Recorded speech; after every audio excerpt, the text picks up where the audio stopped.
Chapter 71 The Prototype of Two Manufacturing Plants. The effect of the curved plow is very obvious.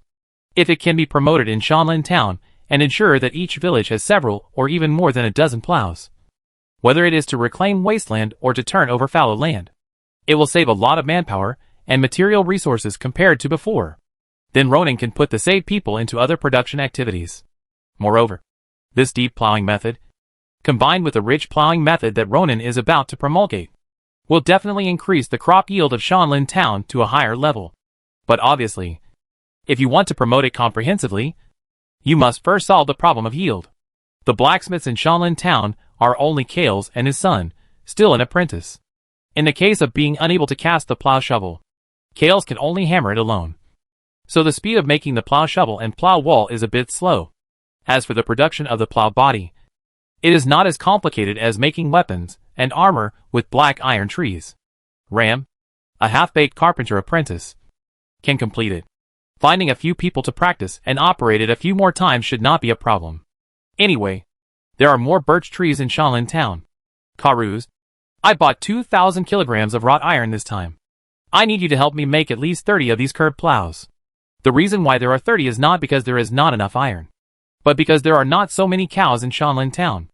There are only 24 black buffaloes for plowing in Shanlin Castle, plus the few of the individual tenants in the town.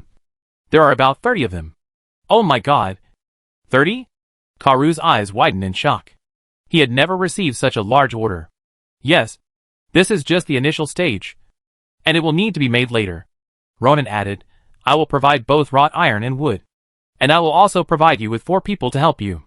You can choose to become my exclusive blacksmith, or you can serve me as a freeman of Shanlin Town, and I will pay you a certain amount of compensation.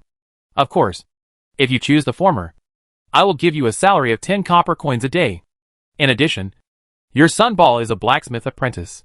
If he serves me, I can provide a salary of 3 copper coins a day. The salary of craftsman is relatively high. If it were in other cities, it would probably cost more to hire Kales.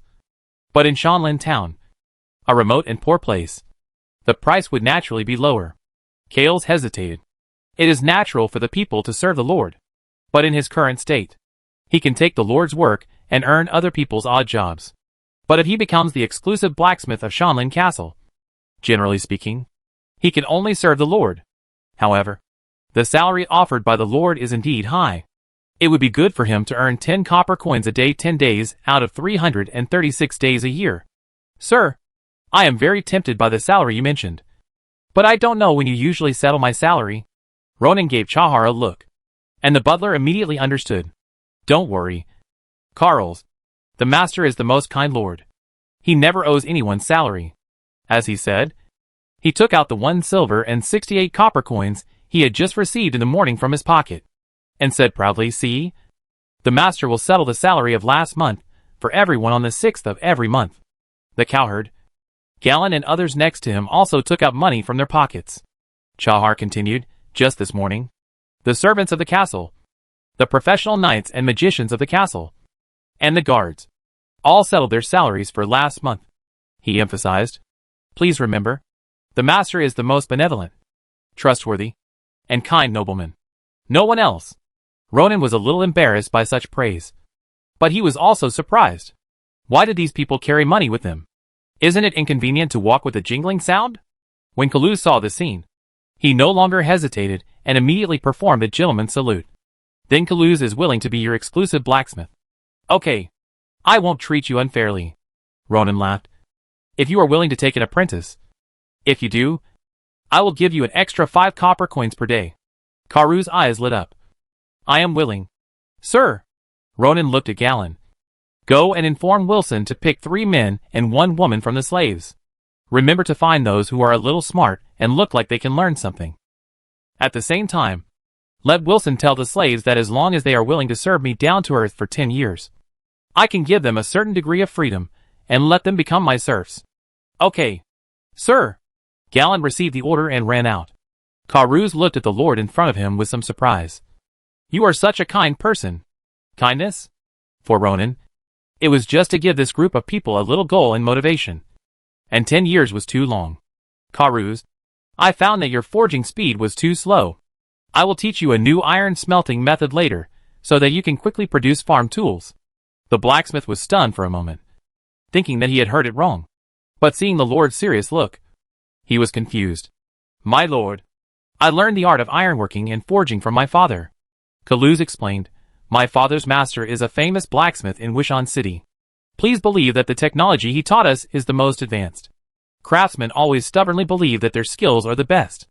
But Kaluz was telling the truth. The technology of iron smelting and forging is indeed like this. Ronan smiled mysteriously. Using my method, you can smelt iron into molten iron, and then directly cast it into farm tools, which is much faster than your forging method. Sir, is this a magician's method? Carls was not surprised by the word molten iron. Legend has it that only magicians can control the super high temperature flame that can melt steel. But this kind of flame is not something that we mortals can control. Is there such a thing? Ronan was a little surprised. He was very curious about which level of magician could control such a flame. Don't worry, Carls. I can design such an efficient farm tool as a curved plow. And I can definitely teach you how to smelt molten iron. Ronan was very confident about this.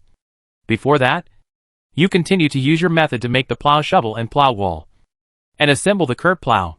After explaining to the other party what needs to be done later, Ronan asked the cowherd to move the curved plow back to the castle, and he and Chahar went to the next destination, the home of carpenter William. Black ironwood is indeed difficult to process. In the past half-month, William has made 4 ironwood shields, 3 ironwood spears, and an ironwood chest guard. Ronan tested them and found that the strength of these 3 pieces of armor met the requirements and could be used by ordinary guards, especially the ironwood shield, which could be used in confrontations between intermediate knights. The only thing that didn't feel good was the ironwood chest guard. It looked like a hole dug in the middle of a piece of wood. The guard's head passed through the hole, and the wooden board facing it was hung on his body. The hanging board just protected his chest and vest. The structure was simple, but it didn't feel comfortable after wearing it. It was a bit stiff. Sir, relatively speaking, the ironwood spear is the easiest to make, followed by the ironwood chest guard and shield. Carpenter William introduced these protective gear. I also want to use ironwood and linen rope to make a pair of lamellar armor that fits better and is not so stiff than the chest guard. But that takes too much time. He shook his head and said, if I were alone, I probably wouldn't be able to make a pair of ironwood lamellar armor in a month. Ronan was very interested in the lamellar armor mentioned by the other party. The ironwood chest guard was too simple. It was okay for ordinary guards to wear, but the lamellar armor could be worn by people of higher levels or grades. Correspondingly, the selling price would be high. Last night, Ronan had already prepared to arrange 15 male and 2 female slaves for the ironwood workshop. Now, considering that the production of lamellar armor requires cloth and the work of assembling armor plates, he is going to arrange 5 more female slaves. William only needs to teach these slaves how to assemble armor plates. This may take some time, but as long as it succeeds, there will be a large number of manpower. After a conversation, he and William finalized the products of the ironwood workshop. The initial products are mainly ironwood shields, ironwood spears, and ironwood chest guards. And then it is enough to make 1 ironwood lamellar armor every month. At the same time, Ronan also handed an olive branch to William, allowing the latter to become the exclusive carpenter of Hillwood Castle, and opened a daily salary of 17 copper coins, and 4 copper coins for William and his apprentice son. Of course, Ronan also asked William to take an apprentice. In this regard, with the previous incident of Callus, William agreed without much hesitation. Since then, Ronan's 2 factories have been initially established. The next issue is production. According to Ronan's plan, the products produced will be used to arm Shanlin town first, and then sold to the outside world, ironwood armor and other things.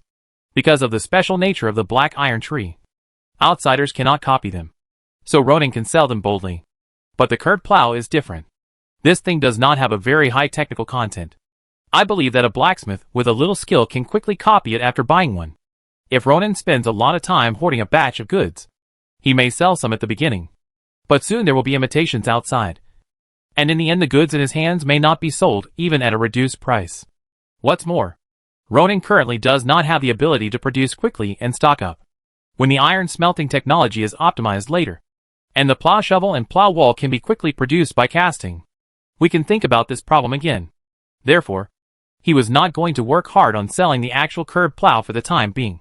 If he wanted to sell it, he could just take out the drawings of the curb plow and sell them for 1 or 2 times. After all, knowledge is also valuable. Chapter 72. Preparations before conquering the savage tribe. Under Wilson's unified arrangement, 102 slaves were divided into 5 large groups: the construction team, the ironwood team, the logging team, the dung collection team, and the newly formed blacksmith team, without disrupting the work arrangements of other serfs and free tenants. This batch of slaves was bought very timely. As mentioned earlier, the status of slaves is lower than that of serfs in the territory. They are regarded as talking tools.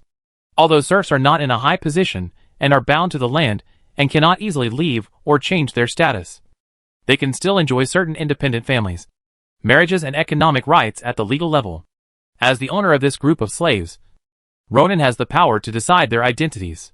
According to what he had told Galen before, he made a promise to this group of slaves that as long as they worked hard for Shanlin Castle for 10 years, Ronan would remove their slave status and promote them to the serf class. At the same time, Ronan also allowed these slaves to get married and have children, although the children born were still slaves. As long as they got rid of their slave status, their children would no longer be slaves. Identity must be earned through one's own efforts. Although Ronan has the soul of a modern person, he cannot be a pure good man in this world. It is very good that he can provide this group of people with a channel to change their identity. For ordinary lords, who would care about the life and death of slaves? Although he only gave these 2 promises, it is enough to awaken the desire of some slaves to get rid of their fate. Of course, it is very unrealistic to expect slaves to be completely self-conscious. Ronan will not give up the right to spur them on, and will also let Wilson and others exercise such rights. Small punishment for small things, big punishment for big things. If they commit something that deserves death, Ronan will not be unable to kill them just because they were bought by him. In the final analysis, they still have to work hard. In addition to slaves, Ronan also issued the same promotion measures for serfs. On the existing basis, if the serfs cultivate the land for the territory for 10 years, Ronan will reward them with 10 acres of land. Although the property rights of these 10 acres of land still belong to Ronan, he allows that only 30% of the output on these 10 acres of land needs to be handed over to the Hill Forest Castle, and the rest can be freely distributed. You know, now the serfs have to hand over 50% of the output to the castle, and after removing the seeds, the remaining food they can eat is almost 25%, and they can barely survive by making black bread with wild vegetables and other things. No matter which world, people's emotions are connected, and they all want to live a life of being well fed and clothed. Ronan set long-term goals for the serfs, with a newly announced incentive plan for 4 villages to compete in production, as well as the upcoming curb plow and ridge farming methods. I believe that most farmers will be much more motivated. After returning from William, Ronan took a look at the training status of McKen and others. The guards brought from Wushan Fort are already completely off duty, and Ronan is not going to let them work in the fields during this period of time, although he and McKen were not in Shanlin town. Before leaving, both Ronan and McKen had instructed David to let the guards continue to conduct appropriate exercises while guarding the castle. The open space to the west of the castle has now become a training ground for the guards. McKen divided the 27 ordinary guards into 3 groups, each with 9 people. One group was arranged to guard the castle and patrol the territory in turn every day, and the remaining 2 groups continued daily training. In addition to Q training, ordinary guards now also need to train military boxing. At the same time, McKen also arranged close combat, sword practice, and archery training to be started in the next 2 days. Professional knights such as David, Tom, Jewett and Sim are mainly trained in combat skills, which is much more intense than the training of ordinary people. Only by constantly squeezing the limits of the body can the knight strengthen the fighting spirit in the body. Relaxation will only make the cultivation stagnate. The only exception is Commander Rydell. He disappeared early this morning. According to McKen, Rydell left Shanlin town early in the morning and walked into the Wubei forest alone. Indeed, the intelligence collection work on the wild tribe should also begin. Compared with this in territory, the wild tribe should be easier to deal with. After all, if you openly launch a war against other nobles, you will inevitably be criticized and interfered. Even Wushan Castle will mediate or even punish Ronan in order to maintain the unity of Wushan territory. To deal with the open attack on Sin territory, either Ronan is so strong that no one dares to say anything, or he pushes Lace into an isolated side, where no one helps to plead for him. Either way is not the right time. The wild tribe is different. They were originally enemies driven into the forest by the noble coalition of Wushan territory. If the mountain forest road was not difficult to walk on, the supply transportation was too troublesome, and the nobles had no interest in spending a lot of effort to annihilate the remaining remnants of the enemy. They would not have left the wild tribe alone. Now that Ronan has taken action against the savage tribe, he will not be criticized by any nobles. And he has even made contributions to Wushan territory to a certain extent, and promoted the power of the Wushan family.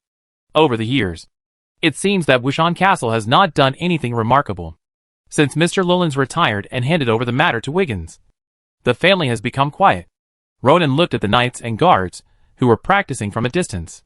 Now Shanlin Town has 2 high-level peak knights, 1 intermediate magician, 4 junior knights, and he, a dual professional intermediate lord. A total of 8 extraordinary people.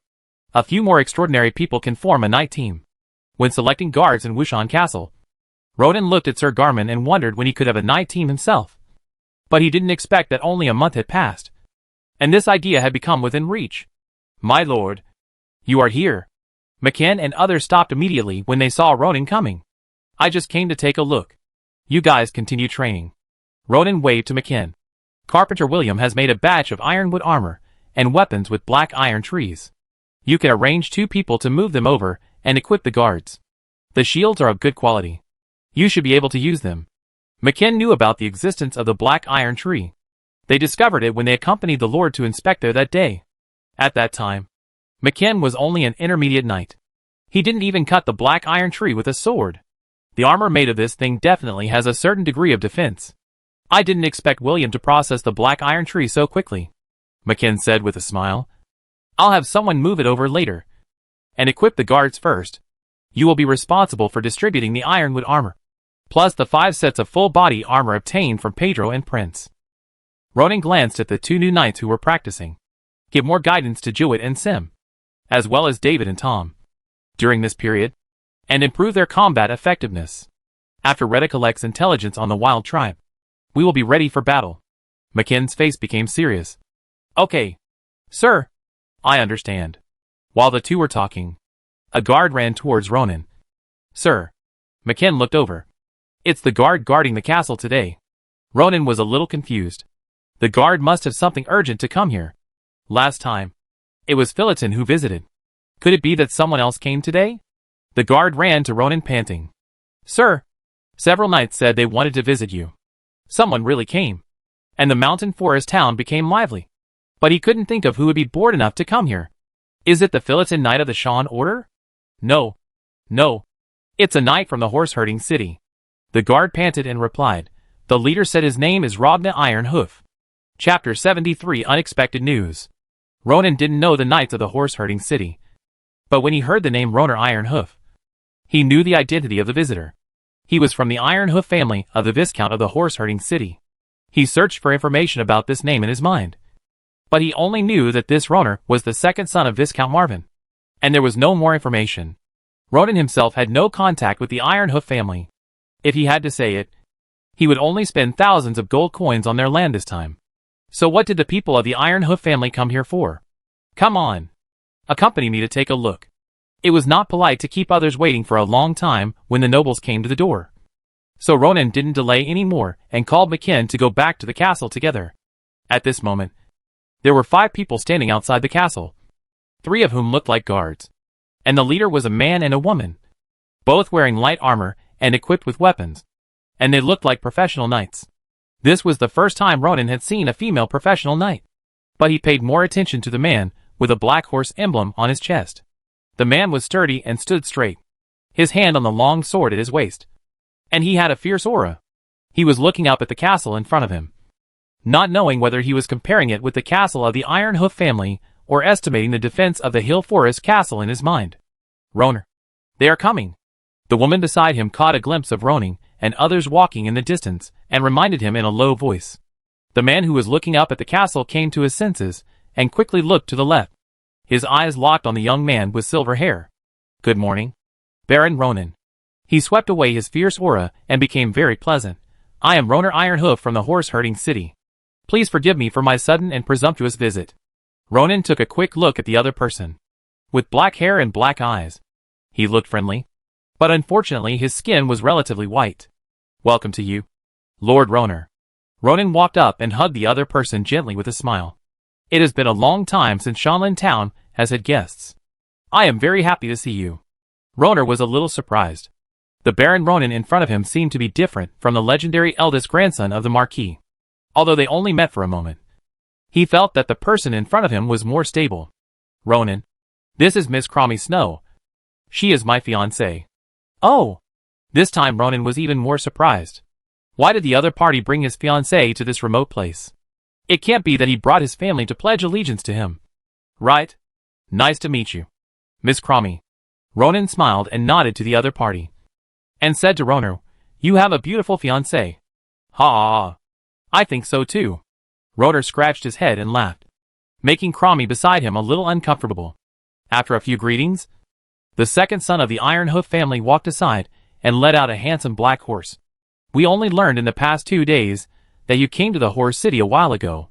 The Ironhoof family did not entertain you well. My father asked me to apologize to you on his behalf. Viscount Marvin is too polite. To be honest, I should have submitted a visiting card to him when I arrived in the Horse City." Ronan was a little surprised while talking. Ragna brought people to Shanlin Town. Wouldn't it be just for this matter? "Nobles, do you care so much about etiquette? This is a cloud-stepping colt with the blood of a third-level magic beast. Although it is only 3 years old and not yet an adult, its defense is amazing. Ordinary arrows can't hurt it at all, and its speed and endurance are far superior to other horses. It is no problem to fly 800 miles a day. This cloud-stepping colt has a strong posture, smooth muscle lines, and exudes a strong sense of power. When looking into its eyes, you can actually feel a slight oppression. The cloud-stepping colt is black all over, shiny black, but there is a circle of white hair on its 4 hooves. It looks like it is stepping on clouds. Very handsome." Ragna introduced it while handing the reins to Ronan, which made the latter stunned. "What is this?" Ronan took the reins, a little puzzled. A horse with the blood of a monster is not something that can be bought with 100 or 200 gold coins. Is the Ironhoof family going to give him one? Just because he felt that the other party did not receive him when he went to the horse farm city? Is the Ironhoof family so rich? Seeing Ronan's silly look, Knight Clammy on the side couldn't help but laugh and said, "Lord Marvin said that the Ironhoof family was impolite, so he asked Roner to bring the cloud-stepping horse to apologize." Really? Ronan thought this was too incredible. He always felt that the other party's purpose was not like this. "Please express my gratitude to Viscount Marvin for me," Ronan said, very moved. "It's just that the horse with the blood of a monster is too valuable." You're welcome," Ragna interrupted Ronan. "Actually, we came here mainly for other things." Ronan's heart moved. And there was indeed something else. What could it be? "Then please follow me into the castle first. As the host here." Ronan enthusiastically invited Ragna and Miss Kurami into the inner castle, asked Bella to serve tea and several fruit plates, and ordered the kitchen to prepare a sumptuous lunch to welcome the distinguished guests. Recently, as the castle servants became familiar with the Lord's vegetable garden, fruits and vegetables were much richer than at the beginning. Although the hospitality of guests was still a bit simple, it was not as shabby as the hospitality of Knight Ferridan. Ragna and Kurami said thank you, and after enjoying a few bites of fruit, they returned to the topic. "Ronan, I brought the cloud horse here to express my father's apology, not to mention to bring you a message." Ragnar's voice was a little low. "It's a bad news." "Huh?" Ronan frowned, puzzled. What other bad news did he have? While speaking, Roner took out a small piece of parchment from his arms and handed it to him. Ronan took it with doubt, and the other party continued. "This is a letter from the Wushan City branch of the Ironhoof Chamber of Commerce to the horse-ragging city. After seeing the content above, my father felt it necessary to tell you about it." "What is this?"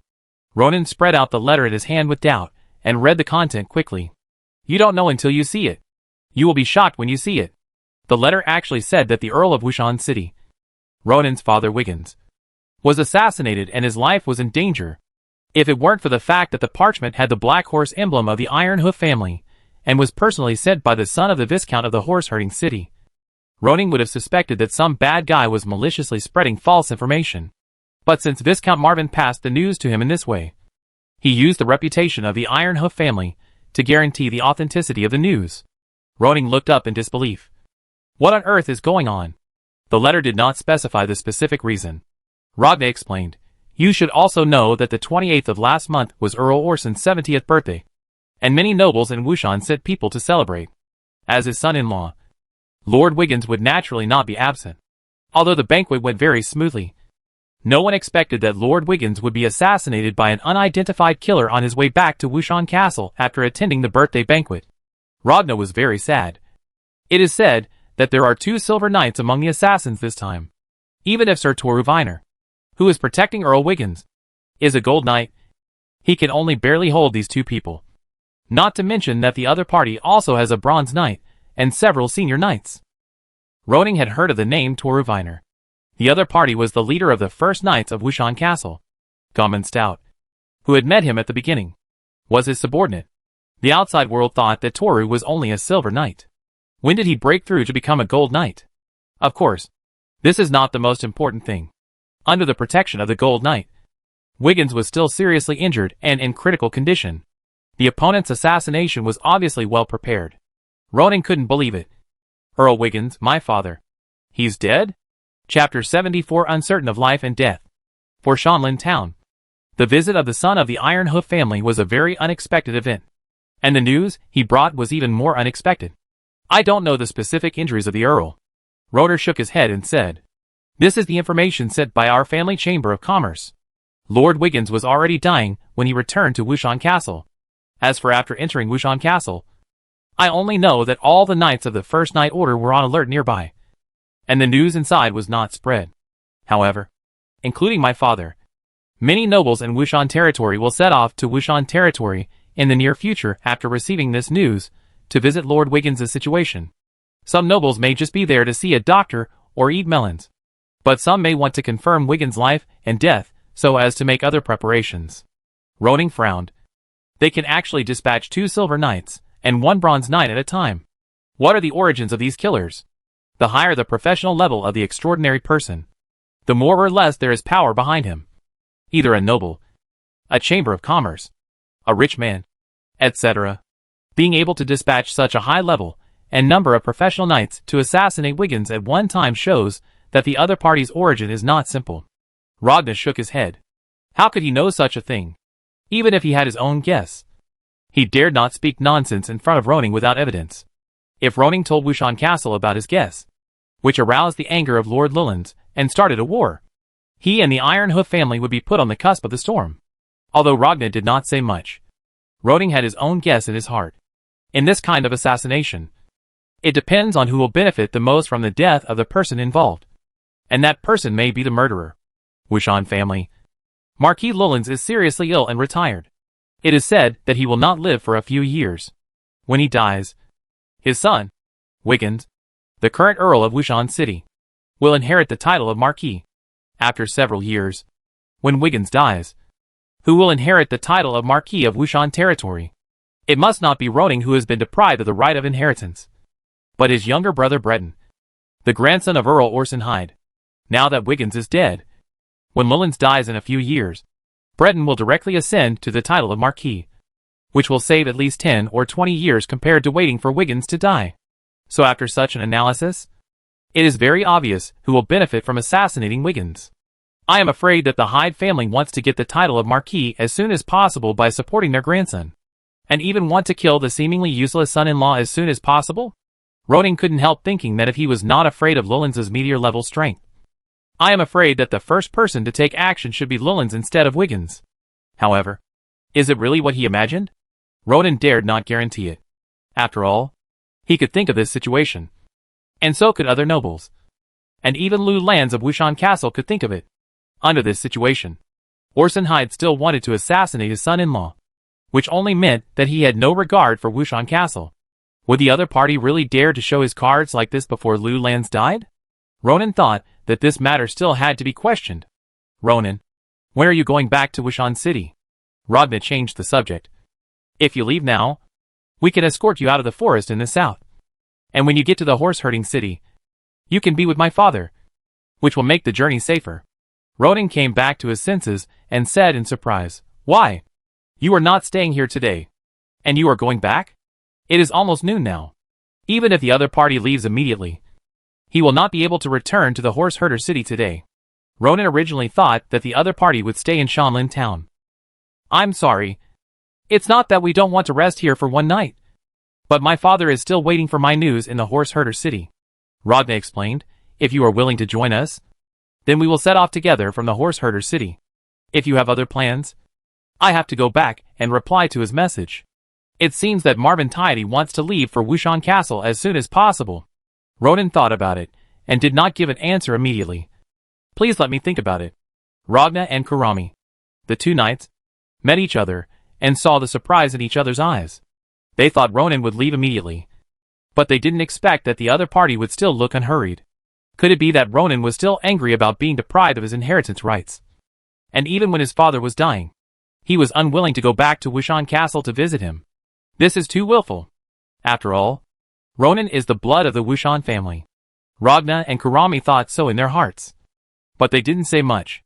They just followed Viscount Marvin's instructions to send the Cloud Horse to Shanlin town to build relations, and then convey Wiggins's affairs to Ronan. After lunch, Ronan sent the people from Yuma City away. In the end, he decided not to go to Wushan Castle for the time being, using the excuse that Shanlin town is about to harvest in autumn, and he can't leave without a political officer. The news and gifts brought by Viscount Marvin may be just pure goodwill, but Wushan Castle is definitely a complicated place now.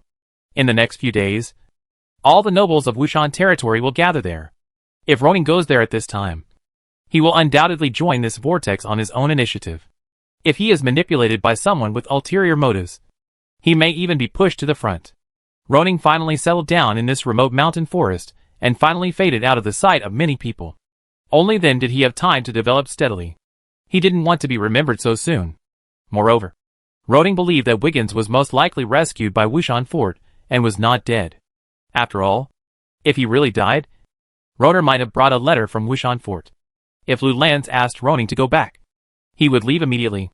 Now he should stay away from the vortex temporarily. After a while, when things settle down and the nobles of Wushan City disperse, it won't be too late for him to visit Wushan Fort. In any case, the situation in Wushan territory is becoming more and more grim, because only when the ruling power is gradually lost to a certain extent, people outside will be so blatant to attack the feudal lord. This was the case when Lu Lanz was alive. When he dies, the group of people below will probably become even more unscrupulous. He can only hope that Lu Lanz can hold on for a little longer. At least, with this old man around, there will be no open war. I don't have much time left. I have to improve my strength and power as much as possible before the chaos comes. Luo Ning originally just followed the attitude of "I won't offend others if the enemy doesn't offend me," and tried his best to let Shanlin Town and himself get through the initial stage in peace. But now it seems that some actions must be put on the agenda earlier. McKin, you need to make sure the guards maintain their strength during training. After Retta brings back the news, we will be ready to deal with the wild tribes in the mountains. Also, Gallon, go inform Wilson and ask him to inform each village that everyone should work overtime to shorten the autumn harvest. In addition, I will recruit 20 militiamen around 30 years old in each village to participate in training in a few days. Let Wilson arrange for these 80 people to come and observe in advance, and get familiar with the training content of the guards. War means casualties, and Ronan needs to consider the issue of manpower replenishment. However, the autumn harvest is equally important. Without food, we can't even feed people. So how can we go to war? Chapter 75 Dialogue. The Wushan Castle has been very lively in recent days. Nobles of all sizes in Wushan territory have come here one after another. Even Earl Orson Hyde, who just celebrated his 70th birthday, came in person. However, the nobles who came here were in a heavy mood, unlike the usual smiling faces when attending banquets and celebrations. After entering the castle, they either shouted to see Lord Rollans or wanted to visit Wiggins's injuries in his room. However, Rollans had already said that Wiggins had just woken up and was recovering and should not be disturbed. He would arrange for everyone to meet in 2 days. At first, some people doubted the authenticity of this statement. worrying that the Marquis was unwilling to disclose the death of Wiggins for some reason. Some of Roland's followers, such as Sir Kabir Peterson, the Deputy Lord of Brilliant City, directly clamored to duel with Earl Orson and help Lord Roland eliminate the murderer who killed his son-in-law. Earl Orson angrily said that this was not his doing, and he didn't need to do so. Soon, the nobles in Washenbayo were divided into 3 factions: the Orson faction, the Orson killing faction, and the neutral mediation faction, arguing fiercely. 2 days passed like this, and there were more and more nobles in Washenbayo. So Lou Lance had to hold a thank-you banquet to express his gratitude to all the visiting nobles. At the banquet, Wiggins, who had not shown up, was pushed out in a wheelchair. His face was pale, and his spirit was very depressed. Everyone found that although Wiggins was not dead, his right leg was gone, and he could only spend the rest of his life in a wheelchair. Wiggins's mood was not stable. He was laughed at by many people, and now he was crippled. This was a great blow to his physical and psychological health. It was good that he didn't go crazy. While everyone was concerned about Wiggins's experience, they also felt sorry for him. He was so badly injured in the wilderness that he was able to escape back to Wushan Castle and survive. He was really lucky. After some inquiries, everyone learned that Wiggins carried a powerful healing spell scroll with him, which was able to stop the bleeding immediately when his leg was cut off and save his life. At the same time, it was all thanks to Knight Toru's bloody breakthrough that he was able to rush back to Wushan Castle as quickly as possible and stop the injury on his chest with another powerful healing spell scroll. Powerful healing. This is a spell that only level 6 light magicians can use. Light magicians are already very rare, which makes this spell scroll even more precious. Level 6 spell scrolls usually cost between 1,000 and more than 2,000 gold coins. But powerful healing spell scrolls sold for at least 5,000 gold coins, and they were hard to buy. The fact that Wiggins could carry such a spell scroll with him showed the heritage of Wushan Castle, and also showed how much Lowlands valued Wiggins, his useless son. Wiggins was not dead, and the nobles, who were originally excited, gradually dispersed after visiting him. But the anger of the Wushan family and some loyalists did not disappear. The first heir had one leg cut off, which was a provocation to Wushan territory. Since the incident happened at the border of the Hyde family's territory, Lowlands issued an order to the Hyde family at the banquet that day, requiring Black Python City to do its best to give Wushan Castle an explanation. At the same time, the head of the Second Knights, Sir Kabir Peterson, the Deputy Lord of Brilliant City, was arranged to assist in the investigation, regardless of whether this matter had anything to do with the Hyde family. Facing the many nobles of Wushan territory at the banquet, Earl Orson, as a vassal, accepted Lowlands' order very solemnly and firmly, and released his anger and curses on the assassin. Wushan territory, which many people thought would start a war, calmed down for a short time. But everyone knew that the undercurrent was still surging. In the study room at the back garden of Wushan Castle, Lowlands was talking to a man. This man had a flat head of black hair and a tall posture. His eyes, which should have been serious and sharp, revealed full respect at this time. Not for anything else, but because the person sitting opposite him was the person he admired most when he was young. Roland's expression was also much more relaxed than usual. "You came to see me today. You should be preparing to leave." "Right? Yes, sir. This time, I came to Washenbayo mainly to visit Wiggins and Toru, and to inspect the caravan. Now that the matter is over, it's time to leave." The black-haired flat-headed man was none other than Marvin Ironhoof, the owner of the horse-herding city. When the eldest son of the Marquis, Grams, was alive, the two of them were very good friends. The young Marvin followed Roland and Grams until his father and Grams died on the battlefield together, and he inherited the title. Over the years, even though the situation of Washenbayo has become more and more embarrassing, Marvin's attitude towards Washenbayo has never changed. "Before leaving, I still want to know more about your thoughts," Marvin said. "There must be a conspiracy in Wiggins's matter this time.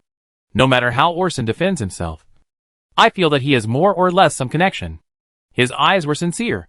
"Sir, although it is not appropriate for you to use force now, as long as you support them, no matter the opponent is the Black Gold Brotherhood, the Portland Thieves, or Orson of Black Python City, I believe that most of the nobles in Wushan territory will obey your orders." Lou Lancey smiled and shook his head. "Your qualifications are better than your father. But you don't see the problem as comprehensively as your father. They may obey my request, but they will be hesitant in the process of execution. After all, no one knows what state Wushan territory will be in after my death. What about Wiggins's revenge? Marvin frowned.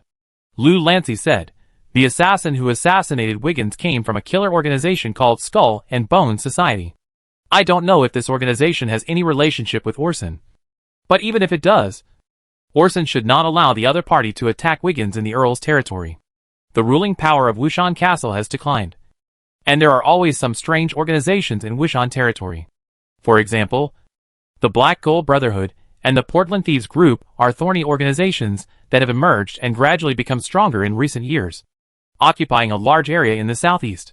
Now these two have not been resolved, and the Skull and Bones killer organization has emerged. Rulon sighed. Speaking of the Skull and Bones, I heard that Marina and Malik of the Green family were also attacked by the Skull and Bones killers on their way home from Wushan College. And Sir Noel of Lake Castle was killed. Marvin nodded. I heard about this incident too. It seems that many families in Wushan know the existence of the Skull and Bones, and use them to achieve some ulterior purposes. At this point, Marvin suddenly remembered something. Speaking of which, the reason why German's son and daughter were lucky enough to survive was due to Roning's help.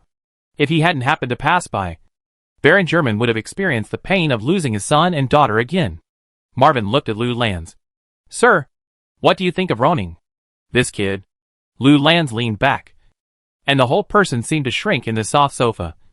I had given up on him, but I didn't expect him to bring me some surprises again. I heard from German that Roning seems to have become a junior knight. Right? Indeed. Marvin nodded. It's really surprising. When he was asked to practice well, he spent his time drinking, and was ignorant. You deprived him of his inheritance rights, and he successfully awakened the Do Chi seed and mastered the extraordinary power. He is just like Wiggins when he was young, rebellious and a headache. Ha ha ha, I don't know which sentence touched Lou Lanz's smiling face, and his long-lost laughter rang in the room. He awakened at the age of almost 18. With his temperament, he could only be a high-level knight like his father, and his achievements will be limited. Lalancy put away his smile, and did not continue to speak. I don't know what he was thinking. Marvin told him what happened when he left the horse-herding city. I asked Roner to bring the news of Wiggins' injury to Roning. It has been 8 or 9 days, and this kid hasn't come to Washenbeo yet. Marvin shook his head helplessly. Could this guy be as paranoid as his father and unwilling to come back? Lalancy thought of Roning's actions when he left Washenbeo twice. The latter's temperament seemed to have changed a lot, and he seemed not as paranoid as before. But how can a son explain that he didn't rush back when he learned that his father's life or death was uncertain? He can't help much if he comes back. So don't come back, and I won't have to arrange people to protect him. Lou Lan sighed. If he encounters any danger or urgent things and needs your help, then you can help me take care of him. Marvin's eyes lit up, and he smiled and said, I will, sir. Chapter 76, Retta's Intelligence. After sending Ragna and Kurami away that day, Ronan no longer paid attention to Wiggins' affairs. Of course, he could not get any information even if he wanted to pay attention, because Shanlin Town did not have a messenger bird to communicate with the outside world. From that day on, Shanlin Town began the intensive autumn harvest. The main grain harvested this time was barley, a total of more than 9,300 acres. With such a large area, even if Wilson called all the people over the age of 15 in Shanlin Town, each person would be responsible for 6 acres of land on average. And the workload was still quite large. Fortunately, there was enough time, and with the coordination of a group of village heads and team leaders, the overall progress was well controlled. And the wheat should not be left in the wheat field and wasted. The training of the guards continued, especially after 80 militiamen were assigned one after another. The training ground west of the castle was lively every day, and the sound of slogans was heard one after another. During this period, the various teams composed of more than 100 slaves were also put into production. Not only 2 simple wooden houses were built on the hillside next to the farm in the east, but even several slaves have moved in. There are also iron and wood workshops, blacksmith shops, etc., which are slowly getting on track. Even after a few days of hard work by the manure collection team, there is a lot less manure in the town.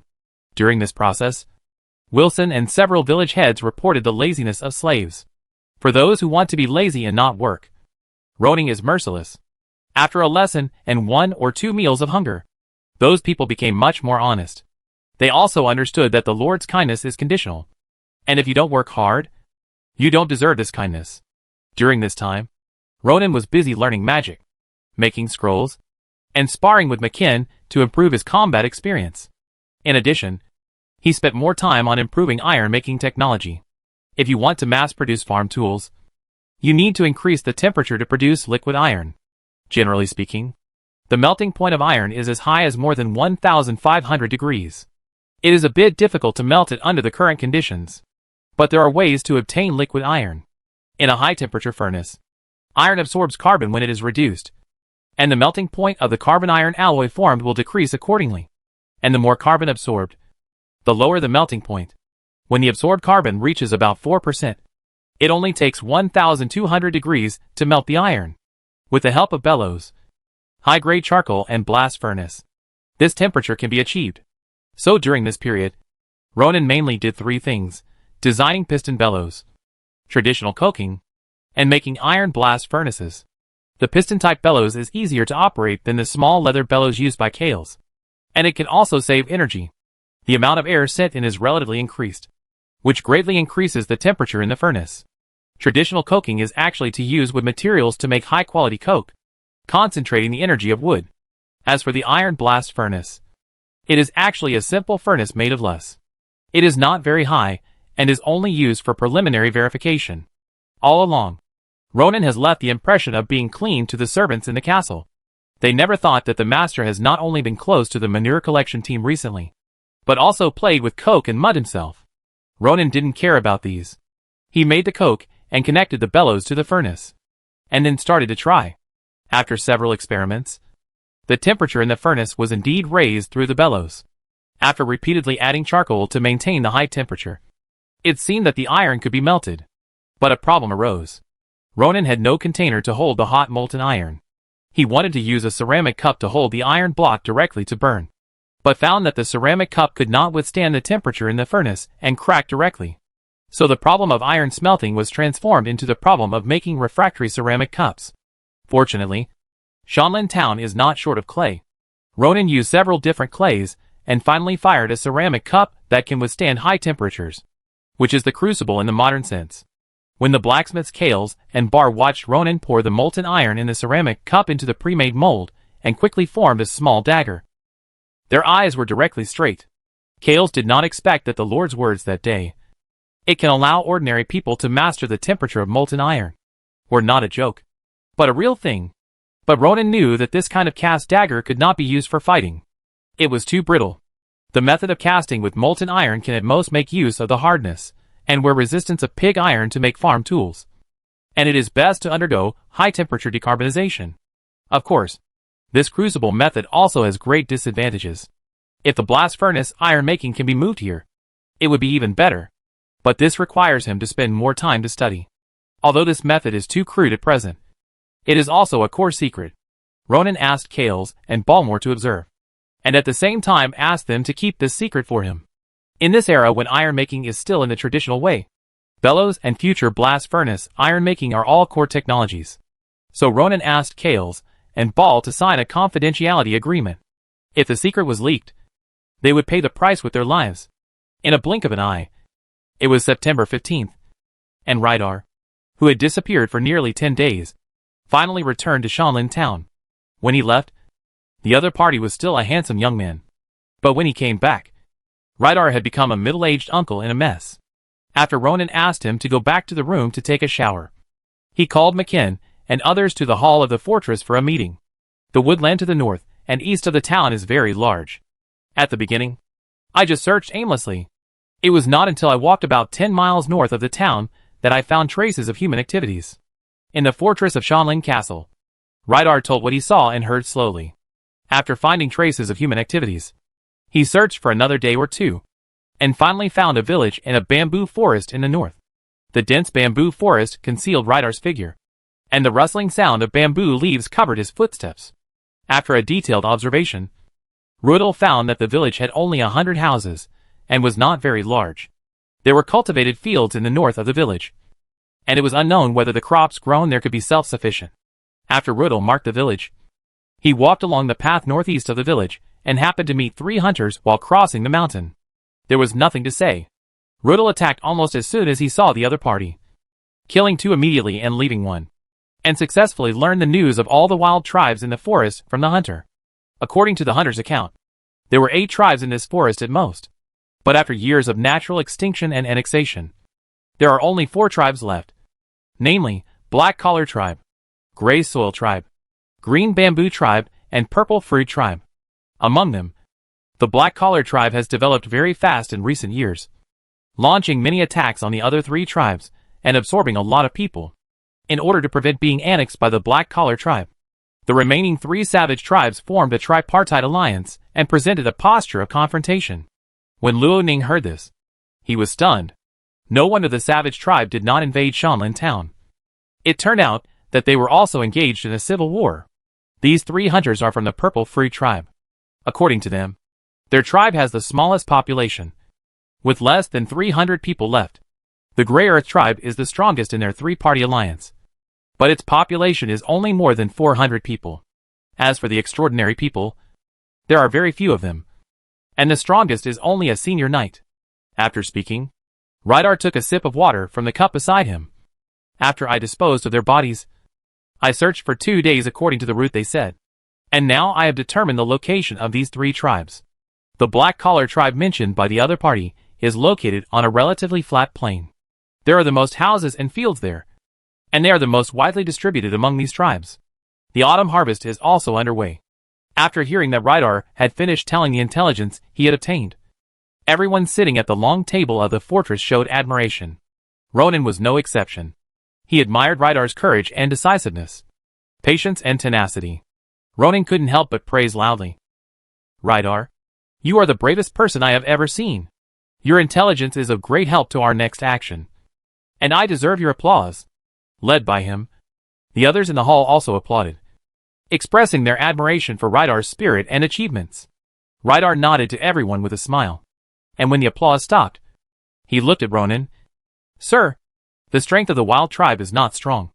I think it's time for us to consider taking action against them. Chapter 77 Preparations before the expedition. As for the savage tribe, Ronan had learned about it from Steward Hallward on the day he was named the Baron of Shanlin Town. It was just that he had been in Shanlin Town for such a long time, but he had not obtained any effective information about the savage tribe. This time, Rydar's intelligence completely filled the gap in this regard, not only letting Ronan know the number of savage tribes, but also their relationship, the number of people, and the number of extraordinary people. The current situation is completely suitable for Shanlin Town to enter the field and break the status between the 3-party alliance and the Black Collar Tribe. Faced with Rydar's the time has come. Ronan nodded slowly. Although it is said that the best strategy is to attack the enemy's strategy, the next best is to attack the enemy's alliance. The next best is to attack the enemy's troops, and the worst is to attack the city. But the other side has no strategic location to defend and no city to rely on, and the advantage is completely on Ronan's side. Seeing the Lord's agreement, everyone sitting below revealed their fighting spirit, especially the professional knights. It has always been their pursuit to establish merit on the battlefield. Now the exciting things are finally coming. We must not only fight, but also fight quickly, Ronan said in a resounding voice. If the Black Collar Tribe is aware of our actions, the hostile state between the 4 tribes may change to a temporary cooperative state. At that time, we will face the coalition of the savage tribe, just like the coalition of the nobles of Wushan territory back then.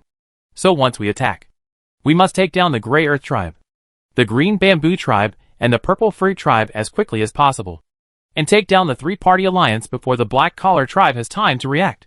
As long as these 3 tribes are incorporated into his territory, even if the Black Collar Tribe is stronger, Ronan does not have to worry about being attacked from multiple sides and falling into a passive position. Everyone was shocked by Ronan's decisiveness. They didn't expect that this lord, who usually focused on farming and construction, would be so decisive in taking the initiative. My lord, when will we start the attack? McKin couldn't help asking. Our guards are ready. Ronan pondered for a while. Today is the 15th, and our autumn harvest has just ended. The 80 militiamen selected by Wilson are just here to observe and learn, and have not undergone formal training. So in the next few days, McCann and David, You are responsible for training them. But remember to maintain enough physical strength. The role of the militia is mainly to deal with ordinary people. It is enough to scare people in a short time. It doesn't require them to have much combat power. Not everyone in the savage tribe is a good fighter. Most of them are ordinary people. Facing the imposing team, they have almost no courage to resist. Rydar, I'll trouble you to make a simple map in the next 2 days. And we will make a detailed plan later. You are very thoughtful. My lord. Rydar nodded in agreement. In this way, an action to take the initiative against the savage tribe was initially finalized. In the next few days, McKen and David were responsible for training the militia, mainly by shouting slogans and marching to improve the overall momentum, and at the same time teaching some relatively simple and practical fighting skills. And for the guards who had been training, they no longer arranged physical training, and even suspended the 2-on-2 fighting projects. Some guards were keenly aware of the abnormality, and they privately speculated whether the Lord was going to go to war with the Shan territory. After all, they were the direct participants in Prince's betrayal, and they were also witnesses of the subsequent confrontation between Ronan and Knight Faradin. They knew that the relationship between Sin territory and Shanlin town was not good. The guards who had such speculations not only had no intention of fearing the battle, but were eager to try. They had eaten well and trained well during this period, and it was indeed time to play a role and make achievements. As the saying goes, the food and grass must be brought before the troops move. Although the distance between Shanlin town and Qingju tribe is not far, and there is no need to carry a lot of supplies, the rations for lunch still need to be brought. Ronan ordered the kitchen to prepare the materials for making 100 servings of white bread in advance to ensure that everyone can have 2 meals. In addition, everyone took a bottle of water from the herdsman to solve the problem of hunger and thirst along the way. When Riedel took out the simple map, Ronan called a group of people to start the second meeting. This time he called Chahar, who was responsible for the logistics of the castle. Our first target this time is the Qingju tribe, which is located in the north of Shanlin town. Ronan pointed to the location of the Qingju tribe on the map and said, there are 2 roads to the northeast and east of the Qingju tribe, which lead to its allies, the Zigua tribe and the Huetu tribe, respectively. The distance between them is about 10 miles. In order to prevent people from the Qingju tribe from escaping and reporting when we attack, I need someone to lead an ambush on these 2 roads. Ronan glanced at all the extraordinary people at the long table, and finally his eyes fell on the 2 newcomers, Zhu White and Sim. At the end of the long table, we will act in 3 teams this time. Zhu White and Sim, you 2 will each bring 5 guards and 10 militiamen to ambush in the woods on both sides of this road. If you find anyone escaping, capture them immediately. Everyone's eyes turned to the 2 newcomers at the end of the long table, and they immediately straightened their bodies and looked straight ahead. But they were very panicked inside. They thought they just had to follow the charge, but they didn't expect the Lord to let them lead the team. Ronan emphasized the content of the task again. Your task is to ensure that what happened in the Green Bamboo tribe does not spread to the Purple Fruit tribe and the Grey Earth tribe. Do you understand? Zhu White and Sim immediately stood up and saluted Ronan. Understood, sir. Ronan motioned for them to sit down. The third team, which is the main force, will be led by 5 extraordinary people. Me, Rydar, David, Tom, and Elrin, with 10 guards and 60 militiamen to attack the mountain stronghold. And let Bob and Marseille lead the remaining 7 guards to guard the castle. He looked at Rydar and McKen and ordered, let those militiamen. After our main force officially launched the attack, the soldiers shouted to the Qingju tribe to let them know that their stronghold had been surrounded by the army of the Marquis of Wushan, and let them know that only by laying down their weapons and surrendering was their only way to survive. Rydar nodded and echoed, the surprise attack would have caused panic to them, and with such shouts, it would definitely make these savages even more panicked, making them timid in their hearts before they even started to resist. Your method is very good, sir. As natives, Tom, Jowett, Sim and others also admired the Lord very much. In their opinion, fighting is nothing more than lining up and charging. There is no need for so many arrangements. Today is an eye-opener.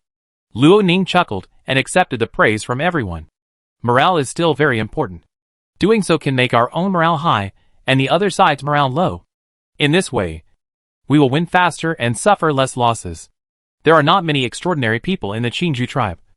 At most 3 or 5. Once we find them, We will subdue them as quickly as possible. We can capture them alive. It doesn't matter if we kill those who are difficult to capture alive. Luo Ning emphasized, but remember, for those who kneel down to surrender and beg for mercy, we don't need to kill them. You also know the situation in Shanlin Town. Producing more food, building more houses, opening up roads connecting to the outside, etc. all require more people to complete. He smiled and said, if anyone is found to be killing surrendered people indiscriminately, I will let him join the manure collection team and go to the streets of the town to pick up manure after the fight. The manure collection team is a team unique to Shanlin Town. Everyone has more or less seen the scene of 10 people carrying manure buckets and baskets to pick up manure everywhere.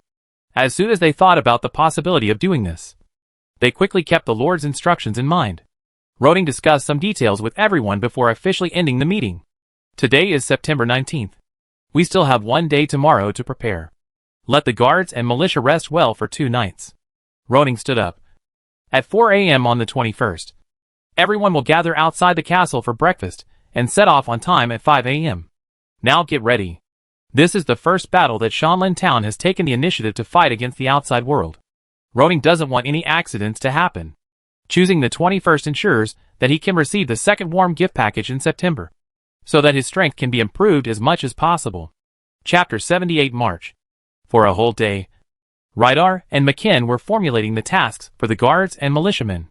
No one took this expedition lightly. Time passed quickly, and in the blink of an eye it was 4 o'clock in the morning of the 21st.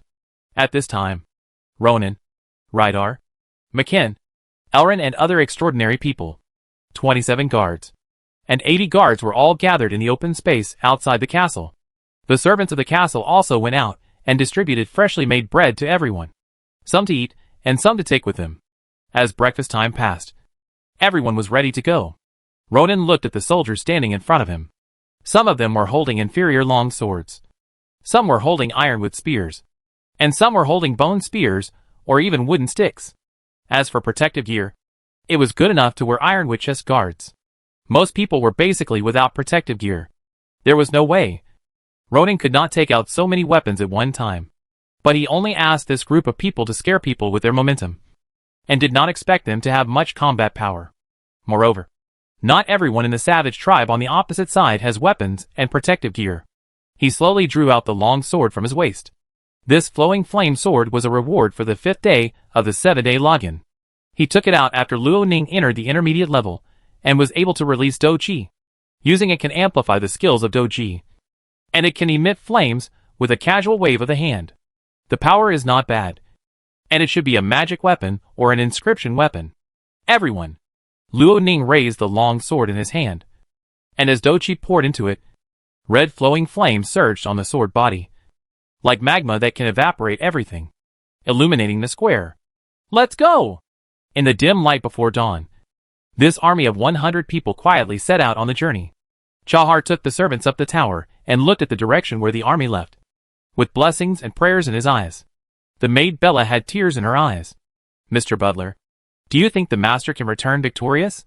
After so long, the servants have adapted to the new environment, new life, and the master who is very tolerant of the servants. They have regarded this place as their second home. And all this depends on one person. That is, Ronan, the owner of the castle. None of them wants any accidents to happen in this expedition. That's without a doubt. Chahar said firmly, the master never fights an unprepared battle. He will definitely return victorious. The mountain breeze in the early morning was a little cold, and the air was relatively humid. The soldiers lit all the torches prepared in advance, forming a fire dragon in the field, and walked slowly towards the north along the planned route. Everyone was excited, expectant, and a little confused, but under the personal leadership of the Lord, no one thought of retreating. Ronan, who was walking in front, had already used up all the attribute points and energy essence accumulated from signing in recently. Looking at the attribute panel, his level progress has increased a lot compared to when he left the horse-herding city. Level 2 Intermediate Knight, 51/200.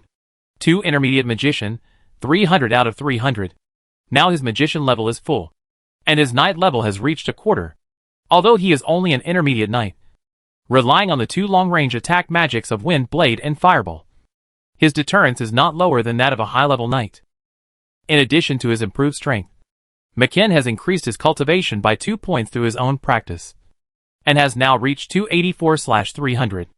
Elrin has reached 211/300 through his own practice and the addition of energy essence, which is also considered a light attribute magician in the late intermediate stage. As for Commander Rydar, due to the restrictions of the master-servant contract between him and Ronan, his strength cannot be further improved before Ronan breaks through the advanced level, which is really a pity. In addition to this addition, Ronan also brought the 4 Wind Blade scrolls made during this period, and the 16 healing spell scrolls made by Elrin with him in case of emergency. The march was boring, especially after entering the forest. The road was not easy to walk. The voices of the people communicating became lower and lower, and the atmosphere became more and more solemn. Fortunately, the rising sun soon dispelled the darkness in the forest, and the psychological pressure of the people was also reduced a lot. Commander Rydar walked in the front, leading the direction of the team through the marks on the trees along the way.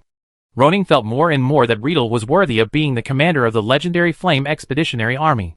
He was well organized in his work, and the intelligence he obtained saved a lot of manpower and material resources for this expedition. As they marched along, near noon, Riedel stopped beside a big tree, and Ronan saw that the mark on the tree root was different from the previous one. "Sir, after crossing this hill and walking about 5 miles ahead, you can see the bamboo forest where the Green Bamboo tribe is located," Riedel suggested. "Should we rest here and recover our strength?" Ronan nodded. "We are all tired after walking for a whole morning, so let's rest here and recover our strength."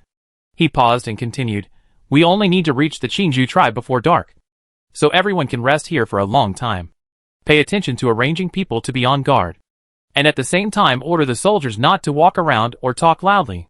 If we go too early, everyone in the tribe will go out to work, which will not be convenient for Luo Ning to catch them all. He may even miss someone and let him run to the Huetu and Zigua tribes to report the news. Later, when the people who work go home one after another, they will implement the encirclement policy."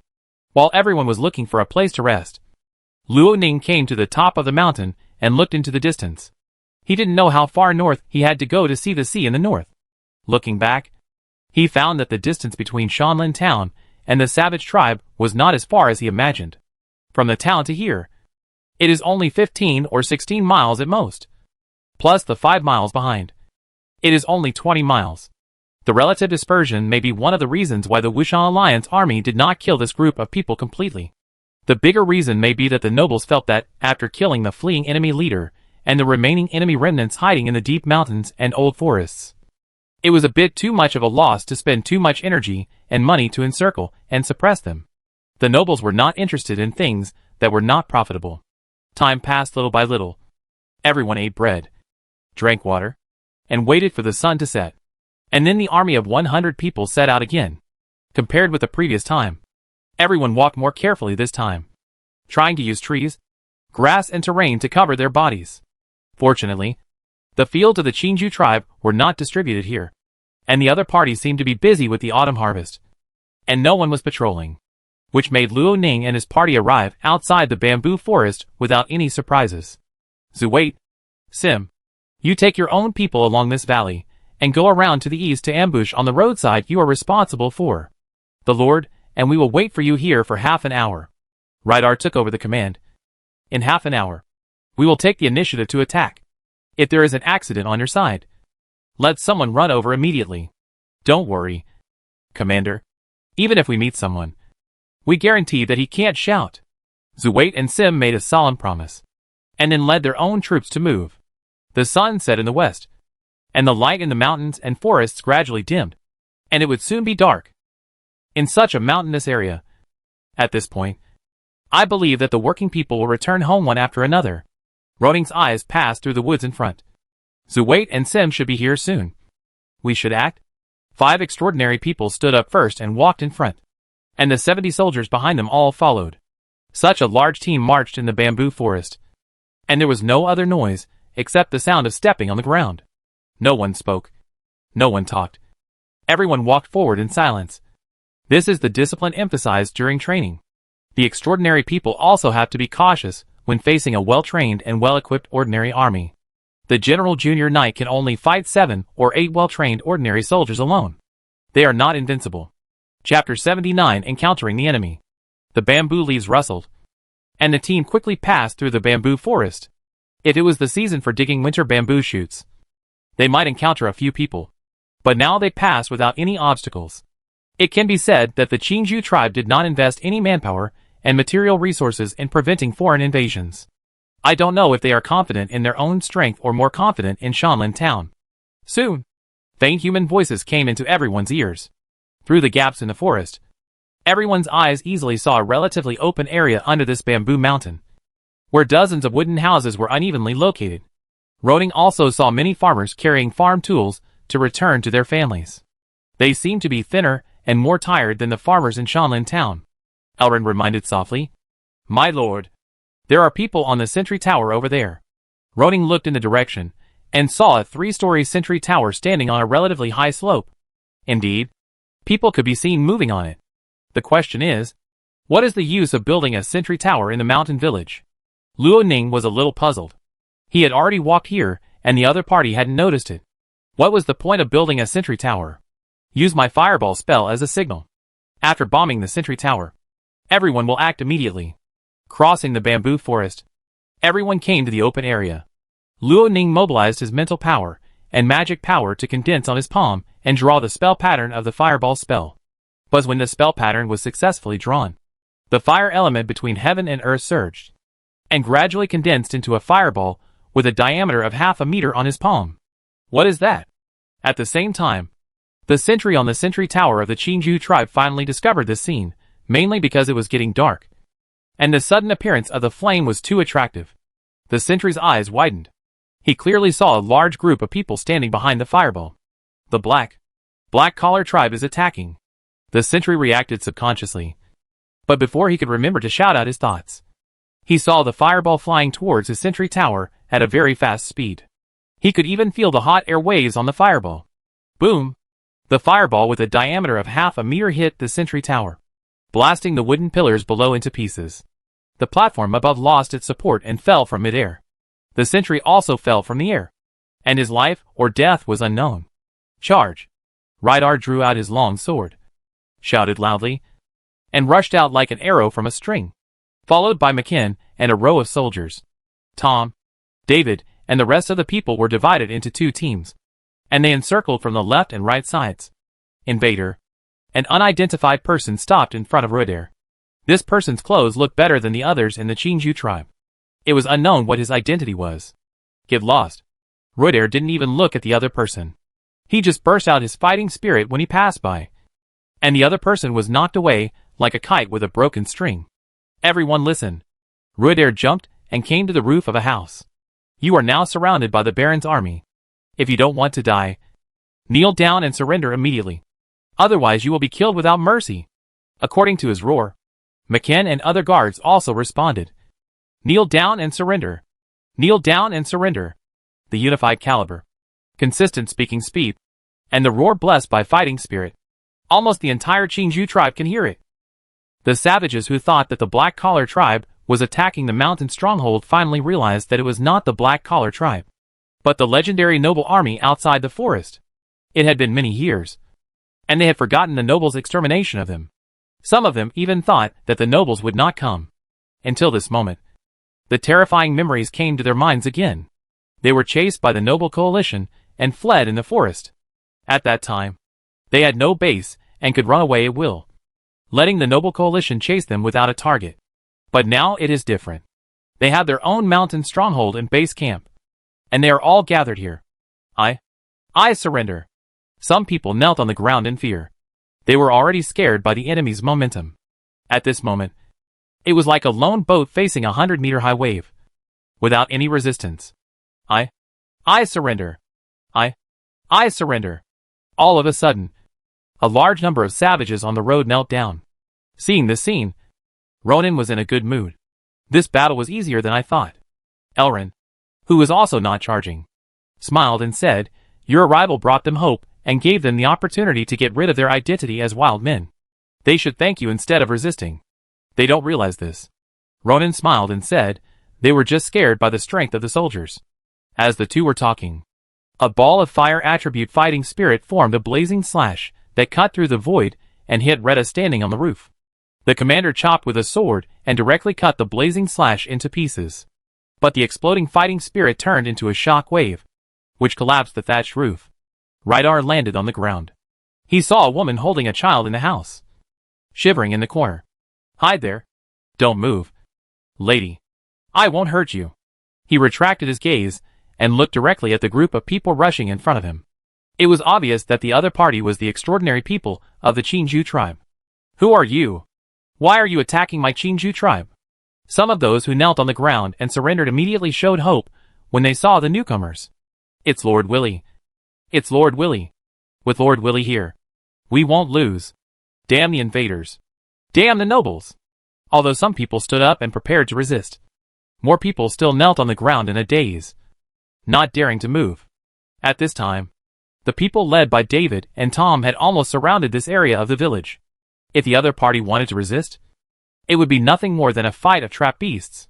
Standing in front of you is the noble Wushan bloodline, the master of Shanlin town, Baron Ronan. Rydar pointed at Ronan, who was walking up, and said to the knight opposite, "The Baron of Shanlin town?" Knight Willie frowned and asked coldly, "Isn't Prince A the master of Shanlin town? When did Baron Ronan appear?" However, he looked at the silver-haired man in front of him and believed what Rydar said. The leader of the coalition that was chasing them had such silver hair, which left a big shadow on the young him at that time. Being trapped in such a forest for many years has blocked your sight and hearing. Knight Willie. Ronan stepped forward. The Wubei forest has bound half of your life. Do you still want to be trapped in this land for the rest of your life with the name of Remnant? Willie clenched the sword in his hand, his expression flickering. He really didn't want to be trapped here, but it was very difficult to get out with a legal identity. "What do you want?" "Submit to me." Ronan smiled and said, "I can give you a legal identity and take you out of this forest." Chapter 80. People who don't know the current situation. The population of Chinju tribe is less than 400, and the defense force is at most 20 people. Among these people, except for the 3 professional knights headed by Willie, the rest are ordinary people who are guards when they pick up weapons and farmers when they put down their weapons. They don't even have formal training, not to mention fighting against professional knights. Even the guards brought by Ronin from Wushan Fort are better than them. In fact, this battle was over as early as when Ronin and others arrived at the outskirts of Chinju tribe without any hindrance. Not only did no decent resistance form here, but there was no one to inform the outside world. The 2 teams of Zhu White and Sim that Ronin arranged on those 2 roads out of caution were completely useless. The reason was that he didn't expect it to go so smoothly. Facing Ronin's recruitment, Willie was very tempted. He followed his father to hide in this mountain forest, carrying the identity of the remnant of the rebels. Even if he went out to purchase, he could only find some small vendors. And even so, he had to be careful not to be discovered. Once people outside know his identity, they will definitely report him to the nobles of Wushan territory, just for the bounty of a few gold coins. In the past, Willie, under the influence of his father, was obsessed with restoring the glory of his family. But after experiencing the torment of these years, especially the rise of the Black Territory in recent years, he hopes to escape from this forest more and more. Now the young baron in front of him seems to be able to give him everything he wants. "Lord Ronan, I am very tempted by your proposal." Willie's tone slowed down. "But you know, even if humans want to subdue the monster, the first thing to do is to defeat it. If you want me to surrender, you should show your strength first." Ronan was stunned. How can he show his strength? The Chinju tribe has been surrounded by him. How can he show it? Knight Willie, don't you understand the current situation? The Chinju tribe has been surrounded by me. You have become my possession without any resistance. This is enough to prove my strength. At least stronger than you. No. No. No. Willie shook his head hurriedly. You just trapped my people. Not me. If I want to break through, you may not be able to stop me. His tone was very confident. If you want me to surrender to you, you should defeat me from the front alone. I admire your courage. Knight Willie. Ronan's mouth curled up slightly. But at the same time, I also admire your ignorance. Hearing this, Willie's face turned cold. Lord Ronan, please pay attention to your attitude. I didn't offend you. But you are slandering me. This is not the quality of a noble. Are the qualities of a noble always humble and respectful, and politely praise everyone? I have no interest in dueling with you. Ronan shook his head. Now you have 1 minute to consider whether to surrender to me or be killed. In this crushing situation, what qualifications does the other party have to negotiate with him? The tense atmosphere spread, and Willie glanced at the people around him. At this moment, he was surrounded. Don't look at his confidence. But he is not 100% sure to break through. And he doesn't want to abandon his identity as the leader of the tribe and bow down to others without anyone to serve him. What he wanted was the same as Ronan, where someone would serve him as soon as he opened his eyes. And he could do whatever he wanted without being ordered by anyone. The two knights beside Willie were very nervous. The momentum of the people on the opposite side was too strong. They were just junior knights. If the talks failed, they would not be able to escape. 1 minute passed quickly. After rounds of fierce struggles in his heart, Willie finally relaxed. Sir, I can submit to you. Willie spoke again. But I hope you can let me continue to be the leader of the Chinju tribe and manage this group of people. Ronan was stunned by the other party's request. And then he actually laughed. He slowly raised his hand, and the spell pattern of the wind blade spell that he was already familiar with was drawn on his palm. With the surge of the wind element, a hazy green wind blade quietly formed in his palm. Ronan. You? Willie's face changed drastically. He thought that even if this condition failed, he could still bargain. But he didn't expect the other party to take action directly. Luo Ning was too lazy to say more. Under the influence of his mental power, the wind blade flew out of his hand and cut towards the opponent's neck with a high-speed sound of breaking through the air. Ha! Willie, an intermediate knight, burst into fighting spirit all over his body. He raised the long sword in his hand and condensed it into a flame slash to resist the attack of the wind blade technique. But I don't know whether it was because the quality of his long sword was too poor or the flame slash was not fully condensed. The wind blade directly cut off the opponent's sword body, and then left a blood line on the opponent's throat. Willie only felt his body rapidly cold, as if his soul was gradually being pulled out. And then he fell to the ground. How can a defeated person have the qualifications to make so many demands? Ronan sneered. You don't have the foresight to do this. You don't need to be my subordinate. In fact, if the other party made some other requests, such as asking Ronan to give some gold coins, he would be more willing. After all, it is a good thing for Ronan to let a mid-level knight serve him. It's a pity that Willie wanted too much. He actually wanted to continue to be the leader of the Chinju tribe. Isn't this equivalent to Ronan conferring the title of knight on him and allocating a manor? Makan, who had followed him the longest, and Rydar, who had made great contributions, were not conferred. How could a defeated remnant leader be qualified? Lord Willie just died like this. The two knights who were originally standing next to Willie had never expected such a situation. The strongest man of the Chinju tribe couldn't even resist a single move from the other party. At this moment, they seemed to still be echoing the sound of the wind blade breaking through the air just now. That was really the sound of the undead in hell. Seeing this, the peasants who stood up and prepared to resist with Willie collapsed to the ground like they had lost their parents, and no longer had the courage to resist. Those who kneel down and surrender will not be killed, Ronan said lightly.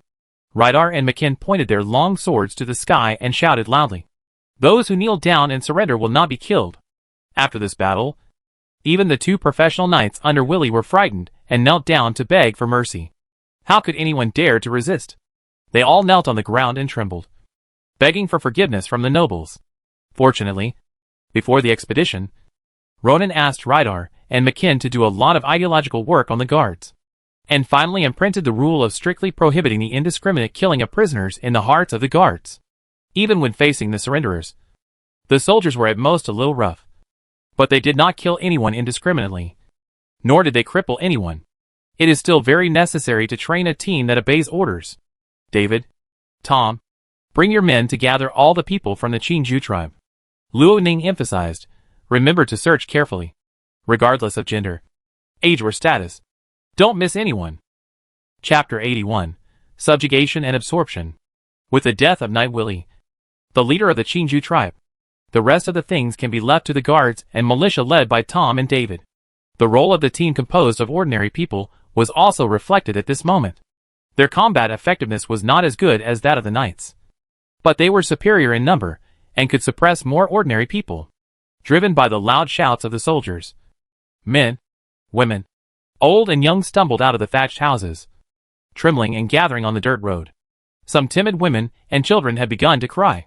In the eyes of the people of the Chinju tribe, they were already lambs to be slaughtered. Their next fate was either to be killed in groups or to be tortured for fun. In short, what awaited them was basically endless torture and pain. Ronin took advantage of this time to walk around the tribe. Most of the houses here are dilapidated, and even the house of the leader Knight Willie is only slightly larger. He does not have the ability and financial resources to build a castle like a noble. The scale of the village is not large, and all the houses are basically built in this palm-sized area. This construction is convenient for Willie to manage, and it is also safer. After a rough walk, Ronin returned to the gathering point and asked Mackin to bring Willie's 2 captives to him. "Sir, spare my life. Sir, spare my life." As soon as the 2 were brought to Ronin, they knelt on the ground and begged for mercy. Their attitude was more like that of a defeated person, and they knew the current situation much better than Willie. "I am very kind, and will not take your lives easily." Ronin smiled and looked very kind. "Please introduce yourselves." The 2 captive knights began to introduce themselves carefully. From their mouths, Ronin got a better understanding of the Chinju tribe. The leader of this tribe, Knight Willie, was descended from the Fox Baron family under the Orlan Empire.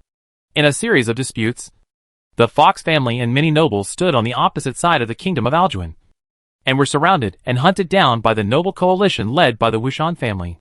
Willie's father died many years ago, and the Chinju tribe was led by Willie. He himself had a good talent for cultivation. He became an intermediate knight at the age of 25, and had a high prestige in the tribe. Ronin couldn't help but sigh when he heard this. Sure enough, they were curled up in the mountains and forests, and their cognition was still unconsciously low. Becoming an intermediate knight at the age of 25.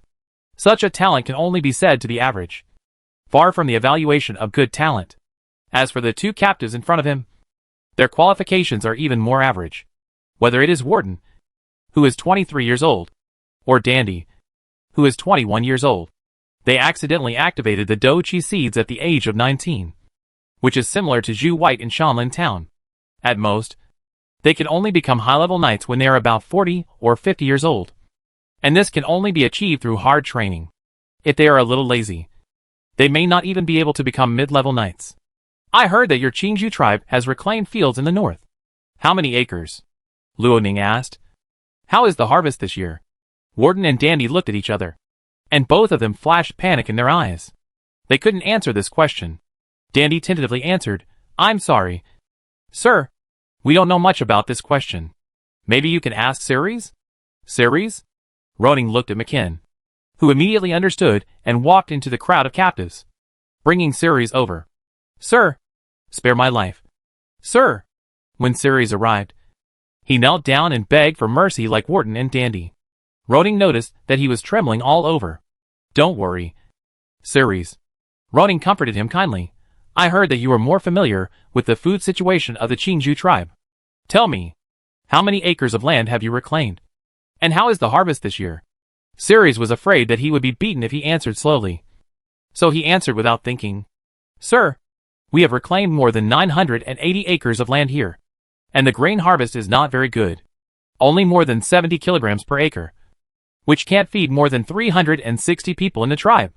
Every year, every winter, several people here starve to death, relying on digging wild vegetables and wild fruits to barely survive. With such a small piece of land and such a low yield per moo, it is really difficult to feed more than 300 people. Most of them must be starving all year round.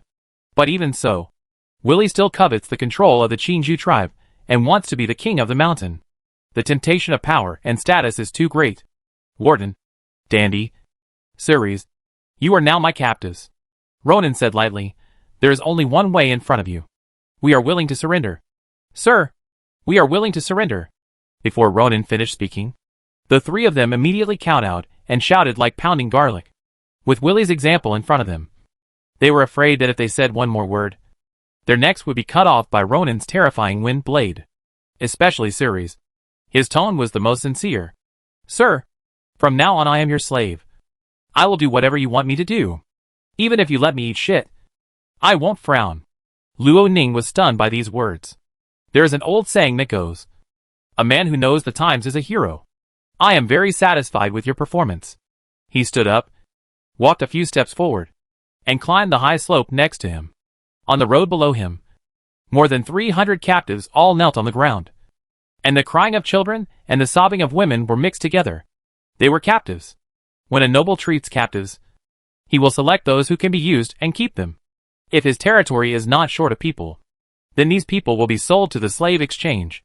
In general, they will not kill indiscriminately, because it will be bad for their reputation if it is spread out, and it may be used as a handle by those who are interested to attack. Everyone listen. Luo Ning's voice was clear and spread widely in the mountain village as night fell. Those crying people stopped talking at the same time. Although you are now my captives, I could have executed you, the enemies of Wushan territory, on the spot, or packed you up and sold you to a slave trader. The people below raised their heads, and their eyes revealed despair. Ronin changed his tone. But I am kind and willing to give you a chance. Now you just need to be honest and work for me. I can guarantee in the name of the nobility that I will not kill you or sell you. I can also guarantee that your future life will be better than your current life. Ronin looked at Ceres. Go. Take your Chinju tribe chef and move out Night Willie's food. Let everyone eat tonight. Ceres was stunned for a moment, then reacted and prostrated himself respectfully. My lord, you are so kind. He stood up and called out to the people in the crowd. Bart. Old John. Come on. The respected Baron is willing to give us a full meal. Come and help. At Ceres' call, two people came out of the crowd, and while they were shouting the Baron's kindness, they walked towards Night Willie's house with Ceres. Ronin gave David a look and asked him to bring people to follow to prevent any accidents. He looked at the captives kneeling on the ground again and said loudly, Willie is just an incompetent knight. He can't even guarantee your safety and food and clothing. But I can. Most importantly, you will never have to worry about being hunted down by nobles outside. Nor will your descendants have to hide in the dangerous mountains and forests. You will be like the slaves in my territory. As long as you can work for me steadily for 10 years, I will give you land. He paused and emphasized, that is your own land. Ronin is not good at brainwashing people, but he knows what the people of the Chinju tribe want. For this group of people, as long as Ronin can provide them with food and clothing and a relatively safe environment, they don't really care whether the person they serve is Willie or Ronin. After all, they are all serving others. But if they can freely choose the person they serve, anyone with a little bit of brains will choose Ronin. Because Ronin was different from Willie. He was a true nobleman. Much better than Willie, the wanted man. The uneasy mood slowly dissipated among the group of people, and the women and children, who held back their tears, gradually calmed down. What they feared most was the butcher's knife falling on their heads. But now the butcher's knife did not fall. But there would be hot and fragrant bread. Chapter 82 Origin of the name. Night Willie's house has been requisitioned by Ronin. He sat on the bench and continued to ask Walton and Dandy to get more information from them. I'm curious. How did the names of your wild tribes come from? Ronin asked. The Green Bamboo tribe is located in the bamboo forest. I can understand that it is named after the green bamboo. Then what do the purple fruit, gray soil, and black collar represent? Sir, as far as I know, the reason why the purple fruit tribe is called this name is that their tribe produces purple black and purple red fruits around June every year. Warden replied, I was fortunate enough to eat it once. The taste of purple fruit is different from grapes and plums. It is sour, sweet, juicy, and very thirsty. It's a pity that it's September now. Sir, you may not be able to enjoy it in the past. Purple black fruit? Ronin searched for information about this fruit in his mind, but he didn't find it. It seems to be a specialty of the mountainous area. He has decided in his heart that he will ask for detailed information about the purple fruit after taking down the purple fruit tribe. What about gray soil and black collar? I know that. Dandy rushed to answer.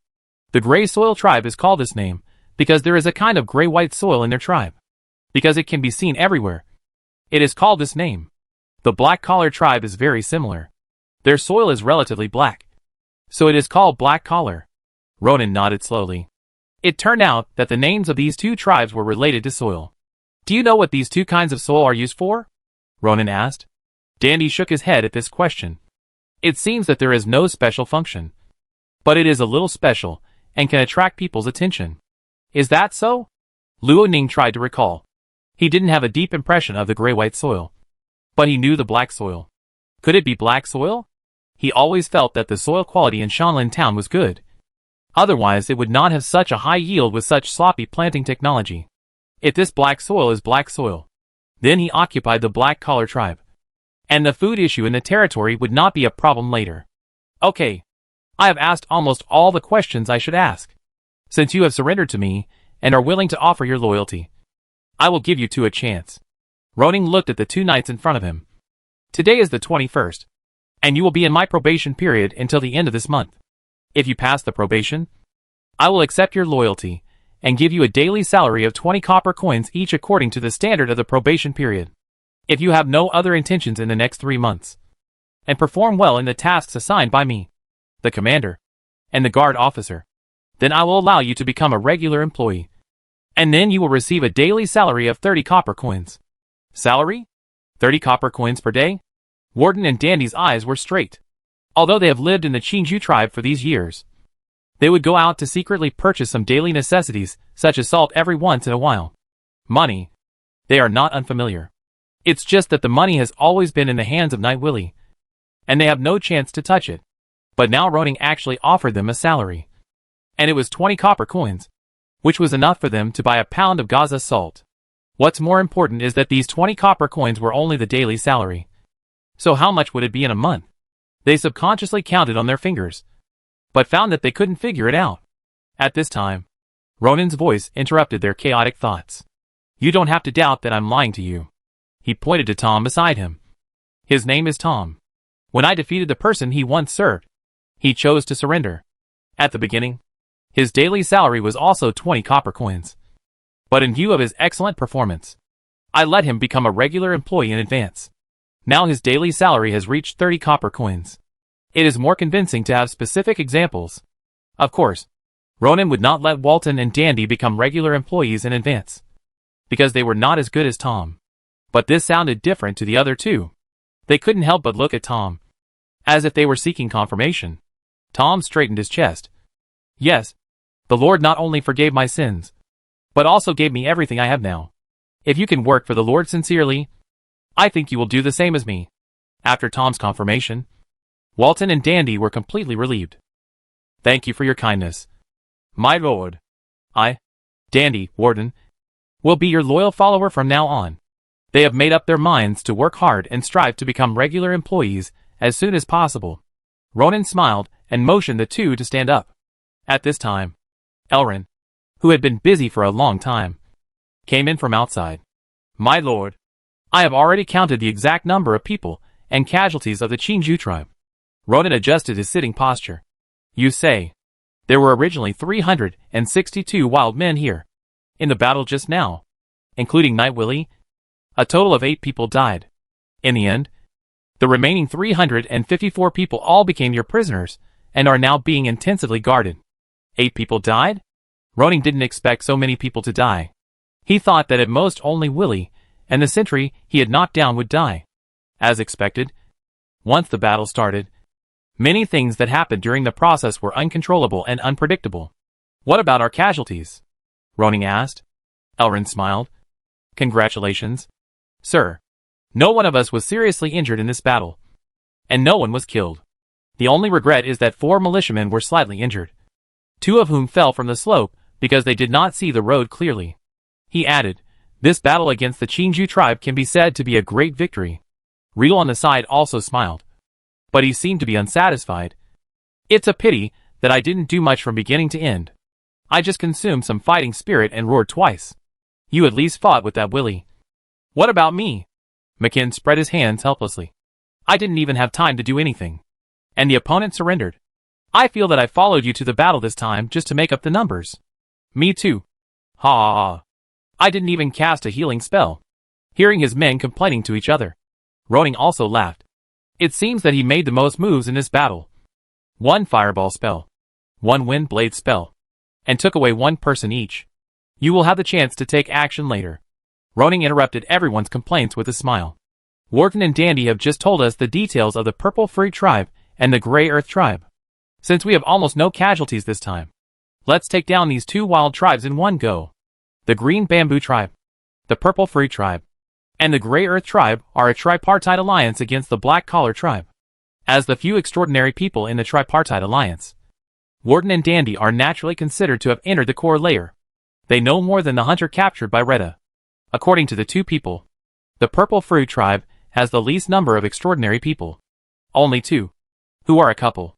The woman is an intermediate water magician, and the man is an intermediate knight. In Ronan's eyes, such a tribe has no ability to resist it all, and he is afraid that he can take it down at a very low cost. As long as these two people are taken down, the group of wild people living in the Purple Fruit Tribe will definitely surrender. Magician. I didn't expect that a magician would be born in the wild tribe. Ronan is a little looking forward to it. Although the female magician named Jenny Frank is 36 years old. She is a bit old. But if a magician is used for one's own use, the benefits will be great. If the other party can have a relatively high success rate in making spell scrolls like Elrin, the spell scroll industry in Shanlin Town will be taken to a higher level. However, Ronan did not have high expectations for this matter. Jenny Frank is only a mid-level magician at the age of 36. And her level is probably about the same as Pedro. It is unlikely that she can make spell scrolls. In addition to the details of the Purple Fruit Tribe, Ronan currently has a clearer grasp of the situation of the Grey Earth Tribe. As the most powerful existence in the Tripartite Alliance, the Grey Earth Tribe, while fighting against the Black Collar Tribe, also absorbed some extraordinary people and ordinary people who should have belonged to the Purple Fruit Tribe and the Green Bamboo Tribe. Yes, it absorbed the population of its allies. Otherwise, the Grey Earth Tribe would not have had one senior knight, 2 intermediate knights and 3 junior knights. A total of 6 professional knights. It would be much more difficult to take down the Grey Earth Tribe than the Green Bamboo Tribe. But once it was taken down, plus the 2 extraordinary people from the Purple Fruit Tribe, the number of extraordinary people under Ronan's command would probably exceed 12. By then, he would be able to form his own knight squad, like a normal baron. The only thing that was not easy to deal with was that these conquered subordinates were not as loyal as David, Juwait, and Sim, and could not be compared with Tom, who surrendered voluntarily. It would take a long time for them to sincerely surrender. However, Ronan was not worried about this. In this world, apart from the 3 followers he summoned, McKin, Elrond and Retta, who among the remaining followers did not have their own little thoughts. Tom wanted to restore the glory of his ancestors. David, Juwait and others wanted to make achievements and even rise in class. Chahar wanted to become the butler of the nobles. And so on. Everyone had little thoughts. Therefore, as long as Ronan is strong enough and lets these people know that following him can help them realize their own little dreams, they will be willing to be driven by Ronan. Chapter 83 finalized the plan. Ronan had already prepared to take down the Chinju tribe before he set out. So he only brought 1 meal of rations, and the rest of the supplies were obtained directly from the Chinju tribe. You can say he was confident or arrogant, but he never thought he would lose to the Chinju tribe. The fact is just as he expected. He not only won, but also won easily. After dinner, a candle made of unknown oil flickered with a pale yellow candlelight. This weak light could not even fully illuminate the room of Night Willie, making the people sitting in the room look like villains, planning something shady. The Black Collar Tribe has the largest number of people. Even if they fight 3 people alone over the years, they have the upper hand. They are very strong. Although I am confident that I can beat him, it is not the time yet. This slightly difficult bone will be put to the end. On the upper seat, Ronan is arranging the next battle plan for his men. At this time, in addition to Ronan, Retta, McKin, Elrin and others were in the room, and the captives outside were handed over to Jewett and Sim to lead the team. So next, we still follow the original plan and give priority to wiping out the Tripartite Alliance. Ronan took out the simple map that Retta had drawn before, but now based on the information from Wharton and Dandy, he had a better understanding of the surrounding terrain. The Purple Fruit Tribe is about 20 miles northeast of the Green Bamboo Tribe.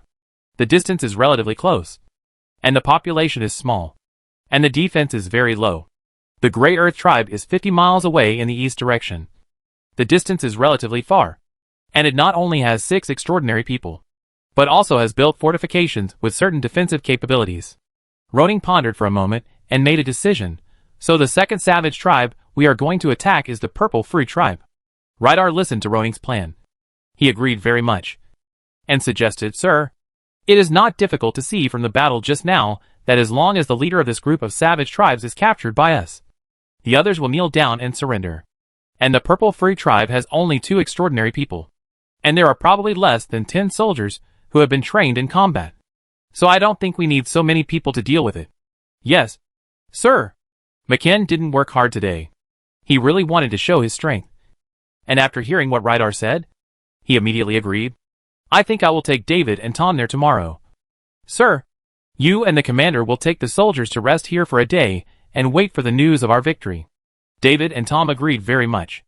If we are only dealing with the 2 extraordinary people from the Purple Free Tribe, I believe it is enough to let the 3 of you go. There are always unexpected things in battle. Now we have the advantage. So there is no need to take risks. Ronan remembered a sentence and shared it with McKen.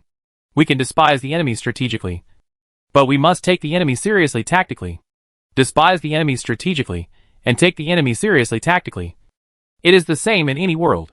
Everyone seemed to understand the meaning behind this sentence. And McKen also bowed his head and admitted, You are right. Sir, I was too rash. Ronan smiled slightly.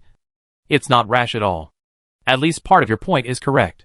We don't need to bring so many people to attack the Purple Free Tribe tomorrow, he said, thinking for a while, and then made a decision. Let's do this. Tomorrow I will lead McKen, Elrin, Warden, Dandy, 15 guards, and 40 militiamen to the Purple Free Tribe. Rydar, you and David will stay in the Green Bamboo Tribe to urge the people here to continue the unfinished autumn harvest. And don't waste the food on the land. Although Rydar, David and others were a little regretful about not participating in the expedition against the Purple Free Tribe. They had no objection to Ronan's arrangement. Although the Green Bamboo Tribe had been conquered, it was not appropriate to transfer all the extraordinary people in a short period of time. And someone was needed to keep the place. In addition, let Sim take 2 guards back to Shanlin Town to inform Wilson. And let him bring materials to do a population registration for the Green Bamboo Tribe and the Purple Free Tribe. And let them ride back. Although Elring could also read and record, it was more appropriate to give this task to Wilson, who was in charge of government affairs. After all, someone still had to take care of the Green Bamboo Tribe in the future. So it was necessary to let Wilson come and get familiar with it in advance. By the way, with these tribes under his command, his political officers are not enough. After returning this time, he needs to recruit an assistant for Wilson. As for the Qingju tribe, a village chief can be appointed. Luo Ning pulled back his thoughts and decided to wait until the savage tribe was completely conquered before discussing these matters. Okay, let's all find a place to rest. Rudel, arrange for the soldiers who will go to the Zigua tribe tomorrow. Let them have a good rest. And let the guards who stay behind take charge of the night duty. Raildon nodded slightly. Okay, sir. The meeting ended and everyone left the house. The soldiers outside had just finished their meal, except for those on guard. The others were excitedly telling their experiences during the day around the campfire. And there was no lack of boasting. As for the captives, due to Ronan's kindness, they had been allowed to rest. However, half of the captives were temporarily stuffed into their companions' or neighbors' homes for the night, so that the beds vacated could be used for the soldiers to rest. Not to mention the situation outside. Ronan in the house was counting the property left by Night Willie. The wealth of a leader of a wild tribe is actually very little. First of all, money. After looting it all, there are only 5 gold, 32 silver and 164 copper. It is said that this was obtained by Willie from selling wild beasts and first-level monster skins outside. But some of them have been used up over the years, and only this much is left. Although the money is small, Ronan does not despise it at all. He put it all into the space ring. Besides money, the most valuable things are probably Willie's ancestral armor and knight's sword. Although there are cracks on the armor and a notch on the knight's sword, they are still usable. When others were rewarded with armor and knight's sword, Ronan gave Willie's set to Sim. 10 pieces of parchment, a feather pen, a bottle of ordinary ink, 4,330 kilograms of barley, 2,600 kilograms of wheat. Ronan couldn't help but smack his lips, and once again sighed that the famous saying that rich people are drunk and stinking, while people on the road are frozen to death is really realistic. He heard that people in the Qingju tribe starved to death every winter, but their leader had so much surplus food at home that he would rather leave it than give it out for relief. In addition to these, Willie also raised 8 goats, which was considered a bit of wealth. For me, The biggest gain from taking over the Chinju tribe this time was the more than 900 acres of land that had been reclaimed and the 354 people. In this way, he was a little closer to the requirement of 3,000 people in prosperous population. According to the information provided by Walton and his team, when I conquer the Purple Fruit tribe and the Gray Earth tribe and complete the population registration, this achievement will be completed. Chapter 84 Attacking the Purple Fruit tribe. The next morning, Luo Ning and his companions had breakfast and lunch. And then, led by Walton and Dandy, they headed towards the Purple Fruit tribe along the path. The reason why he chose this time to set off, instead of leaving before dawn like yesterday, was that he wanted the guards, who were going out to the expedition, to rest for a while. On the other hand, he also considered that he should arrive at the Purple Fruit tribe as early as possible after dark, when the working people would go home one after another, so that he could surround them. Since there were fewer people and horses this time, the team looked much lighter as a whole. In addition, this road was often walked by people. Although it was not a smooth road, it was much better than the wild forest between Shanlin Town and Chinju tribe.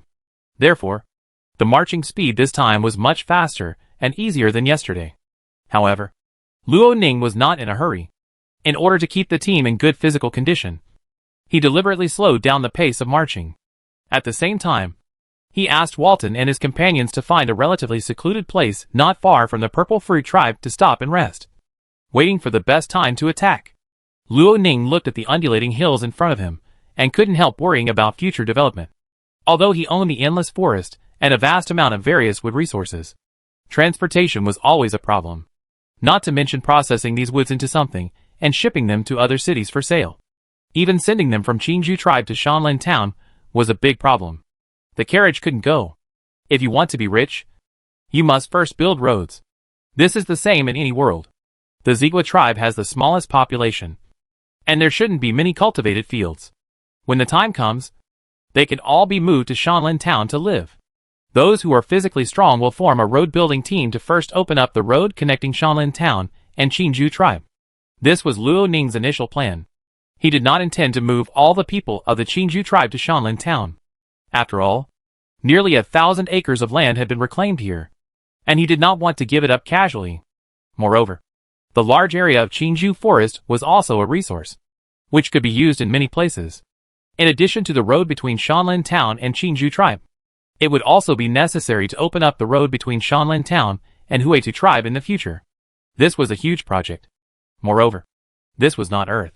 When workers were building roads between the mountains, they had to consider factors such as wild beasts and magical beasts. And they had to reduce the risks that the environment brought to ordinary people. After the war against the savage tribe is over, I plan to form a hunter team. Luo Ning looked at his right and left hands. Rydar and McKin. The primary task of this hunter team is to sweep the mountain forests between Shanlin Town and Chinju tribe, Zigua tribe, Huitu tribe, and even the Black Collar tribe in the future, and kill or expel particularly dangerous magical beasts and wild beasts. Wild beasts, especially magical beasts, have strong consciousness and a certain degree of wisdom. As such a cleanup proceeds, they will realize that this area is a dangerous area and dare not approach easily. In this way, the lives of the road construction team workers are more secure. Rydar agreed. Sir, after the war, the number of our knights will increase significantly. If we still let them do general training and sparring every day, the improvement will not be very big. A truly powerful knight must experience the thrill of fighting and temper himself on the edge of life and death. Yes, sir. McKin also agreed. In fact, Ronan had said this when he first entered the mountain, and he had always kept it in mind. I think we can form multiple teams of 3 extraordinary people, one of which is responsible for sweeping the wild beasts nearby, and the other part enters the Wushan Magical Beast Mountain Range from the Black Iron Forest to hunt the magic beasts. Listening to the 2 people's words, Ronan nodded slowly. Forming a hunter team can not only solve the safety problem of road workers, but also allow the extraordinary people under his command to be tempered. At the same time, the hunted beasts and magic beasts can be sold, which can not only make the knights earn some extra money, but also make Ronan profit as a lord. This is a win-win situation.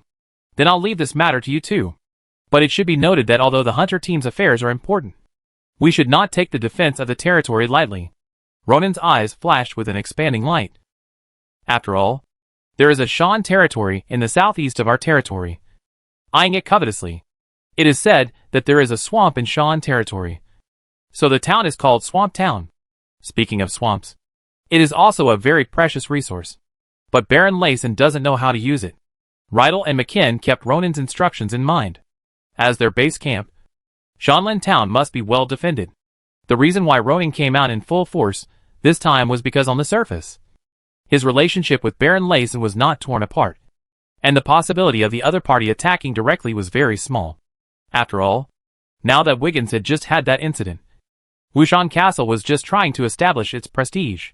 If Baron Layson attacked Shanlin Town, it would be too risky. Once this news was passed on, even if he had connections, he would be used as a model to scare the monkeys. However, if Lu Lance passed away in the future, it was uncertain whether Baron Layson would take the initiative to attack. The group rested for 2 hours, and then set off again when it was getting dark. After climbing 2 small hills in a row, they finally saw the mountain village located in the valley of the Ring Mountain below on the top of the second hill. The scale of this mountain village is smaller than that of the Qingju tribe, but not much smaller. The various houses in the mountain village are located in a disorderly manner, and the appearance looks similar to that of the Qingju tribe. All very simple. After all, for a small mountain tribe like this, the first thing they worry about every day is the food problem, and they don't have much time to spend on building houses. For them, as long as there is a place that can shelter from the wind and rain, they will not be frozen to death. Luo Ning observed it himself, and found that there were no sentry towers or patrol personnel near the Zigua tribe. I am afraid that no one would be able to find him in time if he walked over in a swagger. What is that yellow forest? Luo Ning pointed to the yellow forest on the east side of the mountain and asked. Originally, there should be more pine trees or trees here, but the direction that Ronin pointed to was a low, red forest. Warden and Dandy looked at it, and then replied, "My lord, there should be the purple fruit tree that grows purple fruits." Dandy added, "The purple fruit tree used to have green leaves, but in September when the leaves fall, the color of the leaves turns yellow. So that's it. This purple fruit tree is a deciduous tree. He will have to take a good look later. We won't attack this time," Ronin said. Retta and McKinn were stunned for a moment. Especially McKinn. He was ready to charge, and he must rush to defeat the opponent's leader. But the Lord said he would not attack? "Sir, what is your strategy?" asked Rydar. "There are only 2 intermediate transcendents. They can't resist us at all. A large-scale attack is likely to cause unnecessary casualties. After all, 1 more person who survives means 1 more labor force serving me." Ronin told him the plan he had thought of along the way. "When it gets dark, McKinn, you will lead 10 guards and 20 militiamen to guard the hillside. If anyone runs up, drive them away or capture them. The others will follow me around to the valley in front to block the door. Then Walton and Dandy will go to the leader of the Purple Fruit tribe to surrender. If the other party is willing to surrender, then we will save time and effort. If the other party is ignorant of the current situation like Willie, it will not be too late for us to take action." Ronin looked at McKinn. "If you hear a battle at the foot of the mountain, you will lead people to rush down the mountain." Chapter 85. The Hospitable Irene. After the battle plan was finalized, Ronin led his men to circle the Ring Mountain for half a circle, and came to the front of the Zigua tribe's mountain stronghold. When he arrived here, he saw 2 simple sentry towers standing on the hillside southeast of the Zigua tribe, with 2 figures swaying on them, which had a stronger sense of defense than the Qingju tribe. According to Wharton and Dandy, the 3-party alliance is headed by the Grey Earth tribe, and its geographical location is also the closest to the Black Collar tribe. If the latter wants to attack the Qingju tribe or the Zigua tribe, it will inevitably pass through the territory of the Grey Earth tribe. Otherwise, it can only go around in the mountains and forests. So Ronin guessed that the role of this sentry tower should be to monitor the enemy coming from the southeast. That is, the people from the Black Collar tribe who came around. From this, it can also be seen that although the Zigua tribe has fewer people, its sense of defense is still relatively strong. It's a pity that they never thought that someone would come from the direction of the Qingju tribe. When the 2 sentinels on the watchtower saw Ronin and his men standing in front of the village gate, they were stunned and didn't know what to do for a moment. When the people inside the village saw a group of strangers blocking the door, they also showed panic, and they were scared and ran away, shouting in panic. Only brave young people would hide in a place they thought was hidden. secretly observing the group of strangers with one eye. Don't panic. I am the guest of your leader. Ronan regarded himself as a guest. First calmed the emotions of the panicked savages, and then said to Walton and Dandy, okay, now it's your turn to show off. You have all been to the Purple Fruit Tribe, and know where its leader lives. Now I hope you can bring her here with my greatest sincerity, so that I can have a good talk with her. Since he wanted to resolve the issue through negotiation, Ronan decided to give the other party some respect. He did not choose to directly lead people to block the other party's house, but chose to wait quietly at the entrance of the mountain village. Warden and Dandy looked at each other. The promise of the Lord yesterday was still clearly lingering in their ears. Facing the first task given to them by the Lord, both of them wanted to complete it neatly, so as to leave a good impression in the Lord's mind. Don't worry, Lord. We will definitely invite them here. They immediately ran towards the depths of the village, looking for the figures of magician Jenny and her husband. While everyone was waiting, a group of 5 or 6 children ran towards this side, from the mountain road on the right, laughing and joking. The laughter made Ronan a little dazed, as if this sound should not appear in such a place. He turned his head and looked over, and the people around him also turned their heads to look at almost the same time. This scene frightened the group of children so much that they froze in place, and the sound of talking and laughing suddenly stopped. Luo Ning noticed that the age of these children was not very old, probably around 11 or 12 years old. Seeing their timid and evasive eyes, many people shrank towards the middle. Luo Ning couldn't help but look at the girl in the middle. This was an ordinary little girl, wearing simple clothes without any gorgeous decorations. But it was not difficult to see that the linen used in her clothes was relatively new, not as worn as her friends. Her appearance was not very outstanding, but her eyes were bright. Although she was a little scared at the moment, she still asked bravely with her friend snuggling beside her, "Who are you, and what are you doing here?" The tone of her voice made her feel that this place was her home. Ronan smiled slightly, signaling the people around him not to be too hostile. He took 2 steps forward and said with a smile, "Hello. I am a guest of the Purple Fruit Tribe, waiting for the arrival of Ginny the magician. You can call me Ronan." Hearing this, the tension and fear of the little guys were immediately relieved. The girl who spoke even smiled and walked forward, bowing with a little unfamiliar movements. "Hello, sir. I am Ginny's daughter. You can call me Irene," she asked with a smile. "What do you want to do with my mother?" Looking at this innocent little girl, Ronan hesitated for a moment. He was a little reluctant to tell her that the purpose of his trip was to annex the Purple Fruit Tribe. He had to change the subject. "I heard that the Purple Fruit Tribe has a purple fruit that tastes better, and I want to come and see it."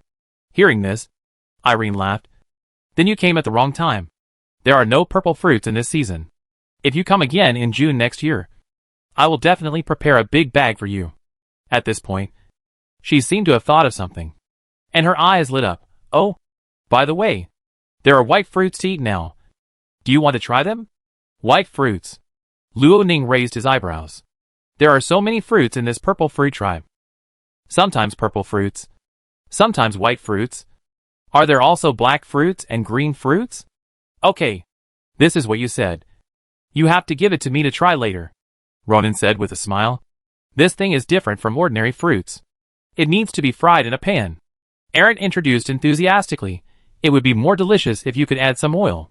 Unfortunately, I don't seem to have much oil at home. But don't worry. My mother often tells me that I must be polite to guests, and she will definitely treat you with it. Wizard Ginny is really a warm and hospitable person," Ronan echoed. Just as the two were talking happily, a middle-aged couple hurried over. When they saw that Aaron was talking to Ronan, their faces changed drastically. "Aaron, what are you doing?" the woman screamed. Her clothes were very ordinary, and the fabric was even worse than the clothes Aaron was wearing. But her skin and face shape were not bad, which raised her appearance from only 5 points to 6 points. The man with a beard standing next to him looked more vicissitudes, with many traces of time on his face. Ronan glanced at Walton and Dandy behind them, and knew that the couple in front of him were the leader of the Purple Fruit Tribe, the magician Jenny, and her husband, Nighthorn. No, he still didn't realize the danger of Ronan's identity when he heard his mother's call, but smiled and said, "Mother, Mr. Ronan said that your friend is here as a guest. I plan to take out white fruit to entertain him in the evening." This child. Jenny's heart sank when he heard this, and he saluted to Ronan in a hurry. "Baron, please forgive Irene's recklessness. She is only a 13-year-old child. Nighthorn next to him bowed deeply. Yes, Lord Ronan. Walton and Dandy have conveyed your meaning to us. I think we can have a better communication. Although the two said this, their eyes always stayed on their daughter. They were really afraid that Ronan would do something dangerous to hurt Irene. It was not until then that Melu realized the unusual identity of Ronan from his parents' unusual words. He was stunned and didn't know what to do. Ronan smiled slightly, patted Irene on the back, and motioned her to return to her parents. He smiled and said, "Please rest assured. I came with the greatest sincerity, and will not hurt your children or the people here." Ronan said, "Irene is very enthusiastic, lively and brave. The world is so big. It is a great pity for such a good child to be trapped in the mountains, without the opportunity to go out and see the outside world." He changed the subject, "But now she has such an opportunity. No, you all have such an opportunity. As Irene's parents and the leaders of the Purple Fruit Tribe, I hope you can make the right choice." Chapter 86 Negotiation. Compared with Night Willie of the Green Bamboo Tribe, the leaders of the Purple Fruit Tribe, Ginny and the Horn couple, were obviously much wiser. They did not show any hostility or resistance, especially after Irene returned to them safely. They even invited Ronan to the mountain stronghold with a very warm attitude. When Ronan saw this scene, he knew that this time he might not need to use force to make the Purple Fruit Tribe surrender. This way of defeating the enemy without fighting is still the most time-saving and labor-saving. As the leaders, Jenny and her husband have a relatively spacious residence. Although it is simple, it has everything, including a living room, a bedroom, a kitchen, and 2 servants. After a conversation, they had a certain understanding of each other's background. Jenny Frank, whose father was the Viscount of the Orland Empire, later pledged allegiance to the Trisha family after the empire split, but unexpectedly stood on the wrong side, and the north was occupied by the Alduin family. The Wushan family was ordered to launch a siege against the hostile nobles. Jenny's father, Gervais Frank, was forced to hide in the northern woods during the battle. In fact, the background of most wild tribes is like this. Over the years, most of the nobles who fled have died, and there are almost no leaders, like Ginny, who come from a Viscount family. Nighthorn was originally a professional knight who followed the Frank family. He fell in love with Ginny during his escapes, and then they became husband and wife and gave birth to their daughter Irene. In order to continue the bloodline of the Frank family, both agreed to let Irene use Frank as her surname. If one day they die in the annexation between tribes, Irene can also continue the inheritance of the Frank family, although it has fallen to the point of being dispensable. I heard from Wharton and Dandy that you want Horn and I to lead the Purple Free Tribe to submit to you. In the simple living room, Jenny's family sat opposite Ronan. It can be seen that although Nighthorn is the other's husband, the person in charge of the Purple Free Tribe is still the lady in front of him. If we surrender, I wonder how you will arrange for us. Jenny's performance is generous and natural, and she is worthy of being educated by the Viscount family. Her temperament and conversation are indeed different. Ronan said straight to the point, I will give you legal status. From the moment you pledge allegiance to me, you don't have to worry about being arrested and imprisoned or sold as slaves by people on the grounds of being remnants, he said, looking at the girl Irene, who was sitting beside him with her big eyes blinking. I heard from you that Irene awakened the magic space on her birthday 3 months ago and became a junior magician. It's a pity for a junior magician who just turned 13 to be trapped in this wilderness with such talent. Irene, a junior magician who just turned 13, has great potential. Although she is still young, she has attracted Ronan's attention. In fact, part of his polite attitude towards Ginny and Horn comes from Irene, a little girl with very good talent. You get legal status, and Irene can go out and see. If she follows me, she will definitely become a powerful magician in the future. Ginny and Horn looked at each other and saw the throbbing in each other's eyes. For so many years, they wanted to live in the outside world, but they had no way to do it. Even if you can sneak out occasionally, you must be careful and try to avoid too many interactions with others. Especially in the past 2 years, the conflicts between the wild tribes have become more and more intense, and they are no longer able to support the development of the Purple Fruit Tribe. If there is no accident, it will not be long before their tribe will be annexed by the Grey Earth Tribe or the Black Collar Tribe, and then the two will be more passive. Now the appearance of Ronan has undoubtedly given them a second choice, and it is the best choice. From the perspective of Ginny and Horn, this young noble has annexed the Green Bamboo Tribe and is about to annex the purple fruit tribe. In the future, he will inevitably attack the gray earth and black collar tribes. And there is a great possibility of success. Moreover, the other party is the blood of the Wushan family, and belongs to the highest level of nobles in Wushan territory. Now following him is undoubtedly a good choice. Ginny suppressed her thoughts and continued to ask. Then Lord Roning, I wonder what you need us to do for you. Roning smiled slightly, and it was obvious that the other party basically agreed. I need you to do a lot of things. I don't need to hide this, he said. The management, construction, defense, and expansion of the territory. I need you to help me in many areas. And as intermediate professionals, you have considerable combat power. When necessary, you, especially Knight Horn, I need you to charge for me. Horn nodded secretly. Knights should be like this. In addition, the other people in the Purple Fruit Tribe will respect me as their master, and you have no right to dominate them. For these people, although they are equivalent to my captives and slaves in the early stage, I can guarantee that I will not sell them to others. And as long as they work for me for 10 years, I will not only give them a piece of land, but also upgrade their status to serfs and free tenants. Ginny frowned slightly. What about our identities? If they were also slaves, Ginny could not accept this identity. After all, she was born in a Viscount family. Ronan smiled slightly and said, You, Knight Horn and Irene are naturally not included. I will treat you as free people and pay you a salary that matches your strength. Hearing this, Ginny and Horn looked at each other and nodded slightly. They agreed to this arrangement. The two stood up with a smile and walked to Ronan and then knelt on one knee. Respected Baron, please accept our loyalty. Irene next to him was immediately a little flustered when she saw this scene. She still hadn't reacted. She had originally wanted to let the other party take the white fruit to eat. But why did her parents use such formal etiquette now? Helplessly, she could only kneel on one knee and follow suit. Please accept my allegiance. Okay. Ronan laughed. I accept your allegiance, Ms. Jenny, Knight Horn, and Irene. He walked forward and helped the three of them up. Lord Ronan, I'll ask Aunt Moya to make white fruit for you. Irene was still a 13-year-old child after all. After being reserved and serious, she couldn't help showing her true nature when she saw the atmosphere return to a cheerful state. I'm curious about what the white fruit looks like. If possible, please show it to me. Of course. I'll get it now. Irene hurried to another room. Seeing their daughter running out happily, Ginny and the Horns couldn't help but smile with relief. From now on, they could go out openly and live outside. Sir! Ginny looked at Ronan with a serious expression. If you want to conquer the Grey Earth tribe, I have a way that may save you a lot of effort. Ronan was startled and looked at the ordinary-looking lady in front of him with some surprise. Please speak. Ginny glanced at Horn, who nodded slightly as if he knew something. But just as she was about to tell her own way, Irene came back hopping and handed Ronan a white fruit. Sir, this is the ginkgo nut. If you peel it first and fry the core in oil, it will be very delicious. Ronan looked at the white fruit in his hand and was stunned.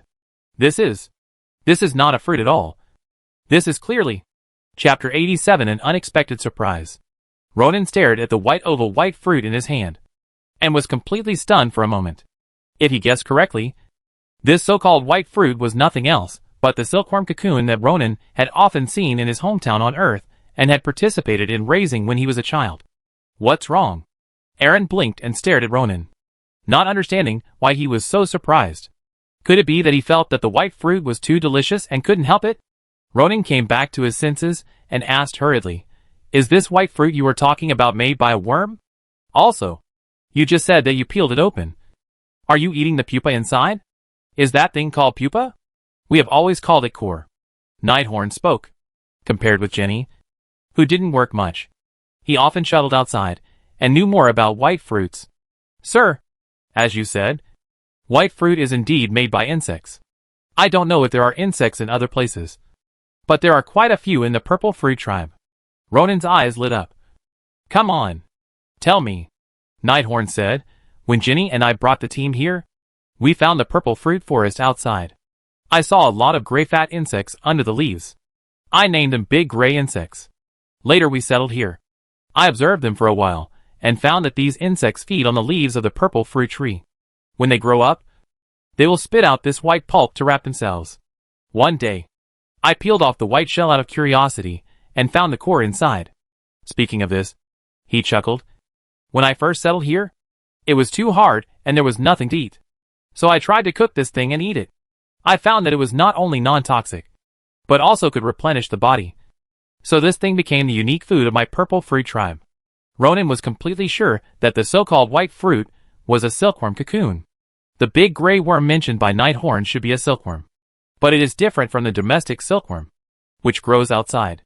As for the so-called purple fruit tree and purple fruit, Ronan guessed that it should be a mulberry tree and mulberry. The yellow forest he saw on the top of the crater should be a mulberry forest. And the fallen mulberry leaves were yellow. Ronan's heart was pounding. Silkworms are good things. The cocoons they spin can be used to spin silk threads, thus making silk. Silk is even better. In ancient Xia, this thing was sold at a high price. Only the families of dignitaries could wear it. If it was sold outside, it would be extremely expensive. In this world, Ronan has no memory related to silkworms and mulberry. There are generally only 3 kinds of materials for making clothes here: wool, leather and cloth. Among them, cloth is basically made of flax as the main material, such as coarse linen, fine linen, etc. Ordinary people usually wear coarse linen clothes, while nobles wear clothes made of fine linen, wool, and precious fur to show their status. It is said that there is cotton cloth in the south, but it is not widely promoted and is very rare. As for silk, no one has ever heard of it. Luo Ning never thought that there would be mulberry trees in the purple fruit tribe.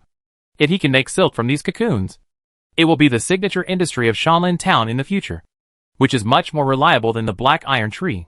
How many of these white fruits do you have? Luo Ning asked. There are still many. Irene gestured exaggeratedly. There are still several boxes. Come on. Take me to see. As Ronan said this, he took Irene's hand and hurried towards the house she had just entered. Jenny and Horn looked at each other. The latter puzzled. Why is the Baron so interested in white fruit? He didn't even listen to your plan for the Grey Earth tribe. Jenny shook her head. I don't know, but I feel that the Lord should know more about white fruit than us. Let's go and take a look. This room is more like a warehouse, with many wooden boxes placed inside. Irene opened all 4 wooden boxes, which were full of cocoons. My father will keep a box for seeds every year, and when the next spring comes, the white fruit will sprout and give birth to more offspring, she said. So many. Ronan squatted beside the box and observed carefully. A few of the cocoons here are grayish yellow, but most of them are white, and there is no dirt like broken leaves on them, which should have been cleaned by Horn. These cocoons are at least half a circle larger than the cocoons formed by silkworms that Ronan remembered. Horn introduced that they are gray worms, which should be different from ordinary silkworms. Horn, do you know how to breed them? Ronan turned and looked at the knight who followed him. I know a little bit. Right? Horn scratched his head. My lord, you also know that life in the mountains is very boring. When I have nothing to do, I study them. Those big gray worms form shells to hide themselves in for the winter, and they will come out again in the summer of the next year. Speaking of this, as if it was the exciting part, Horn was a little excited. My lord, you may not know that those worms will turn into moths when they come out. Although moths exist for a very short time and die after laying eggs, but it left behind densely packed eggs, which will all grow into more big gray worms. He pointed to a box in the house and said, you only need to leave a small part of the box every year, and you will be able to harvest several boxes of white fruit next year. Luo Ning listened and thought. He has determined that these are silk cocoons, and what they eat are the silkworm pupae inside. But the silkworms here are different from what he knows. The silkworms he is familiar with usually overwinter in the form of silkworm eggs in spring and autumn. But the silkworms of the purple fruit tribe are not like this. They become cocoons in autumn, pupate inside, overwinter in the form of silkworm pupae, and will not break out of the pupae until the summer of the following year. The reason for this difference, Luo Ning guessed, should be caused by the temperature. Shanlin Town is located in the northernmost part of Wushan territory, where the climate has 4 distinct seasons, spring and autumn. The temperature is about 515 degrees Celsius, which is not suitable for silkworm growth. Only the summer temperature of 20-30 degrees Celsius is suitable for silkworm hatching and growth. Since September, Ronan has felt the temperature dropping. But he is a mid-level knight, and the feeling is not so obvious.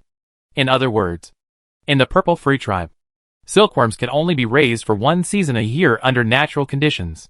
Unless the ambient temperature can be changed and a suitable environment can be created in spring or autumn, silkworms can be raised for multiple seasons. But this is obviously not possible. Ronan squatted beside the box, picked up a few silk cocoons and played with them, asking, "Horn, how many silkworm seeds do you keep every year?" That is, the white fruit you mentioned as seeds?" Horn pondered for a moment. "About a dozen. No more than 20. Why not more?" Horn spread his hands. "My lord, I also thought about leaving more. But there are not enough purple fruit trees on the mountain. And too many can't support them." Ronan nodded slowly, having forgotten about this. He held up a silk cocoon and introduced it to Horn and the others.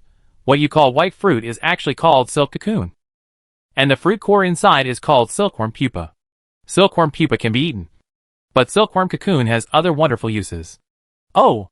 And the purple fruit tree should be a mulberry tree. And the purple fruit is mulberry." Ginny and Horn looked at each other.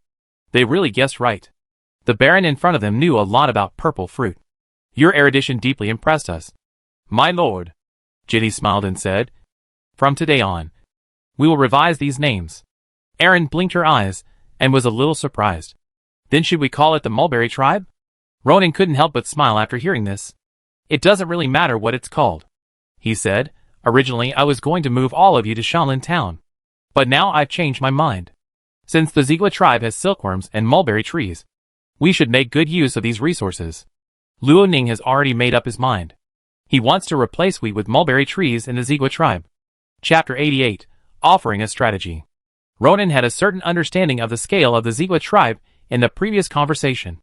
Although the population of this tribe is less than 300, it exceeded his expectations, including Ginny's family. The Ziegler tribe has a total of 242 people and has reclaimed 806 acres of land. In addition to planting some vegetables, most of them are planted with barley and wheat. The reason why the Ziegler tribe has such a large area of land is mainly due to the reclamation when the population was large. It is said that there were 400 or 500 people living here at the peak. Now there are less than 300 people left. Although the grain output is not high, there is relatively more food. According to Ginny's prediction, this year's autumn harvest will harvest more than 30,000 kilograms of barley. In addition to the wheat harvested before, there are also stored wild vegetables, etc. And the people in the tribe should have no problem surviving this winter. Before deciding to change the wheat field to mulberry field, Ronan decided to wait until tomorrow morning to see the situation of the mulberry forest. Although he now has silk cocoons in his hands, it is still a very difficult thing to make silk from silk cocoons. He knew the steps of boiling cocoons and reeling silk, but he had no spinning wheel or loom, so it was difficult to weave. However, there were sheep in the territory, which produced wool every year. Many women would do some simple weaving work at home. And there were also tools such as spindles and looms, although they were relatively simple. Although these machines and tools could not be used to weave silk. After all, the latter was more delicate and complicated. But sometimes cognition was more important than tools, as long as they could understand that silk could also be woven. I believe that after a long period of trial, they should be able to weave silk. Ronan remembered that Tom's mother ran a tailor's shop. She should be good at weaving. After returning, he could consider asking her to study silk. Of course, Ronan would help. He had a unique understanding of sericulture. The method of boiling cocoons and reeling silk was proposed by him as a leap from 0 to 1. That night, Ronan enjoyed a sumptuous dinner at Ginny's house. Ronan, McKen, and other extraordinary people all had a plate of white nuts in front of them. The subordinates were eating happily, but Ronan couldn't eat it. It was mainly because of his preconceived notions that he felt that this thing was too heavy, so that he felt uncomfortable when he thought of the black pupa. However, under Irene's eager eyes, Ronan still took a bite reluctantly. "I didn't expect that. I didn't know until I ate it. I found that the fried silkworm pupae had a crispy texture, soft and fragrant." "How is it? Delicious?" Irene asked with a smile. Luo Ning nodded and smiled, apart from its appearance. Fried silkworm pupae are indeed a delicacy. I heard that it not only tastes good, but also has high nutritional value. The subordinates sitting around also nodded while eating. They had never eaten such food before. This time, they came to the purple fruit tribe and tasted something new. After eating and drinking, the two servants cleaned up the tableware. and all the extraordinary people gathered in the living room. The dim candlelight vaguely illuminated the blurred faces of everyone. They knew that the Baron would formulate the next battle plan. It has only been less than 2 days since they left Shanlin Town, and they have already taken down 2 wild tribes. The speed is very fast. Our next target is the Grey Earth tribe. Ronan looked around at everyone. But you also know that they have built fortifications. And the number of extraordinary people they have is more than that of the purple fruit and green bamboo tribes. If we attack by force, we will definitely not suffer no losses like yesterday and today. His eyes finally fell on Jenny. Miss Jenny, I remember you said before that there is a way for me to save time and effort to take down the Grey Earth tribe. I wonder what the method is. Irene, who is 1.42 meters tall, sat next to her mother and listened quietly to everyone's conversation. Her eyes kept moving around everyone. Before today, she would not have thought that so many older brothers and uncles, even her parents, would respect this young man who seemed not much older than her so much. For the first time, she really felt that the original status sometimes has little to do with age. Finally, her eyes stayed on Ronan. This silver-haired boy was too attractive. Jenny didn't know what her daughter was thinking at this moment. What she was thinking about was to offer a strategy to this new master, which was also her token of loyalty. The leader of the Grey Earth tribe is called Slain. His father was just an ordinary person who fled together. But he awakened his fighting spirit seed, and his strength has increased rapidly over the years. He is a 38-year-old senior knight, and his combat power is slightly stronger than Horn. Ronan couldn't help but look at Knight Horn. The other party was only a mid-level knight, but only slightly weaker than a senior knight. It seemed that Horn was either about to break through, or his combat experience and skills were better than the other party. It seems that Horn and Ginny's cultivation talents are not bad. No wonder their daughter has such good qualifications. Ginny continued, you should know from Wharton and Dandy that our 3 tribes formed a tripartite alliance. When it was first established, we fought with the black-collar tribes several times. At that time, the tripartite alliance had more exchanges. She paused, glanced at her husband, and then continued, Slain confessed to me more than once during the cooperation and asked me to leave Horn and live in his Grey Earth tribe. But I rejected it every time. Ronan couldn't help but touch his nose. Sure enough, things between men and women can happen anywhere, even between wild tribes with poor living environments. He couldn't help but look at Ginny again. Although the other party's appearance is 6 points in her heart, it is not beautiful. But in the Wubei forest, it can definitely be ranked at the top. And don't forget that Ginny is from a Viscount family. Although the Frank family is now in decline, she comes from a real aristocratic family, with a good appearance, noble birth, and the fact that she is an intermediate magician. Such a woman is very attractive to others. It is indeed reasonable for the leader of the Grey Earth tribe, Slain, to want to be with Jenny. The latter disagreed. Perhaps because she and Horn had a deep relationship and had a daughter.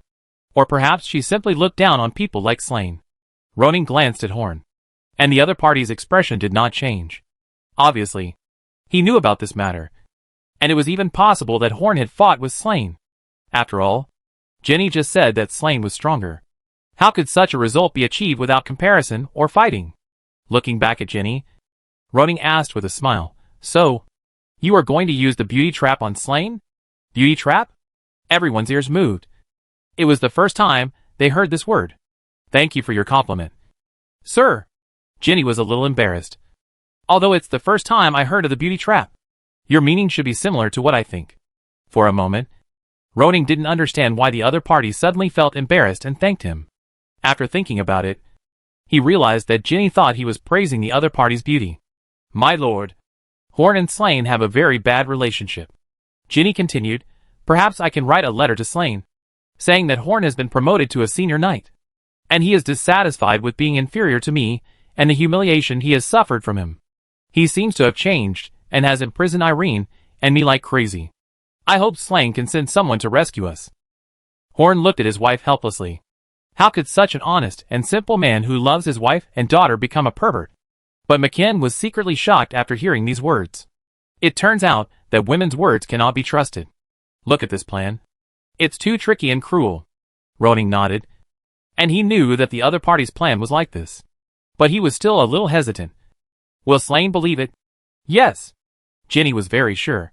Slain has always regarded himself as the leader of the tripartite alliance. He is arrogant, conceited, and stubborn. The most important thing is that he not only covets me, but also has his eyes on Irene. Her eyes were slightly cold, probably because her daughter's safety was threatened.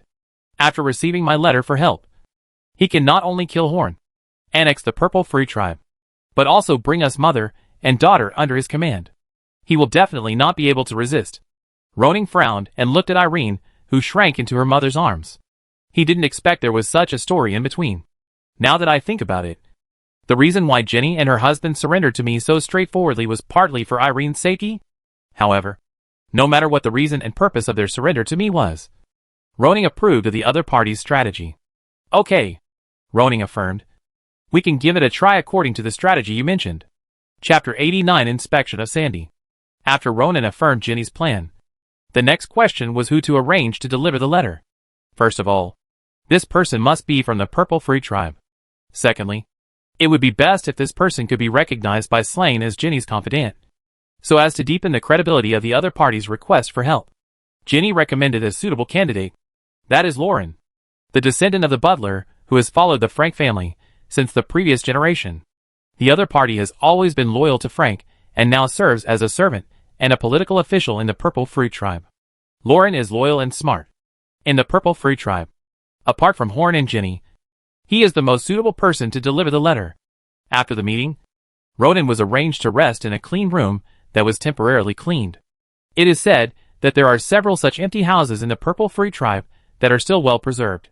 They are all left by those who once belonged to the Purple Free Tribe and now live in the Grey Earth Tribe.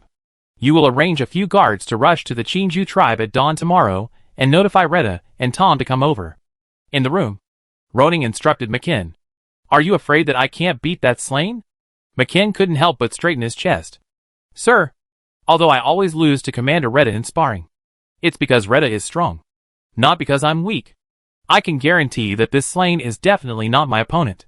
To deal with him, the commander doesn't need to take action at all. Ronan smiled.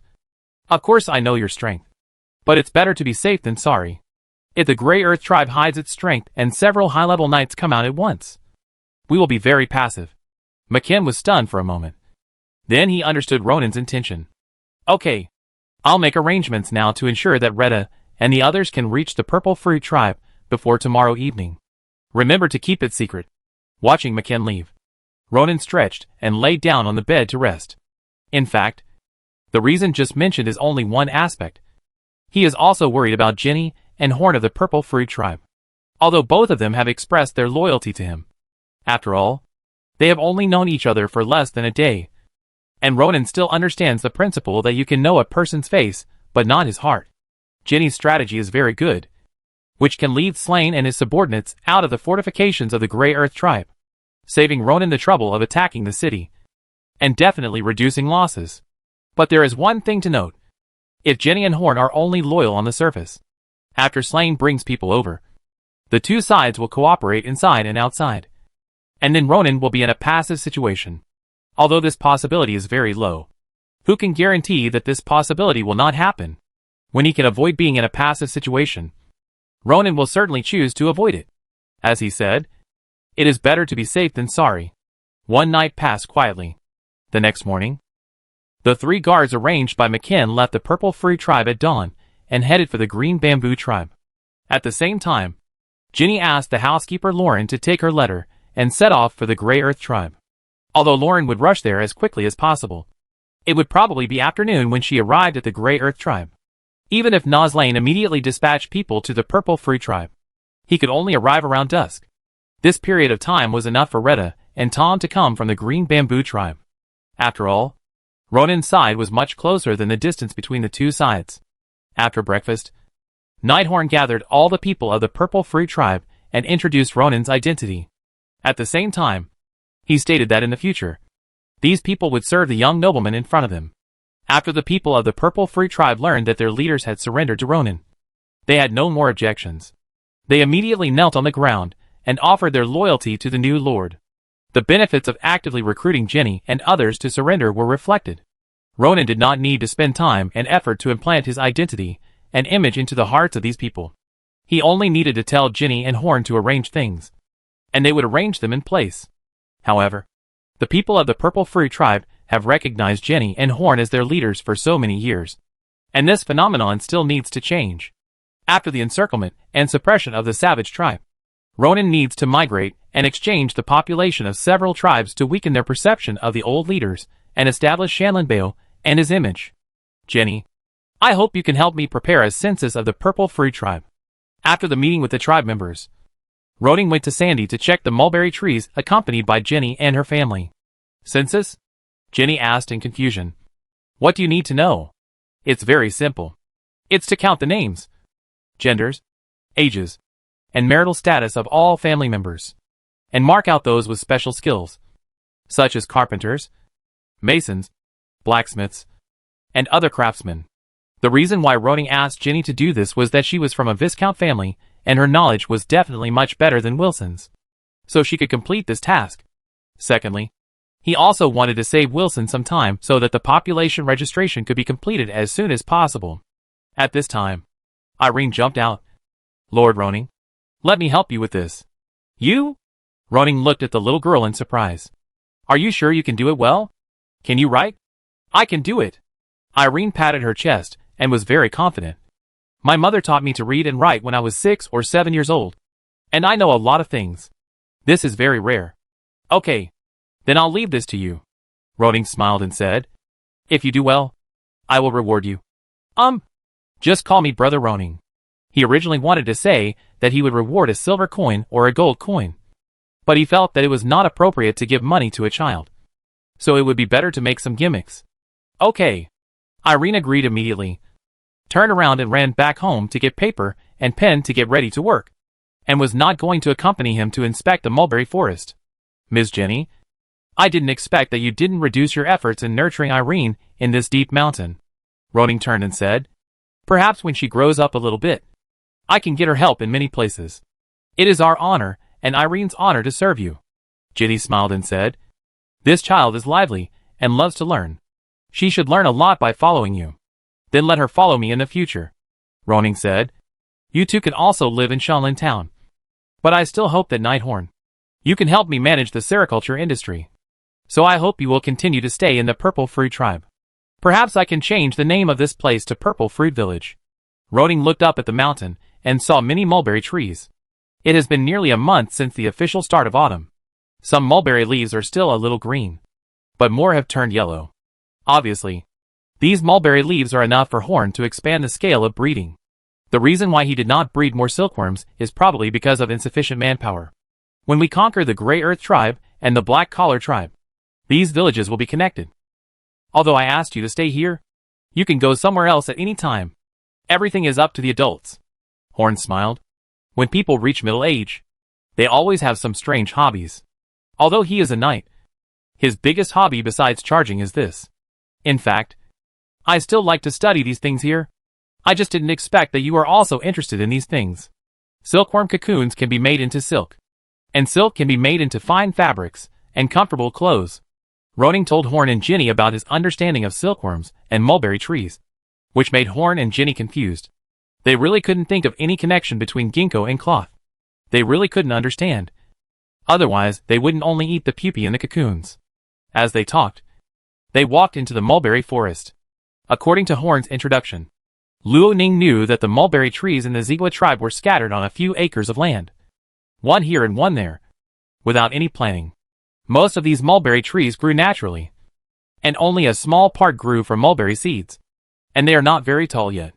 Luo Ning calculated in his mind that according to the calculation that one mulberry tree can feed 20 silkworms, the 345 mulberry trees in the Zigua tribe can feed a total of 6,900 silkworms. Theoretically, it is only enough to make 4 or 5 silk dresses. There are still too few trees. After the inspection, Ronan said to Horn, our first step is to expand the planting of mulberry trees. I suggest that you first plan out 10 acres of land to plant mulberry trees and increase the yield of mulberry leaves. Yes, but sir, what about the food in Zigua village? Jenny was worried. The food in Zigua tribe was not enough, and it would be worse if there was less land. Don't worry about this. I will transfer food from Shanlin town. Ronan said, the people living in Zigua village are the same as those in Qingju tribe. They all serve me, so I will naturally provide them with food. In the past, Shanlin Town sold food to Shan territory every year. Now there is no need to sell it. It is no problem to transfer some to feed more than 200 people in Zigua tribe. That's fine. Horn agreed to this matter. But sir, we don't have mulberries now. If we want to expand the planting, we need to wait until June or July next year. Roning was stunned for a moment. We have to wait until next year to expand the planting? Suddenly he understood that it seemed that the other party did not master the cultivation method of mulberry trees. It is also possible to expand the planting without mulberries. Roning walked aside, pulled out McKinn's long sword and cut off a mulberry branch. When the mulberry tree grows green leaves in the spring of next year, select strong branches like me, each of which is controlled to a length of several dozen centimeters, and leave 2 or 3 leaves on the top. Insert them into the soil and keep the soil moist, and the mulberry branches can grow into mulberry trees. Horn scratched his head. The meaning was obvious. This is also okay? Ginny knew almost nothing about planting, and asked in disbelief, is this really possible? Of course, Ronan said with a smile. This method is called cutting method, which can be used to cultivate many plants. When the time comes, you should plan the land. The distance between each mulberry tree should not be too close, but not too far. For 1 acre of land, about 1,000 mulberry trees should be planted. Horn exclaimed, Sir, you know so much. Ginny also sighed. Sir, you are worthy of being the noble bloodline of the Wushan family. Your knowledge makes us admire you. Ronan laughed and said modestly, if you see a lot, you will know a little about everything. But many people only know a little bit. And we still need everyone to work together. Let's go. Night, Horn. I'll take you to boil cocoons. Boil cocoons? Horn followed Ronan's footsteps. Is it a new way of eating? Chapter 90 Slang can't wait. In the afternoon, the sun was slightly slanting. The young Warren walked for more than 30 miles without stopping with Jenny's handwritten letter, and finally arrived at the edge of the Grey Earth tribe. At this time, his whole body was wet with sweat, and he staggered, as if he would fall down at any time. His face was full of dust and fatigue, and his eyes had lost their light, leaving only the pain of the journey not yet over. Originally, he didn't have to be so tired, mainly because he ran the last few miles to make himself look like he was dying of exhaustion. This was Ginny's request. Only when Lauren ran out of breath could the urgency of the matter and the urgency of the situation be highlighted, and Slane could be sure of what she and Irene had experienced. Finally here, the Grey Earth tribe is different from the Green Bamboo and Purple Free tribes.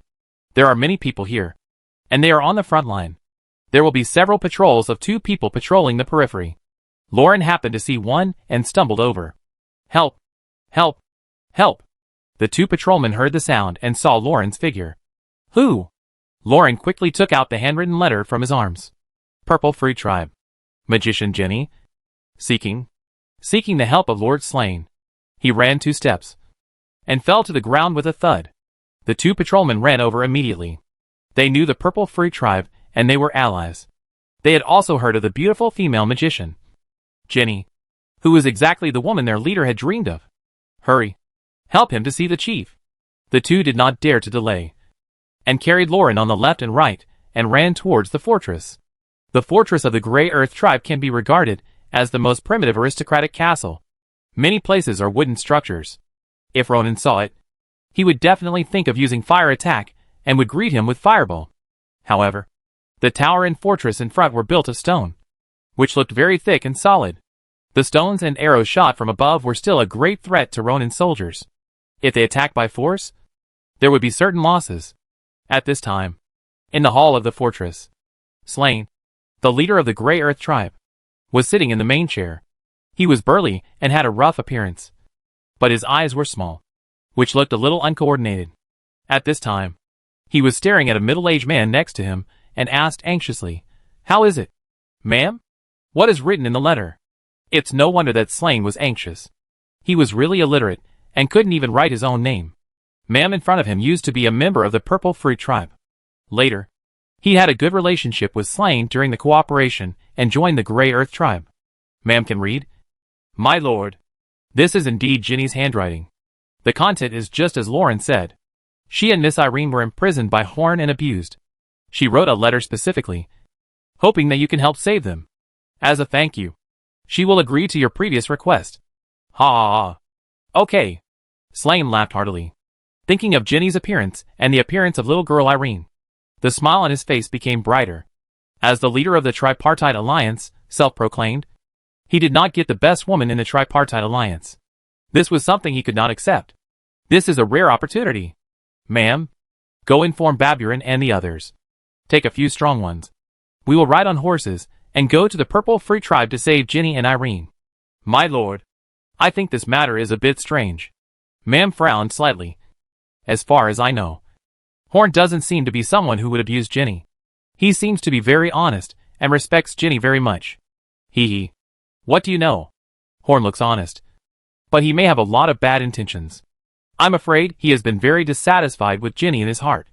Slane was mocking and sneering. Now that he has been promoted to a senior level, he thinks he is great. The dirty heart hidden in it is finally exposed. He wants to save some face from Ginny and her daughter. But my lord, I still think it's a bit abnormal. Slane took a deep breath. If Ma'am was not a mid-level knight and the second best player in the Grey Earth tribe, he would have scolded him a long time ago. Now he has to give him some face. You don't know Ginny. If she is not pushed to a certain point, she will not ask me for help. He knew Ginny hated him. But so what? After today, the other party will be her woman. And it is a mother and daughter together. It is exciting to think about it. Don't worry. I won't be blinded by beauty. Slane said to Ma'am, after today, rescuing Ginny and her daughter is secondary. And taking over the Purple Free Tribe is the most important. When we absorb the Purple Free Tribe, Willie of the Green Bamboo Tribe will not be a concern. When we have the same scale as the Black Collar Tribe, we can also build castles and high-rise buildings and live a life several times better than now. Ma'am, now you go and gather the others to follow me to the Purple Free Tribe. Slane would not give up this opportunity, even if that Horn becomes a senior knight. So what? I am also a senior knight. And there are 2 intermediate knights. You and Baburin. And 3 junior knights. We don't have to be afraid of him at all. Seeing that the leader had made up his mind, Ma'am could only choose to accept it. Although he felt that there was something fishy, it was indeed as Slane said. Even if there was something fishy, they were enough to deal with it. Even if the Purple Free Tribe and the Green Bamboo Tribe joined hands to harm them, they could deal with it. As for the Black Collar Tribe, they should be busy distributing and handing in food after just finishing the autumn harvest. And they should not have time to raid them for the time being. Okay, sir. Then I will prepare it now. But it's better for us to go back and forth within 3 days. Otherwise it will be troublesome when the Black Collar Tribe knows that we are leaving. No problem. Slane nodded in agreement. Man's brain is still good, which is why he lured him to join the Grey Earth Tribe. Lauren, you did a great job. He sat on the chair and looked down at the exhausted Lauren. At this time, he had regarded the other party as his subject. In the future, live with your master in the Grey Earth Tribe. I have asked someone to prepare lunch for you. Now you can go down to have a good meal and have a good rest. Thank you for your arrangement. Lauren stood up and saluted. My master Ginny and Miss Irene are waiting for your rescue in the damp little house of the Purple Free Tribe. Please don't let them wait too long. Don't worry. You and your servant will meet again tomorrow afternoon at the latest. Slane was in a very happy mood at the moment. He wanted to equip himself with a pair of wings and fly to the Purple Free Tribe to kill Horn, and then kick open the dilapidated house as a hero to show Ginny and Irene how powerful he was. Bah! A defeated general. Forgetting that he was defeated by me after becoming a senior knight?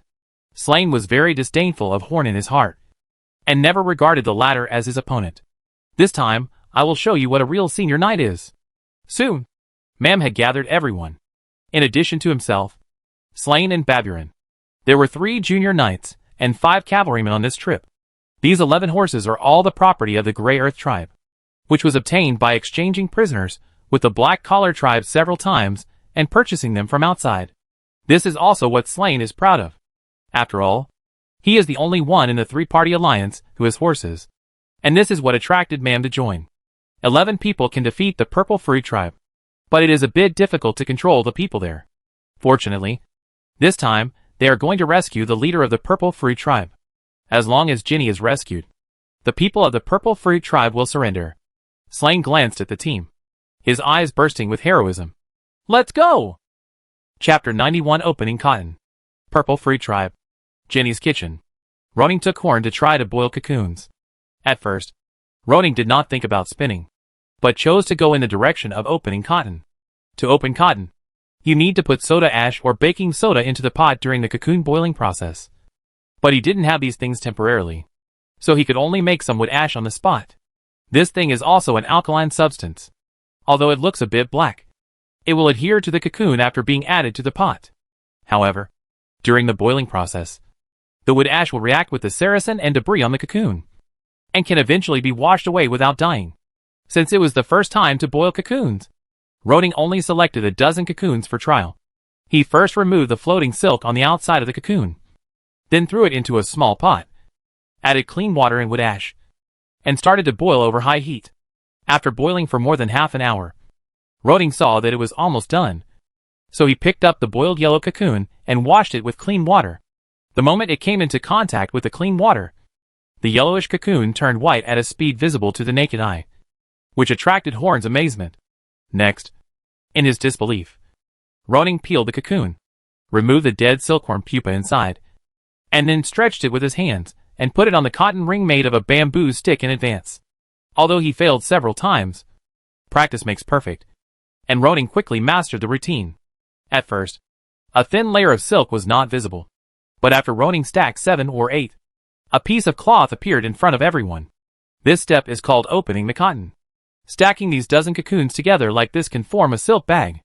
Roning introduced, make a few more of these silk bags, then wash them twice and dry them.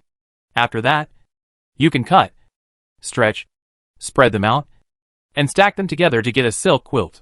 Horn carefully took the silk bag handed over by Roning, his eyes full of disbelief. He always thought that boiling cocoons was another way to eat silkworm pupae, but he didn't expect that there was a special piece of cloth in front of him. Ginny on the side also looked at this scene in amazement. At this moment, they finally understood why the Lord was interested in sericulture, and it turned out to have such a wonderful use. My Lord, your profound knowledge deeply impressed me. Ginny bowed deeply to express her admiration. Although I don't know what the silk quilt you were talking about is, I may have expected that it is definitely worth a lot of money. That's natural. Roning smiled. Although there is fighting magic in this world, food, clothing, housing and transportation are also indispensable. There will always be people who need good things. Especially things that can represent the status of the nobility are even more valuable. Horn, since you are interested in sericulture, you can try more. But you have to be careful to keep the silkworm seeds, and don't try all of them, he suggested. In addition, this is only one of the ways to use the cocoons. We can also spin silk. Spin silk? Horn was very curious and listened attentively. You can think of the cocoon as a ball surrounded by a line. What we need to do is to find the thread ends, and then gather 7 or 8 silk threads together to form a silk thread. Roning gestured and said, then we can use these silk threads to weave cloth and make clothes. His description was still too abstract. Horn and Ginny were both in the state of poor students listening to the teacher's math class. But this did not prevent the two from admiring and marveling at Roning. Just as Horn said, although I don't understand, I feel it's very powerful. Horn looked at the silk bag in his hand, thinking of eating so many silkworm pupae and throwing away so many cocoons in the past. He suddenly felt a sense of waste. While the two were talking, McKen came in from outside. My lord, Rydar and Tom are here. Okay. Roning introduced to Ginny and Horn. Rydar is my commander. I'll go see him. Horn, if you are interested, you can try to open the cotton first, and we will study how to draw silk later. After that, he left the kitchen. Horn and Ginny did not realize Roning's intention to call Rydar over. They just thought it was to deal with Slain. After the two retracted their sight, they began to lower their heads and carefully observe the silk bag in their hands. This thing is so light. Ginny stroked it. If it can be made into a quilt as Lord Ronan said, it must be very light. In addition to quilts, it can also be made into clothes. Lord said that more than 1,000 silk cocoons can make a silk dress. Horn emphasized. Lord also said that he would recruit dyers to make colorful silk in the future. The dress made of it is much rarer than ordinary noble dresses. He looked at his wife seriously. I must make a dress like this for you and Irene. Ginny was very moved. I believe you can do it. In Ronan's temporary room, he met Rydar and Tom, who came from the Chinju tribe. My lord, Wilson arrived safely in the Chinju tribe yesterday, and has started the census today. Rydar reported the situation there. With the assistance of Jewett and Sim, the people of the Chinju tribe are quite cooperative. According to Wilson, he can complete the registration today. Ronan nodded. There are only more than 300 people in the Chinju tribe, and the residences are relatively concentrated, so it is indeed not difficult. Back to the topic. Ginny and Horn should be fine. But it is necessary for you to come here, Ronan said, if things go as Ginny expected. The people of the Grey Earth tribe will probably be here later. Rydar Tom. You take people to hide in the mountains and forests on both sides, and wait for them to come in before cutting off the retreat. The Purple Fruit tribe is a crater with a notch. If the retreat is blocked, it means inviting someone into a trap, and then closing the door to beat the dog. Leave it to us. Rydar smiled. I heard from the government official that the wild tribe in the forest has existed for 20 years. I didn't expect you to have solved most of them so quickly. If the outside world heard about it, I'm afraid they would be amazed at your ability. They just don't want to spend the effort. Ronan shook his head. If the nobles were determined to get rid of the wild tribe, they could still do it. But they didn't have the motivation. And they didn't want to bear the losses. The reason why he was able to conquer so quickly was, on the one hand, a blitzkrieg. The Green Bamboo tribe had no time to react and form a strong resistance, while the Purple Fruit tribe surrendered without any resistance. As the sky gradually darkened, Ginny had arranged for the servants to prepare dinner. Horn followed Ronan's method to select the better cocoons in the warehouse to make silkworm seeds. This time, the number of silkworm seeds was a little more, and hundreds of them were prepared. Rydar, Tom and others went out to ambush early, but McKinn stayed by Ronan's side as a personal guard. How was the statistics today? Ronan sat on a chair in the living room, checking the parchments handed over by Irene, which recorded the other party's statistics. Irene stuck out her tongue, a little embarrassed. It's not finished yet. Give me another morning. I will definitely finish it. Ronan checked with a smile. There were almost no special craftsmen in the Savage tribe. A few people's names were marked with words such as mason and carpenter, but their specific levels were not clear. However, for Ronan, anyone with some basic knowledge in these directions could be used. Your handwriting is good. Much better than Wilson's. Really? Miss Irene was so happy to hear this compliment that she even jumped a little. Ronan didn't understand why the other party was so excited, but he nodded. Of course. I never lie. He really didn't lie. Irene's handwriting was neater and more comfortable to browse than Wilson's. I didn't finish the registration today, probably because I was not familiar with it at the beginning. Ronan returned the parchment to the other party. Come on. But you have a good magic talent. Don't forget to practice. For me, the value of a powerful magician is much greater than that of a political officer. Political officers can be trained in batches, but magicians cannot. What Ronan likes about Irene is always her magic talent. Sir! While they were talking, a guard ran over from outside. There are horses coming in the distance. The commander asked me to inform you that they might be people from the Grey Earth tribe. Ronan raised his eyebrows. How many people are coming? It seems to be more than a dozen. The road is too far to see clearly. Okay. Go and inform Ginny and Horn to open the door to welcome guests. Chapter 92 The King of Last Hit. Slane considered himself the leader of the tripartite alliance. He had visited the Chinju and Zigua tribes more than once. In his heart, he had already regarded these two allies as his own. After receiving the news from Morin, he excitedly led his team to rush here non-stop, both to rescue Ginny and Irene, and to annex the Zigua tribe. But he never expected that when he rushed into the mountain stronghold with his men, he saw Ginny and Horn coming towards him. Their loving appearance was very dazzling. Where was the shadow of being imprisoned? What is this? Slane was stunned. Ma'am changed his face and whispered a reminder. It's bad. Ginny is really a liar. My lord, I suggest to withdraw from the mountain stronghold first. The 3 knights and several cavalrymen next to him also changed their faces. But Slane sneered. What are you afraid of? Can they beat us? Just then, they heard hurried footsteps behind them. It was Retta and Tom who led the team and blocked the retreat. Slane looked back and felt bad. He looked back again and stared at Ginny with a grim look. Damn bitch. You dare to lie to me. Ginny was not angry at all, but smiled faintly.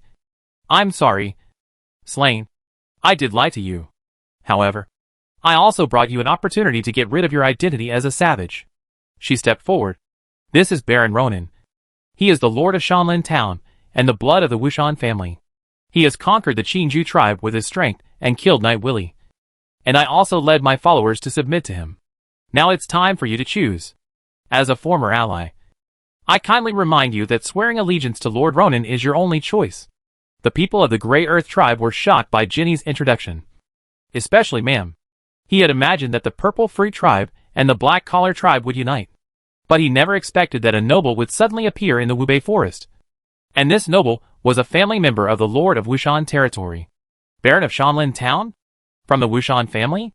Slane turned his angry gaze to Ronan. His brows furrowed. No wonder. No wonder he felt uncomfortable when he just glanced at the silver-haired boy. Wasn't the leader of the noble coalition who chased him silver-haired? However, it was impossible to make him submit to a noble.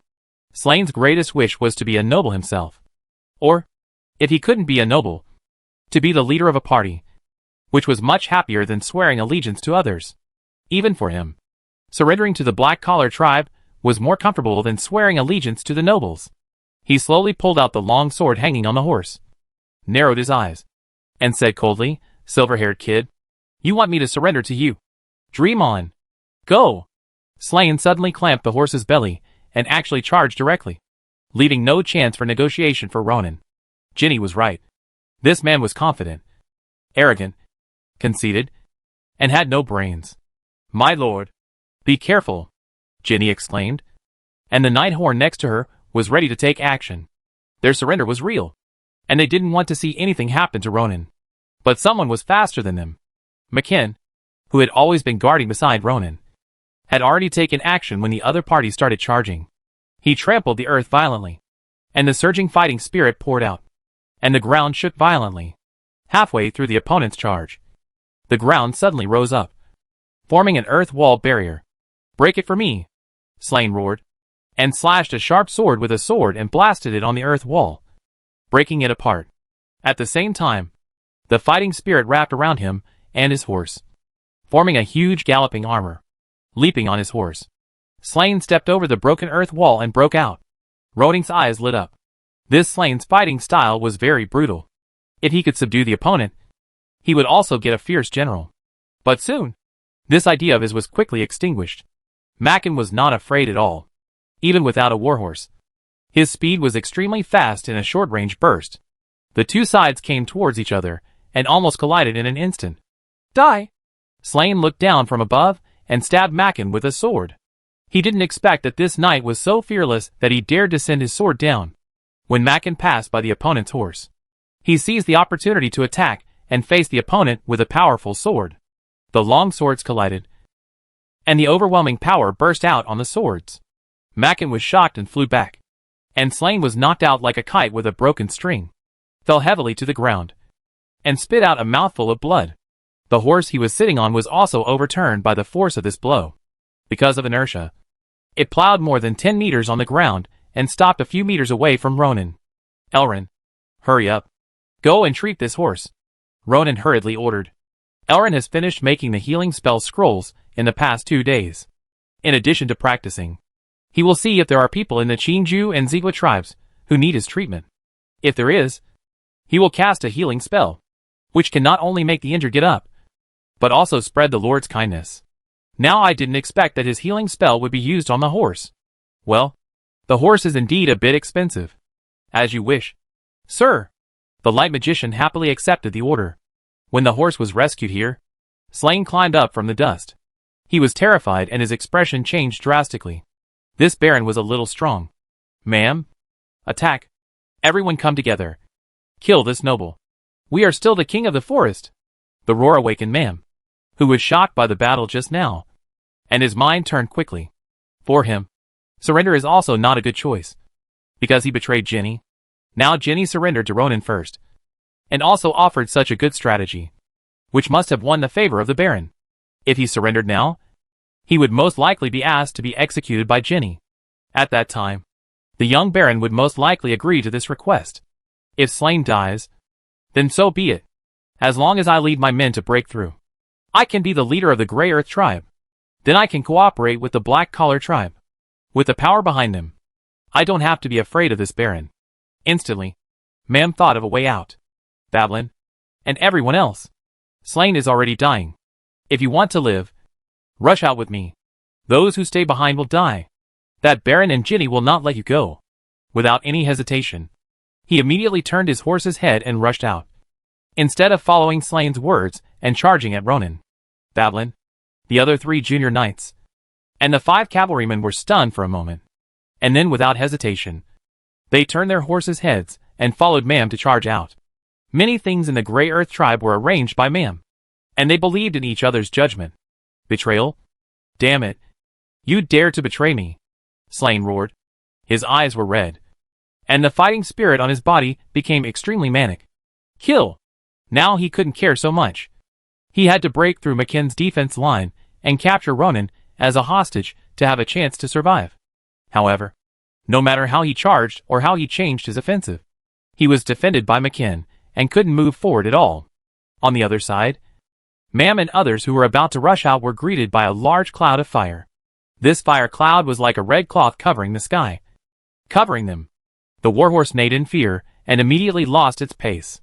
The cavalry on the horse was unstable and fell to the ground immediately.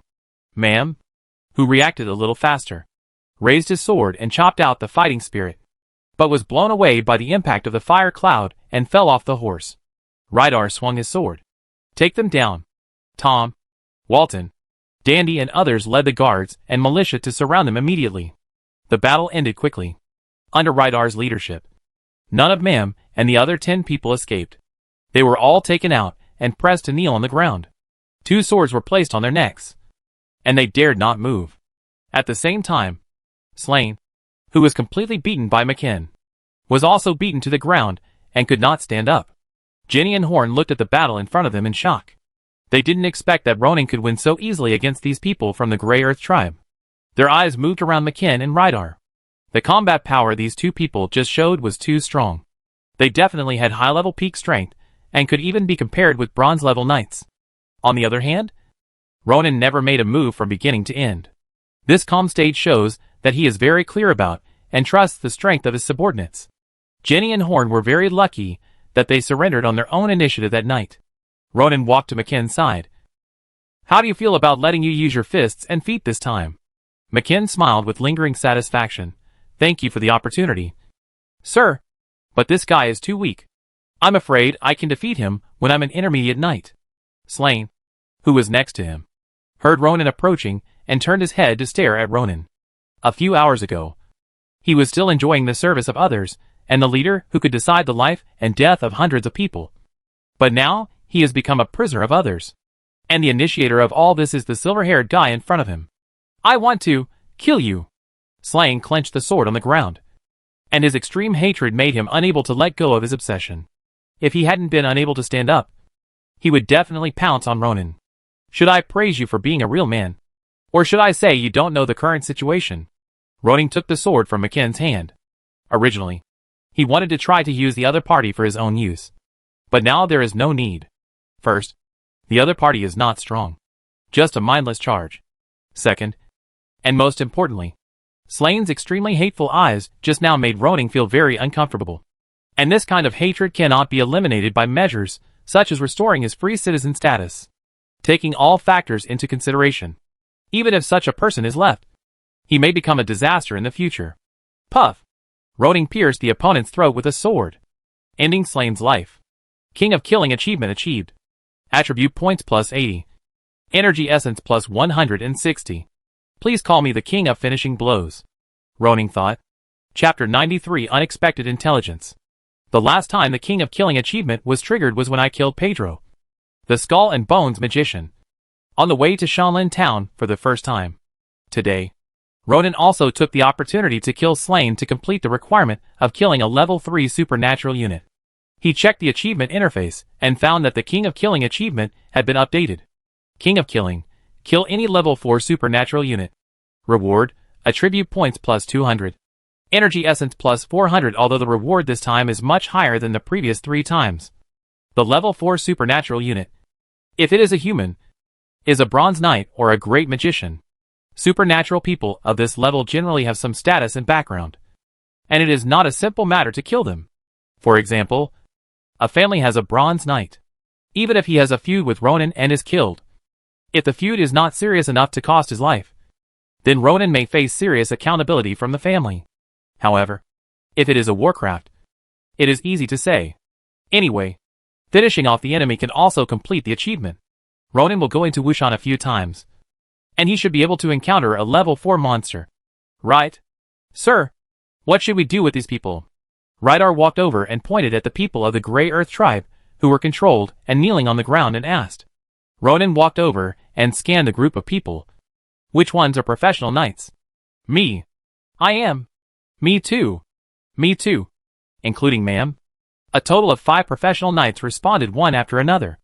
In this world, professional knights are more popular than ordinary people even if they are defeated. Even if the victor does not need their loyalty, they can sell them to the slave exchange, so that they can survive. Ronan nodded slightly, and looked at the remaining 5 cavalrymen. Are you willing to pledge allegiance to me? Or do you want to die like slain? All the captives rushed to say I am willing. At this moment, they had no other thoughts. Even ma'am, who had just escaped, was the same. Since he couldn't escape, he could only kneel down and beg for mercy. If Ginny pursued him, he would beg for forgiveness. All just to survive. I accept your loyalty, but I don't like traitors. Ronan finally looked at ma'am, who reminded him of a legendary figure. Lu Bu, a slave of 3 surnames. But Lu Bu at least has real skills. But this ma'am is far from that. It was too easy for Ronan to conquer the savage tribe this time. He showed a kind image of being willing to forgive others. And he didn't have an overly fierce side. Kindness is indeed a good quality. But blindly being kind will have the opposite effect, making people think he is too easy to talk to. Now, all the existing supernaturals from the 3 tribes are present, which is a good opportunity to let those who surrender know what they can do, and what they absolutely cannot do. Jenny, I heard you say that this man was originally from your purple fruit tribe. Right? Ronan looked back at Jenny, but found that as the battle ended, many leaders of the purple fruit tribe gathered around to watch the fun, and the timid Irene also stood beside her parents. Facing this question, Jenny didn't know how to answer for a while. Saying to kill him directly seemed too stingy. Saying to spare ma'am's life? I don't know what Ronan really thinks. However, considering that the other party had just said I don't like traitors, she hesitated for a moment and replied, Mamu betrayed the purple fruit tribe first, and then betrayed slain. The word betrayal may have been branded on his soul. Since you don't like traitors, sell him to the slave exchange. She gave her answer. Mamu, who was kneeling on the ground, immediately defended. Jenny, I had no choice but to join the Grey Earth tribe. The Black Collar tribe is very strong and has a backer. If the Grey Earth tribe can't stop it, then our 3-party alliance will soon be swallowed up by the Black Collar. Mamu's tone was firm, as if he had done nothing wrong. I am considering the 3-party alliance and our 3 tribes. Joining the Grey Earth tribe is to make the 3-party alliance more solid and to allow us all to survive. This is not betrayal. Jenny snorted coldly. If it's not betrayal, then why did you come to persuade me again and again? And even threaten that if I didn't join the Grey Earth, my family would be destroyed sooner or later? Ronan raised his hand to stop the two from talking. You just said that the Black Collar tribe has a backer? Ronan caught on to this word. He was very curious. What kind of backer could a savage tribe have? Could it be that there is another large tribe besides these 4 tribes?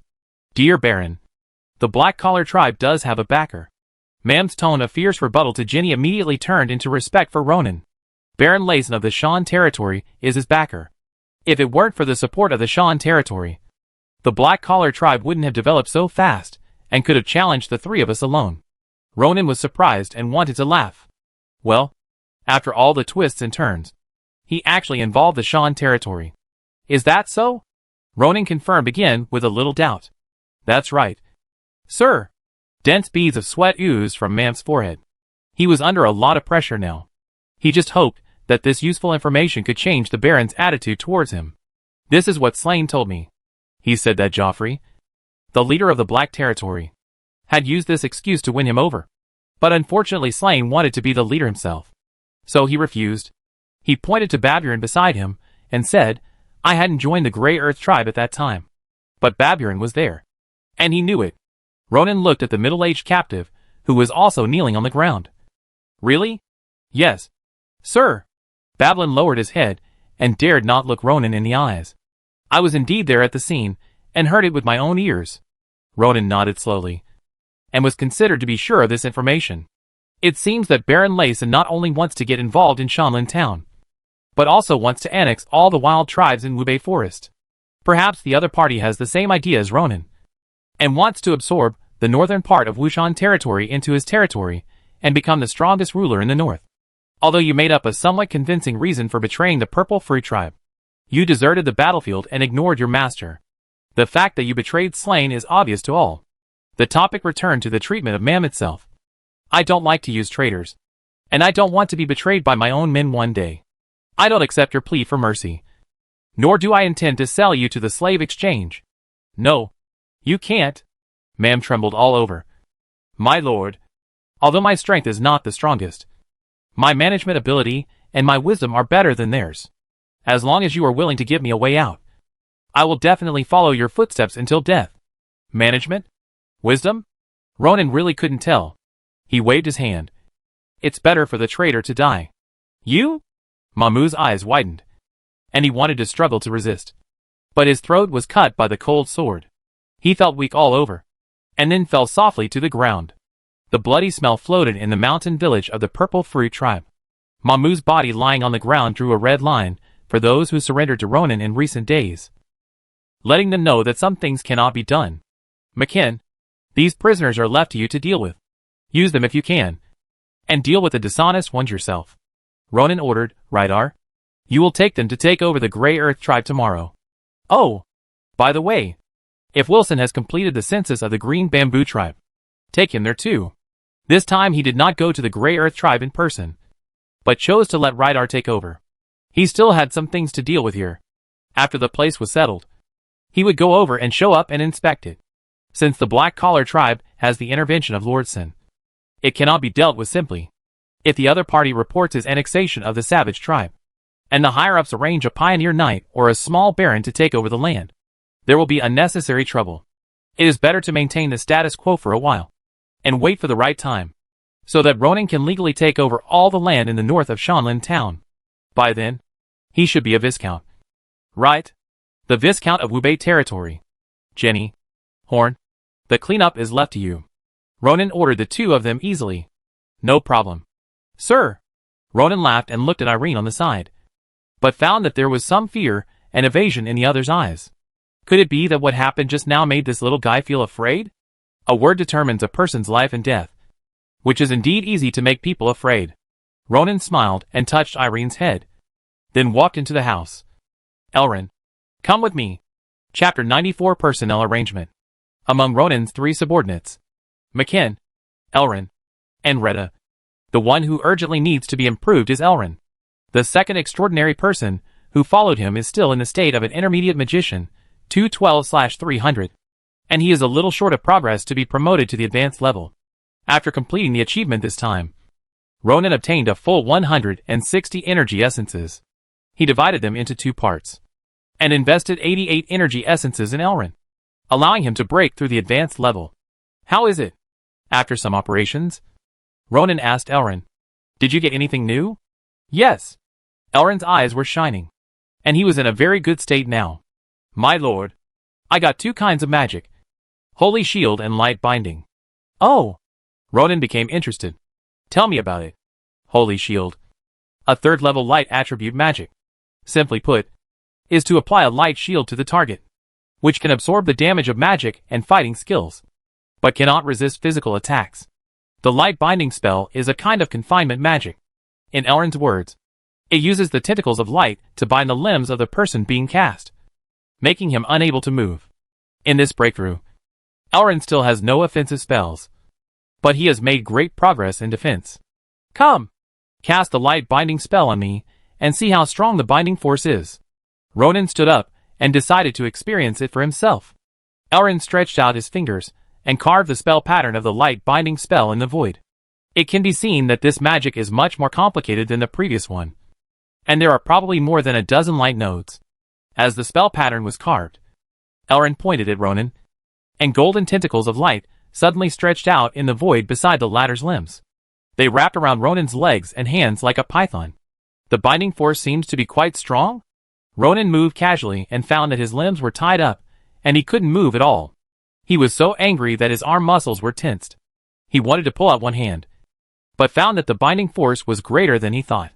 With his early intermediate level, he couldn't break it. It's stronger than I thought. Ronan opened the panel and added all 80 attribute points to his knight progress. At this moment, he reached the intermediate knight, 133/200. Break it for me, Ronan shouted in a deep voice. And his limbs suddenly exerted force. The light tentacles that bound his limbs became unstable. This spell was about to be broken by Ronan. But, one breath, 2 breaths. Ronan's face flushed red. Finally, after a stalemate of 7 or 8 seconds, the light on his limbs broke and disappeared. He rubbed his wrist. Fortunately, he finally broke the magic. Otherwise, he would be embarrassed in front of his men. The binding force is very good, Ronan praised. It should be enough to imprison an average intermediate knight. He changed the subject.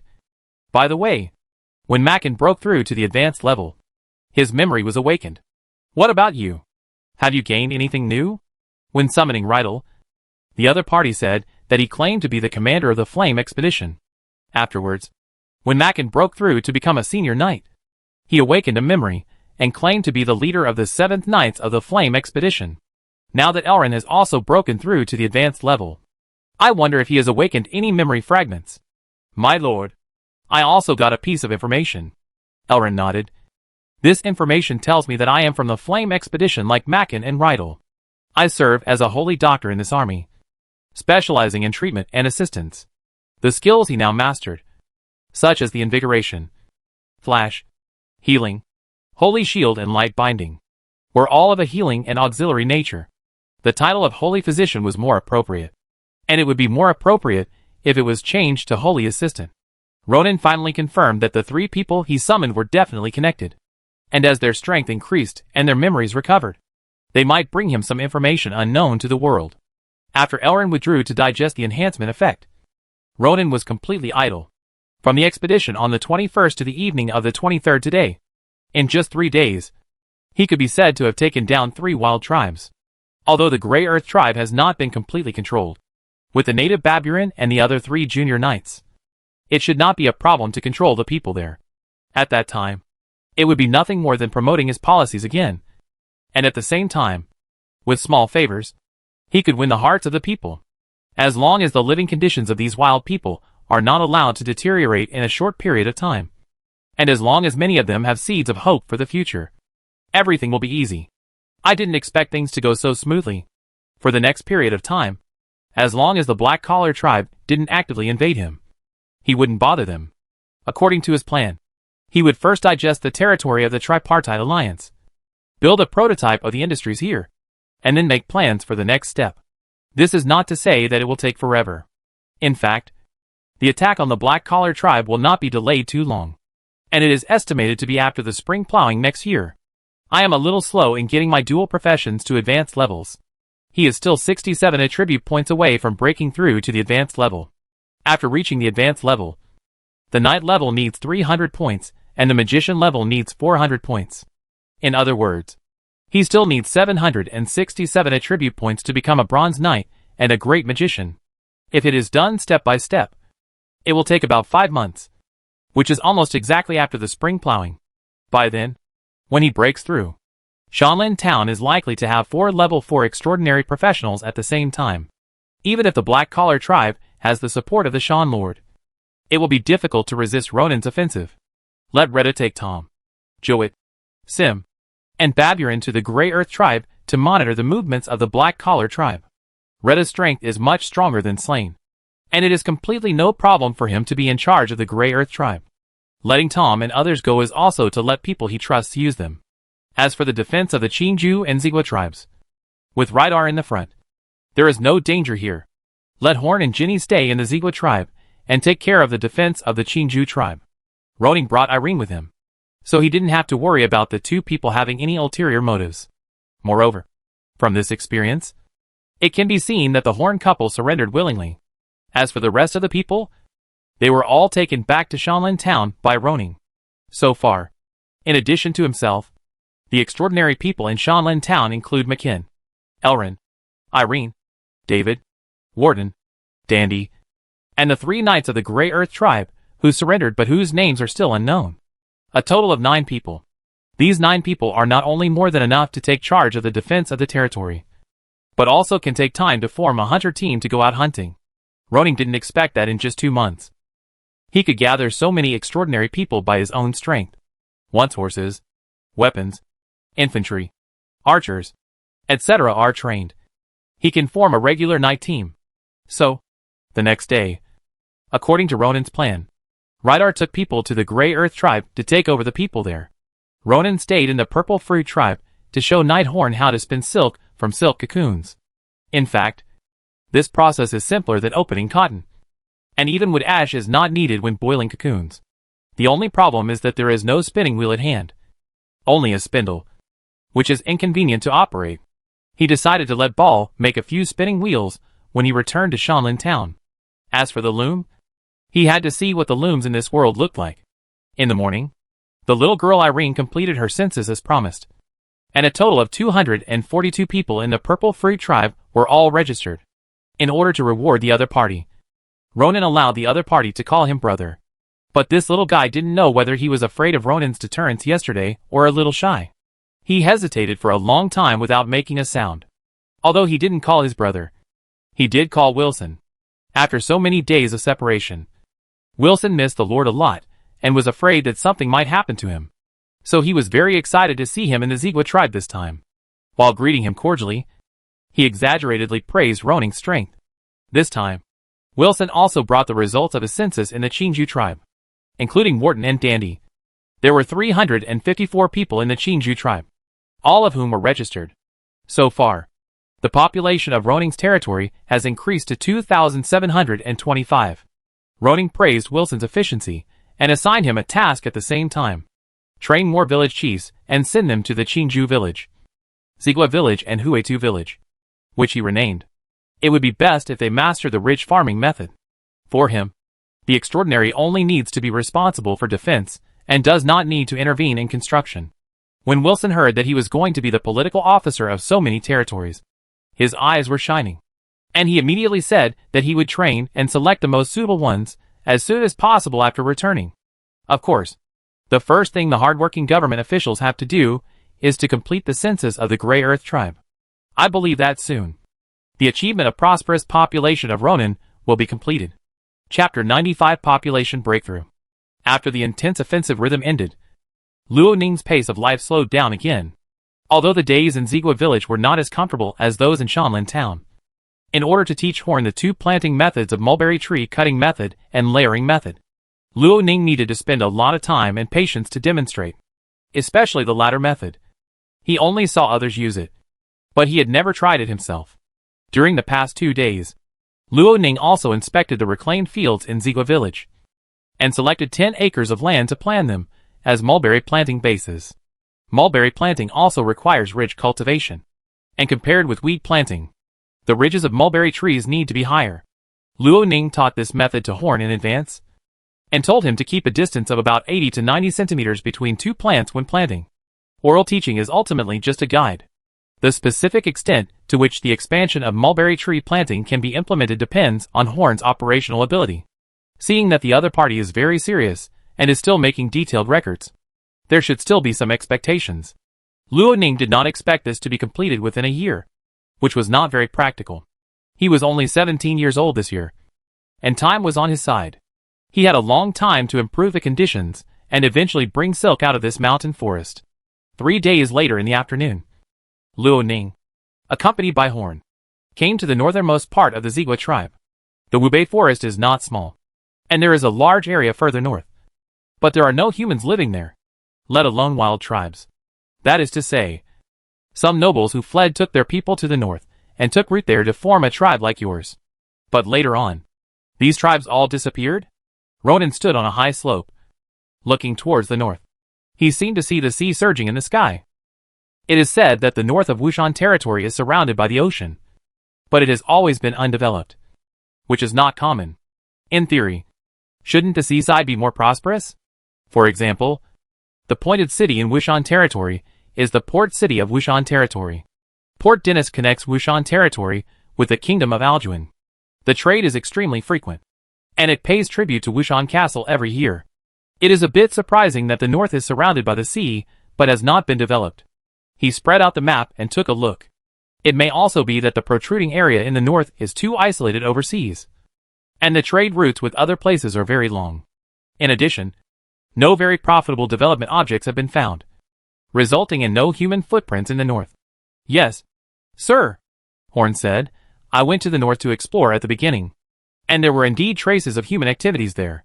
I saw wooden houses, stone houses, and many white bones on the ground. But I didn't find more human figures, he recalled, a trace of panic on his face. I felt that the disappearance of people there was not normal, so I didn't dare to go deeper. Is that so?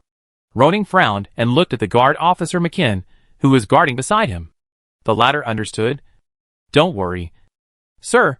When I have time, I will take people to find out all the land in the north and mark out the dangerous areas in advance. Roning nodded. Zigua village has existed safely for these years. Even if there are any dangerous areas, the impact is not great. The exploration matter will be considered after you are promoted to Bronze Knight. Okay, sir. Horn stood aside and listened to the conversation between the two masters and servants. Feeling strange. It is not easy to be promoted to bronze level. Some people will be stuck at this stage of senior knights for their whole lives. But listening to these two people talking, it seems to be a done deal. And even a very easy thing.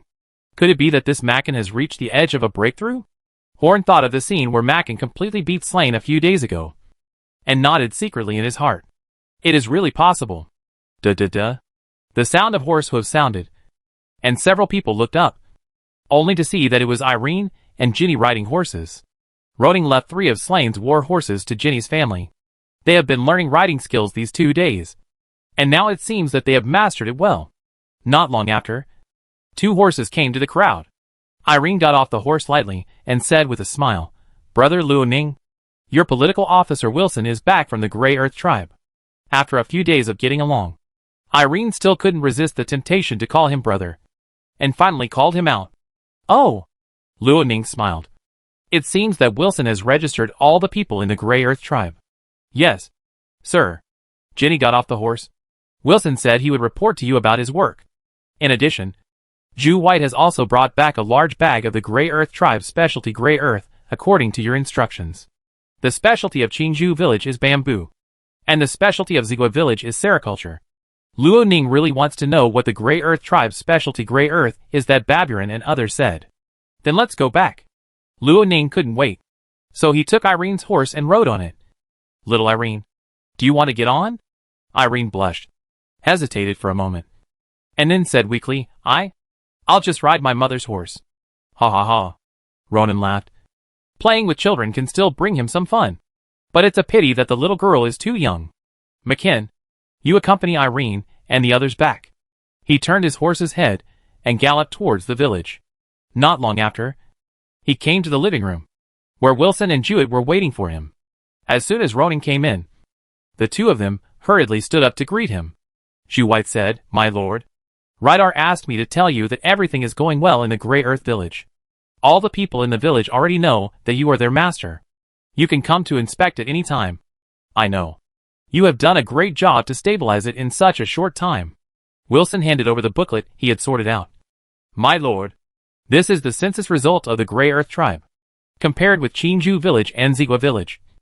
The Grey Earth tribe has more craftsmen. He introduced, I have asked. There are 3 carpenters alone, one of whom should be about the same level as William. In addition, there are 2 masons and a lot of strong men. Roning laughed. The Grey Earth tribe is indeed much stronger because it has sucked blood from its allies. Wilson, your ability is getting stronger and stronger. He praised and took the booklet. As soon as the parchment was in hand, the system text appeared in front of him. Prosperous population achievement achieved. Attribute points plus 50. Energy essence plus 100. The population of Huitu village is 455 people, together with the population of Shanlin town, Qingzhou village and Zigua village.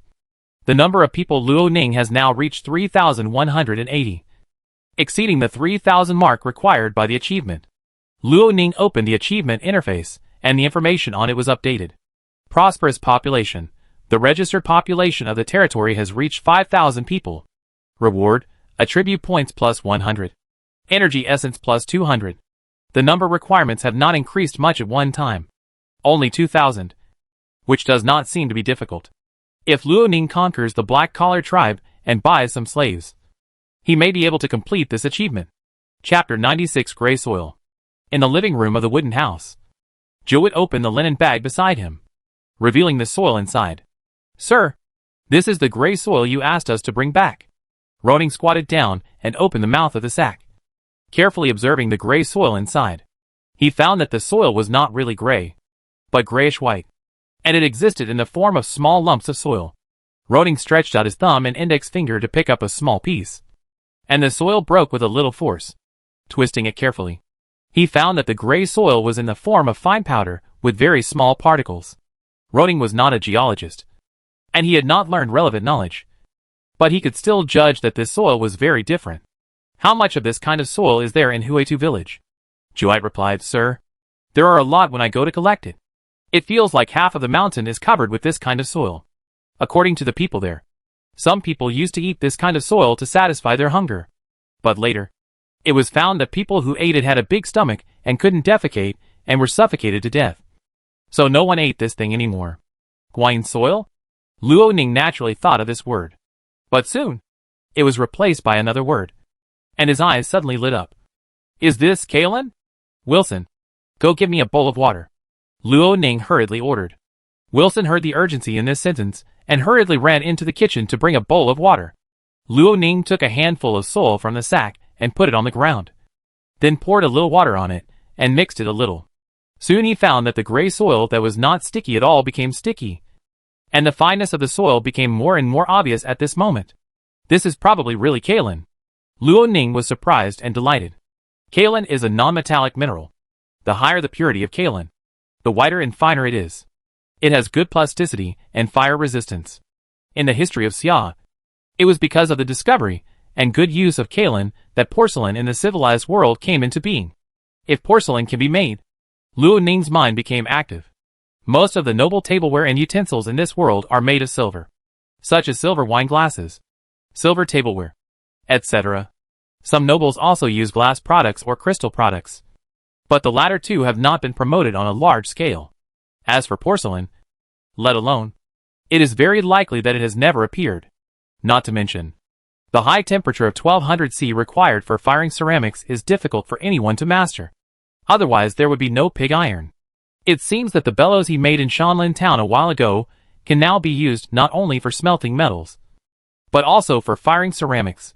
Of course, the bellows are only auxiliary, and firing porcelain requires several other key steps. For example, how to process kaolin to refine clay, how to throw, carve, glaze and fire, etc. are all difficult problems that need to be explored and solved. Once these problems are solved, Shanlin town will be able to produce porcelain. Luo Ning felt a little sad when he thought about it. He didn't expect that he could get all three things: pig iron, silk and porcelain, in this piece of land in the north of Wushan territory. This land really gave him enough surprises, putting aside the difficulty of realization. As long as these three things are firmly grasped, especially porcelain, future development will not be a problem. With these materials as a foundation, combined with the knowledge in Ronin's mind, he already had a preliminary idea of how to develop in the future. Tomorrow morning, Zuwait, we will set off for the Gray Soil village. This time, Ronin's purpose is no longer just to meet his subjects, but more to observe the scale of the Gray Soil vein. As for you, Wilson, things here have come to an end for the time being. Let 2 guards take you back to Shanlin town to supervise the village heads and group leaders to master new farming techniques. Ronin added, in addition, let the serfs and tenants observe and learn as soon as possible. If everyone has mastered these farming techniques, we can also let some people go to the 3 new villages to teach the techniques. Let some people master it first, and then let these people lead more people who have not mastered it to master this technology. This is the way of promotion advocated by Ronin. I understand, sir. Wilson remembered the Lord's order firmly, and he felt that his burden was getting heavier and heavier, but correspondingly, his status was getting higher and higher. At least there will be more and more village chiefs and team leaders under him. Sir, Commander Retta has something else for me to give you, Jewett said, picking up the second sack from the chair next to him. And there was a clanging sound inside. After we arrived at the Grey Earth village, we controlled the women of Slain and Mam. The commander arranged them to continue working for you in the Grey Earth village like everyone else. In addition, this contains the wealth of Slain and Mam, and he asked me to pass it on to you. Oh! Ronan took it with a smile and asked curiously, how much is it? Wilson smiled and replied, Sir, Rydar asked me to count it. Mam's money is not much. Only 6 gold, 12 silver and 98 copper. But Slain's property is not small. 36 gold, 48 silver, and 539 copper. In addition, Slain's warehouse also has 5 knight swords, a shield and a set of chain mail. In addition, it is said that the cultivated land in Huetu village has more than 2,300 acres. And there is also wheat harvested in the warehouse. But the specific amount has not been determined. Ronan was a little surprised.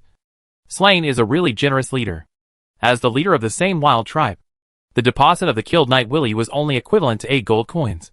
But the property of this leader Slain was equivalent to more than 40 gold coins. Moreover, the number of cultivated fields in Huetu village far exceeds that of Chinju and Zigua, which is worthy of being the strongest in the tripartite alliance. I wonder how much money Horn and Ginny have in their savings. It's a pity that they surrendered without any resistance. And Ronan couldn't take their private property for himself. But the Purple Free tribe is the weakest. So I think they don't have much savings. Ronan quickly pulled his mind back. It's not the performance of a good leader to always think about the property of his subordinates. Zuwait, let Retta inform others that in view of the perfect victory of this expedition, all militiamen coming out of Shanlin town will be rewarded with 3 copper coins each. Guards will be rewarded with 5 copper coins each. And other professionals including you Wilson will be rewarded with an extra week's salary, which will be paid together with the monthly salary of next month. As for the money, he took the lion's share, so he had to share some of it to make his subordinates happy. Not to mention that he won the battle. Those guards and militiamen didn't seem to have done much, but they still played a big role in capturing the people, controlling, and patrolling. If we calculate the amount of money Ronan gave to the 3 armies, it would only be about 5 or 6 gold coins, which was just the money he got from Knight Willie. Wilson and Jewett looked at each other, and saw the joy in each other's eyes.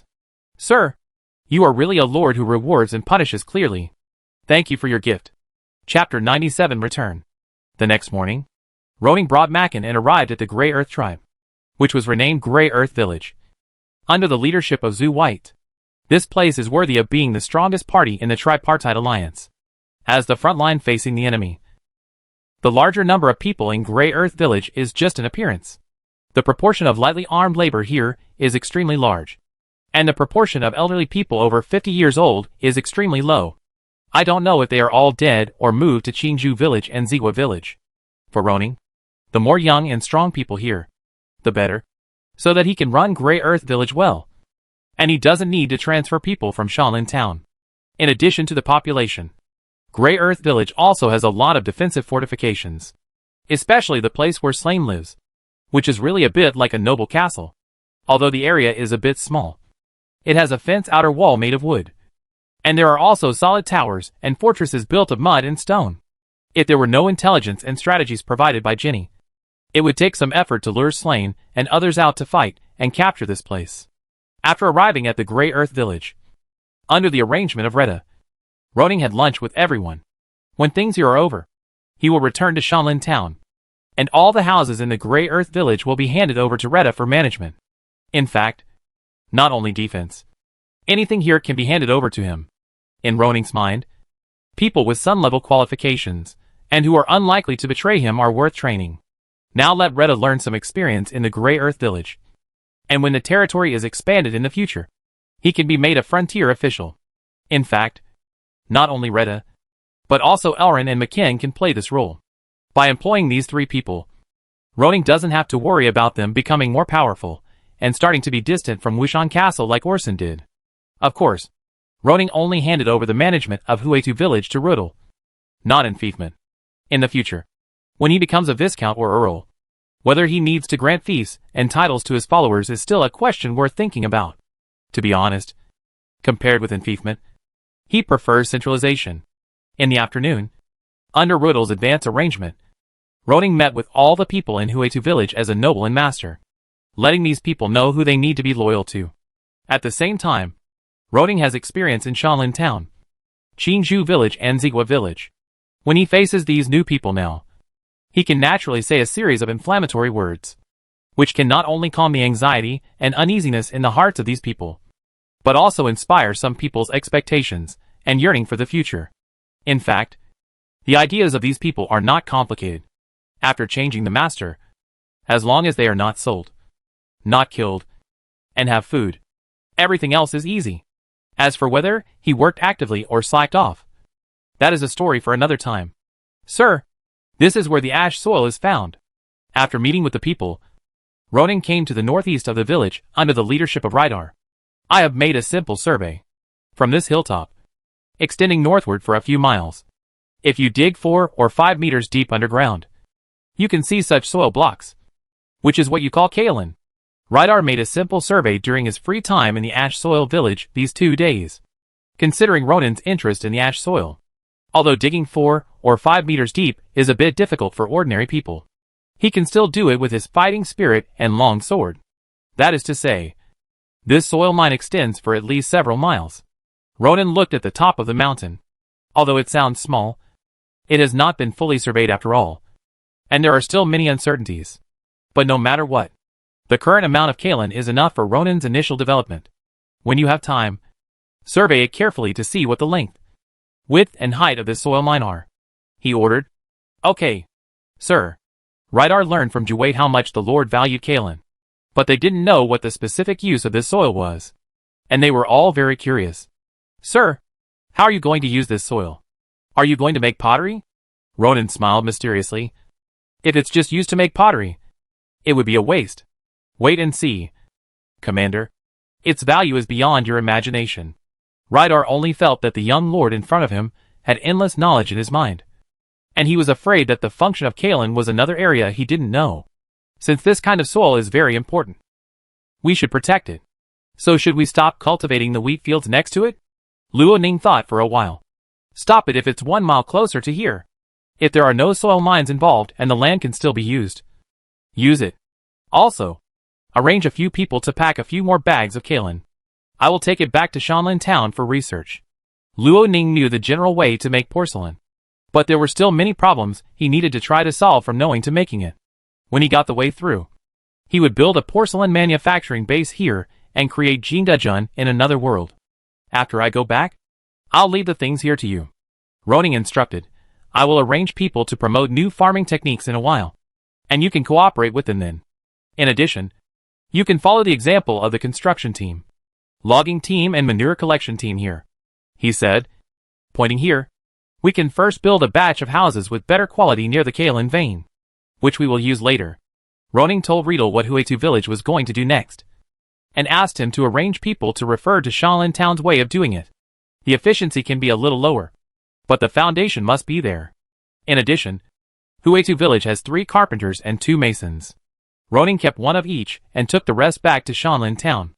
The carpenters worked in the iron and wood workshop and made the plow body of the curved plow, and the masons took them back to Shanlin Town to build houses. In any case, Shanlin Town is connected to the outside world in terms of geographical location, and there is no doubt that it should be developed first. It was a pity that his territory had a population of 3,000, but the number of craftsmen was still very small. He could only ask the existing craftsmen to bring out more new people. In the next 3 days, Ronin stayed in the Grey Earth village, on the one hand to inspect the environment around the tribe, and on the other hand to walk around and see more, which could also stabilize people's hearts. In addition, he spent a day going to the southeast of the village and spied on the Black Collar tribe from a distance, as a place where the Baron of Shan territory had his hands on. The Black Collar tribe was much more rigorous than the Triple Alliance. Before Ronin reached the other side's range, he found that there were several sentry towers set up at intervals along the way, which should be to guard against the sneak attack of the Triple Alliance.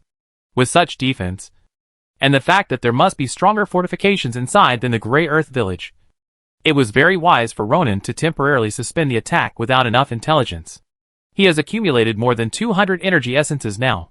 When he becomes a level 4 transcendent, he can give some to Rydar and Makan, so that their strength can be further improved after they are promoted to the bronze level. At that time, the difficulty of attacking the Black Collar tribe will be much lower, and the losses will be reduced. On October 2nd, Ronan, who had finished inspecting the Grey Earth village, began to return. After returning to Shanlin Town this time, in addition to recuperating and digesting the results of the battle, Ronan also needs to go to Wushan Fort. It has been a month since his father, Earl Wiggins, was injured. I think Wushan Fort should be relatively calm. In any case, Ronan is always Wiggins' son in the eyes of outsiders. If he goes back to visit a month later, he can make up some reasons. It would be too much to delay it any longer. Ronan has no intention of severing his relationship with the other party. Although Wushanbei is about to collapse, it has not collapsed yet. There are still many benefits to relying on the building. Moreover, Luo Ning has the blood of the Wushan family flowing in his body. No matter what he does, he can't draw a clear line with Wushanbei. If Wushanbei really collapses, it will not be good for him. So after going back to settle down a little, Luo Ning prepared to set off for Wushanbei. Of course, visiting Wiggins is only one of the purposes. He can take this opportunity to see if he can get more resources for Shanlin Town. He needs money, craftsmen, labor, etc. Chapter 98 Visitors. Outside Zigua village, Horn and Ginny rode on horses, looking at the direction where the team left. Although they stayed in Zigua village, their daughter Irene followed the team to Shanlin Town. Although the distance between the two places is not far, they can often visit. But this is the first time Irene has traveled alone away from her parents. No matter which world, parents have the same feelings for their children, and they are no exception. Ginny quietly wiped her eyes and wiped away the tears she shed at parting. I don't know if it's a good thing for Irene to follow the Baron. Horn sighed and wiped the tears from his wife's face. But we have no other choice, don't we? Even if they were treated with courtesy by Ronan. Unlike Wharton and Dandy in Qingzhou village, who started from the probation period. Even if Ginny offered advice and successfully conquered the Grey Earth tribe, they were still surrendered generals in the end. In addition, their previous identities were remnants and savages, so it was impossible for them to gain the Lord's 100% trust in such a short time. So when they faced Ronan's request to take Irene away, they had no reason to refuse. Horn comforted, although the Baron's performance is very outstanding. He is only a 17-year-old boy. It can be seen that he likes Irene very much. When I got along with him these days, he was always kind and merciful. I think he should treat Irene well. Ginny shook her head. Even if they slept together, they would have a foundation for love. But Ronan is still a descendant of the Wushan family. His marriage partner is either the daughter of a great noble or the daughter of a wealthy consortium. Without exception, they are all people who can consolidate his position. But what do we have? She sighed. We are just ordinary second-level extraordinary people. In her opinion, his daughter will definitely be abandoned, and she will probably end up becoming Ronan's lover and raising a few illegitimate children. After all, many nobles are like this. But our daughter is a 13-year-old magician. As long as she doesn't give up practicing, she will become a wizard sooner or later. Horn said confidently. A wizard cannot be underestimated by anyone. What's more, we still have the opportunity to become advanced, or even go further. Don't be so pessimistic. Jenny! The Baron also attaches great importance to sericulture. As long as we do what he asked us to do, the future will be better. Jenny hesitated, but nodded slowly. Horn was right. Instead of being depressed and pessimistic, it is better to do what should be done. In fact, they really wronged Ronan. He took Irene away, on the one hand, to make Ginny and Horn stop thinking and running around, and do things properly. On the other hand, given Irene's great magical talent, he really wanted to take her out for a walk, broaden her horizons, and cultivate her well. Sleeping in the same bed, abandoning after having sex, and even lovers and illegitimate children. All these were just Ginny and Horn treating Ronan as an ordinary noble, and making up too many things in their minds. Is Ronan an ordinary noble? No, he is not. He is a noble with principles. On the way back, Irene held Ronan's hand tightly, because among this group of strangers, the one next to her was the one she was most familiar with. She looked at him pitifully with her slightly red eyes. Brother Ronan, you won't bully me, right? Of course not, he said righteously. Then you won't sell me to someone else, will you? My father said that young female magicians are very popular with slave owners. Ronan rolled his eyes. Why would Horn say such a thing? Did he regard him as a human trafficker? Don't worry. I won't. Then will you sleep with me? Irene asked. This immediately attracted the attention of the guards and other people nearby. But they only took a glance, then looked at each other and pretended not to hear anything. Ronan was slightly embarrassed and pretended to cough. No, I'm not interested in little girls. You will sleep alone when you arrive in Shanlin town. Irene's eyes flashed, and she thought to herself that her mother was scaring her. In the past, when she asked her to be obedient, study hard and practice well, she would always scare her with monsters on the mountain. But she hesitated when she thought about sleeping alone. But I'm a little scared to sleep alone. What should I do? I'll let Bella accompany you. Who is Bella? Your wife? No. Bella is my maid. Ronan understood how a little girl who left her parents for the first time would feel. So he answered Irene's questions as much as he could, just to kill time. The road back to Shanlin town was not fast, and they didn't get up early. So it was not until about 3 o'clock in the afternoon that everyone got out of the woods and came to the northern border of the town. This is Shanlin town. Look, there are orchards and vegetable fields over there.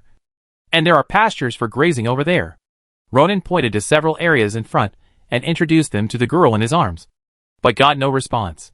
He couldn't help but look down, but found that Irene had fallen asleep with her head tilted.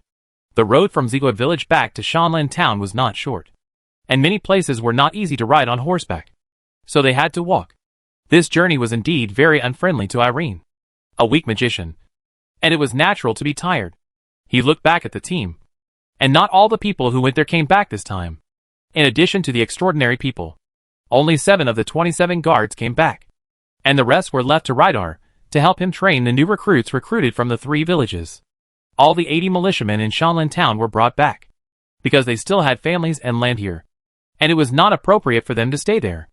After returning this time, Ronan had instructed McKinn and David to select 30 well-performing militiamen from these militiamen to train as new guards. At the same time, during the slack season, the militiamen should be regularly organized for training to strengthen their coordination and combat capabilities, and prepare for future expansion. Let's go, everyone. If we don't hurry up, there won't be enough time for Chahar to prepare dinner for everyone. The team marched toward Shanlin Castle in a mighty manner, naturally attracting the attention of many working people along the way. After Wilson's intentional or unintentional revelation, the people knew that the Lord had launched a campaign to wipe out the savage tribe for their safety, which made Roning's image even more impressive.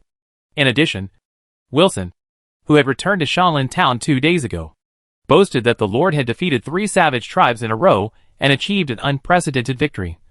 And they respected the Lord even more. Seeing the triumphant Ronan, the people cheered loudly and told each other. When Ronan returned to the castle, the butler Chahar led all the servants to stand outside the castle gate. Master, your loyal servants, congratulations on your triumph. Led by Chahar, Galen and Bella all bowed deeply to Ronan. Irene, who had woken up a long time ago, was stunned by this scene. She felt that Brother Ronan looked so impressive. Ha ha ha. I haven't seen Chahar for a while. How is the castle?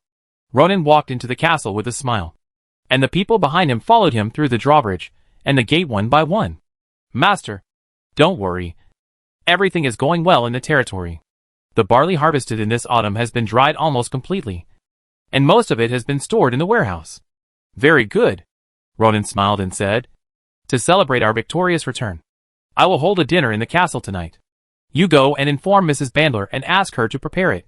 Okay, Master. Chahar followed closely. But a few people have come to Shanlin town for 2 days. They said they want to see you.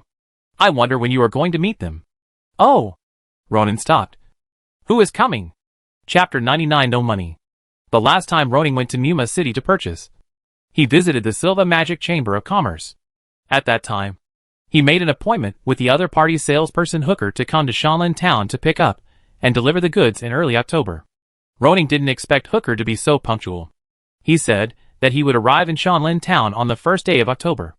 It was just that Ronan led the team to go to war, and outsiders were not allowed to enter Shanlin Castle without the permission of the Lord. So Hooker and his companions lived in the house temporarily arranged by Chahar for the past 2 days. Ha!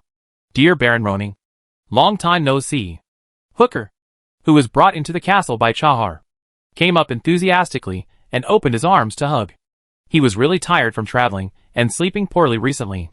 Fortunately, the customer finally went home today, and he was very happy. Ronan hugged him briefly. I'm very sorry, Hook. There are still many unfinished constructions in Shanlin town. You and your companions have worked hard these 2 days. When he spoke, he glanced at the 2 knights behind Hook. If his guess was correct, they should be professional knights affiliated with the Silva Magic Chamber of Commerce, and their strength should be strong.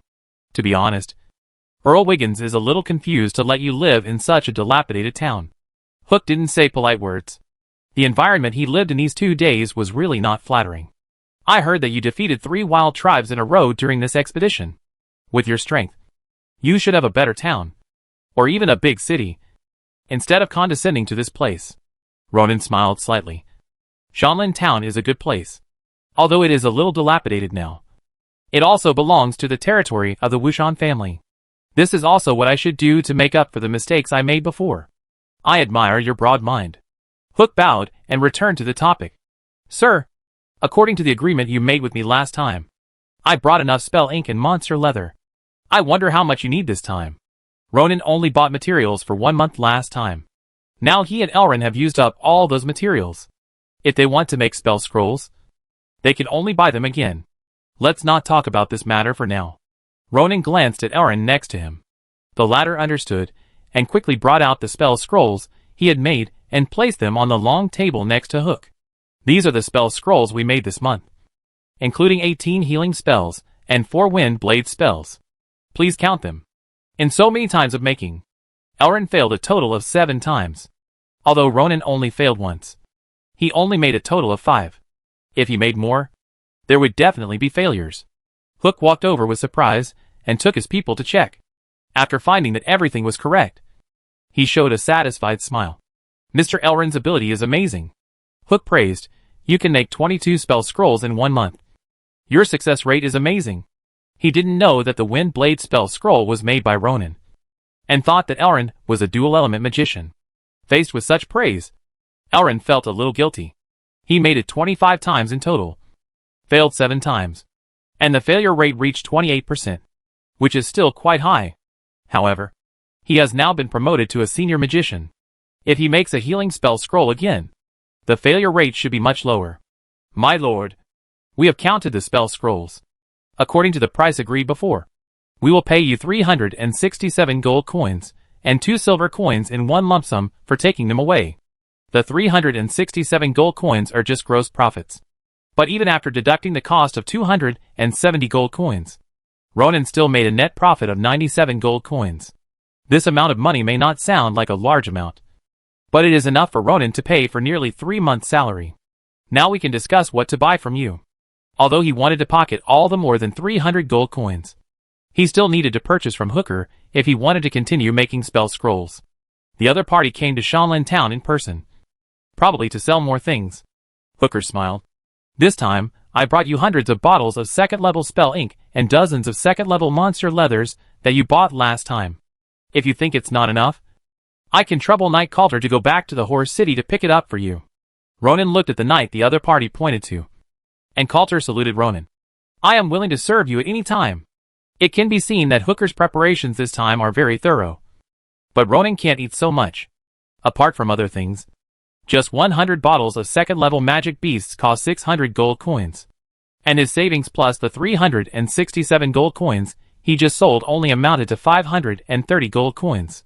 The supply you brought this time is sufficient, far exceeding my demand. Ronan calculated a little, and then reported his demand this time. You can keep 55 bottles of second-level magic ink and 11 second-level magic beast leathers, excluding the spell scrolls I sold today. I still need to pay you 127 gold and 8 silver. This is the amount he prepared for the next 3 months. He spread his hands and couldn't help laughing. Look, this time I not only didn't make any money, but also paid out hundreds of gold coins. Hook, your ability to make money in the Silva Magic Energy Chamber of Commerce is really enviable. Ha! Lord Baron, This is for the pursuit of greater benefits. And you will get much more than that in the future. Hooker looked helpless and hardworking. We, the Silva Magic Chamber of Commerce, are just running errands for you and people like Aaron Magician to earn some hard-earned money. Lord, please don't joke. After a round of negotiations, Ronan's pocket had only 35 gold left. And after this month's salary was paid, there was less than 20 gold left. Not enough money. Ronan felt a little sad in his heart. Unless he sold the newly made spell scrolls next month, he would not be able to pay next month's salary. After all, after conquering 3 tribes this time, he had 9 more extraordinary people under his command, and a mid-level magician, with a very high monthly salary. After the business talks, the atmosphere in the living room became more harmonious. Hooker began to brag about Ronan's achievements in conquering the wild tribe, and Ronan humbly asked the other party about his feelings about Shanlin Town in the past 2 days. Through the conversation, the main feelings of the other 3 people are nothing more than 2 points. The mountain road is not easy to walk, and Shanlin Town does not provide decent accommodation conditions for the caravan, especially the latter. When they go to other towns, there are hotels, regardless of the environment. At least it is more comfortable than the low and damp wooden houses in Shanlin Town. This also gave Ronan some inspiration. The Face project still needs to be done. At least the caravan should have a reasonable accommodation condition in Shanlin Town. Maybe he needs to build a hotel for visiting guests. As night fell, the castle in Shanlin Town sounded the long-lost bustle. Today's dinner is to celebrate the victory of this expedition, and it is also a welcome to the visit of Hook and the other 3. This is a good start. However, it is precisely because of the visit of outsiders that Ronan's capture of the wild tribe is likely to spread. He must make plans early, and he must put the trip to Wishan Fort on the agenda as soon as possible. Chapter 100 Busy Days. The banquet at Shanlin Castle was very simple. Nothing more than eating and drinking. Unlike some nobles who had music and dancing, there were only men here who could not dance, so they could only focus on eating, drinking and bragging.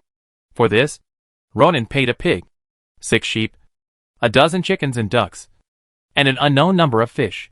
Fortunately, the militiamen only took some food and went home. If they had participated, Ronan would have been eaten out of money. Oh, by the way, Chahar has complained about the wine and water in the castle more than once. Several barrels of sour beer have been drunk, and there are less than 100 bottles of medium beer left. The territory urgently needs a brewer. Otherwise, if there are a few more guests or banquets, the castle can only go out to buy wine. Faced with Chahar's complaints, Ronan could only agree. But it was a pity that he was not very interested in wine. Otherwise he would remember this matter when he went to the horse-herding city last time. After the banquet, Luo Ning took several baths comfortably. He hadn't taken a serious bath in the past 10 days, since he left Shanlin Town. It was so refreshing. Luo Ning changed into a soft outfit and returned to the study. He saw Irene sitting on a chair beside him, holding a book in her hand and reading it intently. Luo Ning glanced at the name of the book, and hurriedly walked over and closed the book, which scared Irene, who was concentrating on reading. But after seeing the person coming, Irene smiled in surprise. Brother Luo Ning, you are done. Yeah, it's done. Luo Ning responded with a smile, and calmly took the book back and put it back on the bookshelf. This book is not suitable for you. I'll pick one that suits you.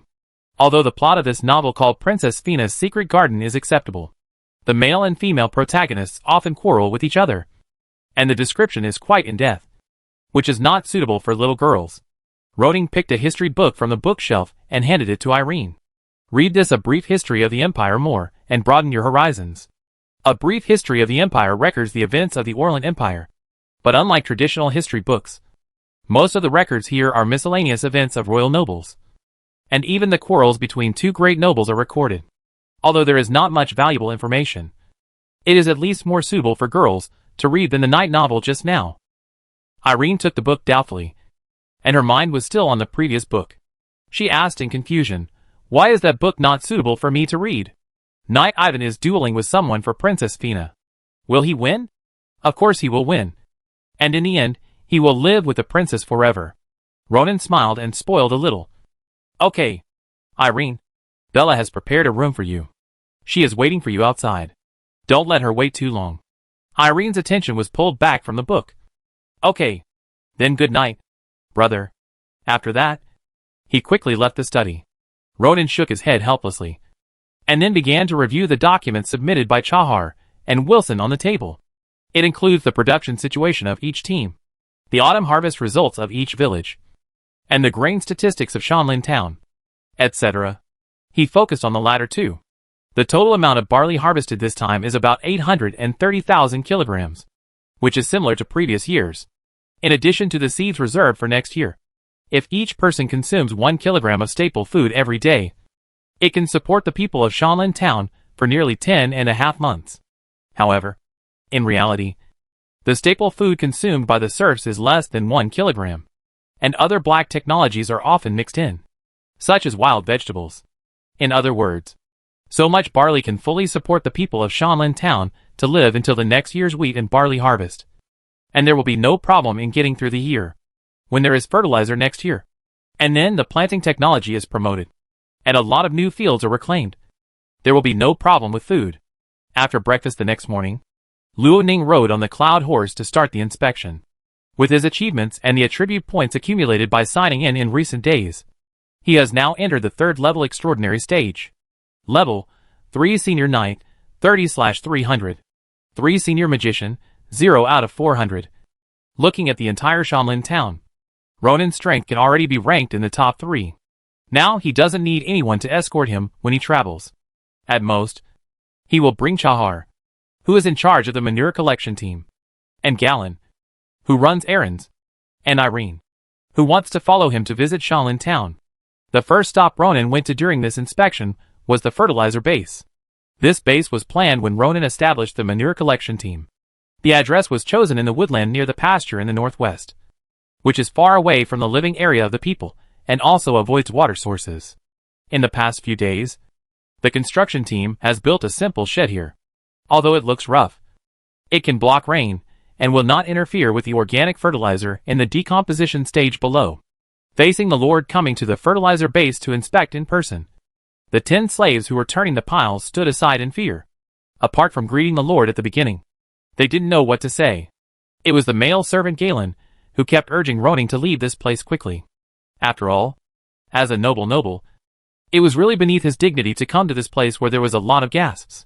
Irene had been pinching her nose for a long time.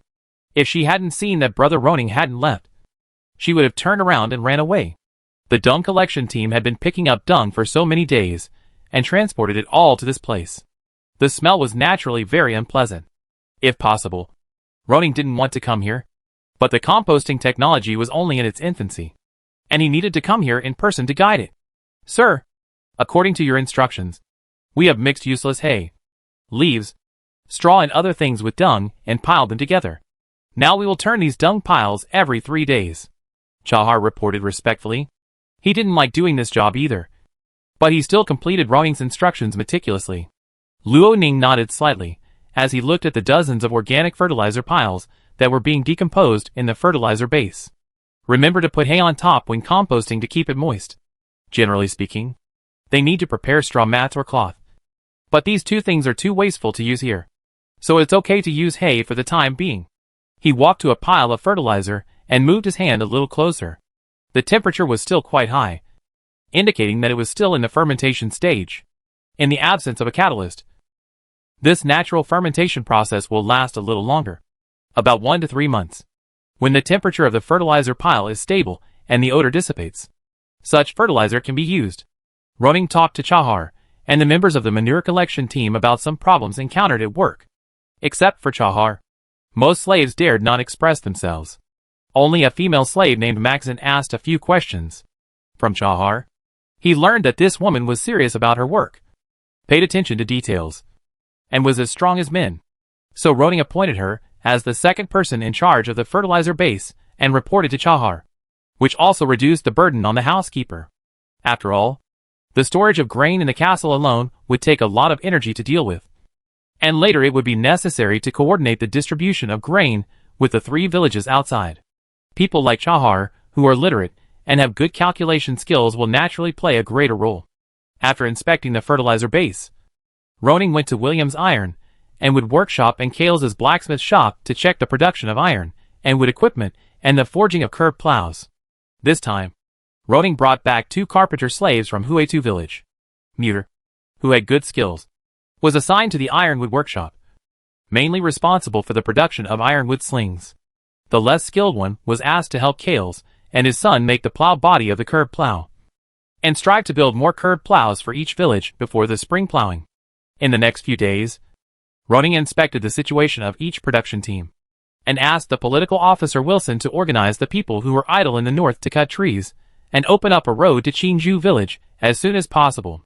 Roning did not need to pay these people for participating in the labor, but unlike in the past, in order to stimulate their enthusiasm, Roning allowed half of the wood that was mined to be taken back home by the people to repair their houses or store dry firewood for winter preparation.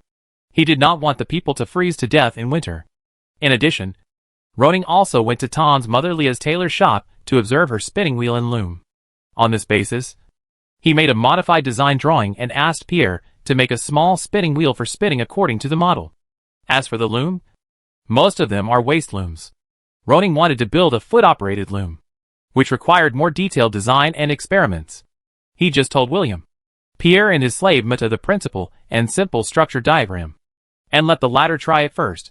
There are still many trivial matters in the territory, such as some conflicts between the people who need him to arrange people to mediate or judge. And some men and women of marriageable age want to get married, which requires Roning's approval. And at the same time, the marriage tax is collected.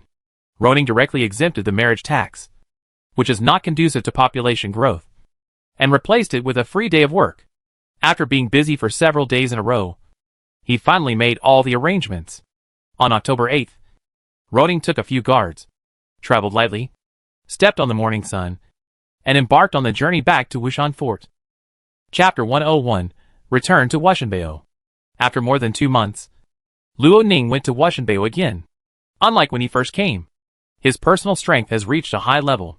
Even if he encounters attacks from monsters and thieves on the road, he can deal with it with his own strength. Luo Ning went to Wushanbao this time. On the one hand, to promote a series of products he put in his space ring. On the other hand, and most importantly, he hopes to try his best to determine the ownership of the land in the north of Shanlin town. Generally speaking, nobles want to expand their fiefdoms, usually in 4 ways: conquest, marriage, inheritance, and enfeoffment.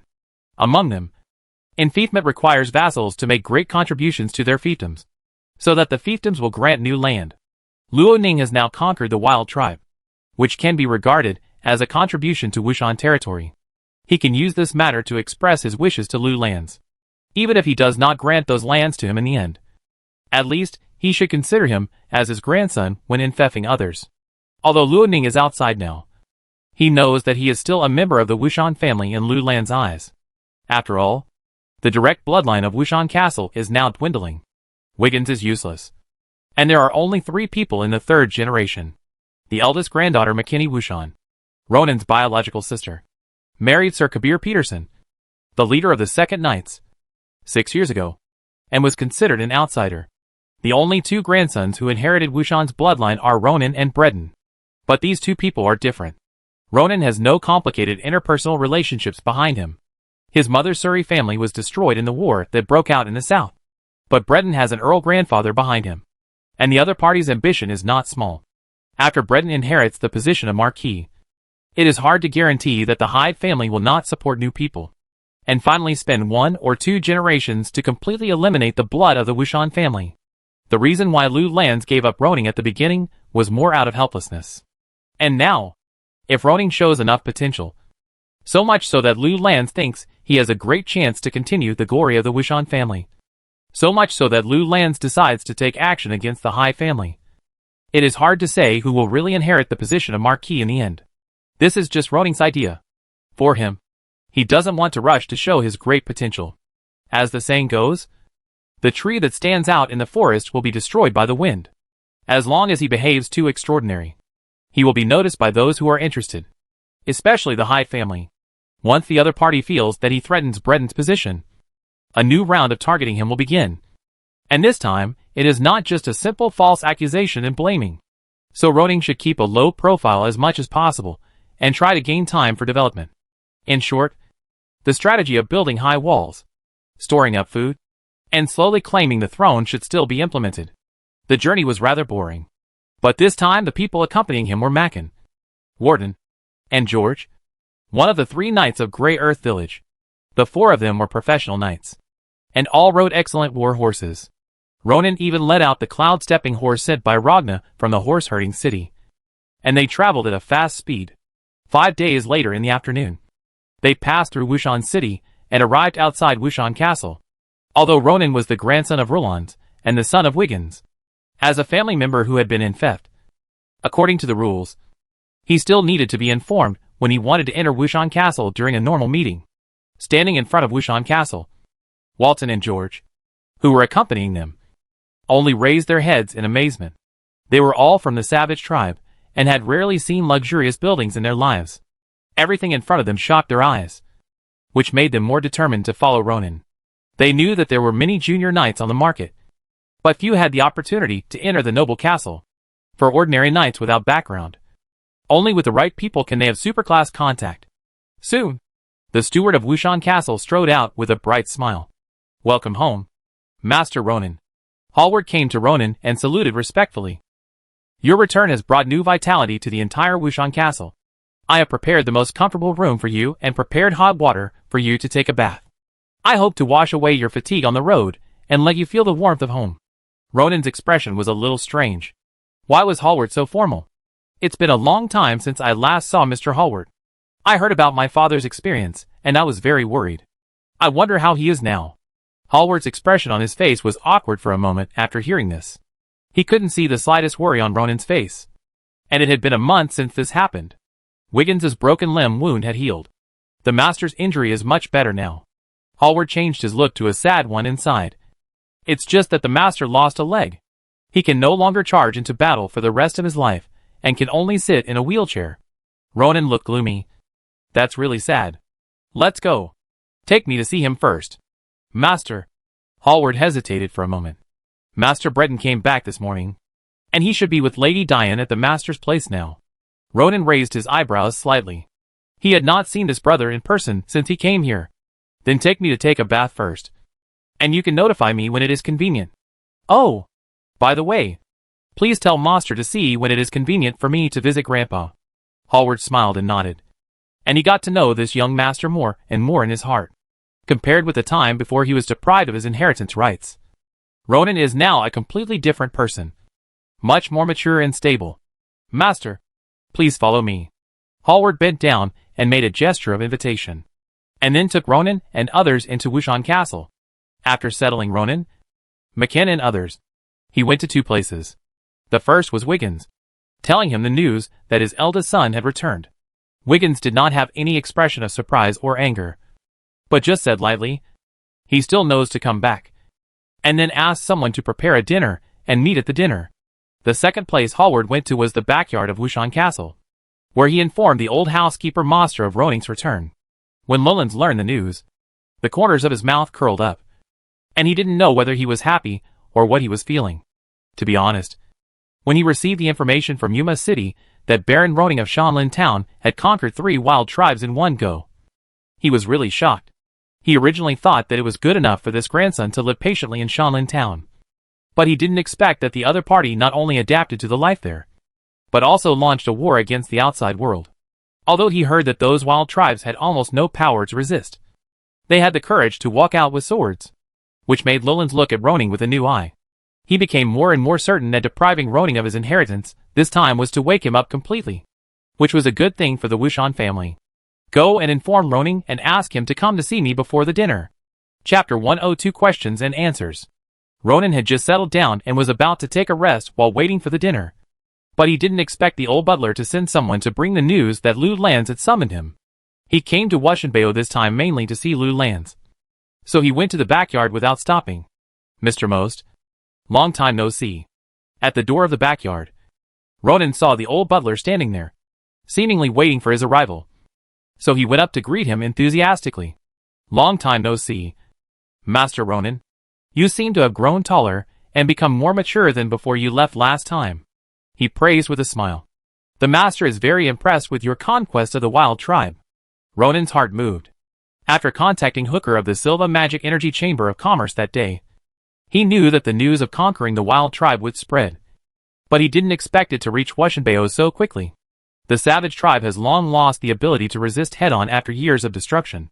I just happened to find the exact location of their camp. Ronan tried to reduce the difficulty of this matter. I believe that any noble with 2 or 3 knights can conquer them. You are too modest. Most made a gesture of invitation. The master is in the back mountain. I will take you there. Back mountain? Ronan showed a surprised look. The back mountain of Wushan Castle is not small, and the environment is indeed quiet. But few people usually go there. Even Wiggins will not easily set foot there, because Lulan's mount, the 5th level magic beast, Thunder Chaser Beast, lives in the back mountain. Although it is a contracted magic beast, and will not easily attack people in the castle, Thunder Chaser Beast will show hostility to people who set foot on its territory when it is in a bad mood, which makes people feel scared. Luo Ning didn't expect that Lu Lanzi would arrange the place to summon him in the back mountain. Then please lead the way.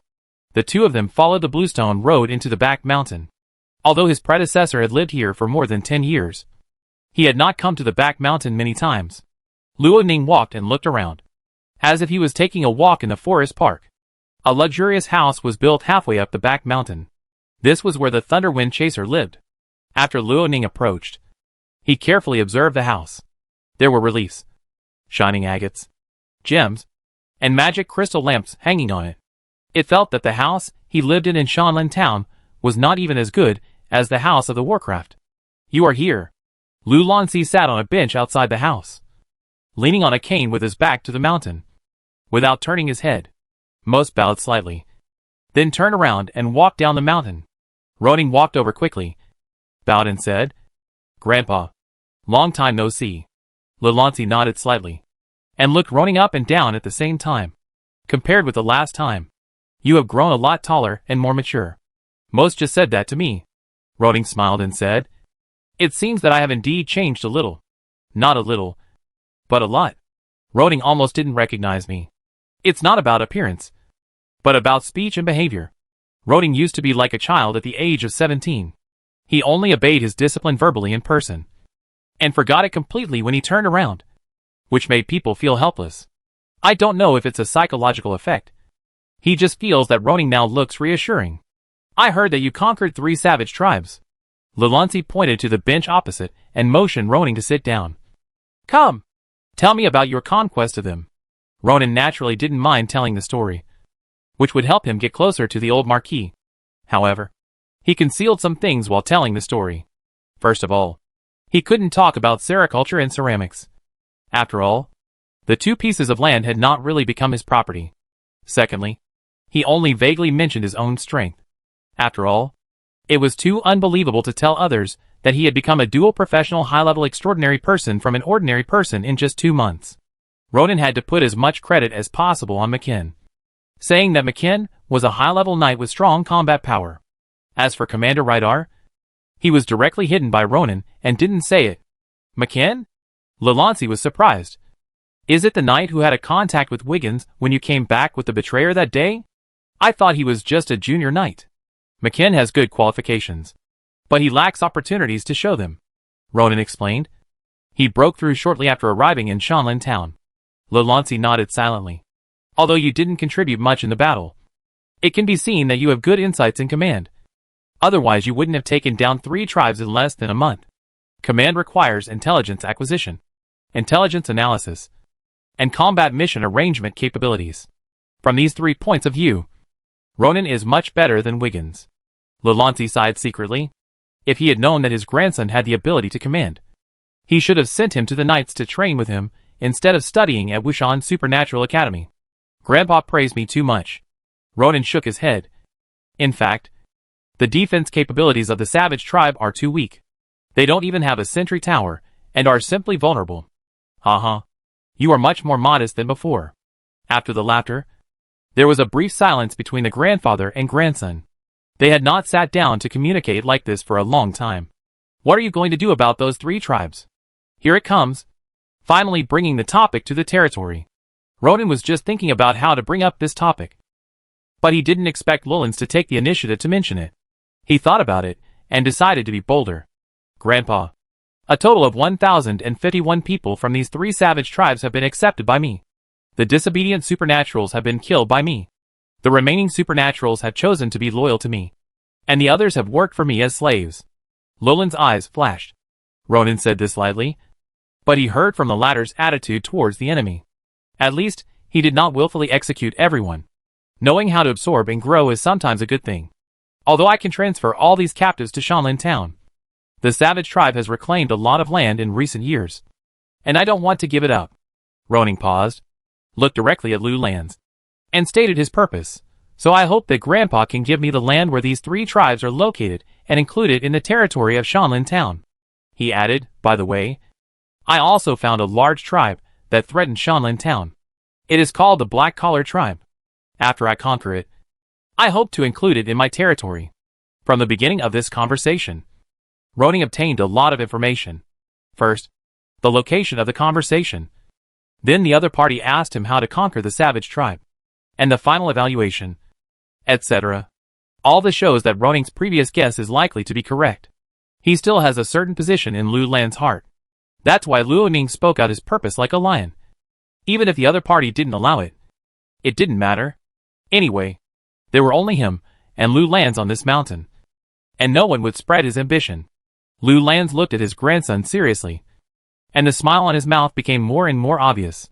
Nobles love to expand their territory. I didn't expect that you have been the Baron of Shanlin Town for less than 3 months. And you have developed this hobby so quickly. He shook his head when he said this. But to give all these territories to you, it is not enough to just conquer the wild tribe. He said, in the war in August, we recaptured 7 castles and forced the Black Gold Brotherhood to retreat. However, due to your father's failure in command and the mistakes you made, 5 of the castles were used as chips to compensate the Hyde family. And the other party appointed the Lord. And the remaining 2 were distributed to the knights loyal to our family. Luo Ning's heart sank. He didn't expect that the Hyde family took away 5 castles in that incident, which was a great loss. There are many knights with greater military exploits than you, but they didn't get fiefs. Lu Lancy explained seriously. When you were made the Baron of Shanlin Town, it was because it was far away, remote, had little development value, and was full of dangers. That's why no one raised any objections. If your territory is expanded again, it will be difficult to explain to the outside world. Although the nobles are powerful, they don't do everything as they please. Otherwise, it would be bad if the knights and small nobles who are loyal to them have opinions. Not to mention that the current situation of Wushan Castle is not good. Luo Ning understood this. However, he also had a second-hand preparation. Then Grandpa, I wonder if I can temporarily manage these 4 savage tribes for you. If they can't be included, then I can manage them on behalf of them. Which is not bad. Sure. Lu Lancy laughed. And he had intended to do so. As an operator, you need to pay a certain amount of gold coins to Washenbeo every year. Ah? Lu Ning looked bitter. You know, I'm very poor. And I can't even afford to support the extraordinary people in the territory. Ha ha ha. Lu Lancy smiled and shook his head. Don't lie to me. You can make so many spell scrolls a month. And you can earn hundreds of gold coins by selling them. Paying a little operating fee is nothing to you. He raised a finger. 10 gold coins per tribe. 30 gold coins per year. Grandpa, I didn't bully you. Did I? Lu Ning was relieved when he heard this. He thought the other party would ask for a lot. This price is a true friendship price at first glance. No, Grandpa. It's 40 gold coins. He emphasized. There is also a black collar tribe. I plan to take it down around the spring plowing season next year. Roland shook his head.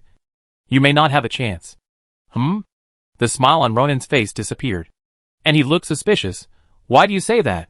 Baron Layson of Shan Territory asked his son Toberton to bring a letter saying that Shan Territory had finally captured the most powerful black-collar savage tribe in the Wubei Forest after a fierce battle a month ago, losing hundreds of soldiers and several professional knights. Roland took out the parchment from his arms and threw it lightly into Ronan's hands. Like you, Baron Layson also wants to include the black-collar tribe in his territory. Chapter 103, Get There First. Ronan read the words on the parchment, anger rising slowly in his heart. If he were on Earth now, he would have said those 4 indecent words long ago. But in front of Lulansi, he still restrained himself a little. but he couldn't help showing a bit of unnatural expression on his face. To be honest, he didn't expect that Lord Shan would report the black-collar tribe's affairs, and acted so quickly. Very good. This Baron Layson made him even more disgusted. Whether you came to Wushan Castle today or not, you can't attack the black-collar tribe now. Lalancy noticed the change in Ronan's expression. Seeing his grandson suffer a setback, he couldn't help but want to laugh. It's not a bad thing for Ronan to suffer a little bit of this kind of loss, which can help him have a better understanding of the struggle for power and profit. Since the black-collar tribe has been taken down by Baron Layson, it is no longer a savage tribe. Before Wushan Fort is redistributed, it is temporarily controlled by Layson.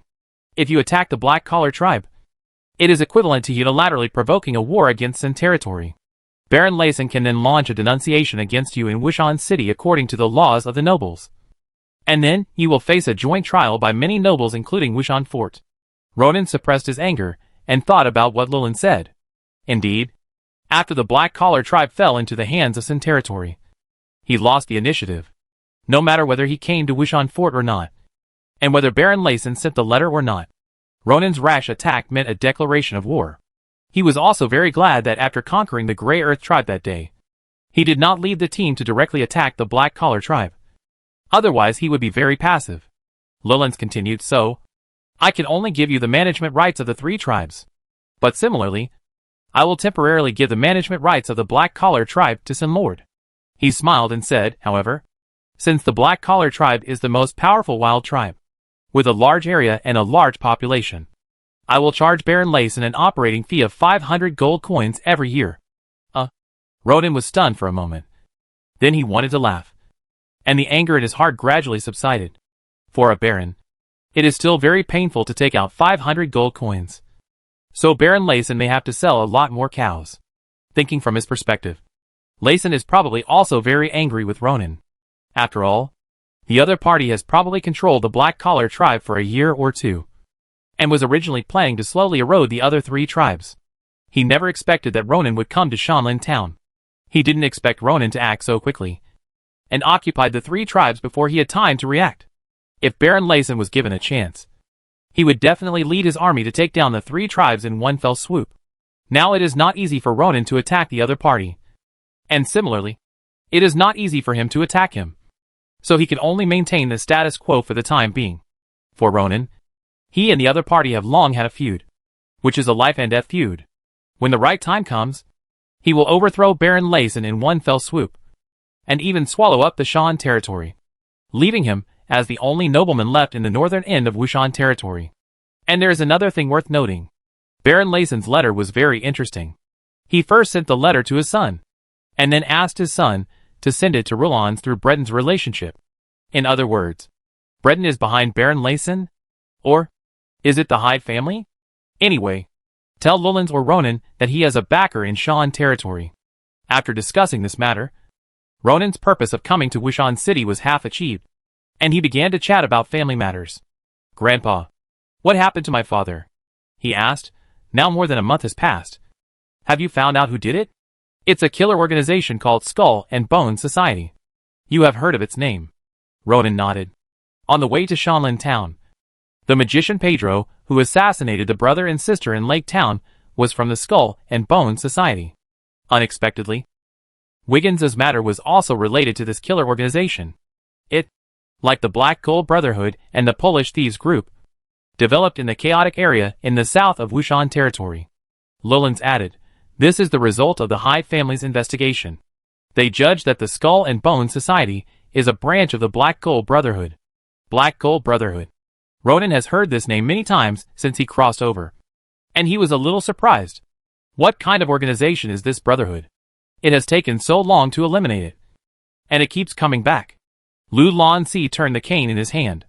His mood fluctuated when he mentioned this matter. There are many opinions from the outside world.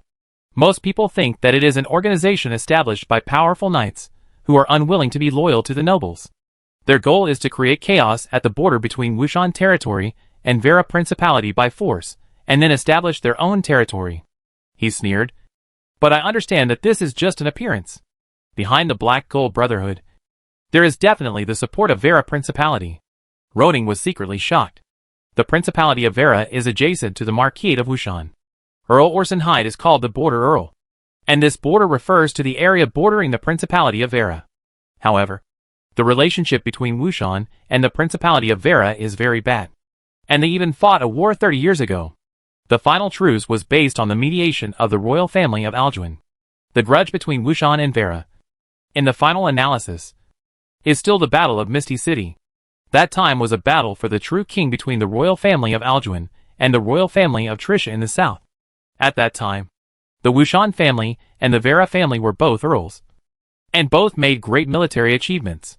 In the last battle to defend the king, Andrea Vera provided a piece of false information, which made the commander of the kingdom make a wrong judgment, so that Roland's team in Misty City was surrounded by the enemy. Although he finally broke out of the siege, Roland was seriously injured and has not recovered until now. More importantly, the heir of the Wushan family, who was already a bronze-level knight at a young age, Wiggins' eldest brother, Grems, died in the battle, although Andrea tried his best to explain that he had nothing to do with the incident, and that he only presented the information and never guaranteed the authenticity of the information. The final result was that Roland's became a marquis, and the Vera family was named a duke. This also led to Roland's hatred for the Vera principality.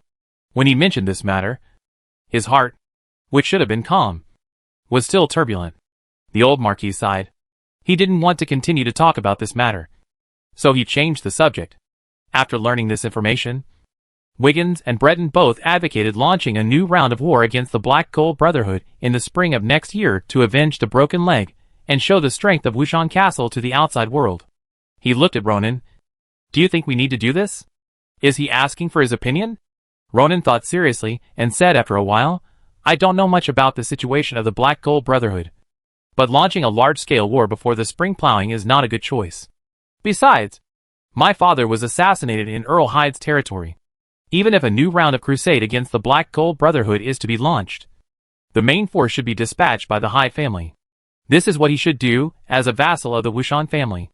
As for showing the strength of Wushan Castle to the outside world, to be honest, the heir of Wushan Castle was assassinated. His leg was broken, and he almost died. Everyone knows what happened. This battle will not be enough to inspire people unless Lu Lans takes action himself. But he hasn't taken action for more than 20 years. He is sick and old, and can't lift the sword. For Ronan's suggestion, Lu Lans nodded slightly. In fact, he was unwilling to launch wars continuously, because the people who benefited the most from the war were not the Wushan family, nor those vassals who were loyal to him, but the people from the Hyde family. I will consider your proposal. Lu Lans slowly stood up and blew a whistle towards the mountain. The whistle was clear and loud. Echoing in the mountains and forests, Ronan keenly discovered that there was a sound in the mountains and forests above. And there was a huge sense of oppression. A whoop! With a loud roar, a demon beast like a velociraptor jumped down from the mountain, carrying the power of thunder and lightning, making Ronan feel as if the air was ionized, and his skin felt a slight electric shock and tingling. This was the first time that Ronan had seen a monster in person since he had traveled through time, and it was a level 5 monster. The surging energy coming from the other party frightened him. Even though he was now a high-level dual-class monster, he had almost no chance of winning against this monster.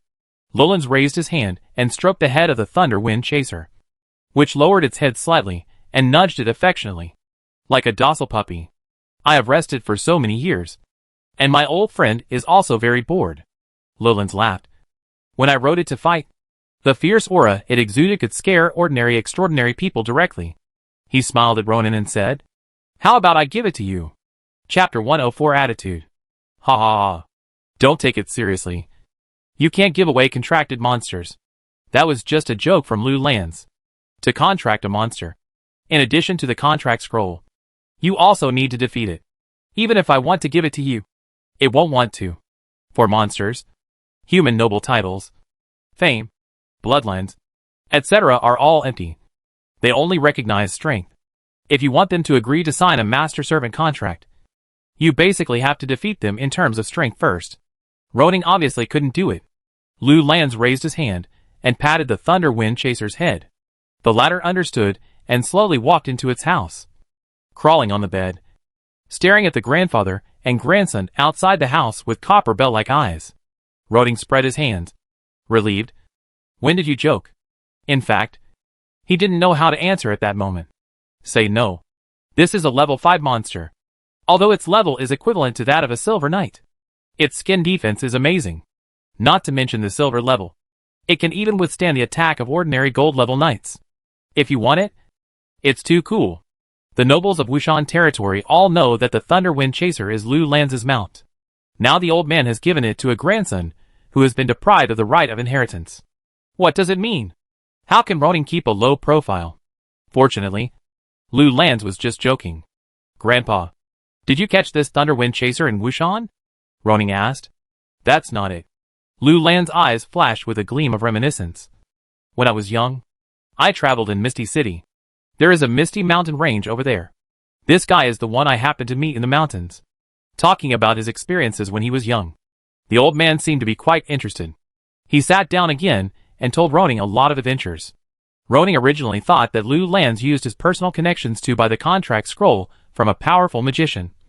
But he didn't expect that the other party actually said that the scroll was accidentally obtained in a ruin in the Misty Mountains. Who would believe this? Anyway, Ronin just listened to it. I heard from Marvin that he gave you a cloud-stepping horse. Lu Lan's returned to Ronin's topic. This is a mount with the blood of a magic beast. It is different from ordinary war horses. It can better resonate with the knight's fighting spirit. Do you know the fighting spirit armor of high-level knights? When high-level knights wrap the fighting spirit around the mount, the integrated armor formed is more solid and has stronger defense than ordinary war horses. And the consumption of fighting spirit will also be a little smaller.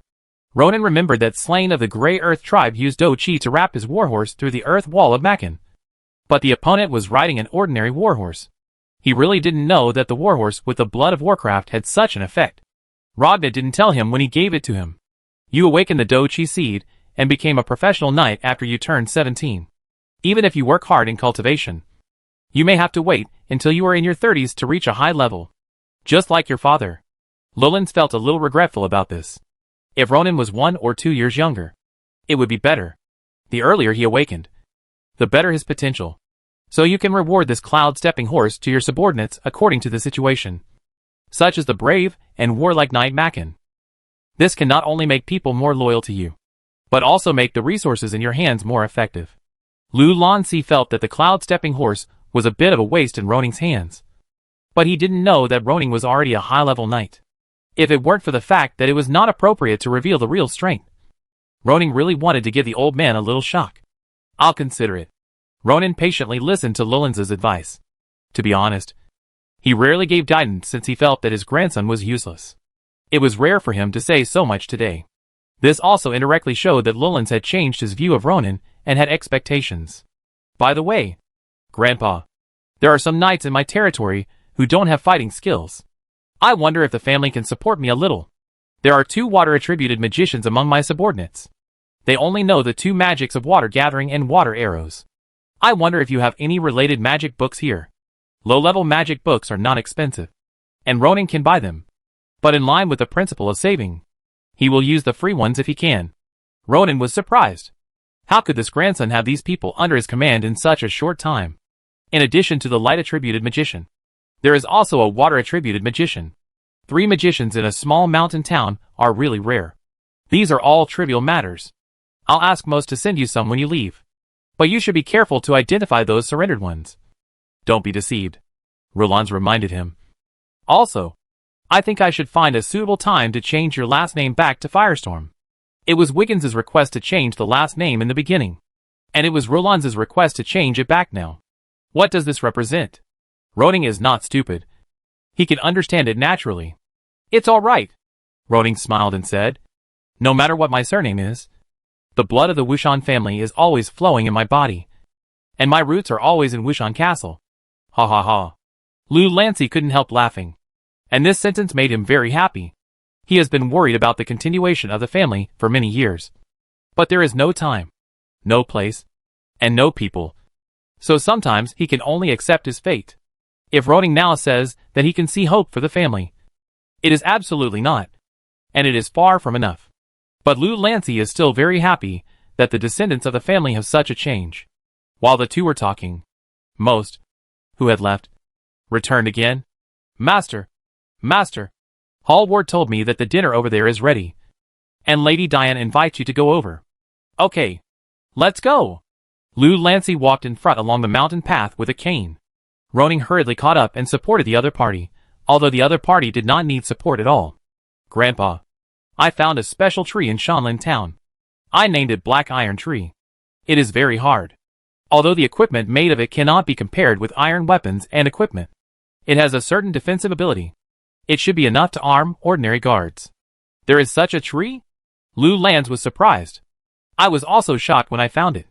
I asked the carpenters in the territory to make some equipment. Would you like to take a look? Lou Lands nodded. He had seen wooden protective gear. And even armor made of rattan armor. Most. You will notify Toru later, and ask him to come and take a look tomorrow. If the quality is good, the first knights can consider buying a batch. Ronan chuckled. In addition, William, the carpenter in Shanlin Town, has good skills. He has made some improvements to the plow for cultivating the land. I also added some ideas. I also brought a... Okay. Let's take a look tomorrow. Lulancy laughed. I can see that you came to visit your father just by chance this time. Doing business is your main purpose. Right? I am always worried about my father's injury. Ronan said seriously, it's just that I was ready to go to the wild tribe at that time. And I couldn't get away. As soon as the matter of the wild tribe was resolved, I rushed here. Lulancy hummed. Although Wiggins's attitude towards you is not very good. He is still your father. This guy still has his family in his heart. But his brain is too stupid and easily influenced by outsiders. His tone was full of melancholy. He had hated Wiggins before. But he only had this one son. What could he do? He could only blame himself for not training him well and focusing more on Graham's. Wiggins lost a leg in this accident, which improved his usual irritability and impatience. You can have a good chat with him later.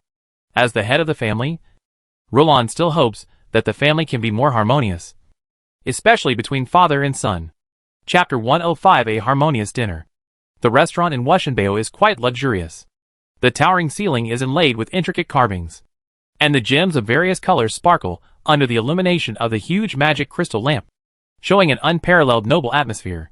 The murals occupy the entire wall, with mountains and water, mighty thunder wind chasing beasts, and gentle and cute small animals, just like a gallery, adding a bit of magnificence. A long and exquisite dining table is placed in the center, with silver tableware and candlesticks on it. When Luoning arrived, the servants on both sides had already begun to prepare food, and the aroma was emitting, which made people salivate. Since leaving the back mountain, Lu Lands has restrained his attitude towards Luoning.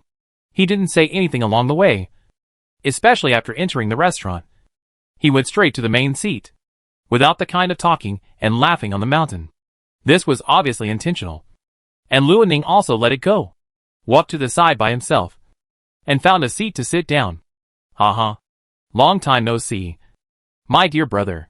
Accompanied by a somewhat immature and cheerful laughter. A young man with silver hair and black eyes opened his arms, and walked in quickly from outside. Breton's appearance is a bit like Diane, which makes him look more delicate and exquisite. His expression is relaxed and confident, with a bright smile at this moment, as if seeing Roning is a very happy thing. Long time no see. Breton. Roning stood up, hugged the other party, and greeted him very naturally. Breton then saluted Roulans, very formally and a little restrained. Good evening, Grandpa. Lulancy smiled and nodded, pointing to the seat next to Roning. Sit down. Where are Wiggins and Diane? We are here. Father! Diane's figure appeared outside the restaurant, and Roning looked over. She was wearing a casual dress and pushed a wheelchair into the restaurant.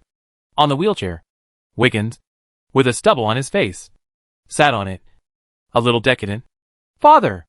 Roning walked up and said in a deep voice, I feel very sad about your experience. But please cheer up. Wushan City and Wushan Territory still need you. Wiggins nodded, his voice a little hoarse. Thank you for your encouragement, Roning. I thought you would come back in December, but I didn't expect you to come back so early. It seems that you still have me, your father, in your heart. As he spoke, he motioned Diane to push him to the dining table.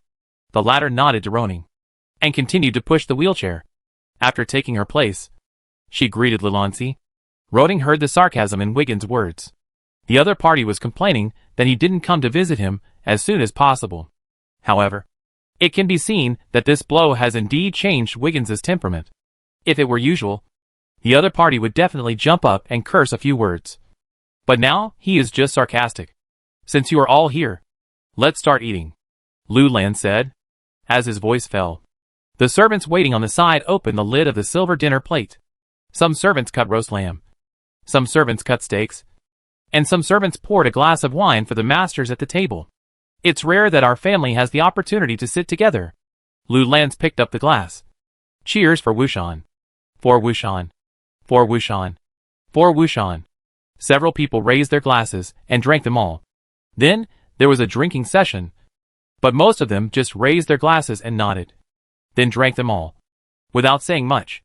Unlike the lively atmosphere of toasting and talking, this meal was a bit quiet. Roning was a little uncomfortable, and could only eat in silence. After a while, Lulan put down the tableware, said something and left first. Roning noticed that the atmosphere at the table seemed to be much more relaxed. It seemed that everyone was a little stressed in front of the old marquee. Breton stood up, picked up his crystal glass, and raised it to Roning. "Ronan, I heard that you conquered 3 barbarian tribes. I admire your courage and achievements. I also hope that I can contribute to the family like you." Ronan laughed and stood up to clink glasses with the other party. "They are all backward barbarians. To be honest, it is actually more difficult to find their hiding places than to defeat them. I heard that you have also become a junior knight." Dani also raised her glass. "Cheers to your progress." "Thank you," Ronan responded. "Speaking of the barbarian tribes, I remembered the days when I led the noble coalition to wipe them out." Wiggins, who was sitting in a wheelchair, recalled the past.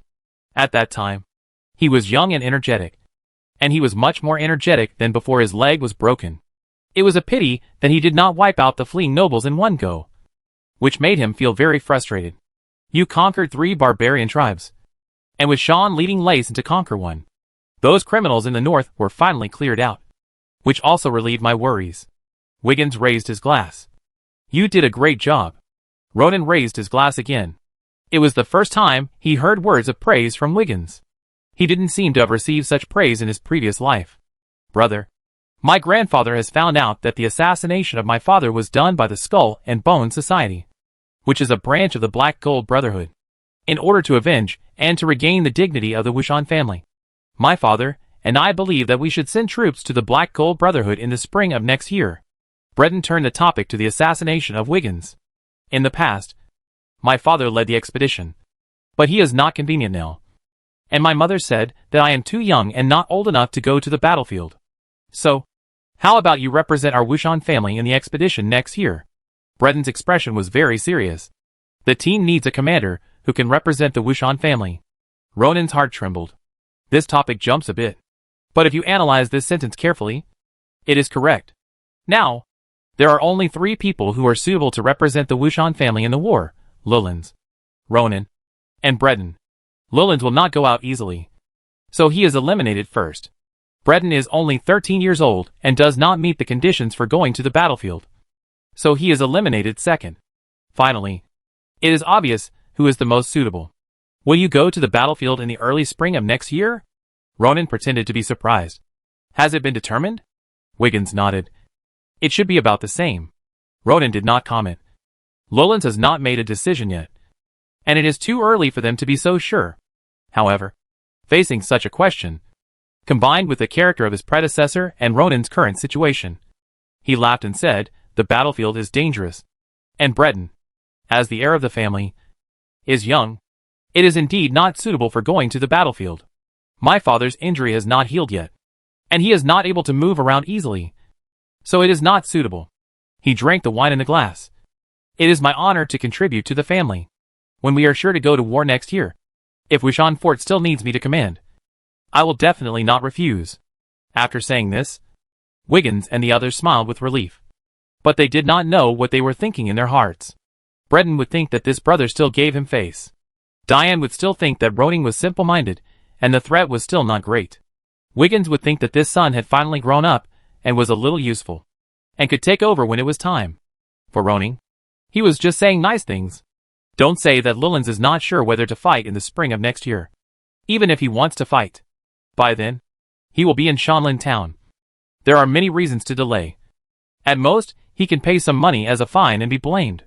It is too hasty to let him be the commander. He is a person who has been deprived of his inheritance, although he has wiped out the wild tribe. This matter is indeed not a great thing in the eyes of some nobles. After all, Wiggins is hard to convince, let alone a person with a bad record in the past. Even if he is pushed to go up, will those nobles listen to his command? They are not McKin and Rydar. Ronan, who has no prestige, cannot command well. On the battlefield, it is very dangerous for the team not to listen to the command. Chapter 106, We Are Not Enemies. After the dinner, Ronan pushed Wiggins back to the latter's study, which was also a superficial work. For Ronan, he had no family feelings for the people of Wushan Castle. But as he said, the blood of the Wushan family flows in his body, which he can neither change nor deny. The bond between him and the Wushan family will not be broken, and this relationship needs to be maintained. In the study, Ronan's conversation with Wiggins did not last too long, and neither of them seemed to have much to talk about. Ronan took the opportunity to mention that he wanted to recruit some craftsmen in Wushan City, and that he wanted to move to Shanlin Town with the families of the previous batch of guards at the end of the year. I don't know whether it was because Ronan conquered the wild tribe and fulfilled Wiggins's wish, or because he promised to lead the army on behalf of the Wushan family. Wiggins was very polite and agreed to all these requests. After a brief exchange, Ronan left Wiggins' study. Outside the study, Breton leaned against the wall, and the magic crystal lamp in the corridor made his figure leave a long shadow on the ground. As a 13-year-old boy, Breton was about 1.6 meters tall and did not look like a child. Have you finished talking with your father, brother? Ronan nodded. Why? Are you waiting for me? Yes. Breton smiled and said, I have a lot to say to you. The two brothers had communicated in the past, but they were not close, mainly because their lifestyles were different. The predecessor liked to be free and easy and enjoy himself everywhere.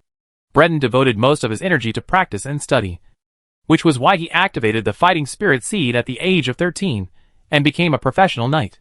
If he were on Earth, his predecessor would be a second-generation rich man who was lying flat, enjoying himself, and was uneducated, while Breton was a potential stock full of energy and struggle.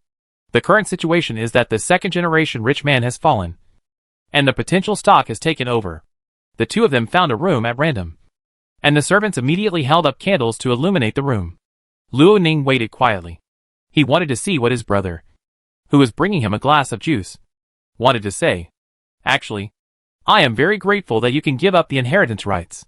Breton handed a glass of juice to Luo Ning, and took the glass in his other hand and drank a sip of juice. Because I always feel that our Wushan family needs a strong successor. Excuse me for being blunt. My father can't do it, and neither can you, brother. Ronan didn't know what the other party was going to say next. Was he going to play a trick of a villain in front of him? You know, it's not that I want to give up the inheritance, but Grandpa thinks you are more suitable. Ronan raised his cup and took a sip, and smiled. Actually, this is good. You awaken the fighting spirit seed at the age of 13. As long as you practice well, you may be able to catch up with Grandpa's footsteps and become a meteor-level knight at the age of 30. You are indeed more suitable to lead the Wushan family and continue the glory of the past. Breton was stunned for a moment. He didn't expect Ronan to be so sure of him, which blocked what he was about to say. But he was not angry. On the contrary, there was light in his eyes. Really? Brother? Do you really think so? Ronan's tone was unquestionable. Of course. I always think so. Thank you. Breton's smile became even bigger. I was worried that you would hate me if Grandpa gave me the inheritance rights. But I'm glad that you didn't. Of course Ronan didn't.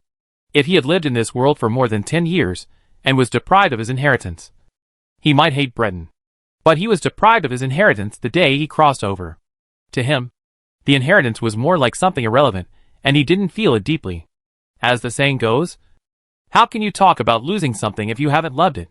In comparison, if something you have is taken away, such as Ronan's title of Baron of Shanlin Town, he will definitely not be willing to accept it. There are many people outside who say that I will suppress you, persecute you, or even kill you after I get the inheritance. Breton's tone was disdainful. His eyes were serious, and he stared at Ronan's eyes. We belong to Wushan. We have the same silver hair and black pupils. We are brothers. How could I do anything to you? They underestimated me too much. For a moment, Ronan couldn't figure out what this little guy wanted to say. He could only agree. Other people have their mouths. We can't control them. You're right. Breton laughed. Today I asked you to come here to talk about this matter. I also need your help with something. Ronan raised his eyebrows.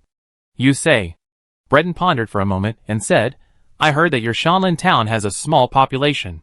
Even if you add the population of the 3 savage tribes, it is estimated that there are only 2,000 or 3,000 people.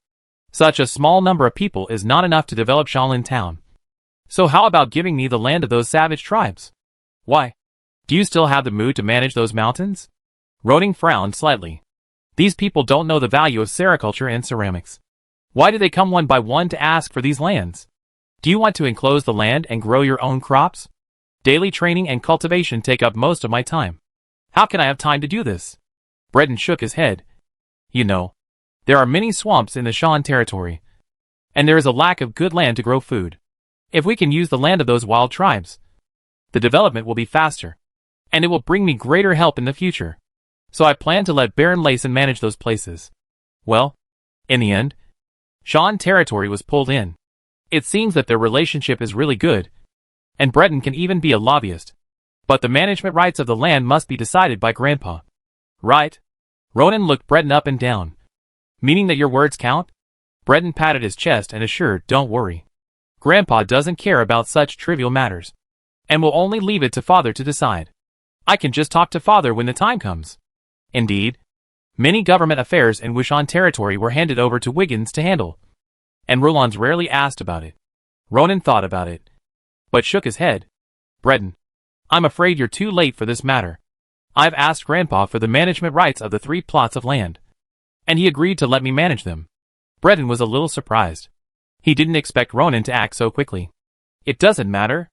As long as you tell Grandpa, it won't be a problem to transfer the management rights to Sun County. I'll make the decision at that time and let Baron Layson pay you at least 500 gold coins. Ronan smiled faintly and shook his head. Just now, I complimented Breton because it was free to say nice things. Now that we are talking about specific interests, I can't follow his wishes. Sorry, I'm not going to give up this right.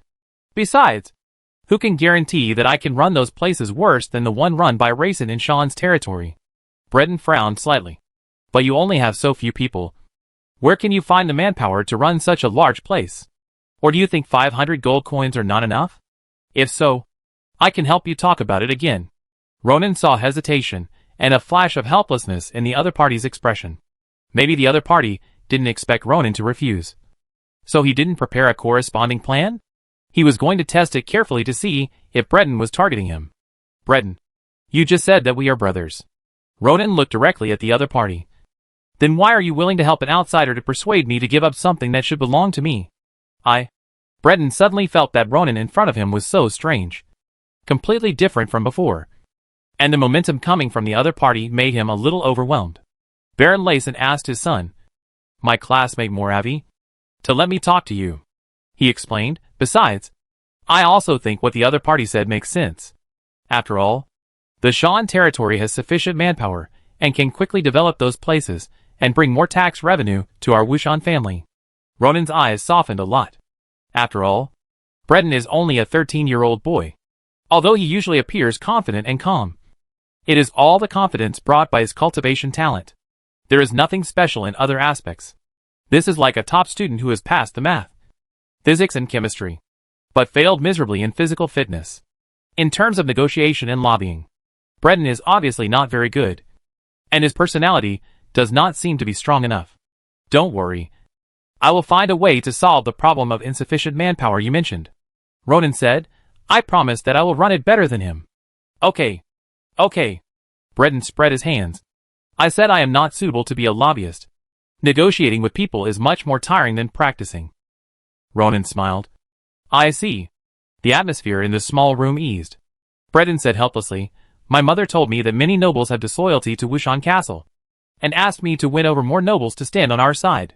Then Baron Layson of the Shan territory has recently become a Bronze Knight, so we can get closer to him. Ronan's heart moved, and he wrote down this. In his impression, Baron Layson was just a high-level knight, and he didn't expect that he would break through recently. What Diane said is right. Ronan nodded, indicating his approval. But no matter how much you try to win over Layson, he is still an outsider. And I am your brother, although our mothers are different. As you just said, we are both from Wushan. Yes, you are right, brother. It seemed that the topic was opened, and Breton simply became casual. He pulled a chair and sat down. Now my father is dying, and my grandfather's health is getting worse. In the near future, there will only be you and me in the Wushan family. Breton said sincerely, I hope you can continue the courage you had when you conquered the wild tribe. Become a powerful lord, and we will rebuild the former glory of the family together.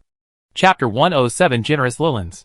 Before the conversation, Ronan thought Breton would try to gain a sense of presence in front of him like a villain. But later he found that he didn't. Then, when Ronan rejected the other party's request, he thought Breton would be angry, even furious. But later he found that he didn't. So he decided to chat for a while to understand what this cheap brother was thinking. After a conversation, Ronan had a new understanding of Breton. In the eyes of the other party, the predicament of Wushanbeo was mainly caused by two reasons. First, Lilan's health was getting worse. And second, Wiggins did not have enough strength. To sum up, Wushanbeo lost the person who was responsible for the force, resulting in an unstable status. Breton has been determined to be a strong man since he was a child, especially when he heard some nobles privately mocking Wiggins for his incompetence in the corner of the banquet. He was more eager to become stronger. In his philosophy, as long as the strength is strong enough and the fist is hard enough, everything is not a problem. As for these things about government affairs, he knows very little and doesn't care much. Today, I acted as a lobbyist for Lord Sean, just to help him out of friendship. Ronan was naturally skeptical about such words. But when he saw the calluses on Breton's palms as thick as those of veterans, he suddenly felt that he might have some preconceived ideas. Perhaps Breton was just a martial arts fanatic, living in an information cocoon, and really didn't know some things. My lord, you are finally back. When McKen and others who were waiting in the living room of the small building saw Ronan coming back, they immediately stood up to greet him. You should take a rest. You don't have to worry about my safety in Wushan Castle. Ronan smiled and said, Have you had dinner? I have, McKen replied. Butler Hallward arranged it very well. Wharton and George nodded vigorously, although they didn't have the opportunity to eat with Ronan in the main hall. Even the small hall opened their eyes. The food was rich, and the service was in place. They had a great experience of the high and noble dinner, and they would have something to brag about when they returned to Shanlin Town. Okay, go and rest, McKen reminded. Sir, Mr. Moster just came here. He brought a lot of books, saying that the Marquis prepared them for you. They are all on the desk in your bedroom. When Ronan went down the mountain, he mentioned to Lu Lans that he needed fighting skills and magic books. He didn't expect that the other party would deliver them so quickly. He came to the bedroom. The magic crystal lamp illuminated the surroundings, and Ronan saw the books piled up like a mountain on the desk at a glance. The old man is really generous. He gave me so much at once. He walked quickly to the desk and found that most had thoughtfully divided the books into 7 piles according to their attributes: earth, wind, water, fire, thunder, light, and darkness. Luo Ning combined his own attributes and checked the wind and fire piles first. Fire attribute intermediate, advanced, bronze, silver, gold, meteor level. Luo Ning was stunned. He didn't expect Lu Lans to bring all the fire attribute fighting skills from intermediate to meteor level. And also a book Wushan Fighting Chi's secret book. Fighting Chi's secret book is actually a special way of running Fighting Chi. As we all know, the intermediate knight needs to penetrate the Do Chi veins, transport the Do Chi flowing out of the Do Chi seed to all tribes of the body without loss, and finally break through the Chi seed to enter the advanced level. For the advanced knights, their practice is mainly to strengthen the Chi seed to store more Do Chi. In the later stage, the knights can use these Do Chi to temper the skin and flesh, so that the knight's ability to resist blows can be improved. When the tempering reaches a certain level, the knight's body surface will form a flash of bronze lines, which means that it is not as good as the bronze level. Do Chi secret book is a practice method to assist in tempering. There are many Do Chi secret books on the market, and their functions are the same. But there are also advantages and disadvantages. A good Douqi secret book can improve the efficiency of tempering and save Douqi consumption. Although the Douqi secret book of the Wushan family is not the top, it is definitely in the upper class, and the quality is very good.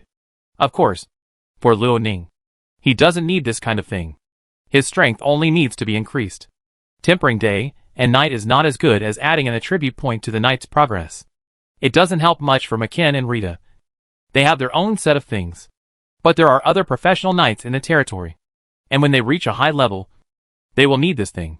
Ronan can completely treat the Wushan Duki secret book as a treasure and give it to loyal and reliable people.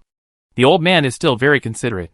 Ronan put down the Duki secret book and began to check the fighting skills and magic books of wind attributes. At the same time, in another building, Breton, who had separated from Ronan, returned to the living room and sat on the sofa. His mother Diane was reading a book, and when she saw her son coming back, she asked, "How is it? Did Ronan agree?" Obviously she knew why Breton was looking for Ronan. "No, mother.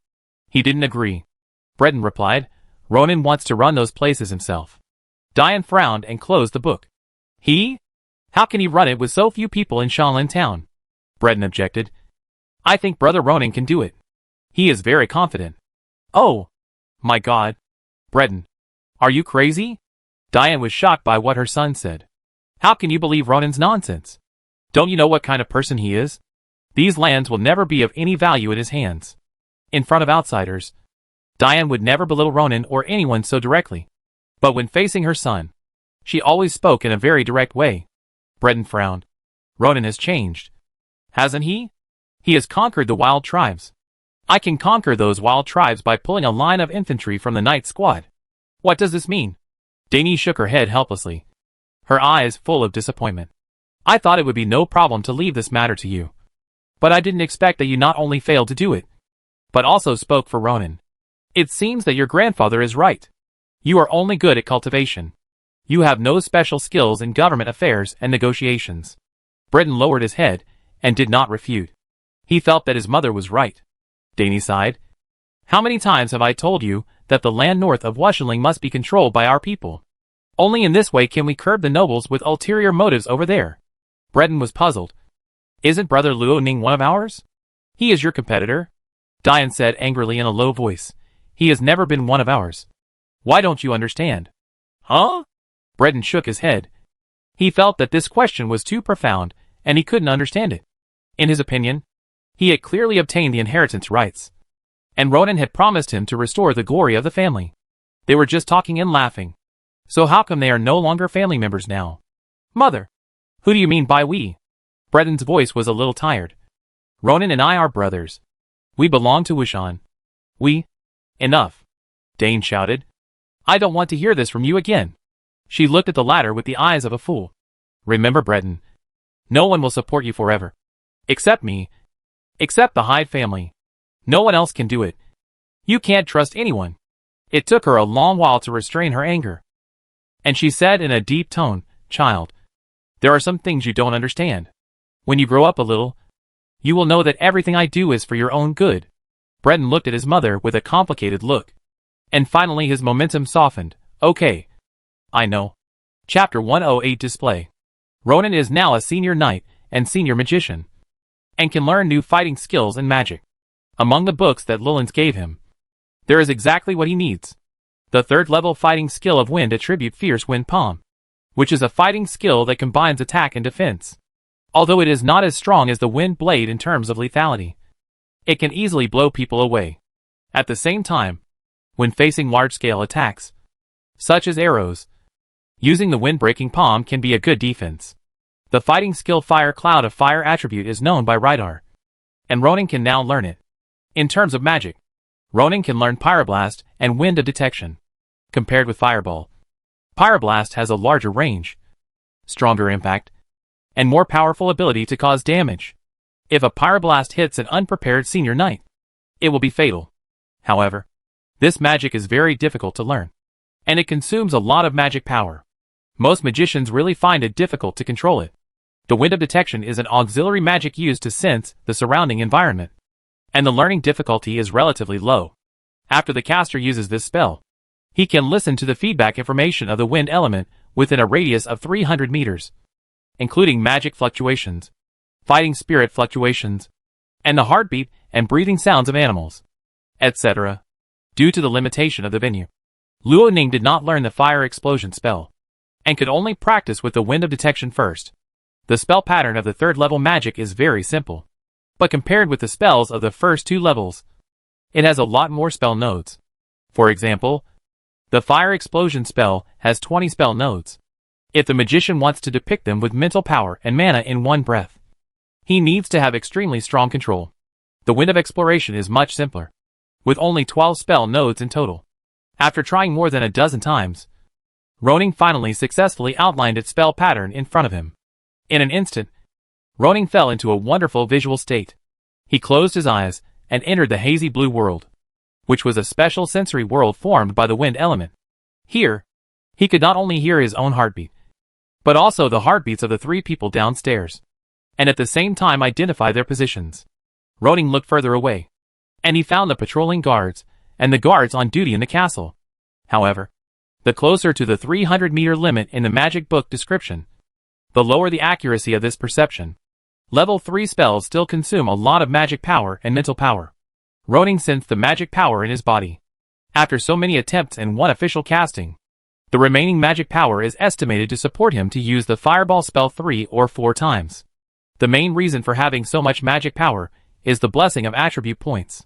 After Ronin was promoted to a high level, he still chose to add points to the magician level first. After consuming the 28 attribute points accumulated from returning to Shanling Castle to today, his magician level progress reached 1/8. Level 3 High Knight, 0/300. 3 High Magician, 58 out of 400. It is difficult to have explosive growth, and Ronin can only rely on monthly sign-ins to accumulate slowly.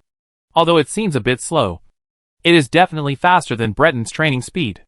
That is why the relatively peaceful environment is still very beneficial to him. After mastering the spell of Wind of Exploration, Ronin meditated and refined his magic power for a while, replenishing the consumption of the mana space, and then fell asleep peacefully. It is now mid-October, and the temperature in Wishan territory is almost close to 10 degrees, and it is still relatively cold at night. However, Wishan Fort will naturally not let people get cold. The sheets and quilts on Ronin's bed are made of high-grade wool, which is not only warm, but also makes Ronin feel a little hot. After becoming a senior knight, Ronin found that he has made considerable improvements in cold resistance, heat resistance, fatigue resistance, and physical fitness. Compared with when he just crossed over, he can be said to have been reborn. The night passed quietly, and Suda came to the next day. After breakfast, Master came to Ronin's residence and told him that he could take the things mentioned yesterday to Wishan Fortress. Ronin had prepared these things long ago, and he took them out of the space ring and placed them in the living room of the small building. They were 3 sets of ironwood shields, ironwood spears, ironwood chest guards, a set of ironwood armor, and a curved plow. For confidentiality, the curved plow was wrapped in a large circle of linen. "McKin, the 3 of you and the servants take these things with you, and we're leaving Wishan Fortress." The last time Ronin came here, he was escorted to face the accusations of the High Family representative, Negan Golden Lion. That day, the Wishan family gave up the 5 baronies they had taken back from the Black Gold Brotherhood for the mistakes of their predecessors and Wiggins's command. At that time, Ronin was still a little waste waiting for his fate. 3 months later, he came here again, but for business. At this time, in addition to Rulons, there were 5 other people in Wishan Fortress. On the way here, most introduced these people to Ronin. They were Sir Toru Viner, the leader of the First Knights of Wishan Fortress; Gello Viner, the captain of the first team; Dawson, the quartermaster of the First Knights; Albert, the political officer of Wishan City; Curry, the financial officer of Wishan City. Among these people, Ronin had heard of the names of the first 2, and Toru Viner's name was the most discussed in Wishan territory recently.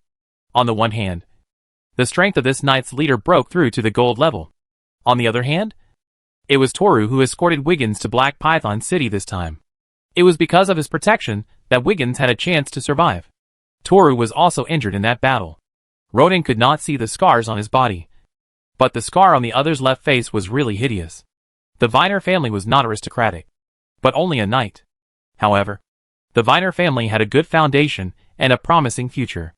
Because Toru's son Galil entered the bronze level at the age of 30. If he makes enough military achievements in the future, he will have no problem entering the real aristocratic class. Ronin was not familiar with the remaining 3 people. But there is no doubt that the 5 people who came today should be regarded as well-known figures in Wushan City, and even in Wushan territory. He thought that today was just a simple meeting. But he didn't expect Lu Lands to find these people all of a sudden. When Ronin walked into Wushan Fortress, everyone inside cast strange eyes at him. Some people were a little confused. Some frowned in thought. And some nodded to Ronin and greeted him. After Luo Ning nodded, he led Makin and others to stand opposite the group. Lu Lands above glanced at Luo Ning and his group, and then said lightly, "Since everyone is here, Luo Ning, start showing what you brought." "Okay, Lord Marquis." Lu Ning smiled at the people in front of him. "I am very grateful that you can take the time out of your busy schedule to listen to me introduce these specialties brought from Shanlin Town." Since he came to discuss business, he was more humble and spoke very politely. The group of people opposite heard this opening speech with smiling expressions on their faces, and they were also muttering in their hearts. Could it be that Luo Ning in front of them really changed his personality? His previous style of speaking and doing things was not like this. They couldn't help but secretly glance at Lu Lands, who was sitting above with no expression. What did the Marquis mean by calling them here today? In fact, they were confused when they received the notice last night. Although most people told them that they came to discuss business with Ronin today, was it really just a simple business? At present, they still don't know the answer. But it doesn't prevent them from smiling at Ronin. There is a special forest in Shanlin Town, where there grows a tree I named Black Iron Tree. It is very hard, and even a mid-level peak knight using fighting spirit can hardly cut it with a sword. I took a fancy to its hardness, so I built an ironwood workshop and made this kind of tree into armor and weapons," Ronin said, raising his hand to signal the other party to look at the things in Makin and others' hands. "These are made of black iron trees. I invited you here today to bring them to the knights to strengthen their combat effectiveness." "Baron Ronin, you said that the black iron tree can't be cut even by a mid-level knight?" The speaker was Toru's son Galil. "I have never seen such a hard tree. I wonder if I can try it with your shield later." "Of course," Ronin smiled and said. "These things today are for display. If you are satisfied and willing to purchase, I will transport the rest from Shanlin Town." Chapter 109 Probe. At Wushan Fortress, Ronin introduced in detail the weapons and equipment made of black ironwood. Shields and spears are very common, but the materials used are all replaced with black ironwood. So Ronin does not need too much introduction. He focused on the ironwood chest guard and ironwood armor. The ironwood chest guard is made of multiple layers of compacted linen wrapped around the repaired black ironwood. It is light and easy to wear, under the dual protection of black ironwood and multiple layers of linen. It can defend against long swords and arrows that are cut at the chest. The ironwood armor is made by processing black ironwood into rectangular armor plates, and then using fine leather strips to interweave these armor plates to form a tight structure," Ronin said, taking the ironwood armor from Makin, shaking it, and the armor plates collided with each other to make a crisp sound. This type of armor is stacked horizontally and vertically, making it difficult for the enemy's weapons to penetrate. It can not only defend against slashing, but also against piercing by arrows and spears. And even if a few of the assembled ropes are cut, it will not affect the structure of the armor at all. He handed the ironwood armor back to Makin and said to everyone can come and see the effect. I believe that if these can be equipped, the combat effectiveness of the knights will be greatly improved. After his introduction, everyone present not only became interested in these equipment, but also got to know the Baron of Shanlin Town again, especially Lu Lands, who was sitting in a high position. He found that in addition to the unbearable impressions of Ronin, there were also shining points. At least he had a certain understanding of weapons and equipment. He couldn't help but sigh in his heart. Why didn't this kid's special skill show up at all? Let me try the effect of the shield. The captain of the knight team, Galil, came out. "Baron Ronin, who will accompany me to try the effect? Your Excellency is very powerful. Let my guard officer Makin accompany you to test it." Ronin looked at Makin and reminded him. "Galil has bronze-level strength. Be careful. Don't worry, sir." Makin held the shield in his left hand and was ready. "Come on, Galil." Galil performed the knight's salute. then drew out his long sword and attacked. Because it was to test the quality of the shield. The two did not show their skills. Just pure slashing and confrontation. Of course, Gallo naturally did not use his full strength. A bronze-level full-strength attack was difficult for an iron shield to resist, let alone an ironwood shield. With a bang, the long sword slashed on the shield, leaving a clear mark of the slash. But because of the control of the force, the scar was not deep. It is possible to defend against the slash of the primary knight. Gallo took a step back and made a second attack. This time with the force increased to the level of the intermediate knight. McKen responded calmly and took the second attack accurately. This time, a deeper gap was left on the shield. But because the shield had a certain curvature, it was still not cut open and could continue to be used. When everyone thought that Gallo had stopped attacking, he slightly raised the corner of his mouth, took a step forward, and actually attacked McKen. Everyone was stunned, and Ronan also frowned, subconsciously preparing to call a halt, but found that Roland's did not show any strange expression. Was he testing McKen's strength? Ronan frowned, and while thinking, the two had already fought. McKen noticed something was wrong when the opponent attacked. When Gallo's long sword stabbed at him, he had successfully avoided it and pulled out the long sword on his back with his backhand. In an instant, the two who were originally testing the shield fought together.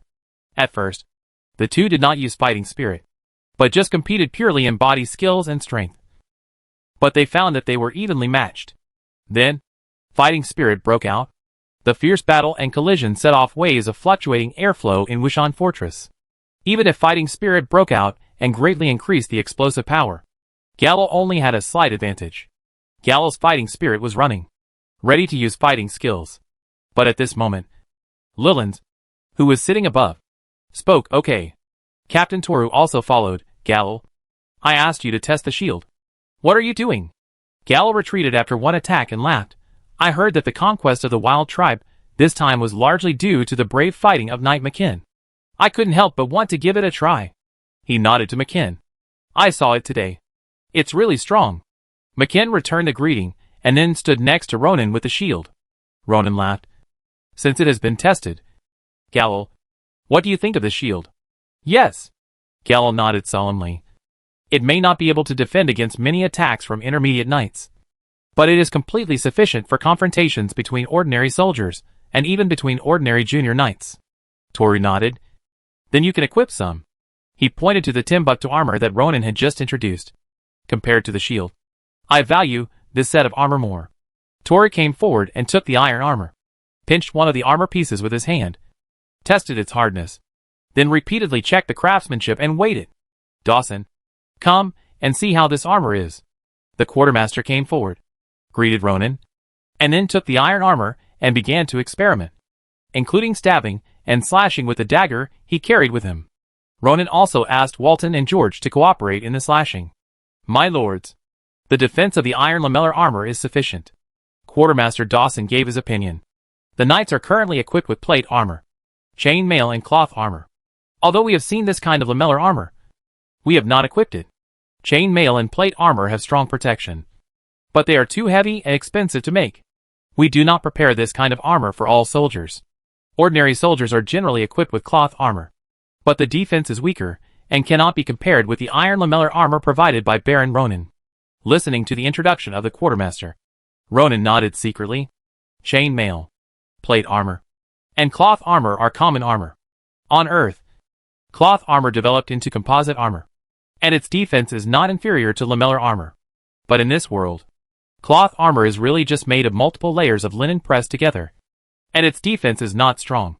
So what is your suggestion? Asked Toru, the leader of the knights. Dawson replied without hesitation. You can equip a knight squad first. If the effect is good, then promote it to the entire knight group, and even other knight groups. Toru nodded. Gallo, then let your knight squad try it out. You can discuss with Gallo later to see how much of each item to buy. Oh, by the way, please ask the Treasurer Curry to discuss the price with Baron Ronan. In fact, the discussion of commodity prices should be before the order is confirmed. This order can only mean that no matter what quality and price Ronan offers, some will be purchased today as a friendly gesture. Ronan smiled and said, Ironwood shields are 6 silver coins each. Spears are 3 silver coins each. Chest guards are 1 gold coin each. And the ironwood armor is priced at 3 gold coins each because the materials and craftsmanship are time-consuming. Curry's eyes lit up. This price is very reasonable. It's not that he said this for the sake of Lullans or Ronan. But Curry felt that this price was indeed very reasonable. On the market, an ordinary chain mail costs 10 gold coins. The overall defensive effect of the ironwood armor is much weaker than that of the chain mail. But each has its own advantages and disadvantages. Although it is made of special wood, it also has a certain value. And the price of 3 gold coins is reasonable. Curry subconsciously thought that Ronan would ask for a lot. This price is acceptable. In that case, let's do as you just said. Toru. Lullans said, Ronan, don't you have a curved plow for farming? I called the political officer Albert over. And now he will take you to a field in a manner to test it. Okay. Ronan looked at the last person in the fortress. That is, the political officer Albert. Excuse me, sir. It is my honor to serve you. Baron. Albert bowed slightly, then made a gesture of invitation, and took Ronan out of Wushan Fortress. After everyone left Wushan Fortress, Lullans looked at Galil. How strong is that Makin? Galil bowed and replied, his fighting skills and body movements are not inferior to mine. Without using fighting skills, it is unlikely that I can defeat him in a short time. Lullans couldn't help but snorted.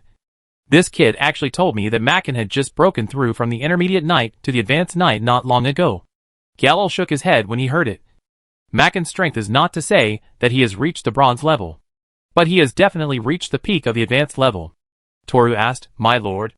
What do you mean? Chapter 110 Happy Cooperation. More than an hour later, Luo Ning and others returned to Wushan Fortress. Rollans and others, who didn't know what they were discussing, looked at the unpacked curved plow that was brought back. The shape of this plow was completely different from the plows used in various manners. At first glance, it seemed to be lighter and more flexible. At this time, there was still mud on the plow blade. Obviously it had just been used. Rollans looked at Albert, who seemed to have something to say since entering the fortress. Go ahead. Political officer. Albert was a little excited. My lord Marquis, the baron who invented the curved plow is really a genius. I never thought that a plow could bring such a big change to farmers' farming. The political officer excitedly raised 3 fingers. First of all, it is light and flexible. Only 1 person and 1 cow can operate it perfectly. Secondly, it can also adjust the depth of the tillage to adapt to various terrains. My God, this ability is amazing. Albert had an exaggerated expression on his face. Most importantly, it can plow deeply and turn the soil completely, which is very helpful for increasing grain production. Mr. Marquis, Sir Toru, our territory and manor needs such a plow. With it, the difficulty of reclaiming the land will be reduced. The grain production will be increased. And the value brought is very great. Everyone looked at each other, wondering if the political official was overacting. Although this matter was led by the Marquis, it didn't need to be so exaggerated. Right? Is it really that amazing? Is it really that amazing? The financial officer Curry agreed. If the transaction had not involved finance, he would have gone with him. Otherwise, he would have missed the demonstration of the use of the curved plow. Albert found people who were good at farming. After they became familiar with the use of the curved plow, they all came to these conclusions. Everyone looked at Ronan in surprise, but saw the latter spread his hands, as if to say that this was the fact. Toru squatted beside the curved plow and looked at it. Although he was not a baron yet, he had several large manors outside, and reclamation was indeed a problem. Baron, how are you going to sell this thing? I'll order 100 first. The political officer Albert suggested to Rollans. Sir, if necessary, we can order 1,000 first. Rollans nodded. In fact, he was not very interested in these things. But he also knew the importance of cultivated land and food to a lord. The political officer and the financial officer were both old men for many years. Since both of them said it was useful, it should not be bad. So he bought a batch. Seeing that Lullans agreed, Albert immediately said to Ronan, Baron, we need 1,000. And it's best to ship them here before the spring plowing. Ronan couldn't help but smile helplessly. Everyone, you seem to have forgotten that I am just a small lord in a remote area. I don't have so many people and iron or to make so many curved plows. What's more, the ones I made are not enough for Shanlin town. Where can I get extra plows to sell? Everyone was stunned for a moment. And then they remembered the situation in Roning's territory. Albert asked, "So what are you preparing?" "I can sell you the blueprints for making the curb plow and provide you with technical support." Ronin said the plan he had prepared. "You can send carpenters and blacksmiths to visit my territory to learn. And I will let my craftsmen teach them how to make it. Of course, if your craftsmen are smart enough, they can make it completely according to the blueprints. The curb plow is more advanced, but it does not have too high a technical barrier. Ronin only needs to sell one. And I believe that there will be imitations in a short time. At that time, he will only make a little profit on the cost price." And what he said is also true. Shanlin town cannot produce so many. The treasurer Curry smelled the smell of money. "You mean to sell this invention to Washenbale?" "Yes. Washenbale will pay for it in one lump sum." Ronin smiled. "As for how Mr. Curry is going to operate, that's your business. It has nothing to do with me." Curry's eyes lit up. And he asked quickly, "Then I wonder what price you are going to sell this curb plow for?" Ronin stretched out 3 fingers. 3,000 gold coins. His hearing this price, everyone looked sideways. This is not 30 gold coins, nor 300 gold coins, but 3,000 gold coins. This is too expensive," Gallo said in shock. He was the one who had seen the least money among the group, except Ronin and his men. Even Lu Lans couldn't help but raise his eyebrows. This much money was enough for him to buy 10 excellent quality war horses. Ronin smiled. "I believe that with the ability of the treasurer of Washenbao, it should not be difficult to earn back these 3,000 gold coins." It was too much trouble for Ronin to make money in a long-term way. There was no caravan in Shanlin town, and he could not go to various noble territories to sell and promote like a businessman. So he chose to buy out. Washenbao was different from him. It had a financial officer, a caravan, and a salesperson, and could sell the curb plow to each lord before it became popular, even if each lord sold it for 300 gold. As long as 10 lords were willing to buy it, they could make it back. Of course, not all lords were willing to spend this money, and not all lords had iron mines and blacksmiths, and wanted to make it themselves. Then these people could also buy finished curb plows from outside. And as for how to set the price at that time, it was not Ronin's concern. However, Ronin was not worried that there would be no market when he wanted to sell the plow one day. He was confident that he could replicate the technology of blast furnace iron making through enough experiments and attempts. At that time, he could use pig iron to cast agricultural tools, and then use softening technology to quickly produce plow blades, greatly saving the cost of manufacturing curb plows. At that time, the curb plow launched by Ronin could definitely open up the market at a lower price. The financial officer Curry looked at Lu Lans and found that the latter had no objection. He smiled and bowed slightly to Ronin, and said modestly, "Thank you for your compliment. The price you proposed is acceptable to us." Toru patted the soil that had just been removed from the plow blade in his hand, stared at the financial officer with a vigilant face. "What should I do?" "Curry, you won't sell this technology to me for 3,000 gold coins, right?" "Ha! Of course not." Curry smiled and said, "Sir Toru, if you need it, you can buy the finished product from Wushan Castle. We will sell it to you at a preferential price. But before I sell the curb plow to other nobles, please keep this matter confidential." He looked at Ronin. He knew mostly negative information about the Baron, and was worried that he would sell it again. "Of course. Please believe my credit." At this time, Gallo came forward and said, "I just discussed with the Marquis and my father. We need 120 ironwood shields, 200 ironwood spears, 50 ironwood chest guards, and 30 ironwood armors. After returning today, Quartermaster Dawson will formally submit our order." From the data, Ronin knew that this was prepared for a standard knight squad. The quantity seemed to be large, but a careful calculation could not guarantee that everyone would have one. "I think Gallo prepared these things more for squire knights and infantrymen. Regular knights can only use ironwood armor at most, and the demand for other things is low." Happy cooperation. Luo Ning smiled and walked forward to shake the other party's hand. "I believe this batch of goods will not disappoint you. This trip to Washenbao can be said to be a full load for Luo Ning. Now that he has an order, the next thing he has to worry about is how to complete this order. At present, there are only 2 carpenters, William and Mata, in the Taima workshop, and there are not many apprentices. It is not difficult to complete this order in a short time. It is quite difficult. Lu Lan's voice interrupted Luo Ning's worries. And he reminded him, Luo Ning, Washenbei is still a little far from Shanlin town after all. If you have any goods to sell, you can go to Muma City to find Viscount Marvin. The caravans of the Iron Hoof family are all over Wushan territory, and even most cities in the kingdom. As long as your price is reasonable, I think Marvin will be interested. I understand. Ronan pondered and nodded slowly.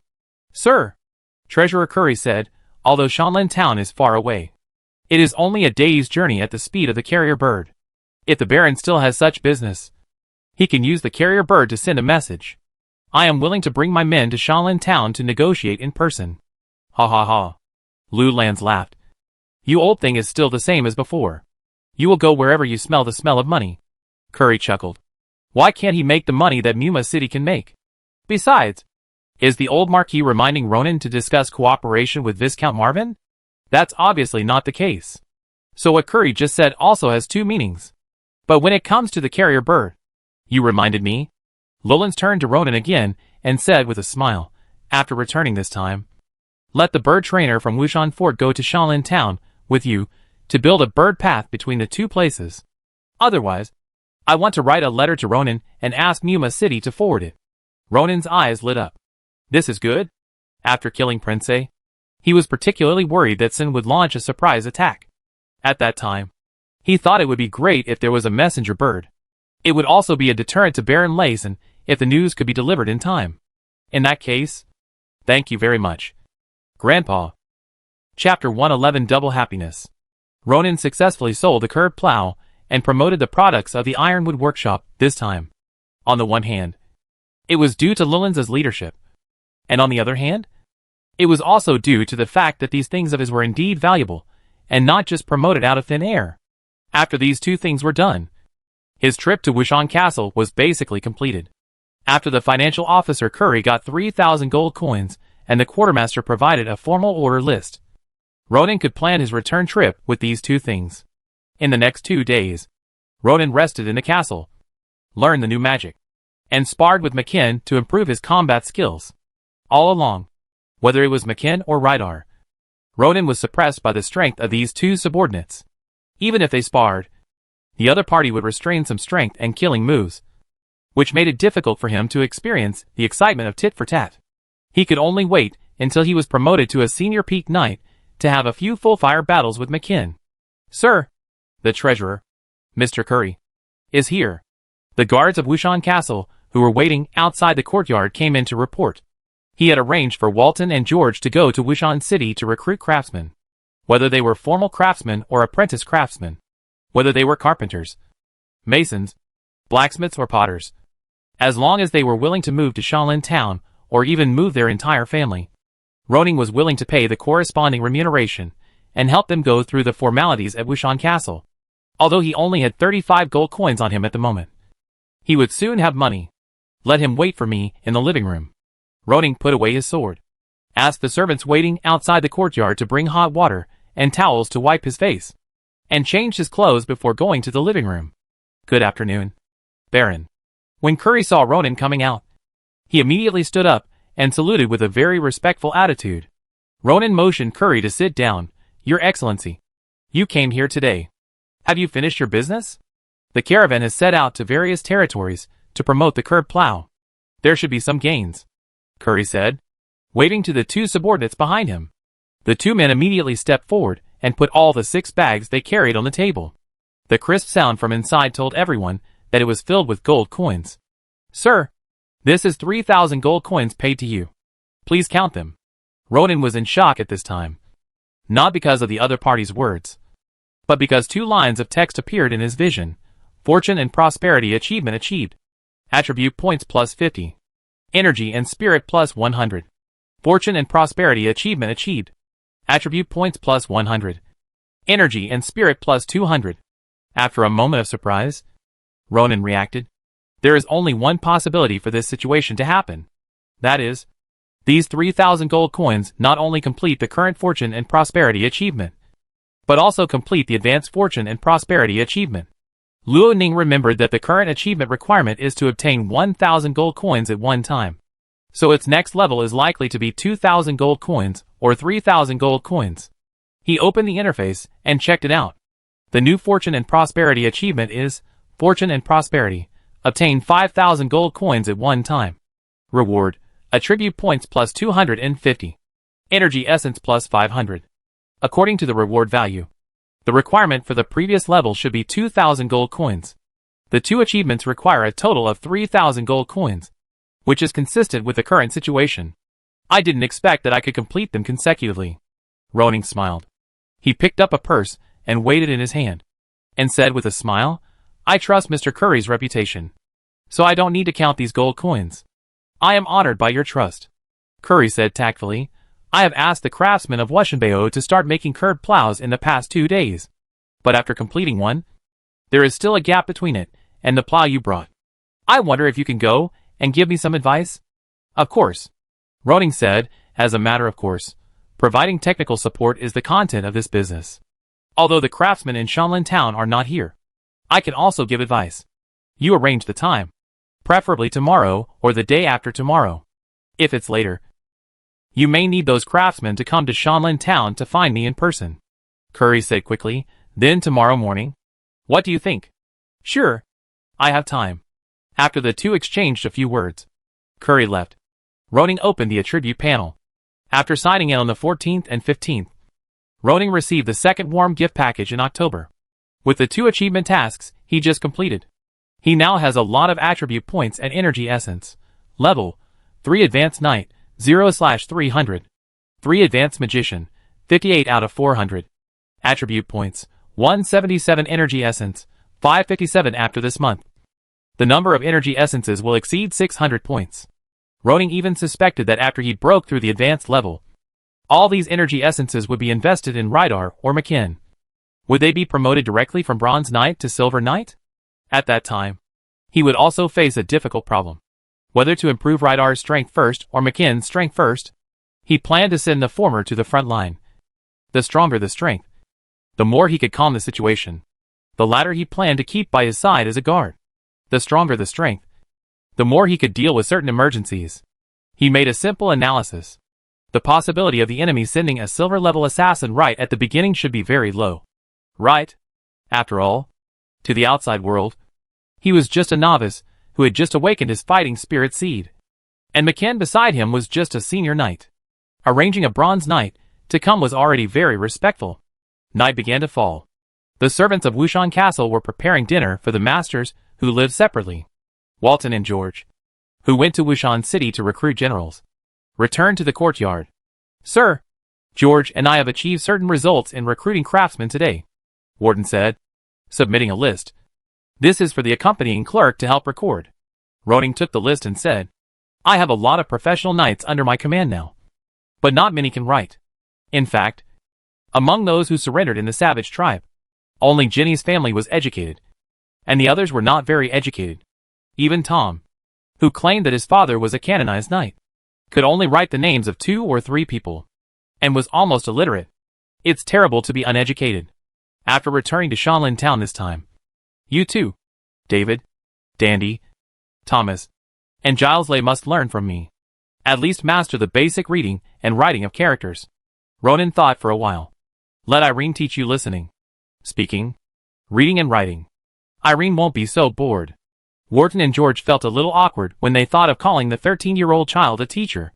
But they had to admit that compared to Irene, they were just rough people who couldn't write. It was actually a bit difficult to force these people to learn.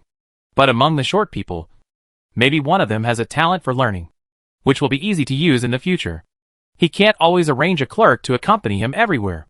Ronan spread out the parchment and read the statistics on it. Frowning slightly, why are all these craftsmen apprentices? Wharton scratched his head, somewhat helpless. Those famous craftsmen either have many families and are used to living in Wushan City, or have stable customer relationships. Even if you offer a high daily wage, they are unwilling to leave easily. George added, these apprentices only agree to move to Shanlin Town after hearing about your identity and deeds. Ronan frowned. This situation is normal. After all, who is willing to risk their lives to leave their hometown and venture into the unknown when they can have enough food and clothing in their hometown? These craftsmen are not slaves. They are all free people of Wushan territory and the kingdom of Aljuan. They have the right to choose their own lives.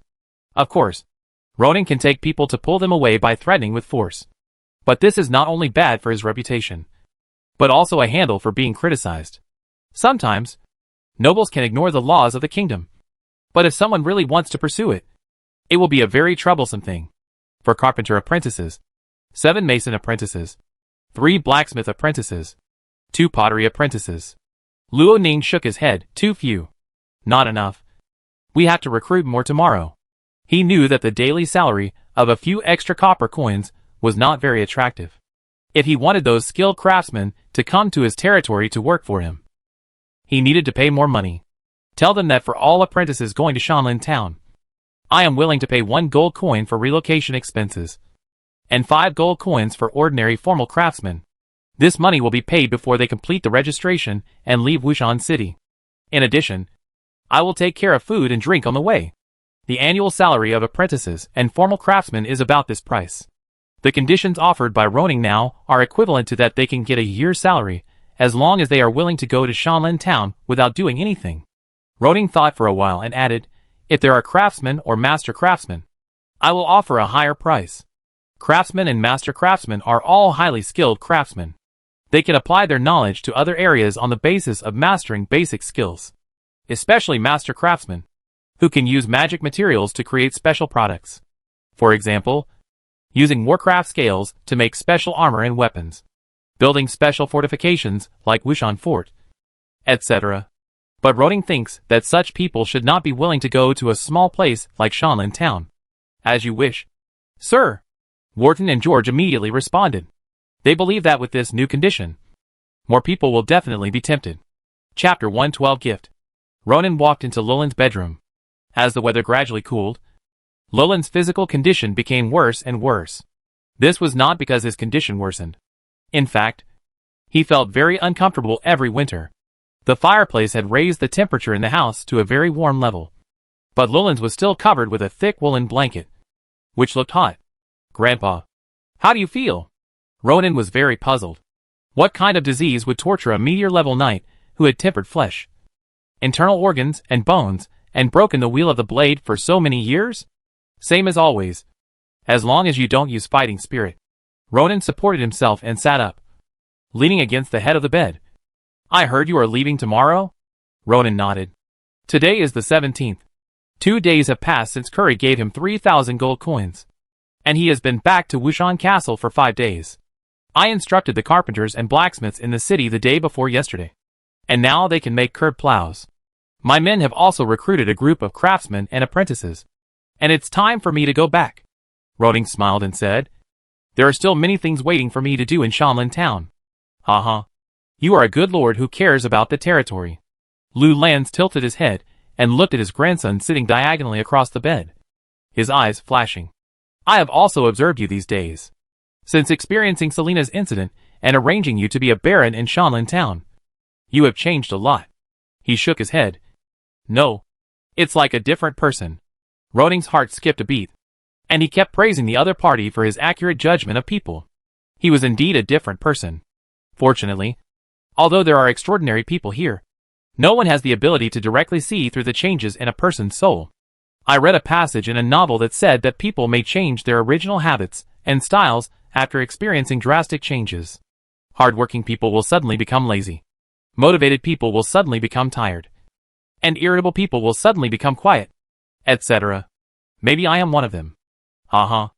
I think your change is very good, Lu Lan said with relief. Child, do you know that if you had behaved like this earlier, I would not deprive you of your inheritance rights so easily? The heir to the title must either have sufficient strength or sufficient ability. Both of these are things that can be recognized by the vassals below. Unfortunately, Ronan had neither of them before, and Wiggins did the same. Lu Lan said this suddenly without any foreshadowing.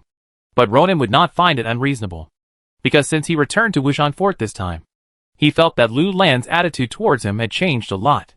Take the matter of discussing business in Wushan Fortress that day. It was clearly like an introduction meeting led by Lu Lan's.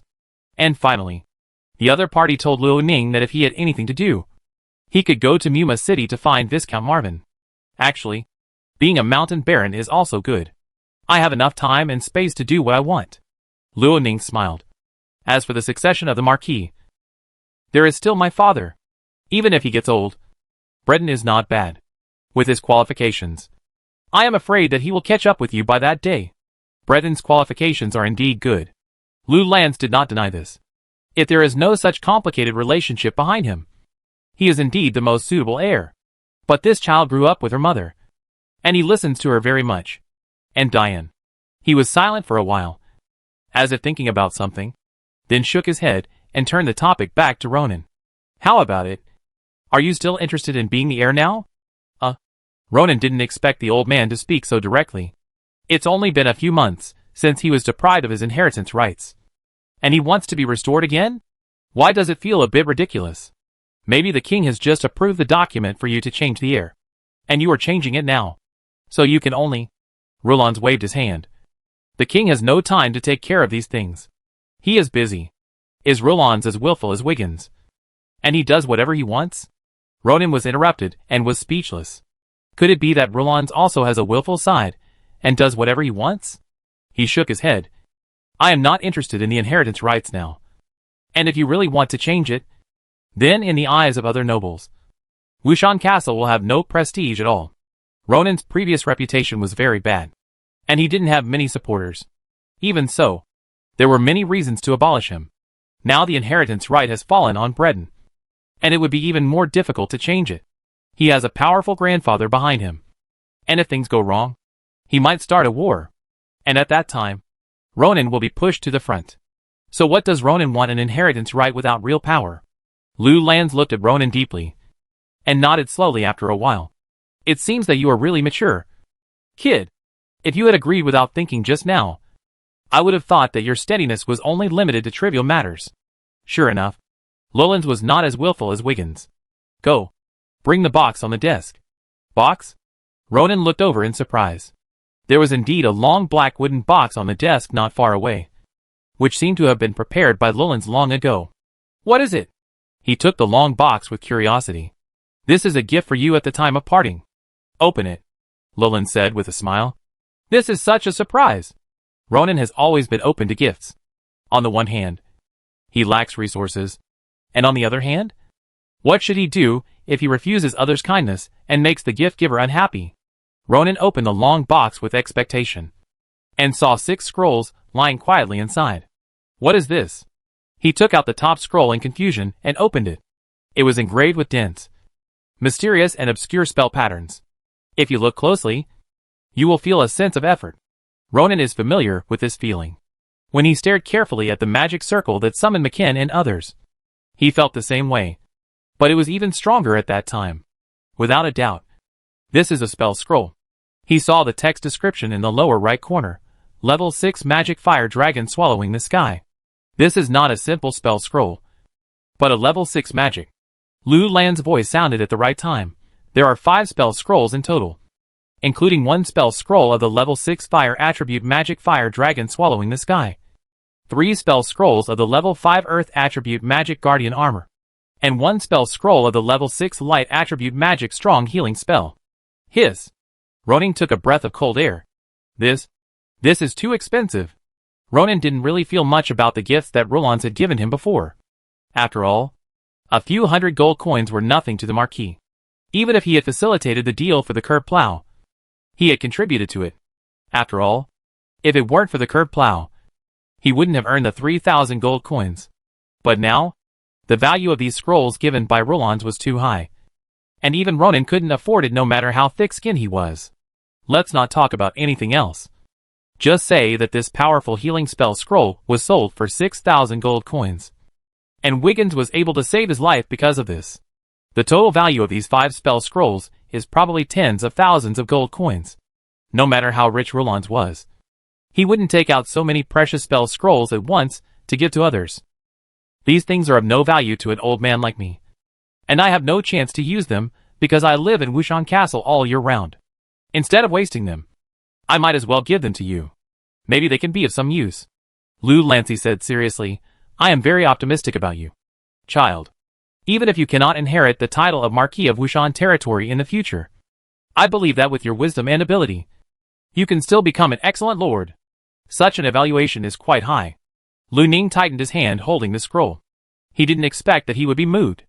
At this moment, he felt the difficulty of the old man in front of him. A meteor-level strong man, who has strength but can't even use his fighting spirit. A marquis family, but can't choose a qualified heir in all aspects. This is a painful but helpless thing for Lu Lancy. This family, this castle, this territory. I'm afraid it depends on Lu Lancy to support it. Once he dies, the current situation is likely to fall apart. The kingdom and the nobles have never lacked disputes and wars. Thank you, Grandpa. Lu Ning said sincerely. I will use it well and will not let you down. Hee. You don't need to use it. Lu Lancy smiled and shook his head. The spell scroll is not something that anyone can use. It consumes extraordinary power, and a certain amount of mental power to trigger it. You can't. You are too weak. You have no fighting spirit or magic power. It's okay to use 2 or 3 level spell scrolls. If you forcefully use these few, it will only drain your life. He pointed out, let you. The Knight McKen can use it. The high-level knight can barely use the 5th or 6th level spell scroll. But the consumption is also very large. Don't use it unless it is absolutely necessary. Especially the powerful healing scroll. There is only one in the entire Wushan Castle. Use it where you think it is most valuable. Ronan couldn't help but look at the scroll in the box. He didn't expect that the only powerful healing scroll was given to him. How much does Lu Lanz value him? But what Lu Lanz didn't know was that Ronan was already a high-level extraordinary person with 2 professions. He could use these scrolls personally. Ronan listened to such instructions very seriously, and only felt a heavy feeling in his heart. Sometimes you are not afraid of others treating you badly, but you are afraid that others treat you too well. Okay. I've said everything I should say. You go. Lu Lanz waved his hand and lay down again. I want to rest too. Ronan took a deep breath, put away the long box and bowed deeply. Please take care of yourself. I will come to visit you again at the end of December. Chapter 113, The team has grown again. When Ronan came to Wushan Fort, there were only 4 people. But the team that returned included escorting knights, recruited craftsmen, and Wushan Fort's bird trainers. And the number of people had already exceeded 40. After he offered the relocation fee, the number of apprentices and craftsmen willing to go to Shanlin Town increased a lot. With the assistance of the clerks of Wushan City, Wharton and George screened and identified these people. After removing those who wanted to fish in troubled waters and defraud the relocation fee, there were still 36 people left. Among them, there were 2 blacksmiths and 5 blacksmith apprentices, 3 tailor apprentices, 2 carpenters, 12 carpenter apprentices, and 1 craftsman, 2 masons and 5 mason apprentices, 1 potter and 3 potter apprentices. Although Ronan was willing to pay a lot of relocation fees, most of the apprentices came, and most of the craftsmen still did not choose to leave Wushan City. Although the skills of these craftsmen who were willing to come were all up to standard, they did not do well in Wushan City. For example, the potter Jim was a craftsman who barely made a living in Wushan City without a market. He went to Ronan mainly for the relocation fee to help his family overcome the current difficulties, and to try his luck in the future. Among these people, the one Ronan cared about most was a carpenter named Dean. Dean was not an ordinary carpenter. He was a certified craftsman by the Wushan Carpenters Association. His skills were far superior to those of craftsmen and had been put into practice. Whether it was Wushan Castle, Wushan City and its high-rise buildings in and around the city, manor castles, etc., many buildings had the shadow of Dean. And this time, he not only followed Ronan to Shanlin Town himself, but also brought 2 carpenter apprentices and 8 carpenter apprentices with him. To be honest, when Ronan first heard about this, he couldn't believe it. A famous craftsman was willing to work in a remote area. After asking, he found out that Dean had met Ronan in the workshop that day and heard Ronan talk about the structure of the curved plow. Dean was attracted by Ronan's explanation and decided to go to Shanlin Town. Ronan naturally treated such talents with courtesy. Not only did he offer a high daily salary of 150 copper coins, but he also paid a relocation fee of up to 50 gold coins. Master Dean, Shanlin Town is far away from Wushanbao. If you have any discomfort or requests on the way, please feel free to ask. Before leaving, Ronan met this famous craftsman. You are so polite, Master Ronan.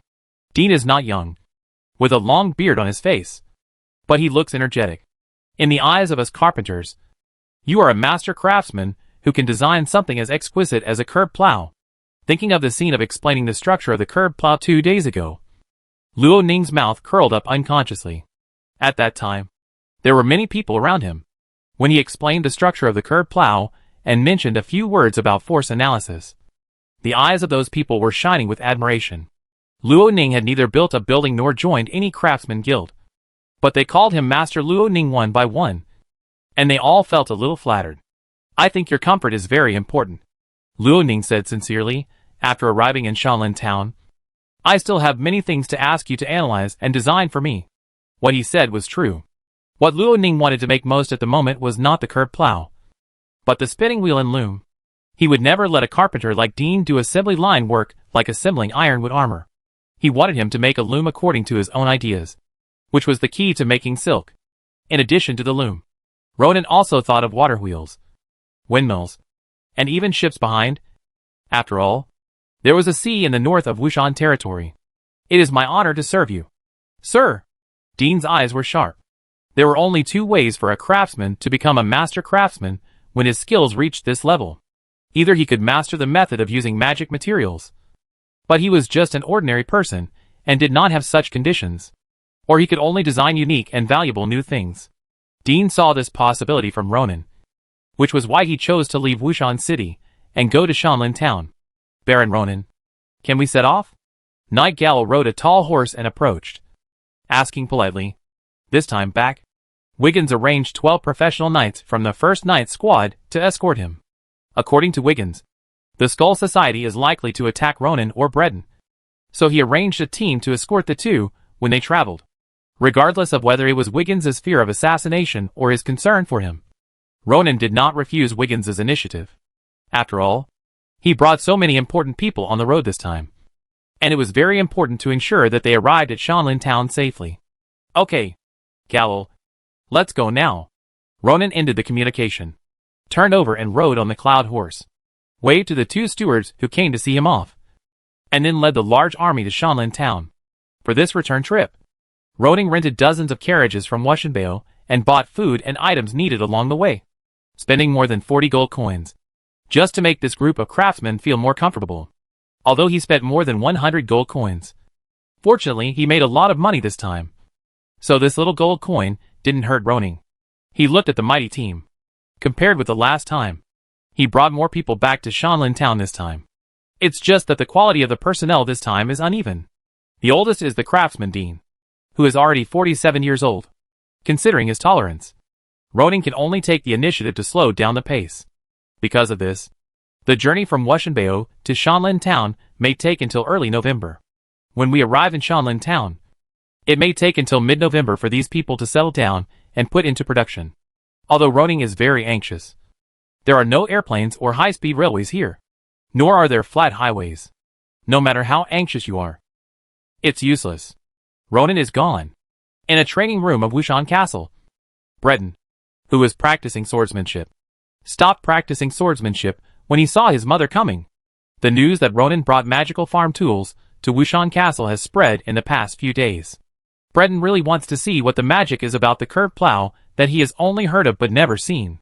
It's a pity that he has been given a house arrest order by Diane, who doesn't allow him to go out casually, let alone go to play with Ronan. Diane, with her blonde hair, is always dignified and beautiful. He's gone, escorted by Galil. Breton, it's time for you to go back to the Extraordinary Academy. We didn't help Baron Layson of Sean get those lands this time, and we need to explain to him. Diane handed over a letter. Take this letter back to the Extraordinary Academy and give it to Moravi to pass it to his father. Breton wiped the sweat from his hands and took the letter. Okay, I'll pass it to him.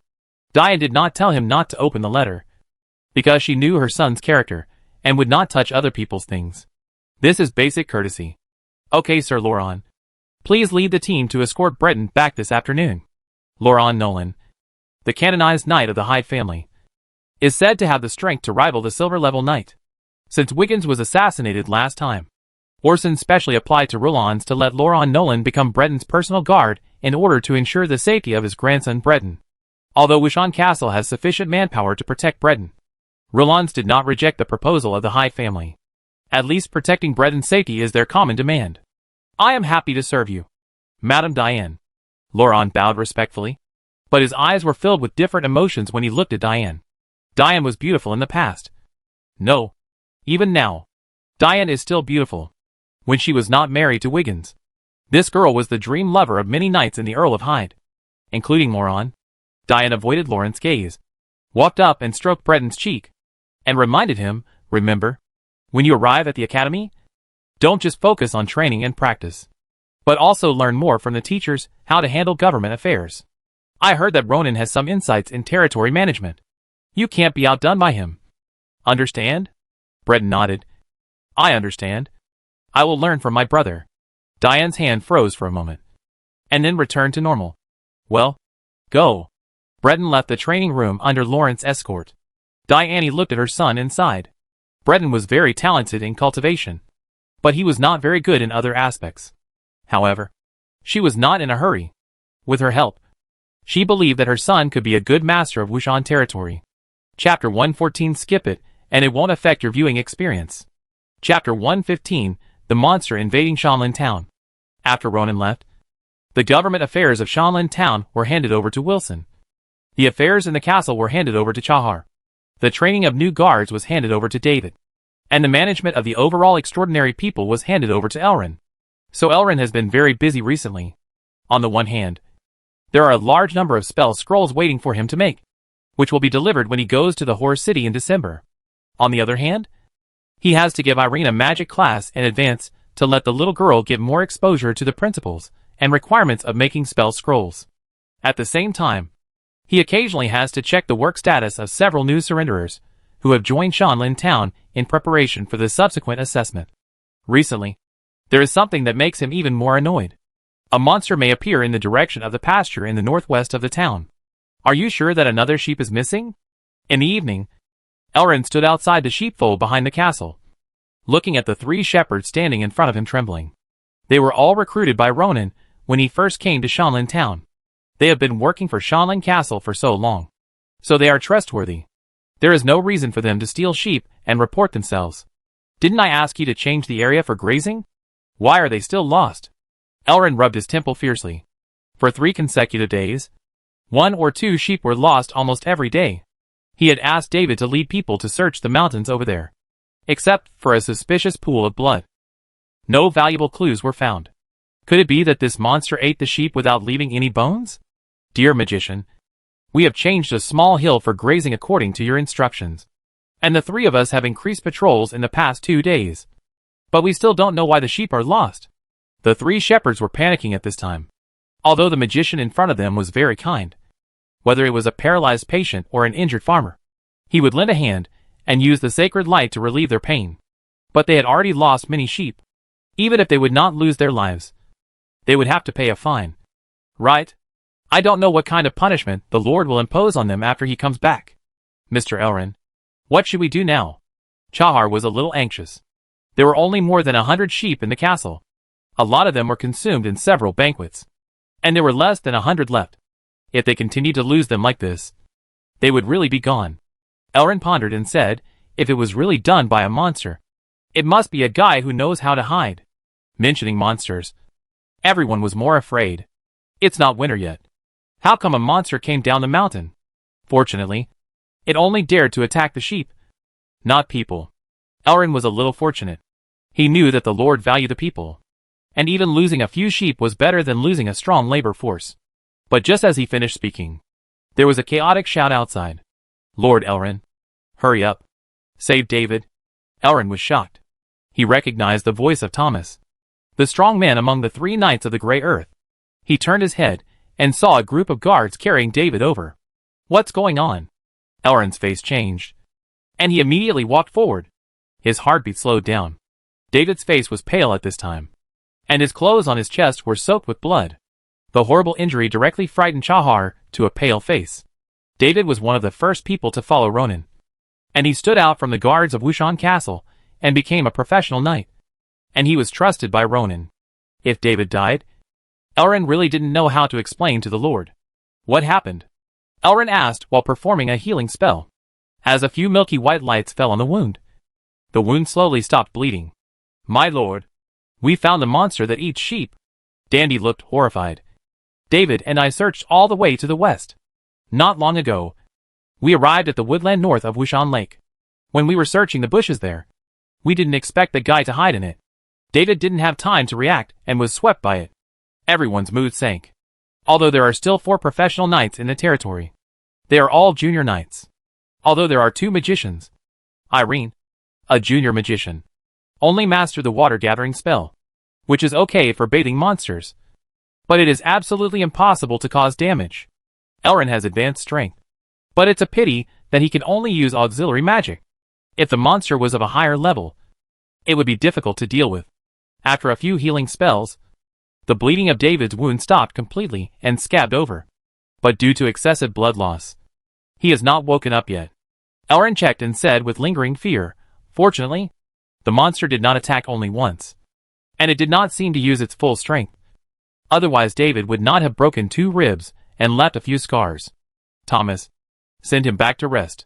He looked at Dandy. Dandy, did you see clearly what kind of monster it was? It just feels like it should be big, with gray-black hair. Dandy tried to recall and shook his head. It was too fast. When I turned around, there was only a back view. With its large size and fast speed, combined with the claw marks on David's chest, it should look a bit like a tiger or leopard. Generally, this kind of monster is difficult to deal with. Tell the people not to approach that area. We will drive a few sheep over there tomorrow to have a look. Elrin thought for a while and said, if my light binding can trap it, then we will kill it. If not, then we will retreat directly and go to the Grey Earth village to find Commander Retta or wait for the Lord to come back. Elrin frowned slightly. It was already November 3rd. According to Ronan's previous plan, he should have returned for a day or 2. Was there something that delayed him? At this time, Ronan had already set up camp in the forest more than 10 miles away from Shanlin town. Tents of all sizes were set up in the forest, with bonfires burning inside and outside to keep the temperature inside from being too low. It's not like summer now. The temperature has dropped a lot, especially after arriving in the mountains. If you don't arrange a campfire and tents at night, and let them snuggle up to each other to spend the night, it is possible to freeze to death. Fortunately, this torturous journey is almost over. Baron, I will take the knights back after sending you to Shanlin town tomorrow. Beside the campfire, Night Gowl said, the weather will be even colder in a few days. If we are unlucky and there is another rain and snow, it will be even more difficult for us to go back. Ronan nodded. I originally wanted to invite you to stay in Shanlin town for a few more days. Since you insist again and again, I won't say more. With Gowl's night squad escorting him, Ronan had no setbacks along the way, and even the wild beasts in the wilderness did not harass him. Ronan and the others ate a few bites of meat and drank a few sips of wine to warm up before entering the tent. This return trip started on October 18th, and today is the 3rd. He has accumulated 180 attribute points. After all of them are consumed, his magician level has reached 318/400. In a short time, he will be able to improve his magician strength to the advanced peak. If he completes a few more achievements in the middle and obtains enough attribute points, he may have the status of a bronze knight when he returns to Washenbao in December. The bronze level combat power of dual professions should not be underestimated. At that time, Ronan did not need to worry too much if he exposed a little bit of his strength. What's more, at that time, Ronan probably accumulated nearly 800 energy essences, which was enough to create a silver level knight at one time. At that time, Shanlin town had enough top strength, and it only needed to create another knight squad to make the enemies outside dare not provoke easily. As for Lord Shan, the knight Philoton, who could kill Ronan with a slight swing of his sword, can only rank 3rd or 4th now even if he joined Shanlin town. Even Baron Layson, who is said to have been promoted to Bronze Knight, is not inferior to Ronan. Along the way, when Gowl is bored, he will find Mackin to spar with him. Even though the former is a Bronze Knight, Mackin will not be defeated immediately, and can still hold on for 3 or 5 rounds. If Mackin is like this, then Retta can hold on even more. To be honest, in Ronan's eyes now, Lord Shan is no longer a big threat. If the other party dares to make a move on him again, it will just give him a reasonable excuse to attack him. Chapter 116 Warcraft Cub. The next afternoon, after a long journey, Ronan finally arrived at Shanlin town with his team. Beside the stone road sign, the craftsmen cheered tiredly. They finally arrived here alive. Many people regretted it along the way. If they had known that Shanlin town was so far away and so difficult to walk, they probably would not have left their hometown. But when they arrived safely, all the miscellaneous thoughts on the road were thrown behind them. Next, they will live here peacefully, serve the Lord well, strive to create a business here, and bring their families in Wushan City to live here as soon as possible. Finally here, Ronan stretched on the horse's back. Warden, George, you take the craftsman into the town. I won't accompany you. He slapped the cloud-stepping horse under him heavily, and the BMW, that was already familiar with its owner, neighed and ran along the mountain road. At this moment, the cloud-stepping horse finally showed its ability of the third-level magic beast bloodline, and it arrived more than 10 meters away in almost the blink of an eye. Not only was the speed fast, but it was also very stable, galloping all the way, enjoying the cheers of the people along the way. Luo Ning soon arrived at the castle, but compared to the usual return home, this time was much quieter. Brother Luo Ning, you are finally back. A nimble figure rushed out of the inner castle and threw himself directly into Luo Ning's arms. Luo Ning subconsciously hugged the person who came over. Luo Ning smelled the faint body fragrance at the tip of his nose, and couldn't help but joked, "It's Irene. Long time no see. Compared to last time, you seem to have gained a lot of weight?" "Ah, have I gained weight?" Irene quickly left Ronan's arms and looked down at herself. She felt that she had not gained weight. They had not seen each other for nearly a month, so Irene naturally did not gain weight. On the contrary, perhaps because she was away from her parents and Ronan was no longer around, she was a little thinner. "You have grown taller. How could you gain weight?" Ronan looked at Galen and Bella, who ran out from behind, but he did not see Chahar or Elrin. "Why are you the only ones in the castle?" Ronan asked suspiciously. "Where are Elrin and Chahar?" When mentioning these two people, Irene's face was a little scared. She said nervously, "Brother, a monster appeared in our town. David was seriously injured and unconscious by it. He hasn't woken up yet." "What?" Ronan's face changed drastically. "David was injured by a monster? What's going on?" "It's the ranch in the northwest. 2 sheep were lost every day in the past few days. The teacher asked David and the guards to see if they could find the guy who stole the sheep. It turned out to be a monster." Ronan heard the general story from Irene. This monster was able to seriously injure David and make him unconscious. Its strength is definitely not weak, and it stayed in Shanlin town and didn't leave. It seems that it is not afraid of humans. It is necessary for Elrin to get rid of or drive it away, but the strength of the monster is still unclear, and it may suffer. In order to prevent anyone in the territory from getting hurt again, Ronan, who had just dismounted, turned over and got back on the horse. He wanted to go over there to take a look. "Brother Luo Ning, can I go with you to have a look?" Seeing that Luo Ning was about to leave again, Irene asked quietly, "I can use the water gathering technique fluently now." "Water gathering technique?" Ronan wanted to refuse, but seeing her obedient and expectant look, he still stretched out his hand. "Let's go. It's good to see the world. You will also be a person fighting monsters in the future." "Okay. When I become like my mother, I will definitely help you fight monsters with water arrows." Erin excitedly stretched out her hand, was pulled onto the horse's back, and fell into Ronan's arms. As soon as the two of them left the castle, they saw Mackin riding a horse over, and the speed of the cloud-stepping horse was evident. "Sir, what are you doing?" Mackin asked in surprise. "Let's go, guard officer. Our territory is in trouble." At this time, in the bushes north of Wushan Lake, Elrin and others had just experienced a thrilling scene. They drove the sheep through the forest for a long time and finally found the monster. Perhaps the other party saw that there were so many people, so they just rushed out and roared and threatened everyone, but did not attack. Everyone finally took this opportunity to see the appearance of the monster clearly. It is a canine monster that looks like a wolf, but it is much larger than an ordinary wolf. This monster is 3 meters long and more than 1.5 meters tall at the shoulder. The muscle lines are clearly visible all over the body, and every muscle is full of strength. Its tail is long and fluffy, like a sharp curved blade sweeping across the air.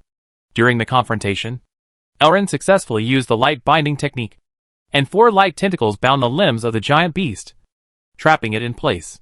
But just when everyone was ready to work together to kill this big guy, they didn't expect the other party to roar. And the power that burst out was actually torn apart Elrond's magic directly, and then flashed into the forest and escaped. My heart just stopped beating out of fear. Danny felt like he had survived a catastrophe. God knows how he was lucky enough to survive yesterday. If such a huge monster had killed him, he and David would have been eaten to the bone.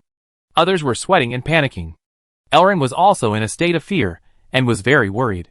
This monster was discovered yesterday, and it didn't leave today. It obviously didn't want to leave. If it didn't leave, it would affect the safety of the people in Shanlin Town. Today he could still release a few sheep to fill its stomach. If he didn't release sheep one day, this guy would definitely eat people. On the other side of Wushan Lake was the ironwood workshop. There were still 20 slaves cutting down trees in the black iron forest. Having such a monster here not only threatened the safety of the personnel, but also seriously affected the progress of the ironwood workshop. The Lord must have been delayed by something, and hasn't come back yet. If we want to deal with this guy, we must go to the Grey Earth village to invite the commander back. The monster can shatter the light binding spell in a breath, and its power is extremely powerful. Elrond has no other way to deal with it. Retta is currently the most powerful extraordinary person in the territory. Only by calling him back can we have a chance to deal with this monster.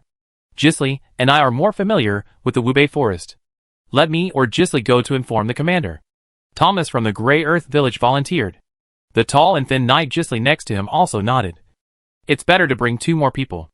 I'm afraid I'll run into this guy halfway. And that's it. At this moment, Elrond's ears moved.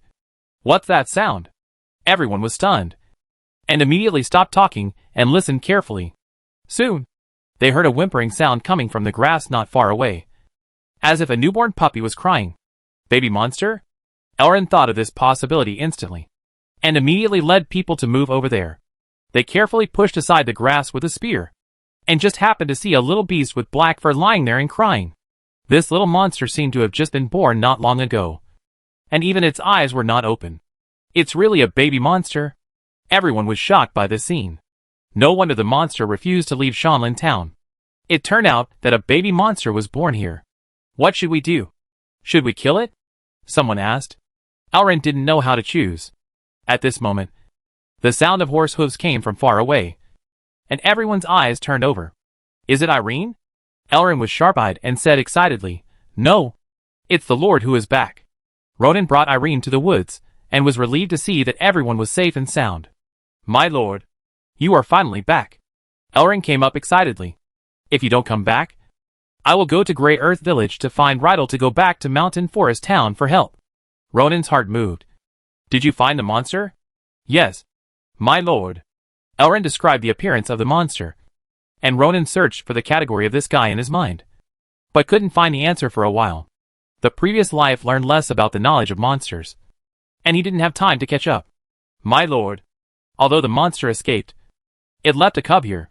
Ronan was stunned for a moment, thinking he had misheard. But soon, the chirping sound that came into his ears told him that what Elrond said was true. He immediately turned over and dismounted, and walked towards the source of the sound. It's really a Warcraft cub. A surprised smile appeared on Ronan's face. Warcraft cubs? This is a rare thing. As we all know, Warcraft is difficult to tame. But Warcraft cubs are different. Their minds are not very mature, and their wildness will gradually hide as they get along with people. Many families have the experience of taming Warcraft cubs. For example, the royal family of Alduin. It is said that they have a team of griffins that can take people to travel proudly in the sky. If Ronan can successfully tame this cub, its strength in the future will definitely not be worse than its mother. Using it as a mount, it will be much cooler than the cloud-stepping horse. So cute. Erin's big eyes sparkled. If the other party was not a Warcraft but a dog cub, she would definitely not be able to help but pick it up. Elrond asked, My lord, what are you going to do with it? Of course, I'll take it home and raise it myself. Ronan smiled and said, Look, it hasn't even opened its eyes yet. It's probably less than 10 days old. As he spoke, he wanted to bend down and pick up the crying little guy. But at this moment, a strong sense of crisis suddenly rose in his heart.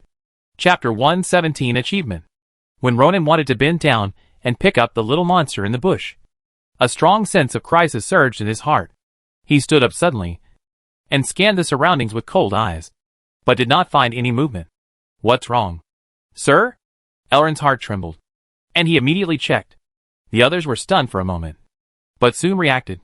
Could it be that the big guy has not left yet? For a moment, the atmosphere was extremely tense. Among the people present, Ronan, Elrond, and Irene had the highest mental power and the strongest insight in theory. But the three of them did not find anything after a search. Is it an illusion? Intuition is too mysterious. And Ronan also has doubts. He drew his fingers in the air, and quickly drew the spell pattern of the wind of exploration with mental power and magic power. As the wind element between heaven and earth was mobilized, Ronan immediately opened the elemental vision when the spell was successfully cast. In the fluctuation of the wind element, he sensed a slight breathing sound 200 meters to the right in front of him. The sound was very low and could not be heard by ears alone. But when he opened his eyes and looked at that place, he saw only a quiet thatched grass, which did not look like something was ambushed there. Although most of the monsters were brutal, all creatures had maternal instincts. If the other party had just given birth to a cub, it might not have abandoned the cub and fled directly if there was no possibility of saving it. Thinking of this, Ronan no longer hesitated and directly cast a wind blade to cut towards the grass. Unfortunately, due to the long distance, the power of the wind blade technique was greatly reduced, and it was almost dissipated when it reached 200 meters. Although this attack did not cut into the bushes, the trajectory of the wind blade was enough to explain everything. The monster hidden in the bushes howled and rushed out from inside. This time it did not just roar to scare off the enemy like last time. This time it turned into a gray shadow and rushed over at a very fast speed. Except for the Thunder Wind Chaser. This was the first time that Ronan saw other monsters since he crossed over. He was shocked to see such a big guy rushing towards him. Protect the adults. Elrond roared and immediately began to cast the light binding technique to restrict the movement of the monster. The knights such as Dandy around him also took fighting postures. But Ronan needed their protection? Among this group of people, he was the strongest and probably the only one who could compete with this big guy. The Luyen sword was held in his hand. As the fighting spirit was poured in, a raging flame rolled up on the blade. At the same time, the fighting spirit covered his whole body, forming a red armor, which looked like a dancing flame from a distance. After learning from each other for so long, Luo Ning also wanted to have a real fight, and the opportunity was right in front of him. He rushed out, caught the movement trajectory of the monster, and intercepted it halfway. Ha!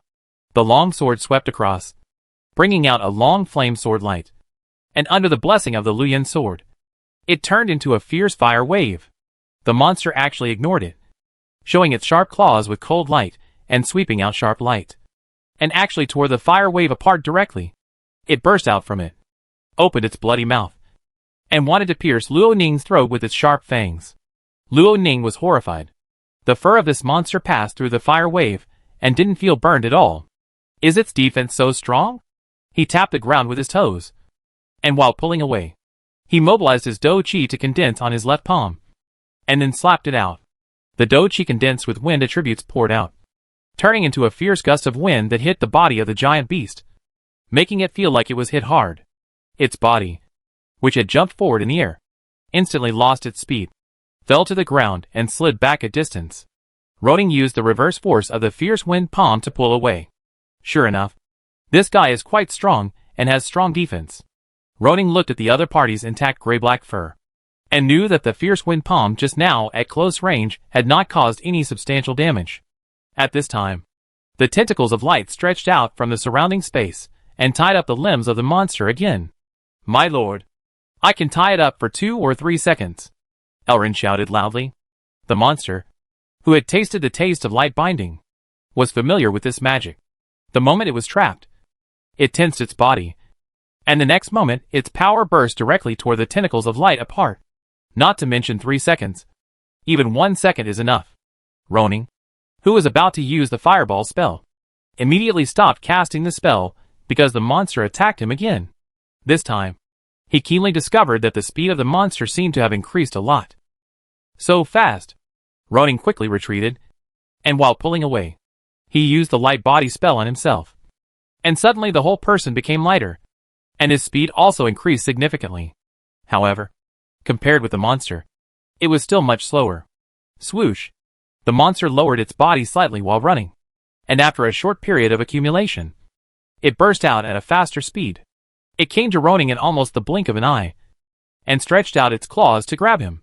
Luo Ning swung his sword back, but he didn't expect that the collision between the Liuyan sword and the claws of the monster would make a sharp sound of metal collision. The huge impact force shook Luo Ning's sword to the side, and the monster's other claw covered Luo Ning's shoulder. The claw was bigger than a human palm. Poochie! The sharp claw hit Luo Ning's shoulder, directly scratching the Dochi armor there, and tearing the clothes on Luo Ning's shoulder.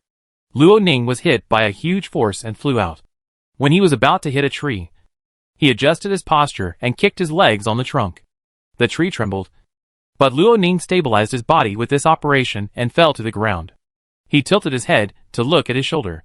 Fortunately, the recoil force of the previous grab allowed him to distance himself from the monster, causing the monster's second claw to hit with full force. Otherwise it would probably cut the flesh. Luo Ning was secretly shocked. While restoring his fighting spirit armor, he became more cautious. His sword did not leave a wound on the opponent's claws. As soon as the monster landed on its four legs, its eyes flashed with a cold light of killing. It howled and rushed over again at a very fast speed. With fast speed, strong power and high defense, such a monster is not easy to deal with head-on. Luo Ning did not retreat but advanced. When the opponent raised his forelimbs again and wanted to sweep him with his claws, he suddenly lowered his whole body, dodged the opponent's forelimbs to the extreme, and swept his sword towards the monster's abdomen. What is this? Luo Ning suddenly found that there was a wound on the guy's abdomen. Although it seemed to have signs of healing, it was not fully recovered. It turns out that this guy is injured. But even if he is injured, the opponent's speed is still so fast. Poochie! The defense of the monster's abdomen is low, and it was injured before. Ronin's sword successfully broke its defense, bringing out a string of bright red. The monster screamed, and its long tail swept over like a steel whip, whipping Ronin's body. With a bang, Ronin was whipped away by the huge force, and the fighting spirit armor on his body collapsed and rolled on the ground twice. My lord! When everyone saw Ronin being repelled, they immediately rushed up and wanted to kill the injured monster. But although the monster's abdomen was bleeding, it still rushed left and right, and with a sweeping tail, it whipped all the people who surrounded it away. Brother Ronin, how are you? Irene ran over and quickly helped Ronin up, with tears in her eyes. It's a pity that junior magicians are too weak, and it's difficult for them to have lethal magic. I'm fine. Just a little whipped. He moved his left arm. It was just a little painful. Nothing serious. Seeing that the knights were defeated but were trying their best to consume the physical strength of the monster, Elrond also cast the second light binding spell. And this time, it was obviously controlled for a little longer. Elrond, use the magic again. Ronin knew that this battle was basically won, and the next step was to consume it. As you wish. Elrond cast again. Ronin concentrated on carving the spell pattern of the third-level magic Pyroblast. Although he did not use Pyroblast on this journey, Ronin was able to carve most of its spell patterns, and only needed to complete the last few spell nodes to successfully cast it. When the last spell node was completed, the fire elements in the surrounding heaven and earth suddenly rushed over. With a bang, a huge fireball with a diameter of 2 meters formed in front of him. This scene directly stunned Dandy and others. They felt the destructive breath coming from the fireball, and dared not imagine what would happen if this thing hit them. Lord, is it so strong? Thomas swallowed his saliva. He heard Dandy say that the Lord was a mysterious magician, but he had never seen the Lord cast magic. Today, he was shocked by Ronin. He didn't know how they had the courage to follow Slain to fight against the Purple Fruit Village, and then followed Mam to escape. Lord, it's done! When everyone was shocked, Elrond shouted and used the light binding technique again. The monster was already exhausted at this time, and could no longer break the bondage as easily as before. But at this moment, in the sight of everyone, its huge body gradually dissipated, just like disappearing in the sight of everyone like green smoke. What's going on? Everyone was stunned. But Ronin keenly caught a drop of blood falling on the ground, and he understood that this guy could hide. Everyone get out of the way, he shouted loudly. Even if he was hidden, the opponent's entity was still there, and the effect of the light binding technique was still there. A huge flame flew out rapidly, and the fire explosion technique bombarded the air there. Although it hit the void, it exploded with violent sparks. The monster showed its true form again, and fell to the ground under the continuous and violent explosion of the fire element. King of Killing achievement achieved. Attribute points plus 200. Energy essence plus 400. Ronin was stunned. The monster he killed was actually a level 4 monster. I killed a monster above the level? He was a little unbelievable. To be honest, he didn't think he had the ability to kill enemies above the level. Not to mention that the higher the level of the monster, the harder it was to kill. Perhaps this monster is injured, which gives me a chance. Outside the forest, the sound of hurried horse hooves came, and it was McKen who finally arrived at the battlefield. Chapter 118 Storm Wolf. As the unknown monster fell, everyone cheered in victory. How are everyone's injuries? Especially those of you who were just swept away. Check your condition. Ronin gave a warning and came to the body of the monster.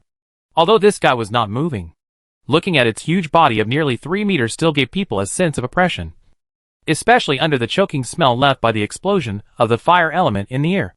It still made people feel a little flustered. Elrin squatted aside and stroked its fur. After being blown by the pyroblast, a lot of hair on the head had been burned, and part of the neck was yellow and curled, but most of it was still intact. I don't know what level this monster is. It doesn't look like a level 3 monster, but its strength seems a bit lower than that of a level 4 monster. It's a level 4 monster, Ronin said. Take a look at its abdomen. There is a scar there. It should be left by other beasts. It is injured. Elrin tried, but his strength was not enough. He had no choice but to ask for help. McKen, come and help me. Okay. McKen was feeling sorry for missing a battle. After hearing Elrin's call, he immediately stepped forward and pushed the beast down. There is indeed a wound, Elrin checked and said. More than one. Sir, there are also scratches on its buttocks. Ronin walked over to check. The wound here is not big and is almost healed. Perhaps this monster came to Shanlin Town after being defeated in a fight with other monsters. After giving birth to the cub, it wanted to recover from the wound and did not leave. Elrin asked, My lord, how do we deal with it? Of course we pull it back. The monster is full of treasures. He ran to the bushes and picked up the monster cub. The little guy was still crying. Since he hadn't opened his eyes yet, he naturally didn't know what happened here. Oh my god! There is another monster cub here, McKen exclaimed. He was only 2 or 3 minutes late. How could he miss so many good shows? I remember that the trainer who trained the carrier bird in the team that came back this time was called Browning. You will bring him to the castle to see me later to see if this little guy can be tamed. Although it sounds very cruel to kill the mother beast in the last second and want to tame the cub for your own use in the next second, this is the reality. Humans are always on the menu of carnivorous monsters. In the concept of humans, monsters are always a threat unless they can be tamed.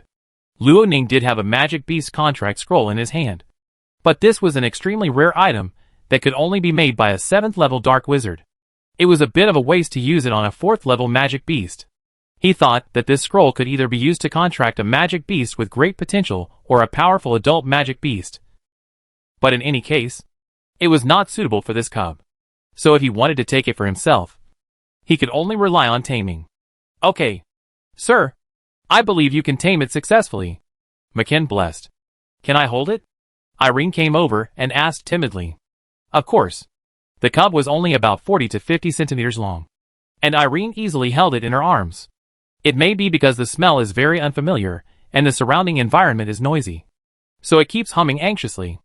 Irene stroked its little head and tried to calm it down, but it was obviously not very effective.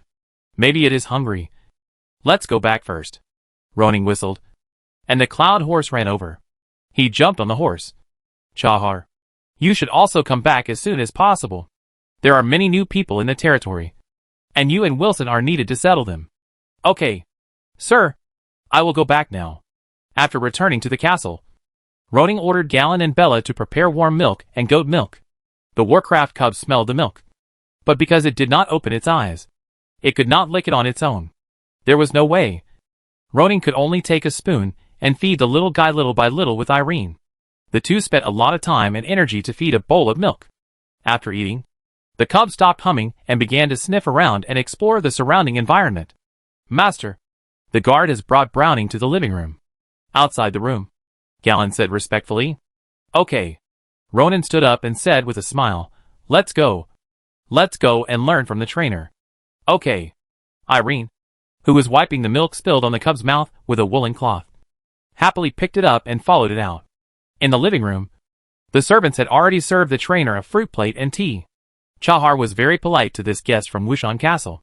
Browning looked at the living room environment. Although there were fireplaces, sofas, etc., it was too simple compared to Wushan Castle. It was hard to imagine that the grandson of the Marquis would live in such an environment. Seeing Roning coming in from behind, Browning immediately stood up and said, "Dear Baron of Shanlin Town, Browning is very happy to be summoned by you in person." He saluted respectfully. "Since entering Shanlin Town, I have heard people praising your achievements. Your existence has brought new life to this barren land. Your praise is really pleasant." Hearing such praise, although Roning felt a little corny, he was not surprised after hearing it so many times. He motioned for him to sit down. "Mr. Browning, I'll leave the training of carrier birds for Shanlin Castle to you this time. If you need any help, you can ask anyone in the castle, and they will tell me. Don't worry, sir. I will be able to build a bird path between Shanlin Town and Wushan Castle within 3 months."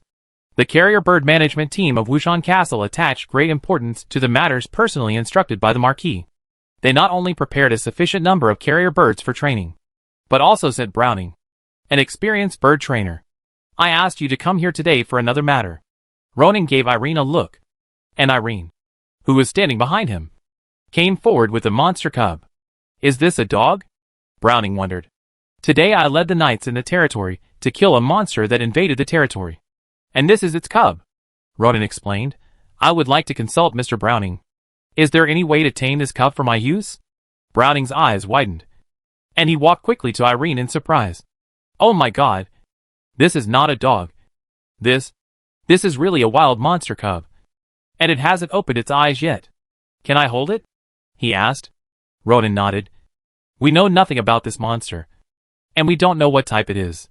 Browning did not answer immediately, but held the skin and flesh of the cub's neck in the air and carefully examined it, looking at it and exclaiming, "Sir, if I see correctly, this should be the cub of the 3rd-level monster Storm Wolf." "3rd-level monster?" Ronan asked in surprise. "But the monster I killed was a 4th-level monster." "4th-level monster?" Browning's eyes widened in shock. "Sir, you can actually kill a 4th-level monster? This is all the credit of the knights such as McKin. I just went to join in the fun." McKin, who was waiting on the side, felt embarrassed. He did not use a single move or sword from beginning to end this time, and he did not expect to bear this credit. Browning believed it.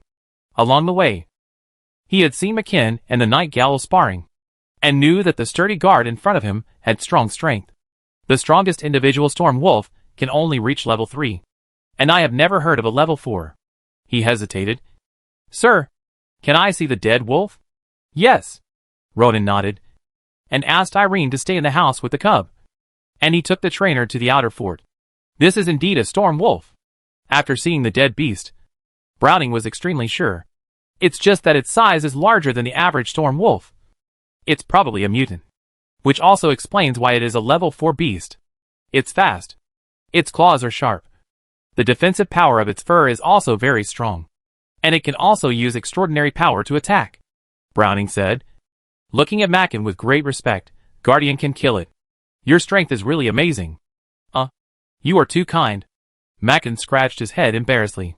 Roning smiled and explained, although it is a level 4 monster, there is a long wound on its abdomen that is not healed yet, which greatly limits its attack power, which gives us a chance to kill it. Browning checked carefully after hearing it. After a while, he agreed with Roning's statement. Storm wolves have family characteristics. They are usually led by a male wolf and a female wolf to live with their offspring. Now that this female wolf appears alone, it can only mean that its tribe has suffered a devastating blow.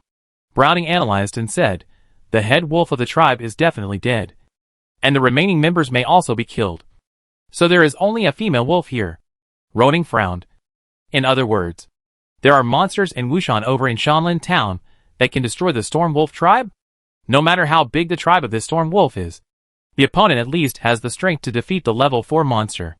If the Storm Wolf can reach Shanlin town, then the other party can too. That's not necessarily true. Browning shook his head. After losing their tribe, the Storm Wolf will leave their original territory and migrate a long distance. It takes 3 months for this female wolf to be pregnant and give birth, which means that its original territory is likely to be 3 months away from Shanlin Town at most. Roding knew that this was just a guess. McKin, ensure the safety of the Ironwood workshop. Yes, sir, McKin responded seriously. Roding suppressed his worries and turned the topic back. Okay, Browning. Let's not discuss this storm wolf for now. I want to ask you for help to tame the little guy for me. I'm willing to serve you. Baron. Browning was very interested in taming monsters. If this young wolf has been living with the mother wolf for a while and activated its wildness, then I can hardly guarantee that I can tame it. But it hasn't even opened its eyes now, so it's much easier to tame it. Chapter 119 Wilson's Complaint. After Browning's explanation, Roding learned a lot about taming magic beasts.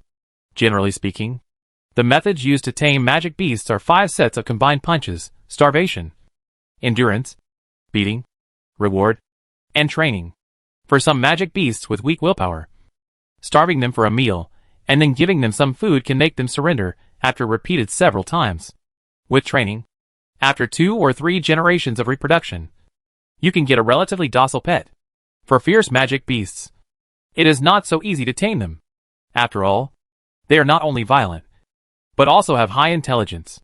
Some guys would rather starve to death than eat a bite of food thrown by humans.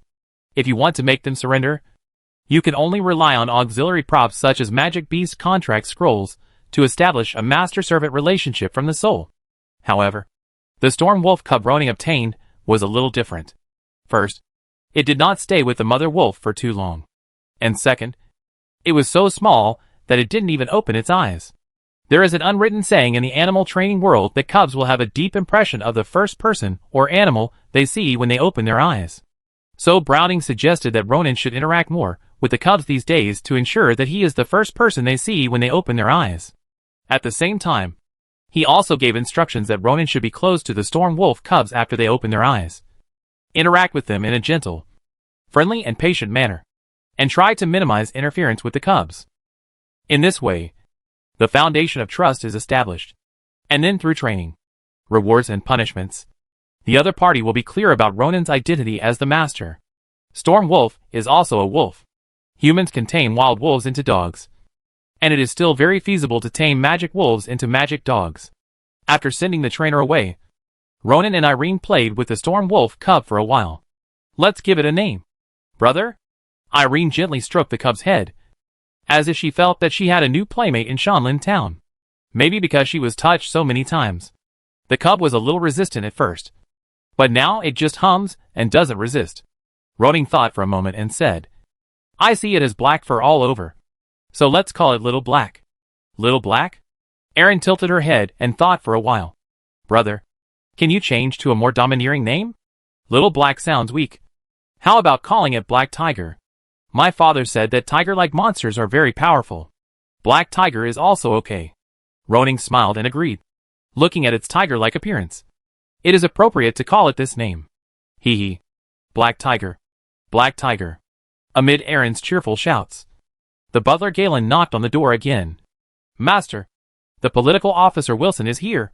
He has something to report to you. Let him come to my study. Roding touched the little head of the black tiger, let Erin play with it, and then left the temporary pet room. My lord. Long time no see. In the study, Wilson greeted Roding enthusiastically. Long time no see. Wilson, how are the accommodation arrangements for the craftsmen going? Ronan asked. Sir, although we have been building wooden houses for the past 2 months, you brought a lot of people this time, and they are all famous craftsmen. It is a bit difficult to let them live in a separate room. Ronan nodded and frowned and thought for a while. It is my promise to provide accommodation for the craftsmen. However, if there are limited houses in the early stage, we can let them live in one room with multiple people. We will promise to change them after the expansion. The craftsmen mostly come in groups, so living together should not be a problem. These people are not guests in Shanlin Town, but workers working for Ronan, and they come to start a business. It is enough for Ronan to provide a house that can shelter from the wind and rain, and there is no guarantee of luxury. Oh, by the way, Master Dean let him live in the outer fort, and the Potter Gym should be arranged better for him. Master Dean is related to the manufacture of looms, and Jim is related to porcelain. These two are the pillar industries of Shanlin Town in the future. It is not excessive to treat these two people, especially Master Dean, with some courtesy. Wilson remembered the names of these two people firmly. It is definitely unusual to be singled out by the Lord. Next, Ronan explained to Wilson about the work arrangements of these craftsmen. Carpenters can be assigned to the iron and wood workshop, where the newly built factory is relatively large and has enough space to display their skills. The 2 new masons and 5 apprentices will naturally join the army of house builders to prepare for the subsequent expansion of Ronan's population. The only difficult thing to arrange is the blacksmith. Kaluza's blacksmith shop is not big and cannot accommodate so many people to work. Shanlin Town needs to build a new blacksmith shop. Ronan thought about it and ordered, the day after tomorrow. The day after tomorrow morning, let all the craftsmen come to Shanlin Fortress for a meeting. And call Kaluz, William and others in the town. Okay. Sir. I will notify them tomorrow. Wilson wrote down everything. Sir. We have sown the cabbage according to your ridge farming method, and applied urine fertilizer according to your method. After more than a month, the growth is very good. Do you have time to inspect it? The first crop planted in Shanlin Town using the ridge farming method was cabbage, and it has indeed grown in the past 2 months. Chahar, who had been standing aside, also reported, Master. According to Ma Xian's report, several piles of feces at the fertilizer base have turned black as you said, and there is no odor. I went to take a look and it should meet your requirements. When do you think we can go for an inspection? Luo Ning nodded. Then tomorrow. First go to the fertilizer base, and then go to see the planting of cabbage. Oh, by the way, Wilson, have you planned the experimental field? Wilson nodded. Sir, with the help of 4 village chiefs, I have planned out 10 acres of land in each village. These 40 acres of land are specially used by Luo Ning to cultivate wheat. Luo Ning plans to have people cultivate it carefully, and then select large and full ears of wheat as seeds, which is also a base for testing the effect of fertilizers. If he wants to get seeds with good traits, he can only think of this way.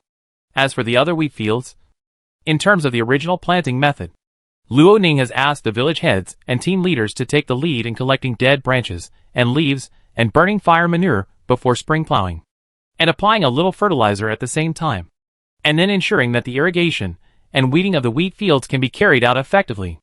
In short, we must never grow food with the mentality of the 7 gods bless as before. The conversation lasted for a long time. Mostly Wilson and Chahar reported on the situation in Shanlin Town in the past month, and Luo Ning also asked a lot of questions. Overall, the agricultural affairs of Shanlin Town are basically moving in the direction that Luo Ning expected, and the only problem may still be the lack of manpower. When Ronan came back, he thought about whether to go to the horse-herding city to buy a batch of slaves, but considering that winter was coming, it was not easy to transport so many slaves, and there were not so many houses in Shanlin Town, so he had to give up in the end. Sir, Wilson hesitated, as if he had something to say but didn't dare to say it. Ronan smiled and said, Wilson, you have done a good job recently. If you have any ideas or opinions, just let me know. After getting affirmation, Wilson plucked up the courage to say, Sir, can you recruit an assistant for me? He hurriedly explained, the village head and the team leader assist me in agricultural affairs, which is very convenient for me to handle. But sir, regarding the arrangement and supervision of slave work, logging, and construction, I can't handle it alone. When Wilson first applied for Ronan's political officer, he never thought that the political officer would be so busy. After all, the previous prince looked very idle. But since he became Ronan's political officer, Wilson has never slept well. Although he enjoyed the warm respect from the village chief, team leader and the people in the territory, and enjoyed the process of being busy and seeing the harvest, the Lord's team was getting bigger and bigger, and there were more and more things to do, and he was a little too busy to handle it alone. Poor his ordinary riding horse. He was afraid that he would be exhausted to death if he ran too much every day. Luo Ning nodded slowly. I understand your situation. There are indeed more and more affairs in Shanlin Town. It is indeed a bit difficult for you to be responsible for all of them alone. One assistant is obviously not enough. The main reason is that there are still 3 places without political officials: Qingzhou Village, Zigua Village and Huitu Village. Luo Ning needs Wilson to bring a few people out. How about this? I'll give you 5 quotas. You go to the town to recruit 5 assistants for administrative officials. Each assistant will be paid about 3 copper coins a day. It's best if they can read. Otherwise they can be assigned other tasks. Wilson's eyes widened, somewhat overjoyed. He only needed 1 assistant. But he didn't expect the Lord to approve 5 at once. Sir, you are so generous. Ronan laughed. Now he has money. 5 assistants for administrative officials only add up to 5 gold coins a year, which is nothing. Let them learn from you. If they perform well, I will arrange these people to serve as administrative officials in the 3 villages in the north. By then, Wilson, I will promote you to President of Administrative Affairs, responsible for all administrative affairs of the 7 villages in Shanlin Town. Of course, the salary will also increase. He added, President of Administrative Affairs is a civil servant position he made up, and its position is 1 level higher than that of administrative officer. Wilson's eyes sparkled when he heard this, and this sentence alone swept away his recent fatigue. He had long seen the extraordinary qualities of the Lord in front of him, although he was now trapped in Shanlin Town and was just a small baron. Wilson believed that sooner or later Ronan would get out. He was very worried that if the Lord left Shanlin Town in the future, would he still stay here as a government official in the town? But now that the Lord said so, it means that he will have the opportunity to follow Ronan's footsteps and leave Shanlin Town in the future, and make a name for himself in the wider world outside. Don't worry, sir. Wilson will definitely not let you down. Chapter 120 The Angry Baron Layson. The hall of Baron Layson's castle. Same territory. Bang! Layson slammed the letter in his hand on the table, his face full of anger. What's up, sir? Knight Ferreton asked tentatively. They heard about Ronan's defeat of 3 wild tribes from the horse-herding city a while ago. When Baron Layson heard about it, he was so angry that he dropped a crystal cup. Look for yourself. Baron Layson's face was angry. Now the thing he regretted most was that he didn't take over the 3 wild tribes in one go, so that Ronan wouldn't have the opportunity to take advantage of it. The main reason was that this happened too quickly. He didn't expect Wushan Castle to let Ronan become the Baron of Shanlin Town. And he didn't expect Ronan to act so quickly. Shouldn't this guy be a waste? Ferreton took the letter and read it quickly, frowning. I didn't expect Ronan to be so fast. After conquering the wild tribe, he immediately rushed to Wushanbao and got the management rights of these 3 plots of land. He couldn't help looking at the letter, which also mentioned that Ronan earned 3,000 gold coins from Wushanbao because of the curb plow. My lord, Ronan's performance is completely beyond our expectations. Ferreton whispered, killing Prince A, controlling Shanlin Town, conquering the wild tribe, and then getting the management rights and obtaining a large amount of funds. This series of operations does not look like a waste at all. Do you think it will become a big problem for us in the future? Baron Layson remained silent, but from the serious expression on his face, it can be seen that he seems to be thinking about this problem.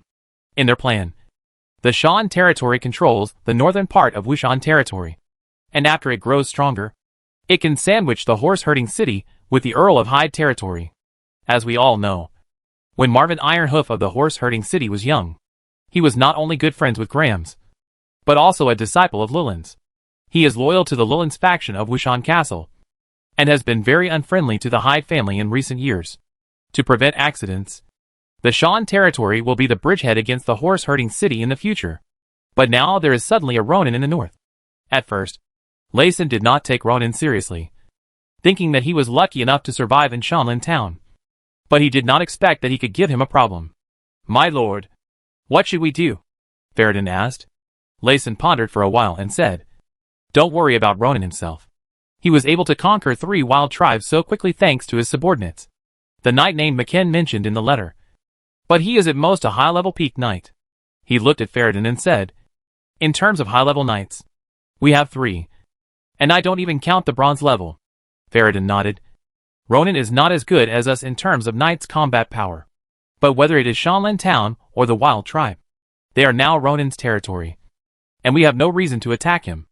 Wushan Castle has not drawn boundaries for the territories of the Grey Earth tribe and the Black Collar tribe. Layson narrowed his eyes. Even if we pull the scope of the Black Collar tribe to the gate of the Grey Earth tribe, no one will say that we have invaded the territories of other nobles. Hearing this, Ferreton's eyes lit up. Notify Fenris and Joffrey to expand towards the Grey tribe. If they dare to stop them and cause trouble, teach them a lesson. The land of the black-collar tribe is much better than the swamp town. And Layson is determined to get it. No, not only the land of the black-collar tribe, but also the uninhabited area in the north. He wants to include it in his territory. The north of Wushan territory lacks a viscount. And Layson's goal is this. Violeton nodded. I understand. Sir. As a knight who has followed Baron Layson for many years, he knows the other party's intention of making such an arrangement.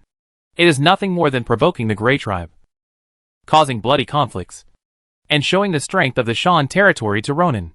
Although it is impossible to attack the Grey Tribe, no one knows how large the Grey Tribe is.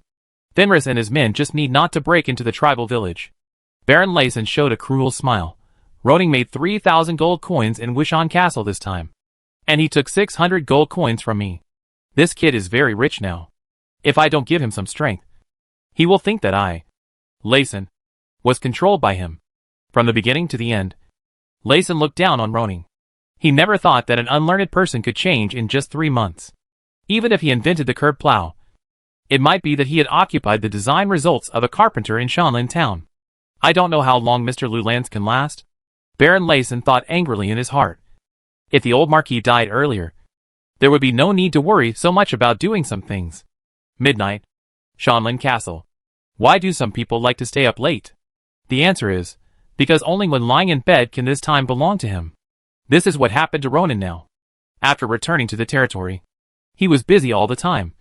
Destroying monsters, learning how to tame monsters, handling government affairs, and caring about the progress of Elrond's spell scroll production. After taking a bath and lying on the bed, he finally had some free time. Opening the attribute panel interface, he first took a look at the advanced achievement task of the King of Slaughter. King of Slaughter, kill any level 5 extraordinary unit. Reward, attribute points plus 300. Energy essence plus 600. Level 5 extraordinary units are either level 5 monsters, silver knights or chief magicians. And they are also very difficult to deal with. Ronin was lucky to kill the level 4 storm wolf this time. If it was a wolf in its prime, he might not be able to deal with it. I don't know when this achievement will be completed. Ronin glanced at the achievement panel, and then shifted his attention to the attribute panel. At this moment, he already had 201 attribute points and 1027 energy essence.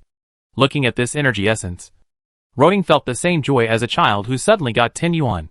1,027 points. It was really beyond his expectation. I don't know how many energy essences are needed to upgrade from bronze level to silver level. He really wanted to know the answer, but he had to wait for his own breakthrough. With a thought, Ronin invested all his attribute points. This time, his mental state and physical fitness were greatly improved.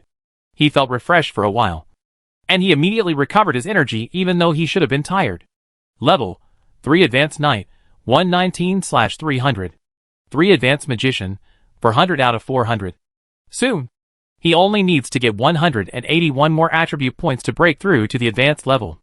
It is November 4th now. I can get 139 attribute points by signing in every month. By the end of December, when I go to Wushanbao to celebrate my birthday, my strength will definitely reach the 4th level of dual professions. There are many bronze knights at the 4th level, and there are also some great magicians at the 4th level. But there are absolutely few extraordinary people who are both bronze knights and great magicians. If you want to improve faster, you can only complete the achievement tasks. For him, the next easier achievement should be Population Prosperity, which requires the population of his territory to reach 5,000 people. And there is still a gap of more than 1,700. Buying slaves is expensive and slow. It is faster to annex them. Now the wild tribes around Shanlin town are gone, and the only one left with the festival is in territory. Chapter 121 Spells in the Magic Core. The Lord's vegetable garden is very large. Often, one vegetable will be planted on dozens or hundreds of acres of land, and then handed over to the serfs to take care of. After inspecting the condition of the fertilizer base, Luo Ning came to the cabbage garden. At this time, he was like a leader who came to the field to guide the work. Behind him, followed Shahar, Wilson, the village heads and group leaders of the 4 villages, and the farmers in charge of this vegetable field. A large group of people. Rad, the village chief of Qianjin village, was very nervous, because the vegetable field he was inspecting was the vegetable field in charge of his village. If there was anything that did not meet the Lord's wishes, he would be miserable. Lord, our village currently grows 80 acres of cabbage. The area you are inspecting now is about 10 acres. All of them are planted in rich cultivation, according to your instructions. Luo Ning nodded. And he looked up. And the cabbage field was full of vitality. In the morning sunshine, the green leaves shone with a healthy luster. They rolled together tightly to form plump balls. Due to the division of ridges and furrows, the cabbages in the vegetable field were arranged more neatly, as if a group of well-trained soldiers were being inspected. Compared to the previous disorder, it looks much better now. Wilson added, your method is very clever. Sir, now if we want to weed a certain plot of land, we don't have to walk in the vegetable field like before. We can reach it by standing in the ditch. Well, it's well done. Luo Ning squatted down, dug the cabbage balls, and looked at the soil again. It hasn't rained in Shanlin town recently. I think the soil is relatively dry. Pay attention to proper watering. Wilson quickly looked at the village chief Rad, as if to say, I notified you yesterday that the leader would come to inspect. Why didn't you water the plants? The latter immediately became nervous. Sir, I will arrange watering today. Watering should be done in moderation. Just keep the soil moist. Roning smiled and said, in addition, the fertilizer base now has the first batch of decomposed organic fertilizers. You can use the method of furrow application to top dress the vegetable fields. Everyone had a question mark on their faces. And Wilson whispered, Sir, what is furrow application? Roning opened a small furrow at the root of the cabbage and patiently explained, that's it. Add some fertilizer in this small furrow, and then water it. Oh, right. Chahar. Roning looked at the castle steward. Master, please tell me, how are you doing with the toilets? Ronan asked. Except for the one in the castle. How many toilets have been built in the town? Chahar scratched his head. Sir, each village has built a big toilet now. I have asked the village heads to inform the people in each village that those who need it should go to these toilets to solve the problem. Sometimes there are long queues. 400 or 500 people share one toilet. It would be strange if there were no queues. Tell them that feces can be used as fertilizer to fertilize crops and increase their yields. People with conditions can build toilets in their own homes. And the collected fertilizers belong to them, and do not need to be handed over to the fertilizer base. In addition, the number of public toilets is not enough. And more should be built. Ronan said. The village heads and team leaders must notify the farmers to wait for a few days before diluting the feces water before using it. Only in this way can it be used for fertilizer. Otherwise, it is very likely to burn the seedlings. Luo Ning didn't know much, but in front of this group of people, he could still fiddle with it a little. Over the years, the serfs didn't know how to apply fertilizer, partly because they didn't use the right fertilizer and burned the seedlings, which led them to think that feces were useless. Now that Luo Ning has taught them how to use it, there won't be a problem of excrement all over the streets. In ancient times, collecting night incense was a good job. Every street and alley even had power divisions. If you collected across the line, it might cause conflicts. Next, Luo Ning explained to the village head and team leader in the team about planting wheat next spring. Now the manufacturing of the curb plow is keeping up with the progress. Each village will be allocated some for use. The ownership of these farm tools belongs to Luo Ning. And the efforts of deep plowing will be intensified. At the same time, by March next year, the fertilizer base will have a large number of fully decomposed organic fertilizers. These things can be distributed in advance, and the fertilizer can be applied when the land is cultivated. Although these things were made by Roning with money and people, and should be sold to the outside world, it is almost impossible to expect these farmers to pay for fertilizers, based on the principle that most of the increased production belongs to the Lord. Roning is not stingy to use these things for free. After inspecting the fertilizer base and vegetable field, Roning ended his morning schedule. Back to the castle, Hay, who was held in the yard to bask in the sun, and Irene sat aside to practice meditation. Seeing Roning coming back, Irene stopped meditating. Brother, you are back. Hay, who hasn't opened his eyes yet. Browning said it should be in these 2 days. It should be soon. Ronan sat down on a chair beside him, looking at the girl beside him, and suddenly thought of something. Aaron, I have something for you to do. Aaron was stunned for a moment, then looked flattered. She was too idle when she came to the castle, and there was almost no place for her to help. When she heard that Ronan had something to arrange for her, she hurriedly learned the way other people spoke. Please give me your orders. My lord. Ronan saw that the other party's attitude and expression were quite good, and couldn't help but smile. Your mother Ginny has done a good job in educating you. You can read and write at a young age. Now I want you to be a teacher in Shanlin Castle, and teach David and others what you know. Erin blinked her big eyes. Let me be a teacher. Her face flushed immediately. She, a 13-year-old girl, had to be a teacher for people who were 17 or 18 years old. Or even older. What? No confidence? No. No. No. I can. Erin quickly straightened her chest and abdomen. I can definitely teach them to read and write. You can apply to the castle for parchment and ink if you need them. Ronan leaned over and whispered, if any knight disobeys your teachings, I allow you to hit their palms with a board. If anyone dares to resist, tell me. I will vent your anger for you. Okay. With Ronan's support, the little girl was very motivated. Bella, you guys should learn too, Ronan ordered. In this world, the monopoly of knowledge is too serious. It is difficult to improve the cultural level of all people. What Ronan can do is to learn a little from the people around him first, and then slowly spread it. Master, Mrs. Bandler has something for me to pass on to you. The male servant hurried over from outside. Ronan was a little surprised. What did the chef give him? What? Galen took out a blue-black round ball about the size of a marble from his arms, and handed it to Ronan. It is said that this was obtained by the butcher Dalaran in the kitchen when he was dealing with the storm wolf. He suspected it was a magic core, so he asked Mrs. Bandler to pass it on to you. Magic core? Ronan's heart skipped a beat. He had forgotten about it. Give a portion of the storm wolf meat to those who participated in the battle yesterday. Ronan took the bead and said, especially David. Although he can go out now, he won't be able to swing a sword for 10 days or half a month. Give him more. Okay, Master. After receiving the order, Galen ran down to make arrangements. Ronan held the blue-black bead in front of his eyes and looked at it carefully. This thing, which was exactly like a marble, was very crystal clear and had a sense of luxury at first glance. When he was a kid on Earth, this marble could definitely be exchanged for 10 ordinary marbles. Hooker from the Magic Energy Chamber of Commerce said that magicians can use their mental power to touch the magic core and sense the spell patterns inside it. He slowly closed his eyes, and as his mental power touched the magic core through his fingers, he was instantly attracted to it. 3 spell patterns immediately emerged in Ronan's mind. 2 of the spell patterns were cyan, representing the wind attribute.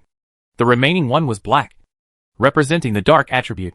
Ronan touched the black spell pattern with his mental power, and immediately received feedback. Concealment. A 3rd level dark magic. This should be the key to the Storm Wolf's invisibility. Ronan's mental power turned to the other 2 spell patterns, and he got the information in turn. Speed. Level 3 wind magic. Tier. Level 4 wind magic. He showed a look of surprise. It turned out to be 2 wind attribute magics that I don't have. And there is also a level 4 one. The fighting skills in the book that Lolans gave Ronan were relatively complete. After all, the opponent was a knight.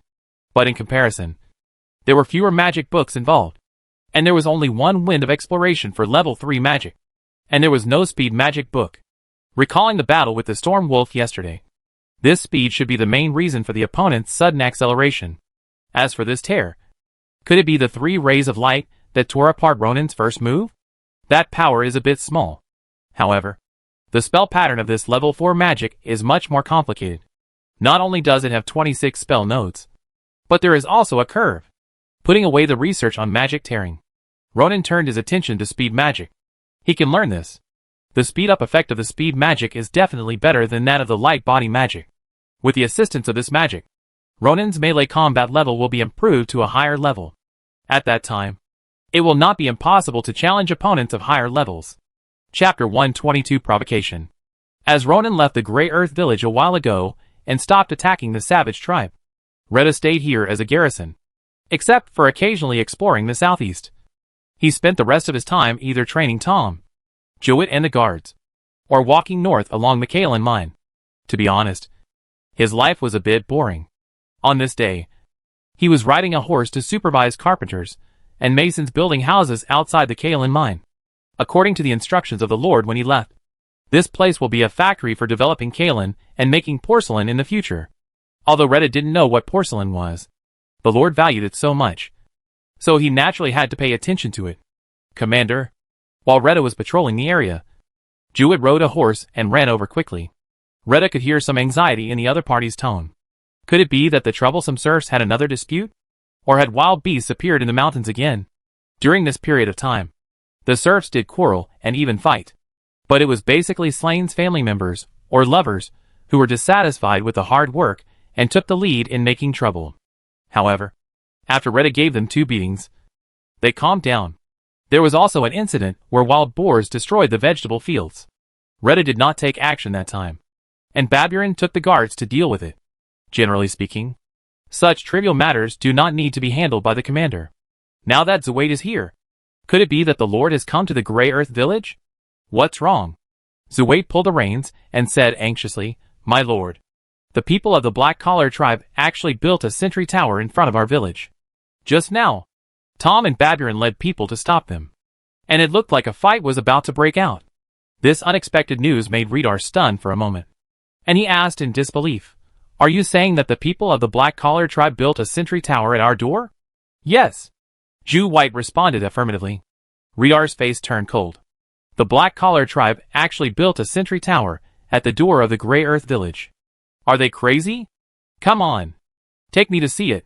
He was just lamenting that he had nothing to do, but he didn't expect that things would come to him on their own initiative. The warhorse galloped through the village and soon arrived at the southeast entrance of the Grey Earth village. "Sir, you can see it after going around the intersection in front." Jewett pointed to the curved corner of the mountain ahead. Redar looked back. Although the location was 500 or 600 meters away from the entrance of the village, it was not yet at the level of building a tower in front of the door. But it was not far away. As the two of them went around the corner of the mountain, they saw the 2 sides of the army confronting each other on the small road ahead. There were Tom, Baburin, Sim and several guards on the side of the Grey Earth village. And there were more people on the other side. There were 5 people riding horses alone. And there were 7 or 8 workers holding tools and axes to build a sentry tower. I don't know when the other side started working. The bottom of the sentry tower has been formed. Redar looked cold and drove his horse closer. What's going on? Baburin bowed slightly. Commander, Fenris, the deputy leader of the Black Collar tribe, brought people to build a sentry tower here, saying that it was to prevent wild beasts in the mountains from harassing serfs who were reclaiming wasteland nearby. This excuse is pure bullshit.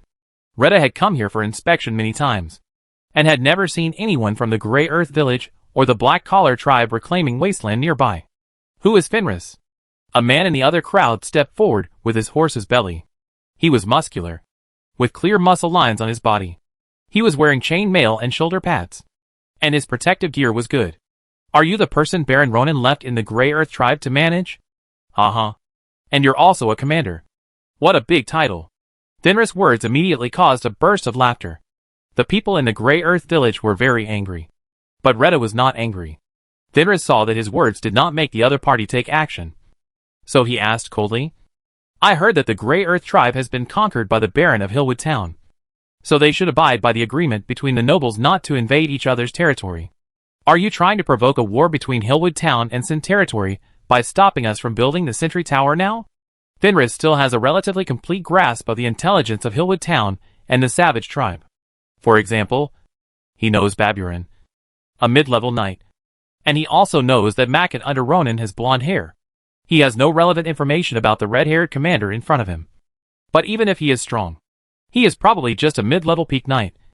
Slightly suppressing Baburin, Redar is thinking. It is obvious that the Lord's occupation of the 3 tribes has been known to the outside world. Then the other party deliberately built a sentry tower here after knowing this news. Obviously with other purposes. Redar said with a fake smile. This place doesn't seem to be the territory of the Black Collar tribe. Right? Fenris did not give in. As far as I know, this place belongs to the Black Collar tribe. Not only that, from this line to the north and south, all belong to the Black Collar tribe. Bullshit! Bablin cursed. He has lived here for more than 10 or 20 years. How come he didn't know about this? In the past, your Black Collar tribe expanded to the southeast. When did this place become yours? As Baburin cursed, Tom and others beside him, including the guards, all cursed. These guys are usually polite to Ronan, but when they really curse, all kinds of dirty words come out. Redar sat on the horse in silence. He probably understood that the other party came to occupy the territory. And judging from this attitude, it seems that he is not afraid of provoking disputes at all. Perhaps the dispute between the Lord and the Shan Lord will be brought to the table. Rydar's momentum became dangerous. He raised his hand. Tom and others stopped cursing immediately. But the other party did not have such discipline. He still cursed for several sentences. When he found that the other party's cursing stopped abruptly, he stopped. But the sound was a bit chaotic. Fenris. Right. Rydar's tone was full of warning, in order to avoid causing conflict between the two barons. I ask you to retreat 15 miles. Otherwise what? Fenris laughed. According to Baron Layson's instructions, he came here to cause trouble today. They wanted to let Ronan know that the Shan territory was not so easy to control. He put his hand on the hilt of the sword at his waist. I warn you. If you come to obstruct us from building the watchtower again, don't blame me for being rude. Rydar snorted coldly, raised his hand and punched. And the fighting spirit condensed into a huge fist light that bombarded the built watchtower base, directly blasting the pieces of wood that were built together into pieces. Fuck. Fenris didn't expect the other party to dare to attack first. He pulled up the reins, squeezed the horse's belly hard, and rushed directly towards Rydal. Rydal was not afraid at all, and rode to meet the enemy. The long swords of both sides collided and collided. Fenris, who was just arrogant, changed his face. The shocking force directly sent him flying backwards with his sword. Waste. Rydal flew up and flew directly over the heads of the crowd, killing Fenris. Seeing the commander was so brave, Tom and others rushed towards the other crowd like chicken blood. For a while, the two sides fought together. Fenris was panicking now. He didn't expect this red-haired man to be so strong. Didn't they say that there was only one high-level peak knight in the whole Shanlin town? How could this man in front of him easily beat him? No. Impossible. Fenris's fighting spirit formed a cold armor on the surface of his body, and the surging fighting spirit condensed on the long sword, as if brewing some moves. But at this time, Rydar descended from the sky, with a long flaming sword, and hit Fenris, directly peeling off the opponent's fighting armor and knocking him to the ground. Fenris only felt his chest burst, and a mouthful of blood gushed out of his mouth. He wanted to stand up, but found that the cold sword blade was already on his neck. Everyone, stop! Rydar roared, and the two sides gradually separated. He glanced around. Although the battle ended quickly, both sides were injured. But fortunately no one was injured. Those who don't want to die, throw away your swords and lie on the ground. Rydar moved the long sword in his hand and gave Fenris a fierce look. The latter was terrified and said quickly, Quick! Do as he says? You have some brains. Knight Fenris. Rydar laughed. Sim. Go to the village and call the guards to bring the hemp rope. Tom. Come and take off his clothes. Okay. Tom trotted over. It was cool to fight with a strong commander. He won without much effort. Knight. You are provoking a war between two nobles. Fenris panicked and began to struggle violently. He was no longer as arrogant as he was at the beginning. But the sword on his neck was too sharp. He just moved a little, and felt something warm flowing in his neck. He was bleeding. Rydar looked down at the other party with contempt. You are the one who provoked. Soon, the guard stationed in the Grey Earth village came out in full force, tied all the people of the Black Collar tribe from head to toe with ropes, and wrapped them tightly so that they could not stand up at all, and they could not use any strength. Arrange guards to guard day and night. Rydar ordered, if anyone wants to escape, just stab them with a sword. After saying this, he looked at the craftsman of the Black Collar tribe, who was the only one who was not tied up, and was kneeling on the ground trembling.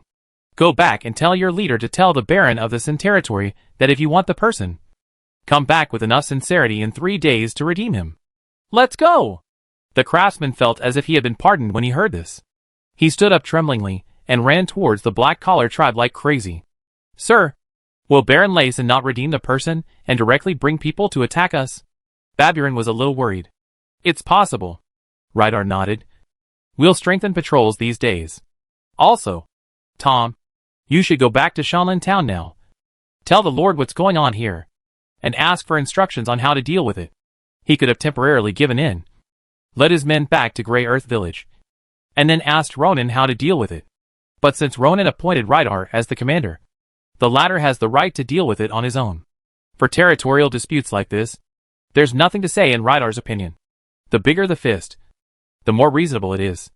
Rydar knew Fenris's strength, and he was sure that he had a bigger fist. So he did it. As for the subsequent negotiations, that was led by the Lord.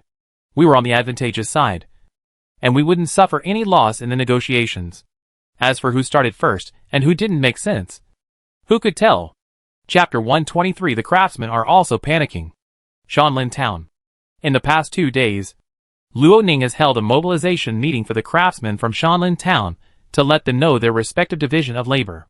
Blacksmiths and blacksmith apprentices are busy making plows and farm tools. And they also have to guide bricklayers to build new blacksmith shops. Some carpenters are arranged to make the plow body of the curved plow. And some are put into the iron and wood workshop to start completing the orders of Washenbeo. Bricklayers are involved in the construction of new houses, etc. At the same time, in order to allow the people to spend this winter safely, Luo Ning specially allowed all the people in the town to go south out of Shanlin Town, north to Qingju Village, and the area of Tiamulan to cut trees. All the branches, trunks and even leaves obtained belong to the cutters, and they no longer need to by the right to cut trees from the Lord as before. For a time, the entire Shanlin Town entered an era of large-scale construction. Sir, I visited Kales's blacksmith shop these 2 days, and found the bellows you designed very interesting. The craftsman Dean followed Ronan and walked through the outer fort of the mountain forest castle, not knowing where Ronan was going to take him. But it didn't matter. He had studied the bellows yesterday. Although the structure was simple, the design was very exquisite. He became more and more curious about Ronan. This young noble had a lot of ideas. Those are all gadgets. Although Ronan said this, he was still a little proud in his heart. After all, this thing was completely made by him. Mr. Dean, what I want you to do for me today is very difficult. But if it is done well, it will definitely be an unprecedented progress.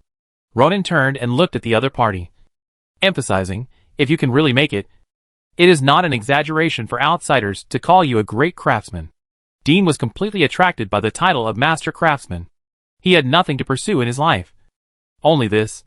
Hearing Ronan's powerful words, he was as anxious as an ant on a hot pot, and wanted to know what Ronan needed him to do. However, he was quite calm and not impatient. Sir, please don't be so polite to me. I am just like those craftsmen. I come to Shanlin Town to serve you. Please tell me if you have any arrangements or requests. I will do my best. The two walked and talked, and soon arrived at the house, on the inner side of the west side of the outer fort. This is where Tom's mother, Mrs. Leah, lives and works.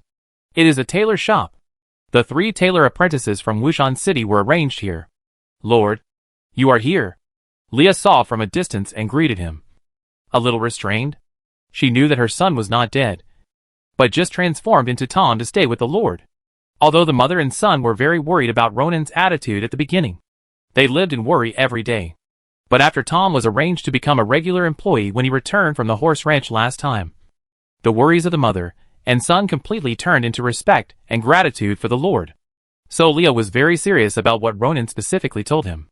Mrs. Leah, how are you preparing the cocoons I gave you before I left last time?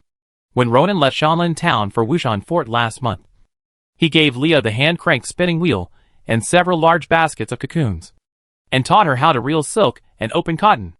My lord, it's done, Leah said, taking Ronan into the inner room. And Ronan motioned for Dean to follow. Coming into the house, Leah took out several dozen silk threads that had been spun. Sir, this is the silk thread made according to the method you provided. What is this?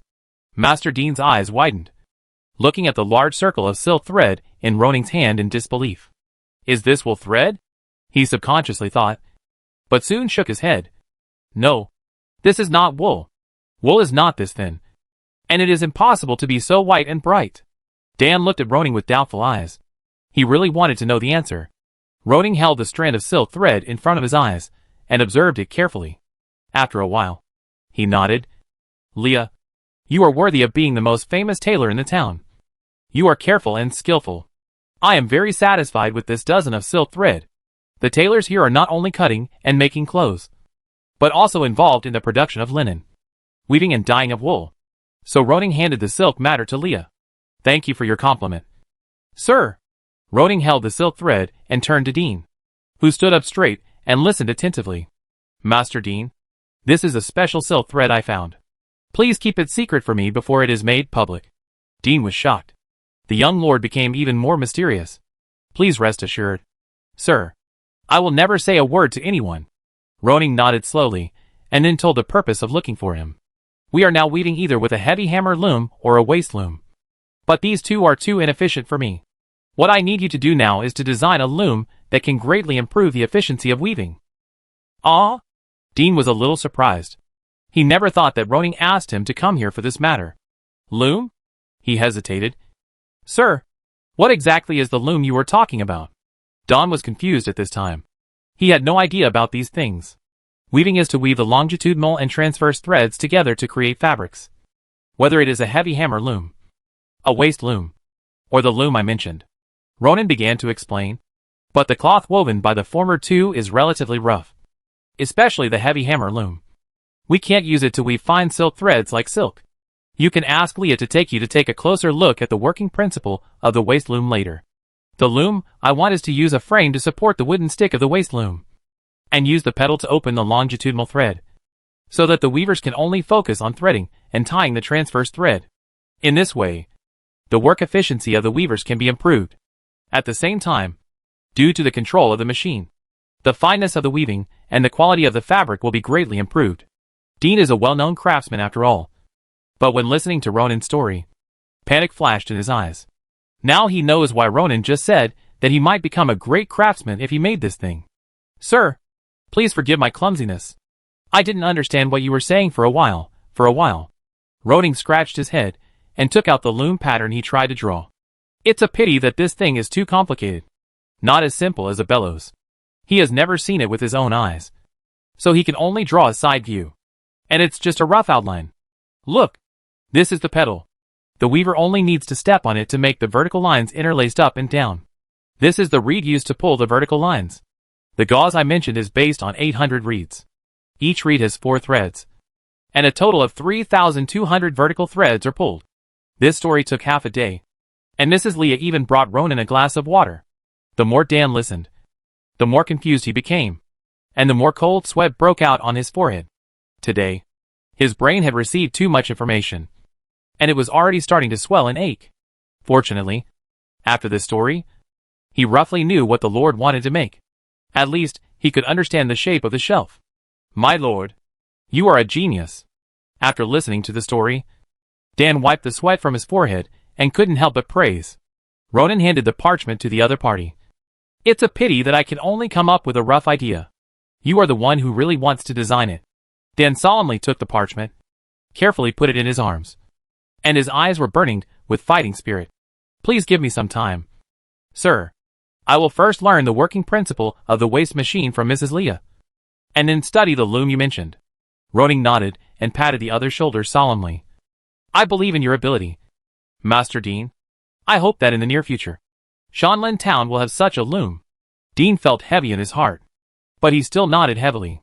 It was right to come to Shanlin Town. He finally found his goal. Mrs. Leah, I also have something to give you. It's a pleasure to serve you. Sir. Leah listened carefully. Ronan said, although the waist machine is inefficient, it can still be used to weave silk. I need you to weave a scarf for me with these silk threads. The last day of next month is the birthday of Marquis Rollins.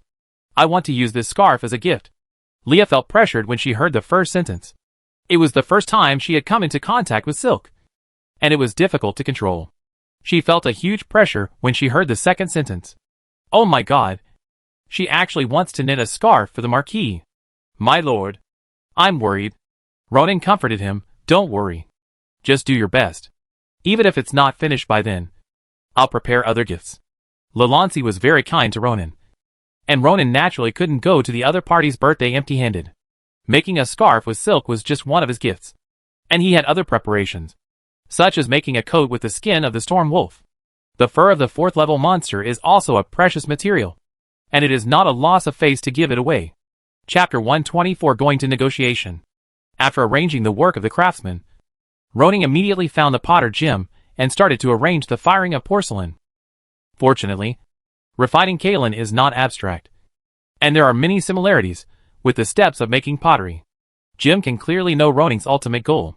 Let's not talk about the problem of firing the kiln. At least Jim can complete the operations from refining clay to drying the blanks. As for the glazing later, Roning wants to make white porcelain, and he needs clear glaze. The feldspar and quartz required for the production of this glaze are very common, and there is one in Shanlin town. After arranging these things, the sky has darkened, and the day has been spent in busyness. After returning to the castle, Irene is actively preparing her teaching materials. Roning walked over, hugged the black tiger who had opened his eyes, and held him in his arms, and pinched his soft ears. This guy opened his eyes only yesterday at noon, and the first person he saw was Roning and Irene. I don't know if Browning's statement still works. However, when Roning teased him, the black tiger did not resist, and even hummed and cried, looking very happy. Roning planned to wait until it grew up a little bit and let it live with the dog, and then conduct special training. Brother, what do you think of the content I prepared? Irene took a piece of paper and put it in front of Roning, on which were written some simple words, such as you, me, him, eat, drink water, etc. Okay. Roning smiled and said, our first batch of students are David, Walton, Dandy, and Bella. It is recommended to bring their names. People always learn their own names faster.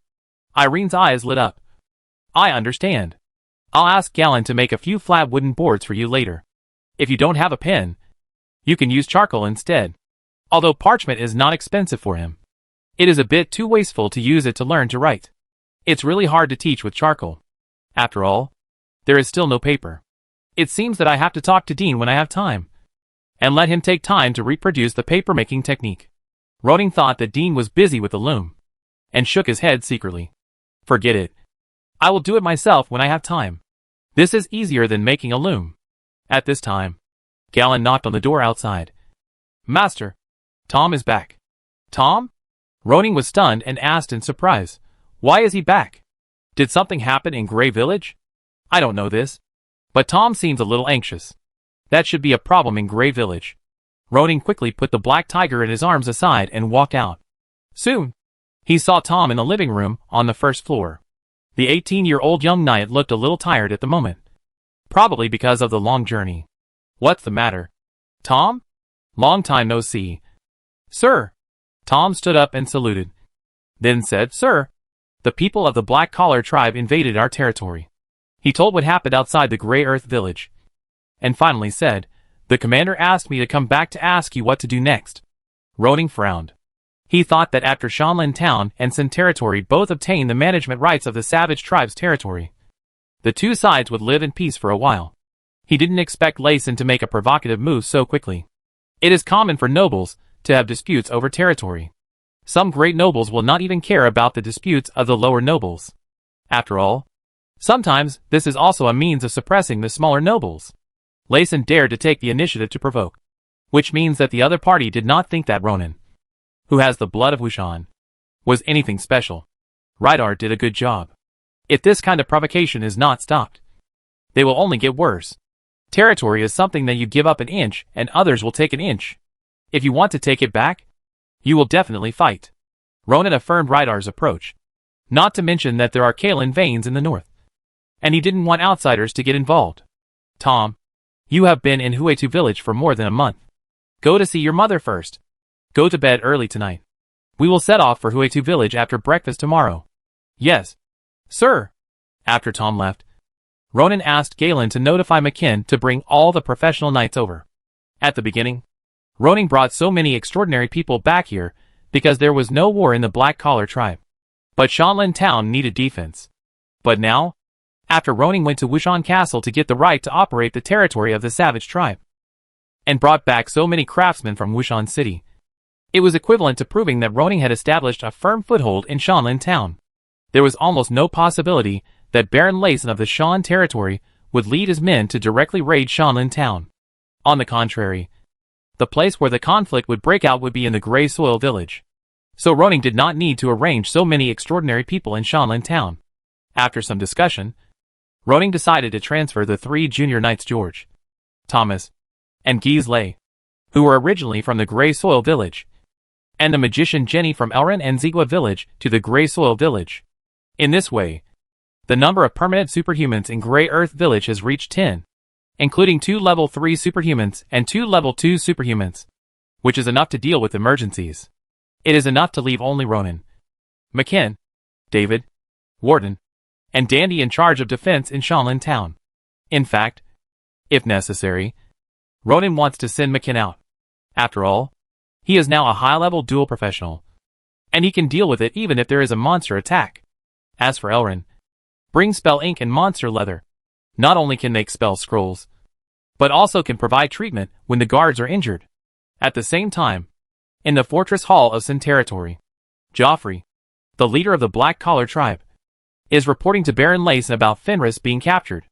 The leader of the Wild tribe is very tall, and his strong muscles are like a sculpture looming under the armor, giving people a heavy feeling. Especially those eyes, deep but sharp, completely different from the eyes of leaders such as Slain and Horn. Baron, what should we do now? With a bang, Lacen pounded the armrest of the black iron chair with his fist, and the whole person was like an angry lion. Fenris is so disappointing. He was really angry.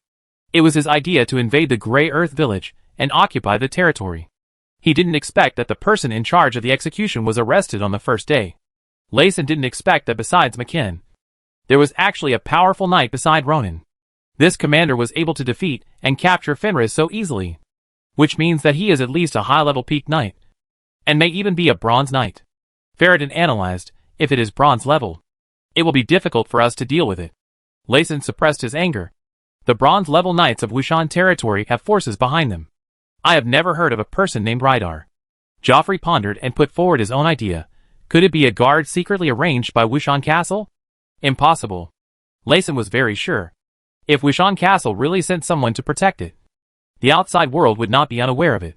I think this person is most likely recruited by Ronan like that McKen. Ferreton sneered. Then this Ronan is also lucky to find 2 powerful guards. It is said that there is also a mid-level magician with light attributes. Lacen kept turning the emerald ring on his finger. After counting it, Ronan has quite a few extraordinary people under his command. He didn't understand why a person who was deprived of his inheritance rights suddenly became so difficult to deal with. Philoton, go and arrange the staff. We will set off for the Black Collar tribe tomorrow morning. Yes, sir.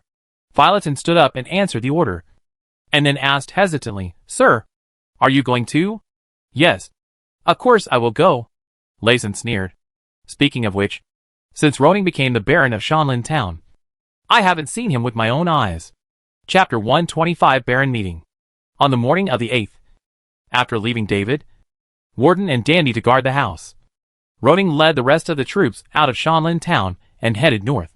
Since Ronan had made a plan to open up the roads between Shanlin Town, Qingju Village, Zegwa Village and Huetu Village last time, the logging team gave priority to cutting down the trees on both sides of the road when working.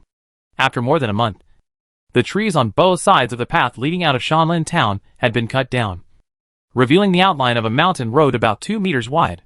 Although this 2-meter wide road is less than 3 miles long and is not a flat road surface, it is much better than the last time it passed.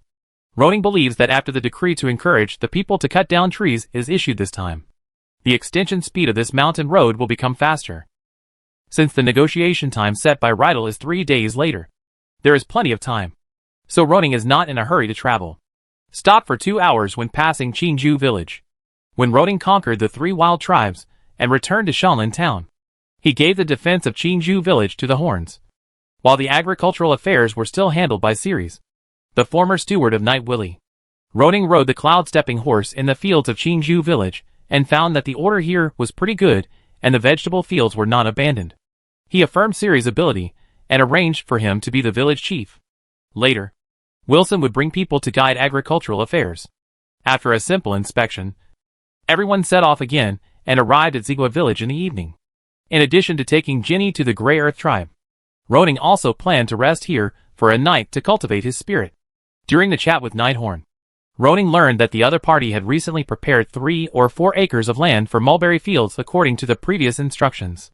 According to this progress, the task of opening up 10 acres of mulberry fields can be completed in January and February next year. When Ronan learned that Ginny was going to be transferred to Huetu Village, Horn also wanted to go with her. Ronan was embarrassed to refuse. After all, his arrangement separated Horn's family of 3 into 3 places, which was not appropriate. However, he still asked Horn to arrange the affairs of Ziegler Village. 10 acres of mulberry fields must be opened next year, and the scale of mulberry breeding must be expanded. The next day, everyone set off again at dawn, since they were all riding horses, and there was a frequently traveled road between Ziegler Village and Huetu Village. It was much more convenient to walk. More than an hour later, everyone arrived at Huetu Village. "My lord, welcome." After receiving Tom's advance report, Rydell greeted him out of the village. Behind him were Baburin, Jewett and other extraordinary people, as well as several guards. "Long time no see, Rydell," Ronan greeted with a smile. "You handled the provocation of the black-collar tribe very well. I admire your decisiveness and bravery. Thank you for your praise." "Sir," Rydell replied with a smile. After praising Rydell, Ronan briefly greeted the others. "Has the black-collar tribe made any unusual movements in the past 2 days?" "No at the moment," Rydell replied. "I have arranged 2 scout cavalrymen to go up the mountain outside the village to observe the opposite side. If there is any situation, they will report it back in time." Ronan nodded secretly. Rydell's arrangement was also very in place. It seems that they should have informed Baron Layson and waited for him to make a decision. "It depends on whether he can come this time," he asked.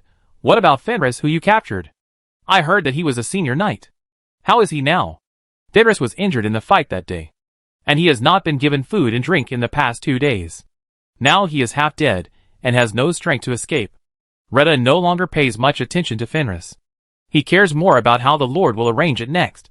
"Sir, if Baron Layson comes in person, do we need to get rid of him outside the village?" Ronan can see that as long as he gives the order to attack Layson, Retta will execute it without hesitation. There is sufficient confidence in the other party's eyes. "No, it's not the time yet." Ronan shook his head. "You may not know that Layson is already a Bronze Knight." Ronan has not yet intuitively understood the specific combat power of the Bronze Knight.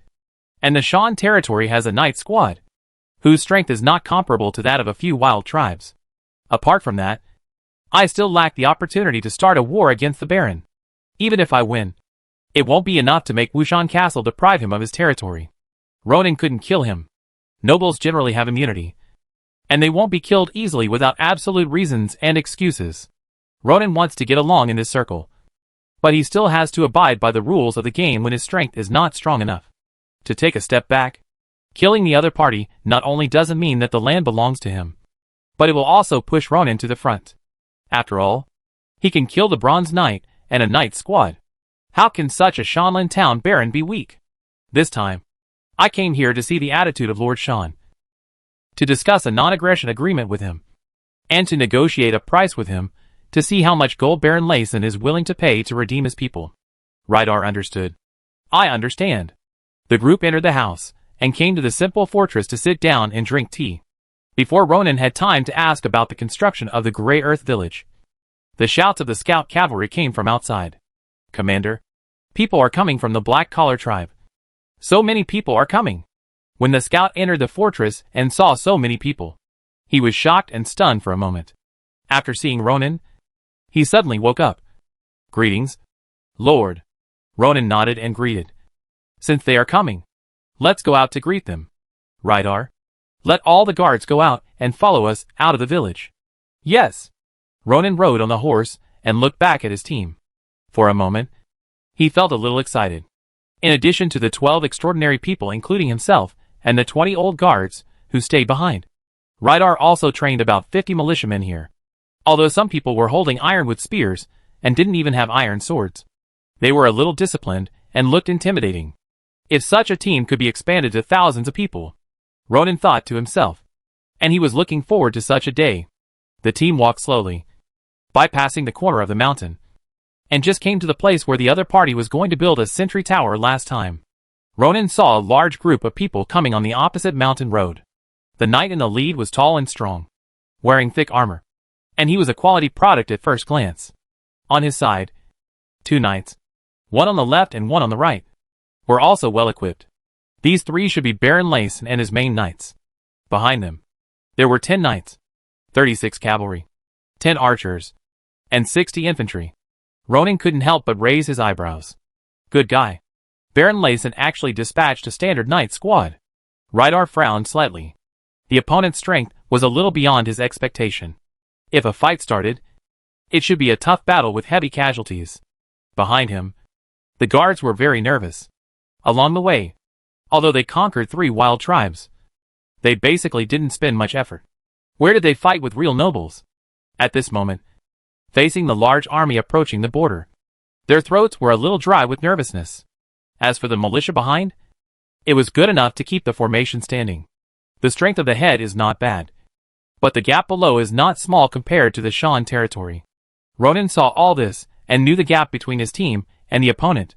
He simply raised his hand and asked everyone to stop where they were and wait for the other party to come over. Soon, the people led by Shan came to 30 meters away. Baron Layson spoke. His voice mixed with fighting spirit came clearly. Baron Ronan, I didn't expect us to meet here. The last time I saw you was at a cocktail party in April or May. I remember that we were discussing the crusade against the Black Gold Brotherhood. You were still the heir of Wushan Castle at that time. Ronan took a deep breath. He did not use fighting spirit, but just raised his voice slightly. Baron Layson, you have a good memory. While speaking, he was also looking at the other party's people. It would be a lie to say that he had no pressure in his heart, but he couldn't show it. But today is the first time we meet. As the Baron of Shanlin Town, Layson's eyes revealed disdain. He gently kicked the horse's belly and left the team to approach Ronan. Since you and I are both barons, you should know that provoking a more mature barony will cost you a price. He sneered. If you have enough courage, come up and talk to me. Chapter 126 Negotiation. In the wilderness outside the village of Grey Earth, the two parties were facing each other. Baron Layson was confident of his skill and courage, and rode forward alone. Ronan, if you have the courage, come forward and talk to me alone. Sir, you, Makan, Rydar and others showed their concerns, worried that the Lord would cheat. No problem. Ronan is now a high-level peak magician and a high-level mid-level knight. Although the bronze level is very powerful, the opponent is not strong enough to take Ronan down in an instant. However, just in case, Ronan whispered, Elrin, be prepared. I understand, Elrin said solemnly. Ronan raised the reins, and the cloud-stepping horse walked forward with a steady pace. Baron Layson, you brought the knight squad of Shan here today. Do you want to go to war with me? Layson narrowed his eyes slightly. He didn't expect Ronan to dare to come forward alone, which was completely different from his impression of the waste air. Could it be that he really changed his nature as Lady Diane said? But this only surprised him, and did not change his disdain. A lord who doesn't know his own weight and rushes forward rashly is a stupid performance. For a moment, Layson wanted to jump out and break Ronan's neck, but in the end, he held back. Wait a little longer. Baron Ronan is joking. Although you and I are equal, and I don't need to be loyal to you.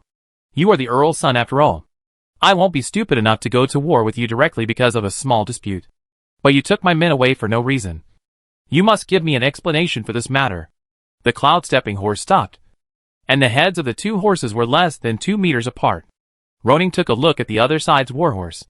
Even if it didn't have the blood of a demon beast, it should be a warhorse of excellent quality. Since the other side didn't take action, it was a threat and warning. As long as he didn't take action, Ronan would not be in vain. Layson, what you said is wrong, Ronan said with a fake smile. You have already built a sentry tower in my home, and you still say that I took your men away for no reason? I won't say any more nonsense with you. Take out 100 gold coins, including the Fenris Knight, and I will return everyone to you. Bah! Layson has never been a good-tempered person.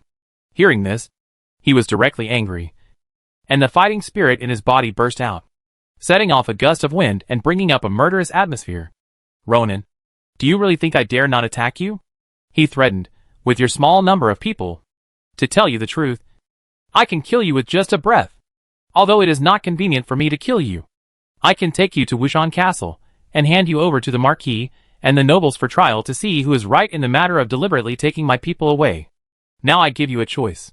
Release my people immediately and promise that from today on, your people are not allowed to cross this corner of the mountain, and I will reluctantly regard your offense as nothing. Ronan sneered in his heart. If he was still a junior knight, He might be nervous and timid in the face of such momentum. But now, to be honest, it is just a gust of warm wind blowing by. He looked back at Rydar and McKen, signaling them not to be nervous.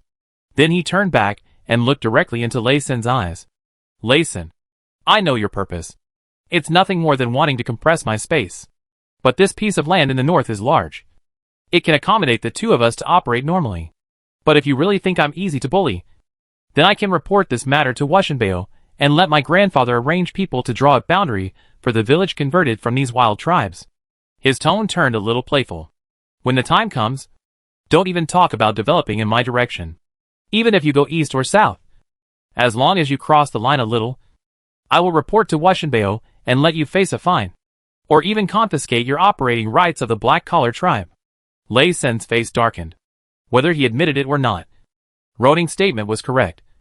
And this approach was indeed disgusting. At this time, he was thinking how good it would be if he was the only noble in the north. He could do whatever he wanted. This also deepened his hatred for Roning. Luo Ning, don't forget, you can't expand by doing this. Luo Ning spread his hands. I don't care. One Shanlin town is enough for me to develop. Not to mention there are 3 villages. Xinju, Zigua and Huetu. I am very satisfied. Hee hee. Laysen gritted his teeth and sneered. I didn't realize that after just a few months, the former heir of Washenbeo, who was despised by outsiders, has changed so much. He whispered. There are only 2,000 or 3,000 people in Shanlin town. But you, Luo Ning, have such a big appetite. Aren't you afraid of being stuffed to death? This is not your business. Luo Ning directly stated his plan. So I propose that you and I use the middle line between Huetu village and the Black Collar tribe as the boundary and agree not to invade each other. How about it? Laysen did not answer immediately. The conversation just now and Ronin's attitude made him unhappy. He needed to vent and show his strength to intimidate this junior and make him behave himself. Territorial disputes are never settled with words. Laysen put his hand on the long sword at his waist. The ownership of territory has always been based on strength. Come on. Duel. He drew his long sword and pointed it at Ronin. His killing intent deepened the winter cold. You and I will each send 3 people. If you win more games, I will pay you 100 gold and retreat 15 miles away. If I win more games, you will let me go unconditionally. And from today on, you and your people are not allowed to cross this line. Simply put, 2 wins out of 3 games. The loser agrees to the winner's proposal. Then I am curious. As a Bronze Knight, will you personally go down? Ronin asked. Of course. Laysen never thought of standing idly by. On the contrary, he wanted to vent his anger at Ronin. The tip of his sword shifted and pointed at Retta in the team. My opponent is him. Anyone who offends the Shan Lord must pay the price. Retta heard the other party's words clearly and put his hand on the hilt. He was ready to fight. Ronin's mind turned rapidly. He didn't know where Retta's limit was. But if McKen could fight against the bronze level Gallo 40:60, then Retta should be stronger. After all, he was a knight with the qualifications of the sun, and it was entirely possible to challenge him above his level. But he didn't know the strength level of Laysen even more. If Retta lost, he had to ensure the victory in the next 2 games. The second game was played by McKen, whether it was against Faradin or Joffrey, the leader of the Black Collar tribe. Ronin had confidence in McKen. The key is the third match. Who should play in the third match? Looking at the entire team, the only high-level professionals left are Ronin and Elrin. Even if Elrin has learned the punishment technique brought from Wushan Castle, the damage is very limited. Obviously, Ronin is more suitable. But once Ronin takes action, it means exposing his strength. He doesn't want to expose his strength yet. What? Baron Ronin? Are you afraid? Seeing Ronin hesitate, Laysen thought that the boy in front of him was already timid. And he couldn't help but smile brightly. It's not easy to recruit high-level knights. If you are afraid that he will be injured or even killed by me, you just need to let him go and abide by the agreement. Okay. Ronin narrowed his eyes. He had never made such a bet since he came here. So today, he would bet that Retta would win. But I want to add one more thing. If you, who are at the bronze level, lose to my senior knight, Retta, then there is no need to fight again. Lord Shan will admit defeat. Ha ha. Ha ha ha. Laysen seemed to have heard a joke. What are you talking about? Kid? Do you think a senior knight can beat me? Ronan didn't laugh at all and asked seriously, "What if?" Such an expression made Layson put away his smile and turn gloomy. It was clear that the other party was looking down on him, and was also implicitly insulting him. "Okay. I agree." Chapter 127 Quick Sword. When Ronan saw that Layson agreed, he reached out and took out a parchment and a quill from his bosom, wrote 2 simple agreements on horseback, and signed his name. Although I believe in the credibility of Lord Layson, the procedures must still be followed. He threw both parchments and quills to Layson, who quickly scanned the contents. "That's good. Don't cry to me when you lose and say I bully the weak."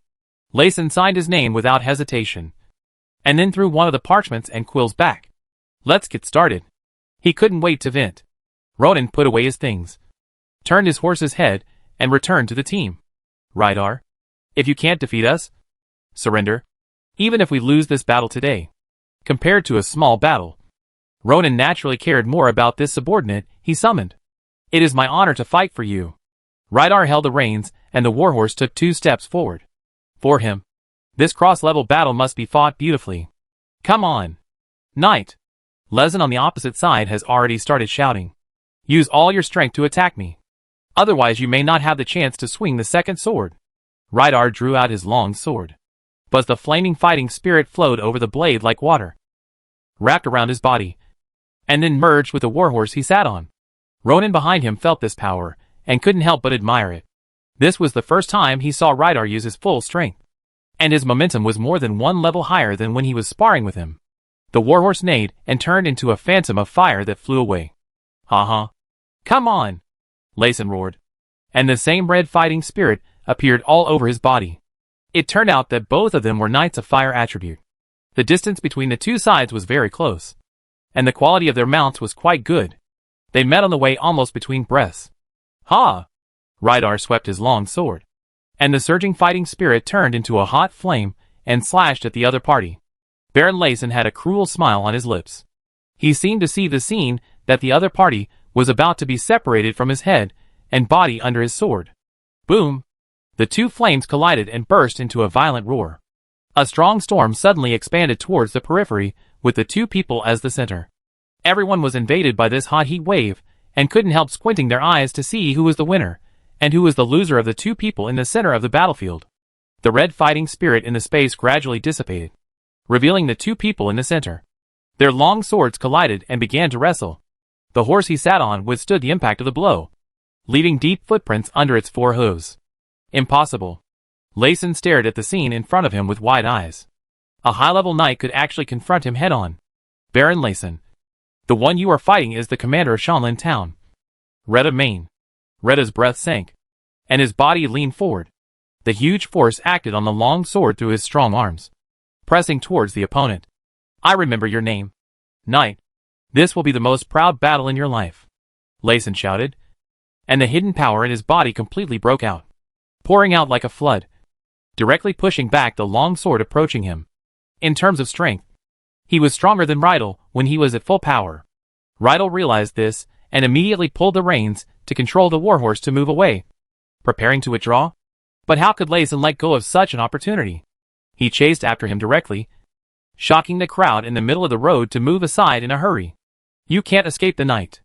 Layson punched out, and the red fist light flashed out.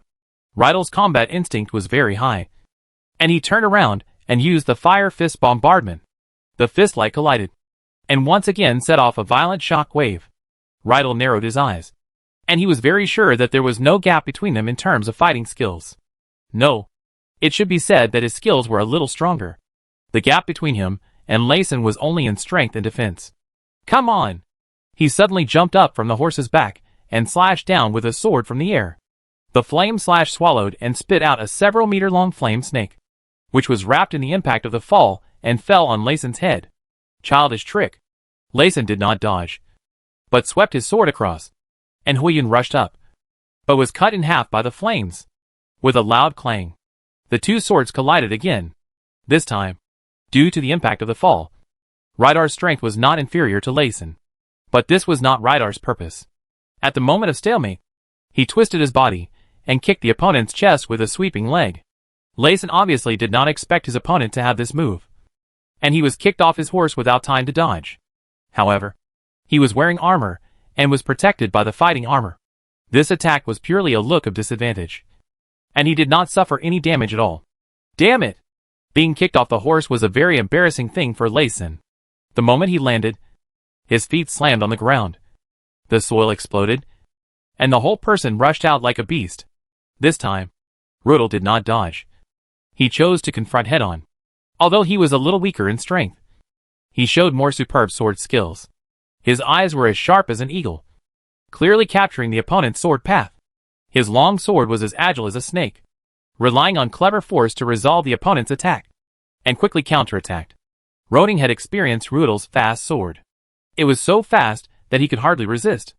Even if the opponent controlled the speed, he could only hold on for 2 or 3 moves at most in the sparring. And now, Rudel forced Layson off the warhorse in order to gain the upper hand by combining his body's skills with the fast sword. The long swords collided, sparks flew, and the surrounding air seemed to be ignited by the fighting spirit of the two. In close combat, every move is very ruthless. If you don't handle it well, you will be defeated instantly, or even lose your life. At the beginning, Layson still felt that he had the upper hand, but as the battle progressed, he gradually felt that the situation was changing. His breathing began to become rapid, and his heart was a little confused. Faster, faster. Rudel's long sword was getting faster and faster, and with his footwork, Layson's attacks were increasingly missing. Even if he was strong, he couldn't touch the opponent in close combat, just like punching cotton. But Rudel was different. His entanglement was successful. His long sword had cut through the opponent's fighting spirit armor several times and hit the opponent's protective gear. Get out of my way! Layson finally didn't want to endure this situation anymore. He roared in a deep voice, and the fighting spirit was released as if it was free. A whirlwind of fire was formed with him as the center. The strong impact bombarded Rudel's body, and he was directly knocked away. Roden narrowed his eyes slightly. This should be the 4th level fighting skill Flame Cyclone. Elrin, if the situation is not right, take action immediately. I don't want Reda's life to be threatened. I understand, sir. Elrin was also very nervous. It was very consuming to maintain the spell pattern of the light binding spell. But only in this way could he finish the spell pattern when something went wrong and bind Layson's body at the fastest speed. Even if it could only be bound for a moment, it could also gain space for Reda. The knocked-off Reda adjusted his body in the air and landed steadily. Fighting is glory. Blood makes metals. He wiped the blood from the corner of his mouth, and without stopping for a moment, he rushed up again and started a new round of fierce attacks. Layson was impatient with such a fight, but he wanted to pull away and distance himself, but was tightly pressed by Reda. In desperation, he could only use the same trick again and use the Flame Cyclone to bounce Reda away. But this time, the opponent came back faster. This battle seemed to have aroused the dormant fighting spirit of Reda. His movements became more and more fluent, and his fighting spirit became stronger and stronger. In the end, even in the hard fight, he began to be on par with his opponent. On the other hand, the situation of Layson was getting worse. My lord, I'm afraid you will lose. Joffrey, who was watching the battle from a distance, couldn't help but frown. He didn't expect such a battle situation. Layson shouldn't be so weak. Impossible. Ferrodin immediately objected. He didn't believe that this would be the result. Ding! Reda picked up Layson's long sword with a sword and stabbed the opponent's forehead directly. If it weren't for the helmet, this sword might have directly taken the opponent's life. You're going to lose. The words moved Layson and he panicked. To be precise, the sword that stabbed his forehead just now had completely disrupted his mind, and the impact made his eyes sparkle. Rydar flashed behind the opponent and stabbed the long sword wrapped in fighting spirit into the gap in the opponent's shoulder guard. The sharp sword pierced through the opponent's fighting spirit armor and then sank into the gap. Ah! Layson cried out in pain. But it was not over yet. Rydar drew out his long sword and punched the opponent's chest with a straight punch, directly sending the opponent flying more than 10 meters and hitting the tree in the woods next to him. Blood wet his shoulders. Layson felt that his right hand had no strength and could not hold the long sword. He wanted to stand up, but encountered the same situation as Fenris. The cold blade was placed on his neck. You lose. Rydar's cold voice sounded, announcing the end of the duel. Impossible. This is impossible. Baron Layson roared angrily. But the pain from his wound gradually began to invade his nerves, telling him that this was the truth. Philoten rushed up with his knight squad and cavalry. Let the Baron go. Rydar squinted his eyes, and looked at the enemy rushing over. He was unmoved, but instead pressed his sword closer. Chapter 128, Draw a Sword. Before the duel began, no one on the side of Shan territory expected such an outcome. Their lord, the bronze-level Baron Layson, would actually be defeated by an unknown person. When Layson's shoulder armor was stained red, and when Rydal's long sword was against the opponent's neck, Philoten and Joffrey woke up from their dreams. They raised their long swords high, shouted, and rushed up with a dozen professional knights and 36 cavalrymen. They were all people who depended on Shan territory. If Baron Layson was killed, their status would be greatly affected, and even everything they currently had would be lost. So they would never sit back and watch all this happen. Ronan would naturally not let Rydal be surrounded. Go! The Cloud Horse rushed out quickly, and he led McKinn and others to rush up. The two sides immediately surrounded Rydal and Layson lying on the ground. But the charge did not start because Layson was controlled by Rydal. Baron Ronan, rashly killing a noble is against the laws of the kingdom.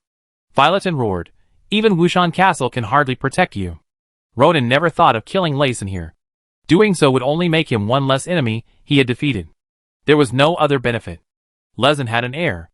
Even if he died in the duel, the territory of Sain would not become a land without a master. His son Moravi would become the new Baron of Sain. Ronan would not get the territory, but would get into trouble. Philoten, you don't have to be so nervous. Ronan showed a kind smile. But in Faradin's eyes, this young Baron was much more dangerous than the last time he saw him. Faradin remembered that the first time he met Ronan was on the day when Prince died. At that time, he didn't think that this young Baron would threaten the Shan territory one day, and he even thought that the other party would not survive this winter. But he never thought that it would be more than 3 months. And the Baron he was loyal to would lie under the sword of the other party's followers. Ronan signaled Reda to put away his sword and made his position clear.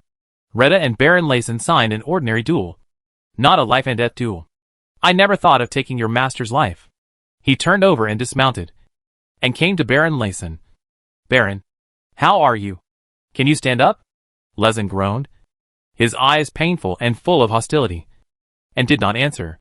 Seeing that the situation would not deteriorate, Faradin immediately called people forward. One person helped Layson sit up, and the other two hurriedly removed Layson's armor. Soon, the wound inside was exposed. Rydar's sword was very sharp, drilling into the gap of the shoulder guard and directly cutting a large piece of flesh on the shoulder. If it weren't for the strong defense of the Bronze Knight and the armor blocking the sword, Layson's arm would probably be directly removed. By then, in addition to Baron German of Lake Town, there will probably be another one-armed lone wolf in Wushan territory. The injury is quite serious. Ronan watched them bandage and stopped the bleeding in a hurry, and couldn't help reminding Baron Layson, I have a light magician here. If you need, I can let him use healing magic to relieve your injury. Layson looked at Ronan. His eyes lit up. But Ronan continued, however. Elrond's talent is not high, and the speed of refining magic is relatively slow, so it is difficult for him to cast healing spells. If you want to treat, you have to pay. He stretched out a finger. 100 gold coins for one treatment. If heal. Layson gritted his teeth and said a word. I don't know if it was because of excessive blood loss or anger. His face turned pale. Ronan gave Elrond a look, and the latter walked out of the queue with a smile and saluted Layson respectfully. Hello, Baron. Elrond is happy to serve you. After that, he began to outline the spell pattern of the healing spell. A little slower than usual, but after only 5 or 6 seconds, a ray of light burst out from the spell pattern and shone on Layson's wound. The effect of the healing spell was immediate, and the bleeding rate decreased at a speed visible to the naked eye. My lord, your injury is quite serious. One healing spell will not do. As the spell pattern of the healing spell dissipated in the air, Elrond reminded, it is better to perform 2 more treatments. Layson stared at Elrond without saying anything. Ronan said, Heal, Lord Layson. Do you need this little money? Okay. Elrond said and began to cast the spell again. After 2 healing spells, the wound had completely stopped bleeding and scabbed. Elrond kindly reminded, my lord's injury is quite serious. The healing spell can only do this. Please continue to bandage it. Don't move easily for a period of time after returning. Otherwise the wound may still burst. This reminder is true. The magician did not compromise on the effect of the healing spell. After being bandaged by his subordinates, Layson was helped to stand up. He was not defeated in this battle, but was defeated by a low-level person head-on. And in front of his night team, Layson felt humiliated. He looked at the harmless junior in front of him, and his anger rose in his heart.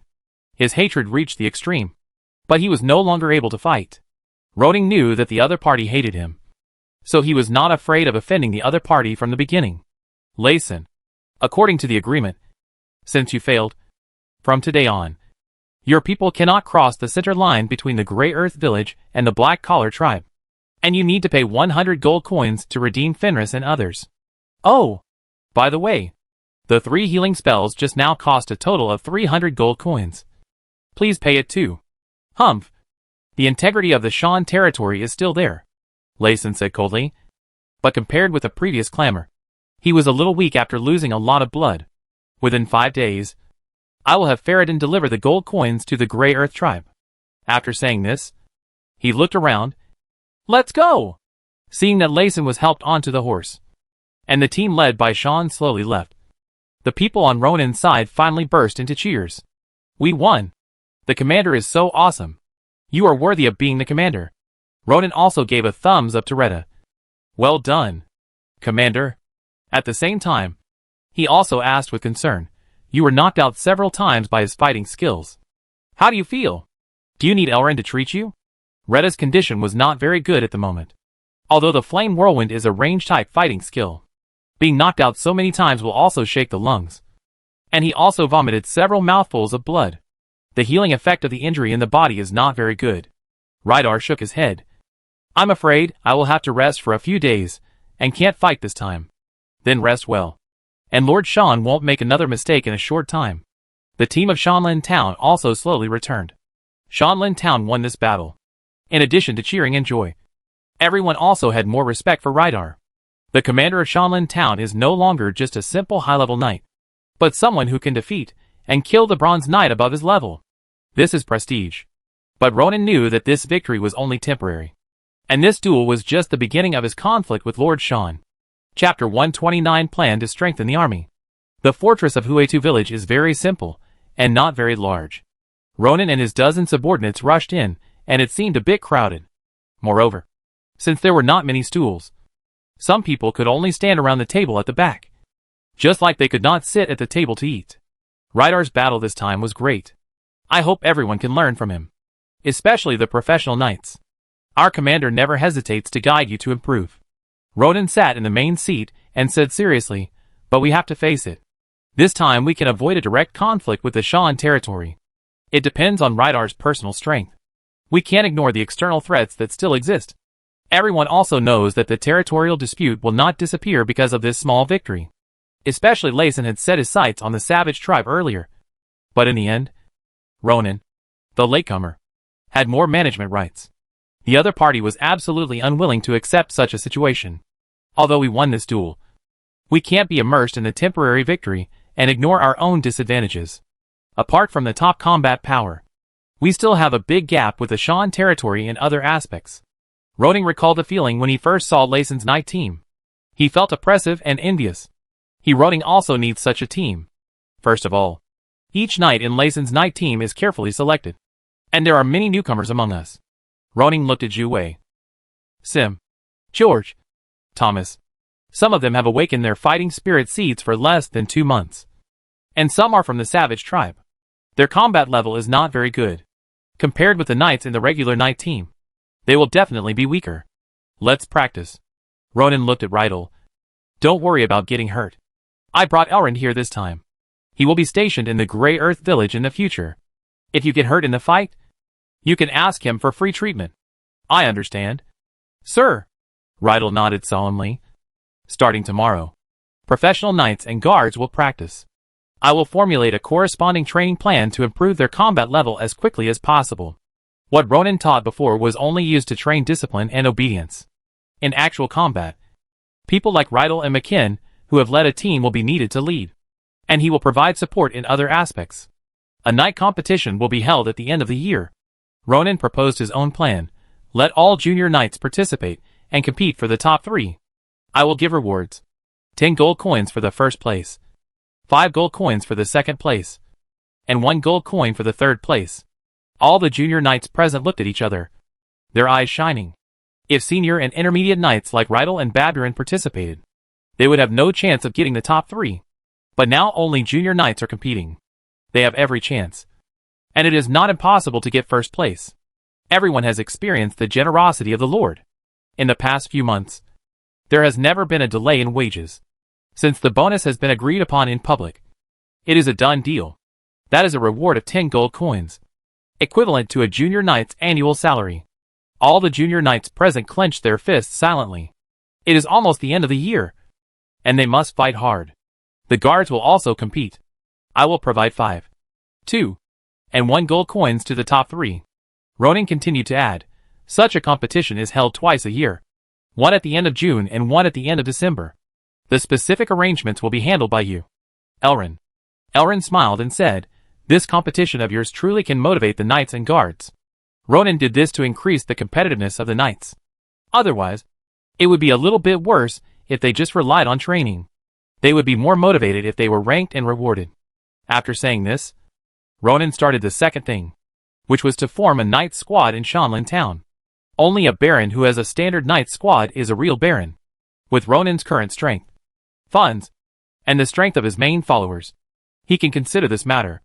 At present, he has enough knights. And he also has 3 magicians, including Irene. Not to mention the real combat power of this group of people. At least the number of extraordinary people fully meets the requirements of a standard knight squad. What he lacks now is cavalry, infantry, and archers. Rydell has trained dozens of militiamen in Grey Earth Village recently, and most of them are still a little weak. Ronan said to Rydell, survival of the fittest. You can select them later, and remove the ones who are not as good as you can. Let McKen recruit the remaining people from Shanlin town. 36 cavalrymen, 60 infantrymen, and 10 archers, configured according to the standard knight squad. The 2 responded in unison, as you wish. Sir. But McKen was a little worried. He followed from the beginning, and knew some things a little more than Rydell. Sir, we don't seem to have enough war horses. Luo Ning has come all the way to now. In addition to the cloud-stepping horse, he has 3 fine war horses, 5 ordinary war horses, and 23 riding horses. A total of 31 horses. In addition, he has 19 horses for pulling carts. But unlike riding horses and war horses, they are not suitable for charging into battle. So, he is indeed short of nearly 20 war horses. I know about this matter. Luo Ning pondered and said, I will leave for Wushan Fort again in the middle of next month. And I will detour to Muma City to buy some from Viscount Marvin on the way. In fact, in addition to war horses, there are also equipment issues. The Ironwood workshop is running, and ordinary cavalry and infantry are fully capable of using these protective gear. As for the knights, due to the different strengths of the enemies they fight, they can still use Ironwood protective gear at the primary level, but they still have to prepare iron gear at the intermediate and advanced levels. Luo Ning now has only 7 sets of full body armor, which is barely enough. But he will definitely need to replenish it later. But this can be made up later. The priority is to determine the personnel and train them. Although my current arrangements are only for junior knights and guards, there are also intermediate magicians and knights, as well as 3 high-level extraordinary people like you. Elrin, you must also improve yourselves as soon as possible. At this point, Rydell couldn't help but spread his hands and looked at Ronan with a smile, as if to say I can't improve even if I want to. Ronan could only give him a look that said don't worry. It will be soon. In the future, Shanlin Town will definitely not have only one knight team. There is room and position for you to display your talents. Everyone, work hard. Everyone knows that Ronan himself is powerful. Although he has never revealed his specific level, it can be seen from many exchanges with McKen and Rydell that he is at least the best among the junior knights in Shanlin Town. The Lord is powerful, and there are 2 bronze-level subordinates among his subordinates. In addition, there are high-level magicians of light attributes. This group of people is definitely not simple. Tom, Juwait and others who followed Ronan early on are fine. Those extraordinary people who came from the savage tribe will only feel that following Ronan is the wisest choice they have made in their lives. So, Although Ronan is drawing a pie in the sky, everyone will happily eat it after winning this duel. Chapter 130 Rebellion Plan. Grey Earth Village. After solving Lei Sin's problem, Ronan did not rush back to Shanlin Town. In addition to discussing and determining the training plan with Riedel, McKenna and others, he also took the time to inspect the Kalen vein. In the past month, Riedel has led people to conduct a rough survey and basically determined that the length of this vein is about 20 miles, and the width is about 6 miles. As for the thickness, since it is not easy to survey, he just asked someone to dig a 7 or 8 meter deep pit downwards. At present, kaolin can still be collected, indicating that the thickness of this vein is at least 7 or 8 meters. Such a reserve is considered very large. At least enough for a small workshop like Grey Earth Village to mine for hundreds of years. And it may not be fully mined. Now, not far from the vein, the masons and carpenters of Grey Earth Village have built several houses. And there is a river not far away. Once Roning's porcelain firing method is determined, they can officially start construction. Before construction begins, some preparations need to be made, such as preparing dry firewood, making charcoal with high burning temperature, etc. The most important thing is to build a kiln. However, the construction style of this kiln has not been finalized and needs to be tested. At present, there is a potter Jim in Shanlin Town who knows how to build a kiln for firing pottery. But this kiln is relatively open, which is completely different from the sealed kiln required for firing porcelain. Under the guidance given by Luo Ning, Jim has begun to transform the open kiln. I believe that with his experience and Luo Ning's technical guidance, it should not be difficult to build a mini experimental closed kiln. Sir, the Knights of Ferrodin led by Sean are here. Tom ran over to report. He said he brought the ransom and medical expenses, and wanted to take Fenris and others away today. It's only been 4 days since Baron Lei Sin sent the money.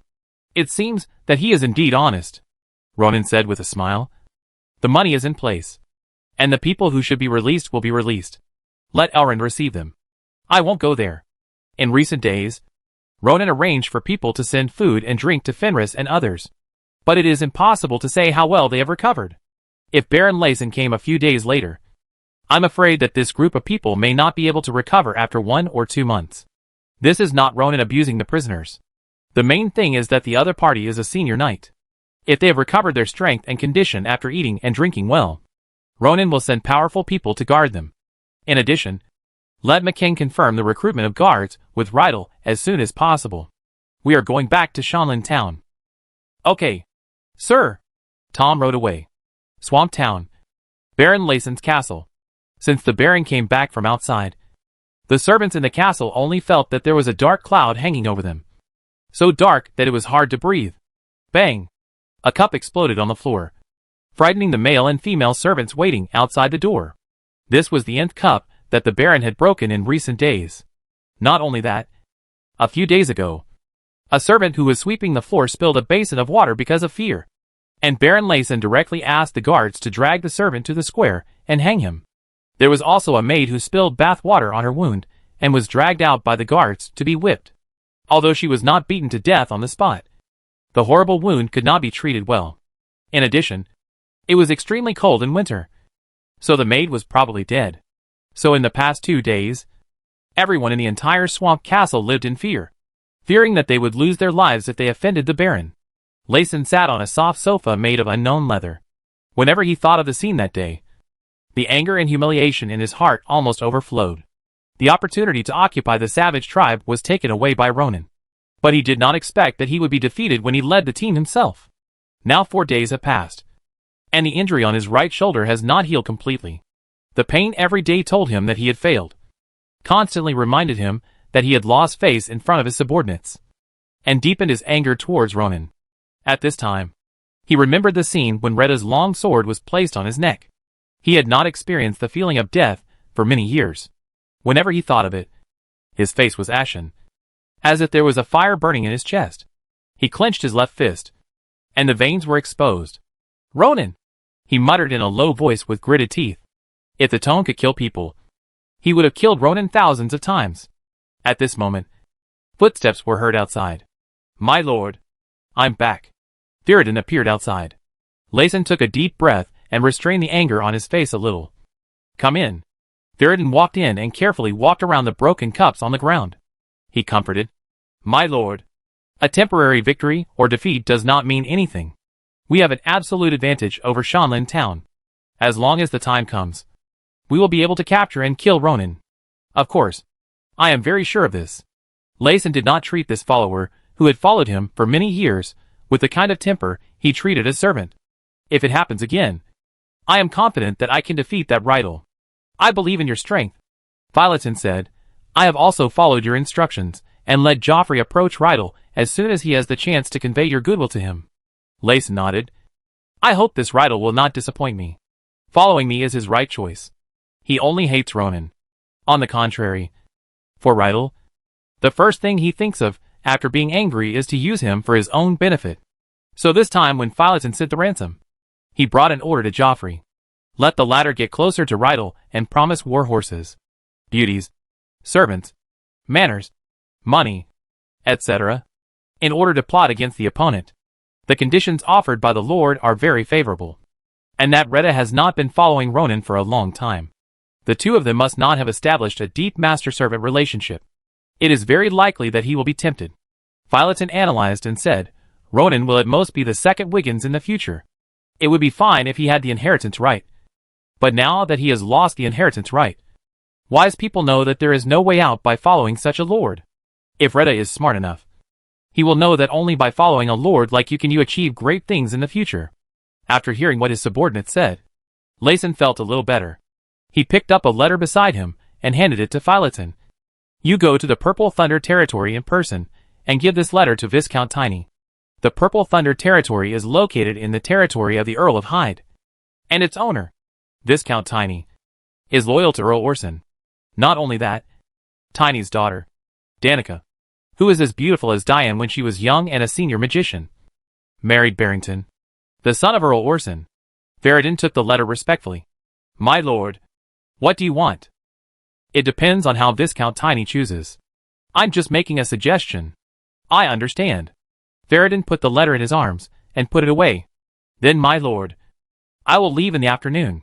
Well, go and come back quickly. Layson waved his hand. I hope you can bring me good news. Theoden saluted and retreated quickly. Ronan, it's your big appetite. Layson narrowed his eyes. Even if you want to give me the management rights of these 3 wild tribes now, I will not let you go easily. Chapter 131 Recruitment. The day after Theoden sent the ransom, Ronan set out to rush back to Shanlin Town.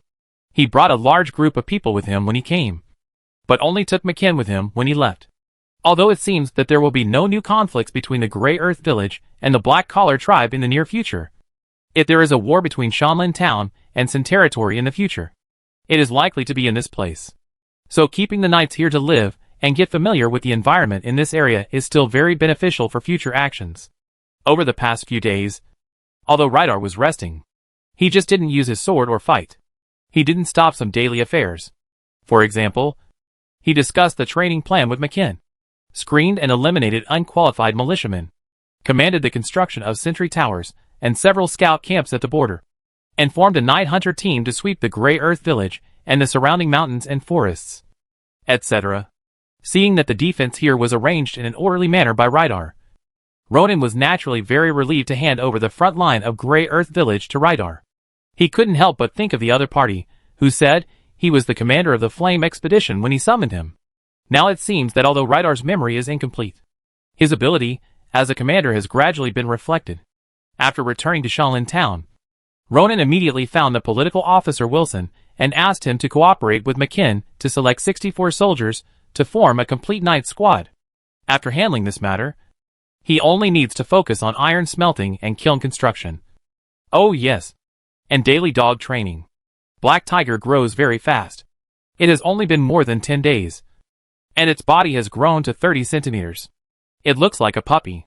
Perhaps it was because he had been hanging out with the captured dogs in recent days. Ronan chuckled a few times, and the little guy ran over like other dogs, with his tail wagging non-stop. Sure enough, the environment is the best way to change a person. No, a dog. However, Ronan also knew that raising a dog with a dog could only train obedience. After all, Black Tiger was a monster, and it could not be really treated as a dog. Targeted training was still needed. Now Irene had to prepare lessons every day. And in the evening, she would take an hour to guide David, Bella and others to read and write. And Roning needed to take on some training tasks. He planned to take Black Tiger to Wushan to walk around and hunt some small animals when he was older. The temperature gradually dropped. After entering December, the daytime temperature was at most a few degrees, and it would drop to 0 degrees at night. According to past experience, Shanlin Town would soon usher in a snowfall. In order to spend the winter safely, the farmers have stopped the work of reclaiming wasteland, and most of the time is spent on repairing houses to resist wind and snow, and storing enough firewood and wild vegetables for the winter. In the past, this time would be a busy season.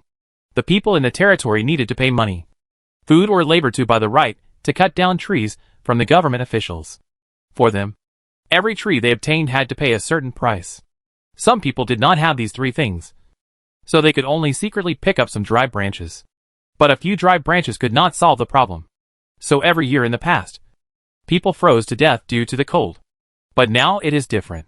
Ronan has opened up the policy of cutting down trees, as long as it is within the range he has specified. The people in the territory do not need to pay any price to cut down trees. This is a great thing for all the people in the territory. So, except for staying at home overnight, the men in the family basically spend the rest of the time in the mountains. Even if they have to chisel with stones, they have to bring back 1 or 2 trees before dark. Although it is hard work, they praise the Lord's policy while working. In fact, this is just a win-win situation. Ronin used their enthusiasm to increase the speed of clearing obstacles and speed up the road to the outside world and the 3 villages in the north. Sir, according to your request, I have changed the open kiln to a sealed one. On December 5th, the Potter Gym brought a happy event. The transformation of the kiln was completed. Roning looked up and down at the 2-meter-high kiln room in front of him with his hands behind his back. Although it was only the first version, it was somewhat similar to the appearance in his impression. Moreover, the independent kiln room, air duct, fire duct and other structures he required were all complete. But the construction materials were a bit poor, and refractory bricks were not made. Yes, now that the materials and the site are ready, we can try to fire the first kiln. Recently, the steps of refining clay, trimming and drying the blanks have been completed. A large amount of feldspar required for making clear glaze has also been excavated. After cleaning and grinding, it has now become powder. It only needs to be made into slurry before glazing. Luo Ning is very much looking forward to it, but it is obvious that the results will not be seen today. After glazing, it needs to be dried, and it will take a few days to prepare. The kiln here is almost ready, and the next key point is the blast furnace for iron smelting. The construction of the newly built blacksmith shop is also in full swing. Luo Ning has drawn a simple blueprint for its internal structure. It is much more targeted to build in the kiln for firing porcelain. However, compared with the kiln, the blast furnace for iron making needs to be combined with a larger blower, and the separation of molten iron and slag at the bottom also needs some design. So the overall complexity is much higher. Luo Ning inspected the construction of the new blacksmith shop and was satisfied with the progress. He believed that there would be considerable gains in the spring of next year. Sir, on the way back to the castle, Luo Ning met Wilson, who came back from Qingju village, followed by 3 newly recruited cavalrymen who were able to ride horses. It's Wilson. How is the situation over there? Luo Ning asked. In the second half of November, Wilson took the village chief and team leaders of Shanlin Town to Qingju, Zigua, and Huitu village. In Luo Ning's words, it is called agricultural technical guidance. Wilson needs to lead people to teach the current planting plan of Shanlin Town to Ceres and others, so that the planting technology of these 3 villages will gradually approach Shanlin Town. This time I'm mainly going to check the winter preparations in these 3 places. Your kindness to the people in the territory has given them enough firewood and food, so they should have no problem getting through the winter. I have also conveyed your order to the commander, Nighthorn, and village chief Ceres. No one in the territory is allowed to freeze to death or starve to death because of the cold. Ronan nodded. Wilson is indeed becoming more and more like a master, with a significant improvement in enthusiasm and initiative. He was about to praise him, but he suddenly felt a chill on his nose, and found that snowflakes had begun to float in the air without knowing when. It's snowing. This was the first winter he had come across, and the first snow he had seen. Everyone has worked hard. Come back to the castle with me. At the same time, outside the Grey Earth village, Rydar brought Baburin, Tom and others to the border to have a year-end contest with Joffrey, the former leader of the Black Collar tribe. Originally, Rydar had no interest in this inexplicable challenge, but the other party had been mocking, scolding and provoking the sentinels and scouts for several days in a row. With the mentality of teaching his opponent a lesson, he took action. Rydar thought that Joffrey's strength was average, and he could not last more than a few rounds under him. But he found that the other party's level was not low. He should also be a high-level peak knight, and he was only one step away from entering the bronze level. However, under Rydar's strong offensive, Joffrey was quickly defeated by the quick sword. Tell me, why did you invite me out for so many days in a row? Rydar pointed his sword at Joffrey lying on the ground. Hey, you are really strong. Joffrey wiped the blood from the corner of his mouth and said with a smile, Baron Rayson asked me to tell you that as long as you are willing to follow him, he will not only not pursue the previous things, but on the contrary, he will give you manners, servants, beauties, mounts, etc., which are 100 times better than your current treatment. Oh! Rydar was a little surprised. He didn't expect that the person who had been shouting for so many days to lead him out was actually recruiting him for Baron Rayson. Joffrey threw away the long sword in his hand, just sat on the ground, and continued in a low voice. Ronan is just a small baron trapped in this mountain. It is difficult for him to get out of here, and I heard that his qualifications are very poor. It is estimated that he can only be a high-level knight throughout his life. You are very strong and talented. Following him will only bury your talent. Do you want to be trapped in this forest forever? Don't you want to get rid of your civilian status and become a noble? He looked at Rydal seriously, his eyes revealing a sense of cherishing talent. Following Ronan will not have a future. He can at most canonize you as an honorary knight, the lowest noble. Speaking of this, Joffrey changed his tone. But Baron Rayson is different. He has the ability to become the new Viscount of the north of Wushan territory, and has a bright future. With your strength, if you are willing to follow him, you will definitely become a baron in the future. Rydal waved the long sword in his hand, and slowly put it into the scabbard. When Joffrey saw the scene, he thought that his words moved the other party. How is it? Rydal smiled. You only see the trees, but not the forest, he said, and took 2 steps forward and approached the other party. If you follow Rayson for glory, for the opportunity to go out, and for a future, I can be a middleman and recommend you to my master. Joffrey stared, and it took him a while to realize that the other party was trying to recruit him. He was a little amused. Rydar, what qualifications does Ronan have to compare with Lord Rayson? Lord Rayson is at least a bronze-level knight, with a complete knight team and rich connections, while your master has nothing. Rydar shrugged and did not answer the question. After all, Ronan's true strength is still a secret to outsiders, and the extraordinary people in Shanlin town have been asked not to tell others. If you are here to recruit me, you don't have to come here in the future. Of course, if you are here to be loyal to my master, then I am welcome at any time. Rydar looked up at the group of knights behind Joffrey, and a barely perceptible smile appeared on his lips. Then he turned around, with his back to Joffrey, and walked while saying loudly, Think about it carefully. Joffrey, sometimes the choice is more important than your own strength. Hillwood Town is more suitable for you than Thane County. Joffrey frowned tightly, then snorted disdainfully, bent down, and picked up the long sword. He must be crazy to follow a lord with no future. Chapter 132 Snow Fight and Snow Disaster. The snow fell for a whole day and night, turning Shanlin Town into a world covered in silver. Ronan came to the top of the tower and looked into the distance. The mountains were also covered with thick snow, as if covered with a white carpet. The embarrassing situation of being trapped in the mountains has appeared. The heavy snow blocked the mountains. It was too difficult for people living here to go out on such a snowy day. First of all, the mountain road was rugged, and the road conditions were not clear after being covered by heavy snow. Ordinary horses could not ride. It was estimated that only Ronan's cloud horse could try, but the walking speed would definitely be very slow. If there was a lack of clothing and food, and the heavy snow continued, this winter would be very difficult. Fortunately, the sun had risen. I believe that it would not take a few days to melt the snow on the road, and would not delay his trip to Washenbale. Wow! It's so beautiful. Irene stood on the tower and looked out, and couldn't help but exclaimed, I never had the chance to climb up to see the snow scene in Zigua village before. But I didn't expect it to look like this. The castle was built on a hill, and the tower was of a certain height, so you could stand high and see far. Ronan smiled and looked at Irene, who was wearing a sheepskin coat with a hood and gloves on her hands, wrapped tightly. It seems that the magician's body is not as strong as the knight's after all. Ronan suddenly showed a sly smile on his face, squatted down and rubbed a small snowball, and hid it behind his back with his hands behind his back. Irene, I have a gift for you. Ah? Irene, who was looking at the snow scene, turned around in surprise. A little surprised, but also a little surprised. What gift is my brother going to give me? Luo Ning smiled warmly. Come.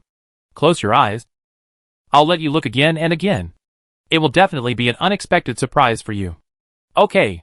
The naive Irene closed her eyes, and what came to her mind was the plot in the night novel. The hero gave the heroine a bunch of flowers and expressed his love. Could it be? When she thought of this, Irene's breathing became a little rapid, and her face turned red. But at this moment, she only felt a hand quickly pull open her clothes. And then she felt the coldness that made her shiver. Ah!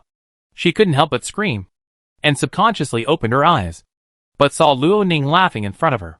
Only then did she understand that the mysterious gift that the Lord Brother mentioned was a snowball. She thought it was a flower, and cried aggrievedly for a while. My brother bullied me. Ronan was surprised. How could a child be so playful? Why was he crying? Okay. Don't cry. It will be ugly if you cry again. Ronan hurried forward to comfort her. But unexpectedly, Irene stopped crying. She grabbed a handful of snowflakes from the ground at lightning speed, and took advantage of Ronan's inattention to jump up and stuff them into his collar. Irene's lively and lovely laughter suddenly rang out. Okay. You are not honest. Ronan laughed and scolded. I will teach you a lesson today. He bent down and made a big snowball this time. Irene laughed and picked up 2 snowballs and threw them over, running while throwing them. With Ronan's speed, he could definitely catch the other party in an instant and have a good baptism of ice and snow. But he had been a lord for a long time, and he also wanted to play. So, a snowball fight began. It was still a bit chilly at first, but after running for a while, the chill disappeared. Even though my hands were rubbing snowballs, they were still red, and I didn't feel cold. No more playing. No more playing. Erin was the first to give up. I didn't know how many times the snowballs had hit her. Her hair and clothes were all wet. It's good. Erin, you hit me several times. Ronan smiled and walked over to clean the snowflakes off the other's head. Okay. Go back and take a hot bath. Don't catch a cold. Yeah. Erin was very happy today. She nodded heavily, and was about to walk back holding Ronan's arm. Ronan caught a black figure walking towards the castle in his sight. He saw Wilson at a glance. What is the political officer doing here? Ronan was a little confused. Erin, go back first. I'll see what Wilson is doing here. Erin also noticed the person coming. She knew that her brother was going to be busy again, so she nodded obediently. Below the castle, Ronan met Wilson. Sir, Chief Han of Jingye village reported that a farmer's house in their village collapsed under the snow. Ronan frowned. What's going on? Didn't we ask the village chief to take the lead in a thorough inspection before? How could such a problem still occur? Wilson replied, I asked Han. He went to Qingju village with me a while ago and handed the matter over to the team leader.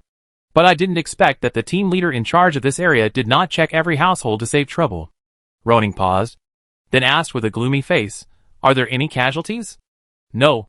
That's not the case. It's just that the family has no place to live. Come on. Take me to see. Soon. Ronan arrived at the scene of the incident under the leadership of Wilson. The collapsed house was very eye-catching. Outside the house stood Wilson's 5 assistants, the village chief and team leader of Jingye village, and 4 homeless people. Lord, save us, the 4 people who lost their houses saw Ronan coming and rushed to ask for help. They had no place to live and might not survive this winter. Ronan reached out to help them up and comforted them. Don't worry. I will arrange for someone to help you repair it. He looked at the village chief Han. Your village is responsible for the people. You are the village chief. You must properly arrange a place for them to live. If it doesn't work, take out a house from your family. Ronan did not let the group of disaster victims live in the castle. Not because he was unwilling, but because doing so would likely cause trouble. If more people were affected in the future, he would not be able to bring everyone back to the castle. Moreover, he could not guarantee that no one would take advantage of the loophole. Yes, sir. I will arrange for someone to do it immediately. Han was so nervous now that he could feel the anger of the Lord. Wait a minute, Ronan said. The team leader in charge of this matter should not do it anymore. I will stay as the village chief to check for the time being. If such a thing happens again, you should not do it anymore. Han's heart was in his throat. Although this matter had nothing to do with him, he felt bitter about being implicated. But he did not dare to disobey the Lord's arrangement. After arranging the matters of the disaster-stricken people, Ronan took Wilson to visit the nearby villages and buildings to see if there were other victims. Fortunately, there was no other deterioration. In the future, you will handle such things and report to me after handling them, Ronan said as he returned. People who take subsidies but do nothing should be dismissed and do not need to stay. I understand. Wilson followed him anxiously. He felt that the Lord was in a very bad mood today. If there was any disaster, he, a government official, would be implicated. He had not been so timid in front of the Lord for a long time. Your 5 assistants have also been recruited. Train them well. In addition, find time to hold a meeting with those team leaders and village heads and tell them that as long as they work for me sincerely, I will not treat them unfairly. Ronan thought for a while and said, it's almost the end of the year. The annual output of the 4 villages must be counted, and the rewards I promised before must be paid as scheduled. You are so generous. Sir. Wilson's nervous mood eased. He did not expect that after this incident, the Lord would give the people below a salary increase. Thinking of the anger of Han, the village chief, he asked hesitantly, Sir, if Jingye village ranks in the top 3, will it still be awarded? Luo Ning thought for a while. One thing is one thing. If Jingye village can rank in the top 3, the awards will be issued as usual. But the dismissed team leader will be fined. Not punishing him is just my kindness. Let him have a good year. As they talked, the two came to the town, the only street in Shanlin town. There are many houses here, but most of them are made of wood and stone. If the workmanship is good, they have a certain ability to resist disasters. But some of them are dangerous houses at first glance. If the snow continues for another night, the situation will probably be more serious. Now winter has just begun, and there may be more snow in the next 2 months. So the inspection of dangerous houses will continue. But Luo Ning obviously has no time to supervise this matter. It is Lu Lan's birthday at the end of the month. He must arrive a day or 2 in advance. And he needs to set off after the snow melts. He thought the next few days would pass uneventfully. But he didn't expect a crisis to approach quietly. Chapter 133 Dog Barking. The next 2 days were very sunny. Except for some hillsides or buildings that were not in the sun. The snow in other places had basically melted. It's not cold when it snows, but it's cold when it melts. Although Ronan is now a senior knight and his physique has been strengthened a lot, he can still feel the temperature drop in the past 2 days. In addition, it's humid everywhere. The room is humid. The road in the castle is humid. And the mountain roads outside where snow water flows are even more so. Ronan rode the cloud horse along the mountain road for a distance. Some places with more or less are muddy. The wheels of the carriage will probably sink into it. He planned to wait 2 more days before setting off. In the open space in the inner castle, Ronan threw a small wooden stick high up and flew out. Black Tiger. Catch it. As soon as the voice fell, a black shadow rushed out quickly and ran towards the wooden stick in the air. At the end of the wooden stick drawing a curve in the air. It was picked up accurately and bitten.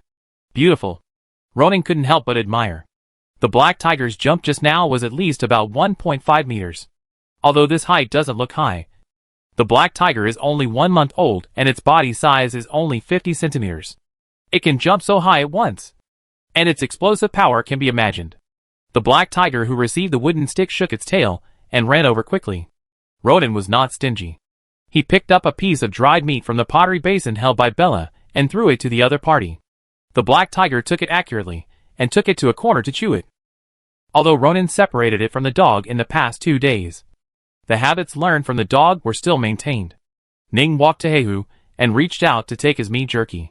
Sure enough, this guy started to show his teeth and let out a low cry. This was the dog's performance of protecting food. Bang! Luo Ning slapped the other's head. and then successfully took the meat jerky in his hand. You dare to protect food. Then he handed the meat jerky over and started the second time. Hey-Hu behaved the same way. So he was hit the second time. The third time. After an unknown number of times, Hey-Hu seemed to react. When Luo Ning reached out his hand, it subconsciously shrank back and let the meat jerky out. At the same time, it wagged its tail and looked at Luo Ning flatteringly, as if to say, "Head, you eat it. That's good enough." Luo Ning touched Hey-Hu's head hard, letting him eat the meat jerky with peace of mind. "Okay, let's stop here today." Luo Ning clapped his hands and washed his hands in the basin brought by the housekeeper Chahar. "When I leave in 2 days, remember to tell Irene to do more such training on Black Tiger to train its obedience. But you must also pay attention to safety, and don't let this little thing bite you." "Okay, sir. I understand." Chahar has rarely been free to stay in the castle recently. "Sir, when are you going to leave for Wushan Castle?" "Probably on the 15th. Ronin wiped his hands with a towel. "Leah is quite fast at weaving scarves with silk. She said it will be done in about 5 or 6 days. I will wait for her. Oh, by the way, bring me the coat made by the Storm Wolf that the tailor has processed and sorted out. I want to take it away." These 2 things are the birthday gifts that Ronin brought to Lilins. The Marquis will be very happy to receive these 2 gifts. "I think so." He waved his hand, signaling Chahar to go and do his own thing, while he leisurely walked around the castle. He strolled into the hall of the outer castle and saw Irene teaching David, Bella and others to read like an old man. The students in their 18ths and 19ths were scratching their heads and frowning, not to mention how uncomfortable they were, especially after seeing Ronin appear. They were extremely nervous, fearing that the Lord would come to test them. Ronin just encouraged him a few words, then climbed up the tower and watched the guards returning to the team in the twilight in the west. In the past half-month, the cavalry has also been recruited. Although there are not enough horses, it is still possible to train with the guards first. Ronin walked around and returned to the castle, and sat at the desk. The Black Tiger, who had already finished eating the dried meat, also came over. Although it was small, it climbed the stairs very fast, and sometimes even jumped several steps in a row. It circled around Luo Ning's trouser legs for a few times, and when it saw that its owner had no intention of paying attention to it, it lay aside and gnawed the legs of the chair. Luo Ning was too lazy to pay attention to this guy. He took out parchment and a feather pen and began to draw the shape of the porcelain to provide a reference for making ceramic utensils in the future. In fact, he would draw 1 or 2 pictures based on his impressions before dinner every day in the past 2 days. And there were already 7 or 8 pictures piled on the table. Luo Ning felt that his painting skills had improved a lot since he traveled through time, and he would probably become a famous painter in the future. When I have more people under me in the future, I must compile a basic book and collect all my works in it. The feather pen rustled on the paper, slowly drawing the shape of a small hand-pressing cup, and describing its size and characteristics next to it. Luo Ning was concentrating on designing, and Hey-Hu was chewing the chair legs meticulously. But suddenly, the puppy stopped and stared at the door closely. Luo Ning did not find anything unusual until the little guy whimpered. "What's wrong?" "Hey-Hu." Luo Ning stopped writing and looked over in surprise. But he saw that Hey-Hu had stood up at this time, staring at the door as if facing a great enemy, as if there was something he was very afraid of there. But Luo Ning looked at it and found nothing. The butler Garen was waiting in the corridor outside the door, and there was nothing unusual. "What's wrong with you?" Luo Ning laughed and scolded. Garen outside couldn't help but take a look, and thought that Hey-Hu was barking at him. So he moved outside and disappeared at the door. But at this time, Hey-Hu actually started barking. Luo Ning was about to curse, but he suddenly had an ominous premonition. Could it be? Without thinking, he quickly used the wind of detection. In the field of vision of the wind element, he actually sensed a figure 2 or 3 meters in front of the desk. At this moment, the figure quickly pounced on him. "Fuck!" Luo Ning cursed angrily, and there was no time to react. He kicked the floor with his toes, and the whole person and the chair tilted to one side and rolled to the ground. At this moment, a figure dressed in black clothes suddenly appeared in the room, and the dagger in his hand stabbed Luo Ning's original position. If he hadn't noticed, the dagger would have pierced his heart. "You actually dodged it." The man made an evil and sneerful sound, put away the dagger, and drew out the long sword instead. jumping over the desk and stabbing from high to low. Get lost. The Luoyan sword was held in Luo Ning's hand, and as the fighting spirit was injected, a fierce flame burst out. You are not a junior knight. The man was very surprised, but his reaction was not slow at all. He almost used the fighting spirit at the same time, condensing it into a long sword beam, and at the same time wrapped his whole body to form a blue-black fighting spirit armor. The two swords collided, and there was a loud clang, which set off a strong storm in the small study.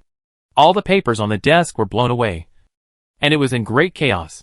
The black tiger screamed even more fiercely, and it rushed forward, but was blown away by a stream of air. When Galen, who was waiting outside the door, heard the chair fall to the ground, he wanted to come over to see what happened, but he never expected such a movement in the room, and was stunned for a while. The stalemate lasted only a moment. The huge force of the man in black pressed over, and Ronin was directly blown away by the power of the sword, and hit the wall heavily. Die! The man in black did not stop at all, and rushed over with a big step, raising his long sword, trying to chop off Ronin's head with his sword. Chapter 134 Assassination. Luo Ning had never thought that assassination would happen to him. After all, his territory was located in a remote mountain, and it would take a lot of effort for the assassin to run over. Not to mention that the mountain was closed due to heavy snow 2 days ago, making it difficult to pass. How much perseverance must this assassin have to brave the severe cold and snow and pass through the white forest to take his life? Luo Ning didn't know, and he didn't have time to think about it. Facing the ruthless assassination of the man in black, he couldn't hesitate in a hurry. Luo Ning directly took out the Guardian Armor spell scroll given to him by Lu Lanz and injected magic power. But the khaki armor covered Luo Ning's whole body when the sword came. The assassin's sword slashed on the armor, making a harsh metal collision sound, causing the armor to vibrate violently. Level 5 spell scroll. The people of Wushanbei really have some capital, the assassin sneered.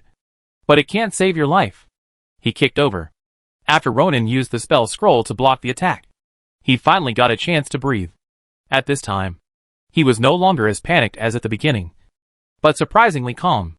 Facing this kick, he dodged quickly, and at the same time, he touched the ground with his toes and killed the opponent. This morning, Ronin had consumed all his attribute points after receiving the warm gift package of number 7. Not only has his magician level progress reached the advanced perfection, but even the knight level progress has reached 280/300, which is a high level peak knight. Now his physical strength, and spirit have been greatly enhanced. Even if he faces Makin, he is not inferior. Although the direct confrontation was only 1 or 2 moves, Ronin had already judged that the assassin was very strong and should be a bronze level knight. The two knights fought in a small room.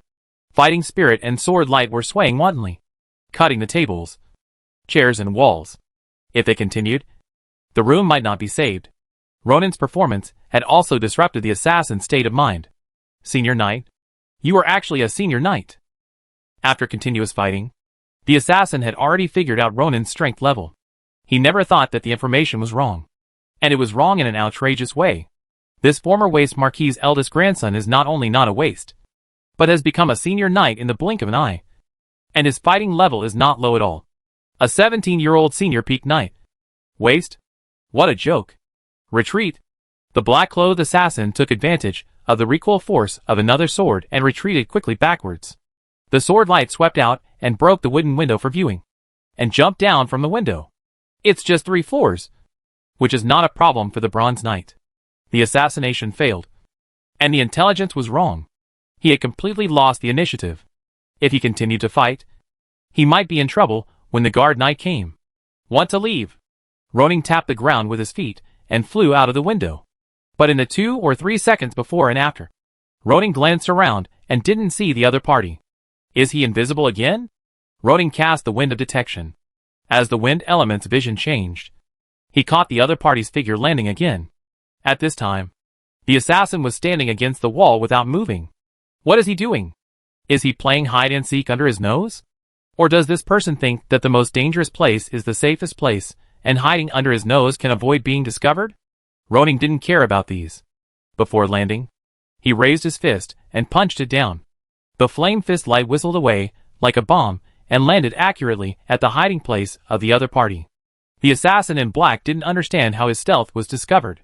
He had no time to think, and could only dodge quickly. As he moved quickly, his invisibility was broken. In a trance, Luo Ning understood that the opponent's invisibility should be limited.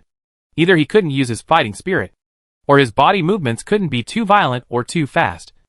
Otherwise, he would be out of the invisibility state. Boom! The roar brought by the fire fist bombardment shook the castle under the night, breaking the quiet atmosphere of the usual days. At this time, the shocked Galen also reacted. While calling for the master, he ran to the window and shouted outside. "Assassin! There is an assassin! Come quickly! There is an assassin!" The panic shouting alarmed the servants in the inner castle, and the guards on the city wall. "What's going on?" Chahar, who was tidying up the tableware, was stunned for a moment. After hearing the sound clearly, he immediately panicked and ran outside. At the same time, outside the outer castle hall, Irene, David and others who had finished 1 hour of teaching today were leaving the classroom easily. And they were all in a very good mood. The former was because they finally finished today's class, and the latter was because they had finished the tormenting class. But just as they were talking and laughing and preparing to go their separate ways, they were stunned by the movement in the inner castle. "What's going on?" The three knights looked at each other and didn't hear clearly.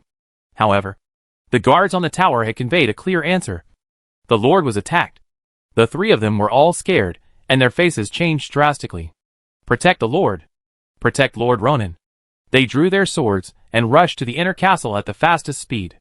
Brother Luo Ning was assassinated? Erin's eyes were full of fear and panic. Her face was pale, and she followed David and others to run to the inner castle. But suddenly, she realized that it was useless for her to go in, and the combat ability of the junior magician was very weak and useless. "Guard officer." She turned around quickly. "Yes. Go and inform McKin." Recently, the training of cavalry and guards was personally operated by McKin, which gave David and others an hour to study in the evening. Perhaps because of nervousness or worry, Erin's feet were a little weak, and she fell to the ground when she went out of the outer castle gate, with a lot of mud on her body and face. But she didn't care about it at all, and stood up quickly to inform McKin as quickly as possible. Fortunately, she ran less than 100 meters to the west, and saw McKin riding a horse and running quickly. "Erin, what happened?" McKin asked hurriedly. "Why is there an explosion in the castle?" "Assassin! There is an assassin!" Erin shouted. "Go and save Brother Ronan." McKin's face changed drastically.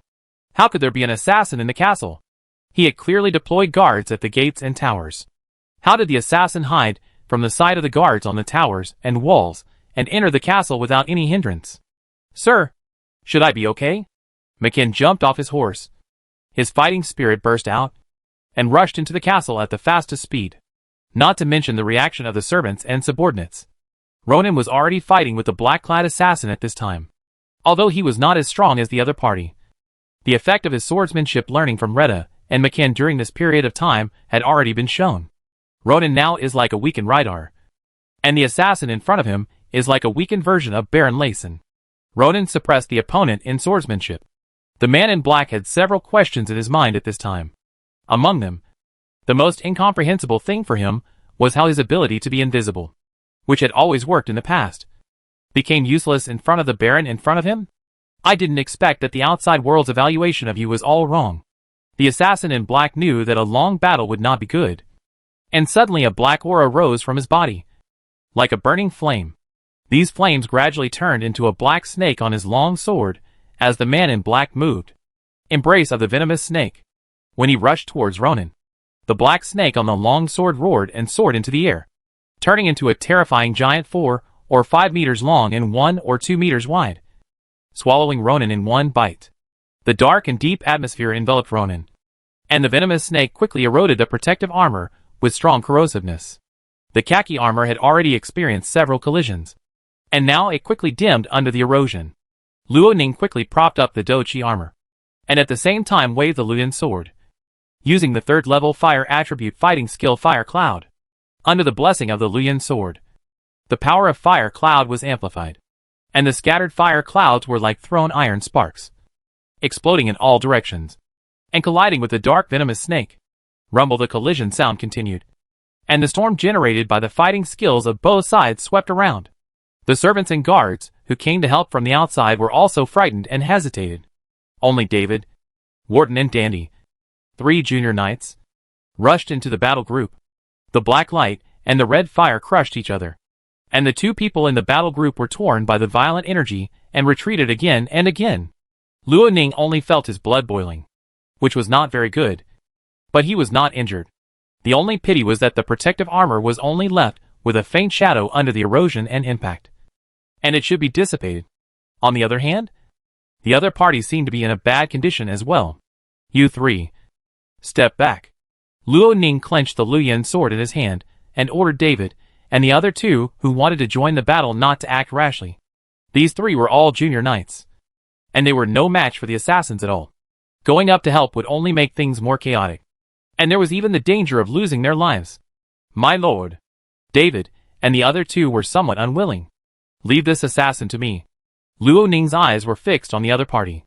He would not let go of the person who almost took his life.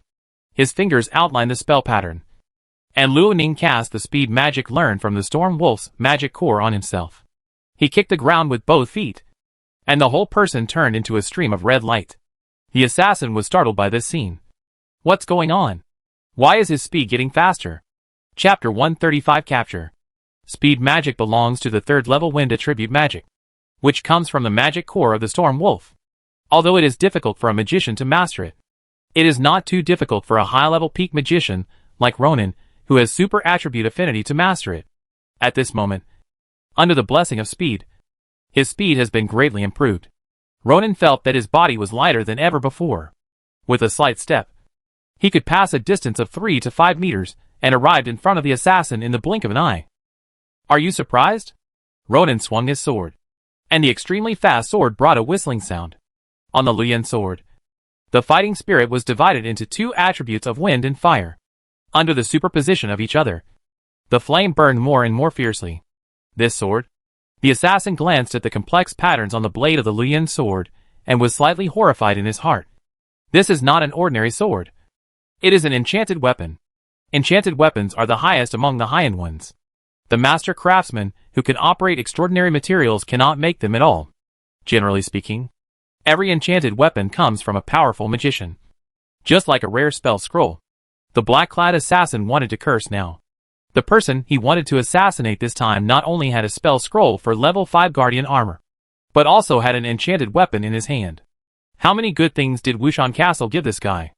This Ronan was not an abandoned person. He was clearly a wealthy man.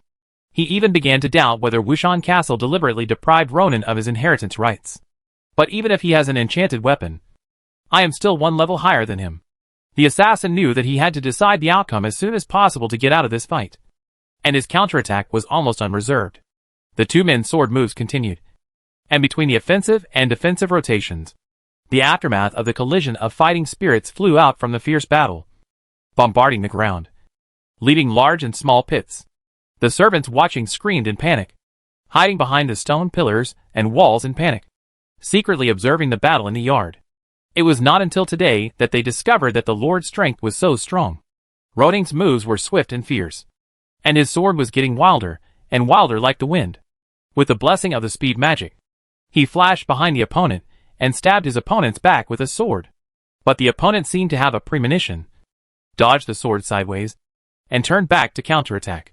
Such scenes appeared many times, but Ronan seemed to have gradually found his state in the battle. In addition to his swift offensive, he also became more and more skilled in resolving the opponent's powerful sword moves.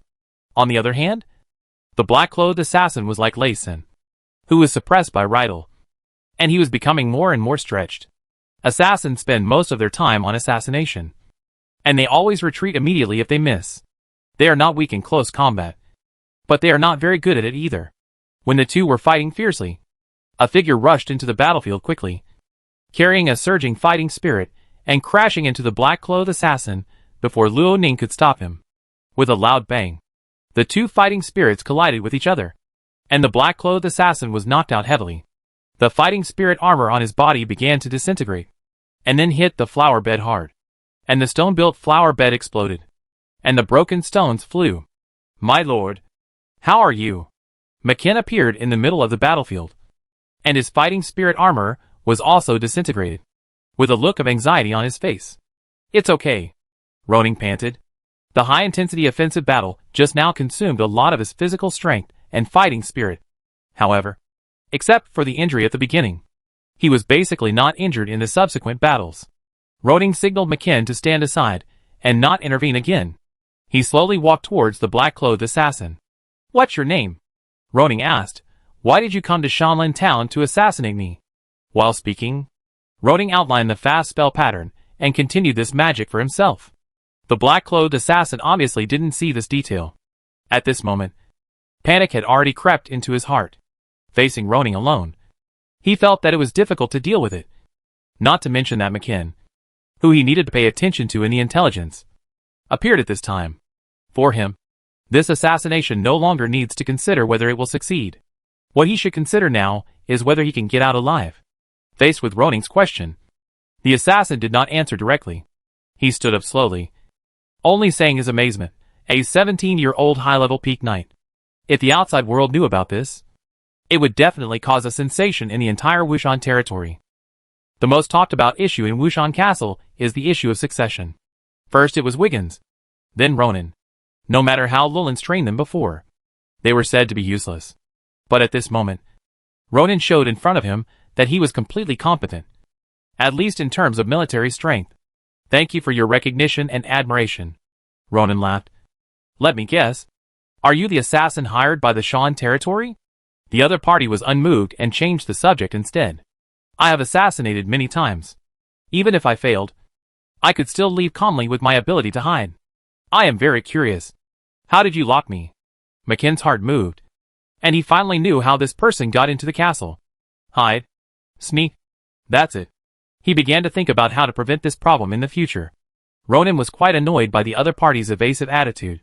"You may not have figured out what your current situation is, so I will let you face the reality first." The battle started again, but this time it ended very quickly. Perhaps because McKen had just hit the opponent's leg with a strong impact. The assassin's movements were no longer as smooth as before. Under Ronan's fierce attack, he had no resistance at all. Puff! The Lian sword pierced the opponent's arm, and the assassin could no longer hold the weapon, and the long sword in his hand fell to the ground. Amid his screams of pain, Ronan swept his leg and knocked the opponent to the ground, and then stepped on the opponent's left ankle. A creepy bone cracking sound rang out, crippling his ability to move. "McKen, confiscate his weapons." Ronan ended the operation. McKen called out, and David and others all came up, lifted the opponent up, stripped off his coat, and removed all the daggers, medicine bags and other things hanging on his waist. Slow. Ronan's pupils contracted, and his eyes were fixed on the left chest of the opponent. McKen followed his line of sight, and saw a white skull embroidered on the assassin's chest. "Sir, is he a killer of the Skull and Bone Society?" Obviously. In the past few months, Ronan knew about 3 assassinations by the Skull and Bone Society, the heir of the Green family in Lake Town. His father, Earl Wiggins, and himself. The first thing was that it was by chance that Ronan caught up with them. So Marina and Malik of the Green family were lucky enough to survive. The second thing was that Wiggins suffered misfortune and lost a leg.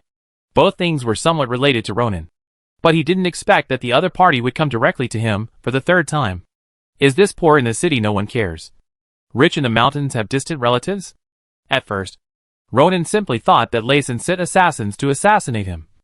But when he saw the skull symbol, he thought of more possibilities. There are many motives for assassinating him, and there may be more than one behind-the-scenes instigator. "McKen, I want to get valuable information from him. Don't let him die," Ronan exhorted. And reminded, "I heard that the killer is good at hiding drugs. Search every inch of his body. Don't let go of even the hair. Don't let him commit suicide." As he said, he threw 2 spell scrolls to the other party. "This is the healing scroll made by Elrond. If he cuts his wrists and sings to commit suicide, timely use can save him. Remember, I want his information. Don't let him die." "Understood, sir." McKen knew that this was going to be an interrogation, and he had some skills in this area. So he took the spell scroll and signaled David and others to take the assassin away. Chapter 136 worth 1,000 gold. The thrilling assassination was finally passed without any danger. Luo Ning put the Luyan sword into the space ring. He also understood his combat power level in this battle. Without being ambushed and losing the initiative, he was able to defeat ordinary bronze level with the help of magic. Master, how are you? Chahar and others surrounded him. I'm sorry. We can't help you kill the enemy. Luo Ning waved his hand. Everyone should do their job. He looked down at himself. He had rolled and crawled several times, and his body was already covered with dust and mud. The corners of his clothes were torn by the aftermath, and he looked a little embarrassed. Go prepare hot water. I'll wash and change clothes first, Ronan said. Chahar, take someone to clean up my study. Don't mess up those drawings. Okay, sir. Chahar clapped his hands. Don't stand there stupidly. Cook if you need to. Boil water if you need to. Hurry up. Everyone get busy. The Lord was safe and sound, and everyone's tense heartstrings relaxed. And one by one, they were busy with work. But this assassination incident will definitely be a topic of discussion for a long time in the future. Brother Ronan, are you okay? When Irene came over, everyone had almost dispersed, listening to this cautious voice. Ronan couldn't help but smile. Of course I'm fine. The assassin can't kill me. As he said, he looked over, but saw Irene covered in mud, and there was a large stain on her fair face. And he was surprised. What happened to you? Irene sniffed, tears welling up in her eyes, but she still had a smile on her face. I just went to look for Knight McKin and fell on the way. Ronan was slightly moved. He waved to him and asked him to come over, rubbing his blonde hair lovingly. You are too careless. I was so nervous, Irene said with some fear. Ronan wiped away the tears from his eyes.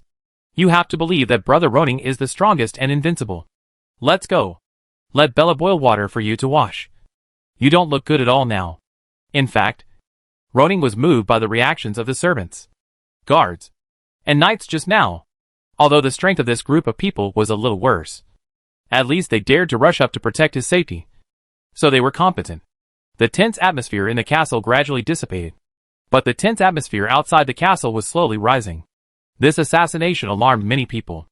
After hearing about this, the political officer Wilson's face changed drastically, and he almost rolled and crawled over. Everything he has now was given by the Lord. If the Lord is assassinated, then everything he has now will be over. In addition to Wilson, the village chiefs, group leaders, and many people in the town all ran outside the castle to inquire about the news. Shanlin town finally welcomed the good Lord, and they didn't want to be killed by an assassin. In desperation, Ronan could only climb up the tower, hold up a torch and say hello to everyone, and then disperse the crowd. After dinner, the fireplace in the living room was burning, keeping the room warm. Ronan changed into a clean pajamas, sat on the sofa, and quickly read a note that McKin searched from the assassin.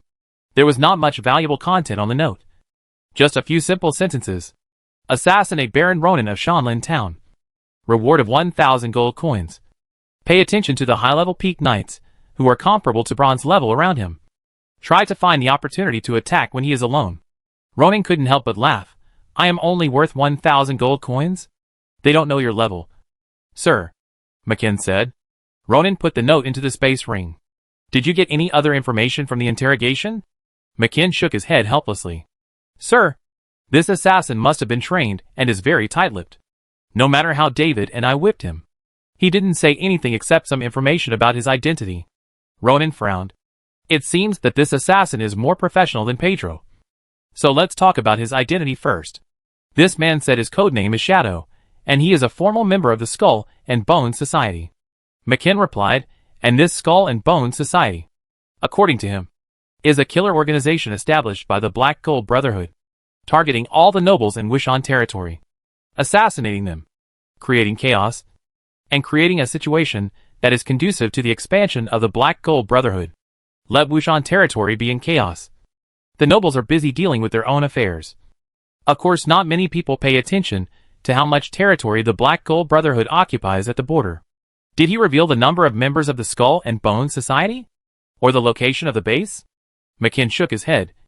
He didn't reveal any of this information. He's pretty tight-lipped. Ronan stood up. Come on. Take me to see him.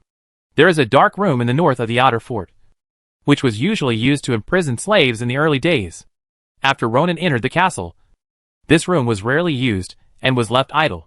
McKinn used it as a temporary cell. At this time, the assassin codenamed Shadow was tied to a pillar, with many bloody wounds all over his body, although the place where Ronan stabbed him was bandaged. The blood had dyed the linen bandage red. It was really miserable. But he was not dead. After all, the Bronze Knight had much stronger vitality than ordinary people. Ronan couldn't help but touch his nose and sighed. If this scene was put in an ordinary TV series, he and McKinn and his group would probably be villains. But to deal with assassins, sometimes it is necessary to use some means to force them. This dark room is too damp. Warden, go get some firewood from the kitchen to warm up our Lord Shadow, Ronan warned, but remember to ventilate when you light the fire. Don't suffocate in the room. The miserable assassin raised his eyes and sneered, don't use this trick in front of me. I have told you everything I can say. And don't even think about asking me what I can't say. He thought that Ronan suddenly cared about his well-being so much, because he wanted to pry open his mouth through small favors. You're pretty stubborn. Ronan kept his distance and asked with a smile, is there a possibility that I just don't want you to freeze to death? David had already picked up the whip, and was ready to hit him twice more, but was stopped. To deal with such a stubborn character, the more you use this hard method, the harder it will be to pry open his mouth. Please give me some advice. Sir? David asked hurriedly. Ronan folded his hands over his chest with a thoughtful look. He knew a lot about torture. After all, it often appeared in costume TV dramas, such as tiger benches, branding, etc. Wouldn't it be too inhumane to bring it out like this? While thinking, he frowned and scanned the wounds on the assassin's body up and down, and thought of a way. The interrogation ends here today. Just hang him like this at night. If it's too cold, put more clothes on him, and let him have a good rest. Ronan said, wait until tomorrow. Let the kitchen boil a pot of sweet water, and pour it on him after it cools down. And then let the guards find a few ant nests, and catch a few ants. Although it is winter, and ants don't come out to move around, there are also places with high temperatures in the castle. And there will always be ant nests that can be found. Just take them out. Ants really like sweets. Imagine that at that time. The sweet water seeped into his wound and adhered to his blood and flesh. And these ants loved it even more. Ronan grinned. And under the candlelight, this smile was so eerie that David couldn't help but shudder. The assassin, who was originally prepared not to pay attention, opened his eyes and showed a look of horror when he thought of the scene described by Ronan. Ronan reminded slowly, imagine that at that time. Thousands of ants crawled along your wound. Nibbling while crawling. Nibbling while crawling. How would you feel? Pain? Or itchy? Ronan's voice seemed to come from hell, with a natural coldness. I heard that although the mouth of the ant is small, its bite force is amazing. But I don't know how many bites the Bronze Knight's body defense can withstand. The people in the dark room felt their scalps tingling, and couldn't bear to imagine that scene. Mackin and the others felt that compared to the interrogation method of the Lord, their whipping was too stupid. Ronan. You? The assassin panicked. His mind was full of images of ants eating his flesh and drinking his blood. His scalp was tingling. Ronan interrupted him first. You have one night to think slowly, and then wait until tomorrow to experience it well. He walked out, and reminded as he walked, remember to light a fire in the house after catching the ants tomorrow. Only when it's warm. The little guys will be more energetic and motivated. Okay. Okay. David responded blankly. Chapter 137 Confession. Ronan did not want to use torture to extract a confession, but he did not feel too guilty about using it on a criminal who had already been convicted of a crime. This interrogation method is prone to lead to false convictions, and the key is to restrain people from using it indiscriminately. However, Shanlin Town is still small, which means that Ronan has the final say, and he can still control it for now. Once the territory expands and the population increases, there will be some things that he cannot control. At that time, there will naturally be corresponding laws to ensure that the law enforcers are relatively fair and just, and it is necessary not to torture and extract confessions. However, that is all later. At least for Ronan now. He needs to pry open the assassin's mouth and obtain valuable information. Back to the warm living room. Chahar was waiting there. Master, your new bedroom is ready, and the books and items in the previous bedroom have been moved to the new room. The old room was messed up by the fighting spirit, and it was obviously not convenient to live in. How bad is the damage to the house? If it seriously threatens the safety of this building, We will have to move out and build a new one. The main building in the inner castle is not something that can be built casually. It is related to the face of the Lord. Imagine if a guest comes to the Shanling castle and lives in an environment like a slave. Then Roning's reputation in the aristocratic circle can be imagined. To be honest, the building Roning lives in now is just average. Not luxurious. But even repairing such a building is a big project. Roning needs to prepare a lot of money, manpower and resources. Fortunately, Chahar took people to check it out. The main structure was not damaged and would not collapse. But William or other carpenters were needed to repair the broken doors, windows, floors, etc. This made Roning feel relieved. And he turned to ask, "Where is Black Tiger?" Chahar smiled. "I don't know if it is tired or frightened. It is resting in Miss Irene's room now. Remember to give it a good meal tomorrow." Roning smiled.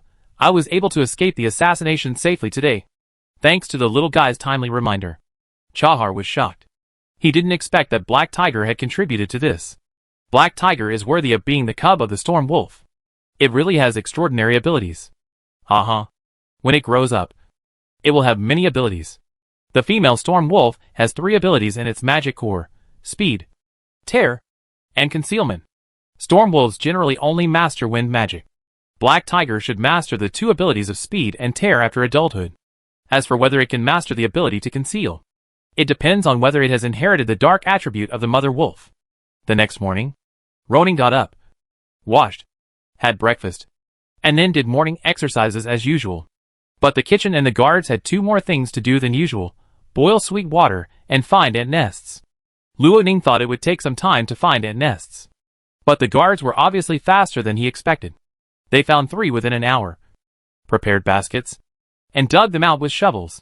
When the guards lit a fire in the dark room, raised the temperature, stripped the assassin's clothes to only his underwear, and poured warm sweet water on the assassin, fear surged from Ewing's heart and could no longer be suppressed. His teeth, his knees, and his whole body began to tremble uncontrollably. When the guards brought a large basket of ant nests to him and opened the lid, Ewing saw the densely packed ants crawling around inside, and his scalp suddenly exploded. Sure. I'll take it. Woo-woo. Please, take these things away. Take them all away." In fact, the scene he had been thinking about all night last night had already made him almost collapse emotionally. The fact that he could hold on until now was enough to confirm the psychological quality of this assassin. Soon, McKen and others invited Roning over. Seeing the assassin crying, Roning couldn't help but smile. "In fact, we in Shanlin town treat prisoners quite kindly. If you had told us earlier, we wouldn't have to do this," he said, sitting down on a chair beside him. "Tell me, who ordered you to assassinate me?" "It was the president who asked me to kill you." "President?" Roning frowned. "The president of the Skull and Bone Society? Who is he?" "I don't know," the shadow said weakly. "The president has been wearing a golden mask. I don't know his true identity. When we contact each other, he only uses Skull as a code name. The leader of the Skull and Bone Society wears a mask. It is estimated that his true identity is not convenient to show to others. And it may involve some forces? Why did he come to kill me?" Roning continued to ask. In response, the shadow shook his head. "I don't know. There is often no excessive description of assassination missions." But he hesitated for a moment, as if thinking about whether to continue to reveal it. After all, it violated his professional ethics. Bang. Bang. McKen knocked the basket of ants with his sword. And Shadow shuddered. His professional ethics were completely abandoned by him. "But the president told me that after the matter is done, I can go directly to the swamp of Shan County to find Baron Layson and get back the reward of 1,000 gold coins." Hearing this, Ronan felt relieved. Yesterday he guessed that it might be the assassin hired by Shan. But he hesitated when he saw the logo of the Skull and Bone Society. After all, there were indeed many people who wanted him dead. But the fact is as he guessed. There is still the shadow of Layson behind this matter. If he was not assigned by the other party, why would he go to Layson to ask for a bounty? Ronan smiled and said to McKen, "It seems that Baron Layson is really angry with me. He would rather spend a huge sum of 1,000 gold coins to buy my life." McKen replied, in his eyes, "The dispute between him and you is irreconcilable. As long as he can kill you, the 4 wild tribes, and even the mountain town may fall into his hands. Yes. Ronan nodded secretly. He suddenly remembered something and asked, "Do you know Pedro?" The shadow was a little surprised and nodded. "I know. It was a member of the Skull and Bone Society who was killed by you." "Then do you know who wanted to kill Marina and Malik of the Green family?" The shadow hesitated for a moment. Then said, "It was Baron Layson. He had a very bad relationship with Baron German. So he wanted to get rid of German's son and daughter through us, so that he would experience the pain of losing his son and daughter again." "You know it very well?" "Because I was responsible for investigating Pedro," Ronan asked casually. But he didn't expect such an unexpected gain. It turned out that there was hatred between Green and Sane that he didn't understand. It seems that he will have to arrange an intelligence officer in the future to collect various intelligence news between the nobles. "Okay. I'm very pleased with your honesty, Mr. Shadow." Ronan gestured to remove the basket of ants. "Don't worry. I won't kill you. But I won't let you go either." He stood up and ordered McKin, "Prepare paper and pen. Write down what Mr. Shadow just confessed. And then let him sign his name and stamp his hand. Also, Walton, you go to Grey Earth Village now and ask Rydar and Tom to come over." Chapter 138 Defense Plan. It is a serious crime for a noble to hire an assassin to assassinate another noble. It is fine if no one finds out. Once someone finds out, the noble will be fined or punished, or even deprived of his title, confiscated of his territory, and sentenced to death. Layson probably never thought that the assassination would fail. And perhaps he never thought that the assassin could be captured alive by Roning. It was his behavior of stealing a chicken, but losing the rice, that gave Roning an excellent excuse to take the initiative. So his first plan was to take down the Black Collar tribe. As for the Shan territory, before Layson was convicted, the land still belonged to the Shan family, and it was not appropriate for Roning to send people to capture it. He needed to first confirm Baron Layson's crime. And this year-end birthday party for Lu Lan's 76th birthday was undoubtedly the best stage. As vassals and lords of Wushan Castle, all nobles would not be absent from the birthday party unless there was a reason not to attend. Luo Ning will go. Layson will also go. Not just the two of them. At that time, all the nobles who should go to Brilliant City, Black Python City, Horseherding City, etc. will go. At that time, facing Luo Ning's accusation. It depends on how Layson defends himself. Although Yuying is recruiting workers, Shanlin Castle still guards him strictly. In addition to arranging a professional night and 2 guards in the dark room, there are 2 guards standing guard outside the door. At the same time, although the assassin was covered in wounds and his feet were broken by Luo Ning, just in case, his hands and feet were still tied up, and he couldn't escape even if he could be invisible. Back to the inner castle. Chahar had called William and 2 carpenter apprentices this morning to start repairing the rooms and windows that were damaged in yesterday's battle. Roning took some time to look at it, and then asked William about the output of the iron and wood workshop in the past month. Last time he came back from Wushan City, he brought 12 carpenter apprentices and 2 carpenters, most of whom were put into the iron and wood workshop. From the beginning of November to now, 20 shields, 65 spears, 16 chest guards, and 5 sets of lamellar armor have been made. Although the manufacturing speed has increased a lot, it has only completed about 1/5 of the order of Wushan Fort. "William, we need to speed up," Roning said. "There are less than 5 months left for the order of Wushan Fort. Whether we can complete this order depends on you." "Don't worry, sir.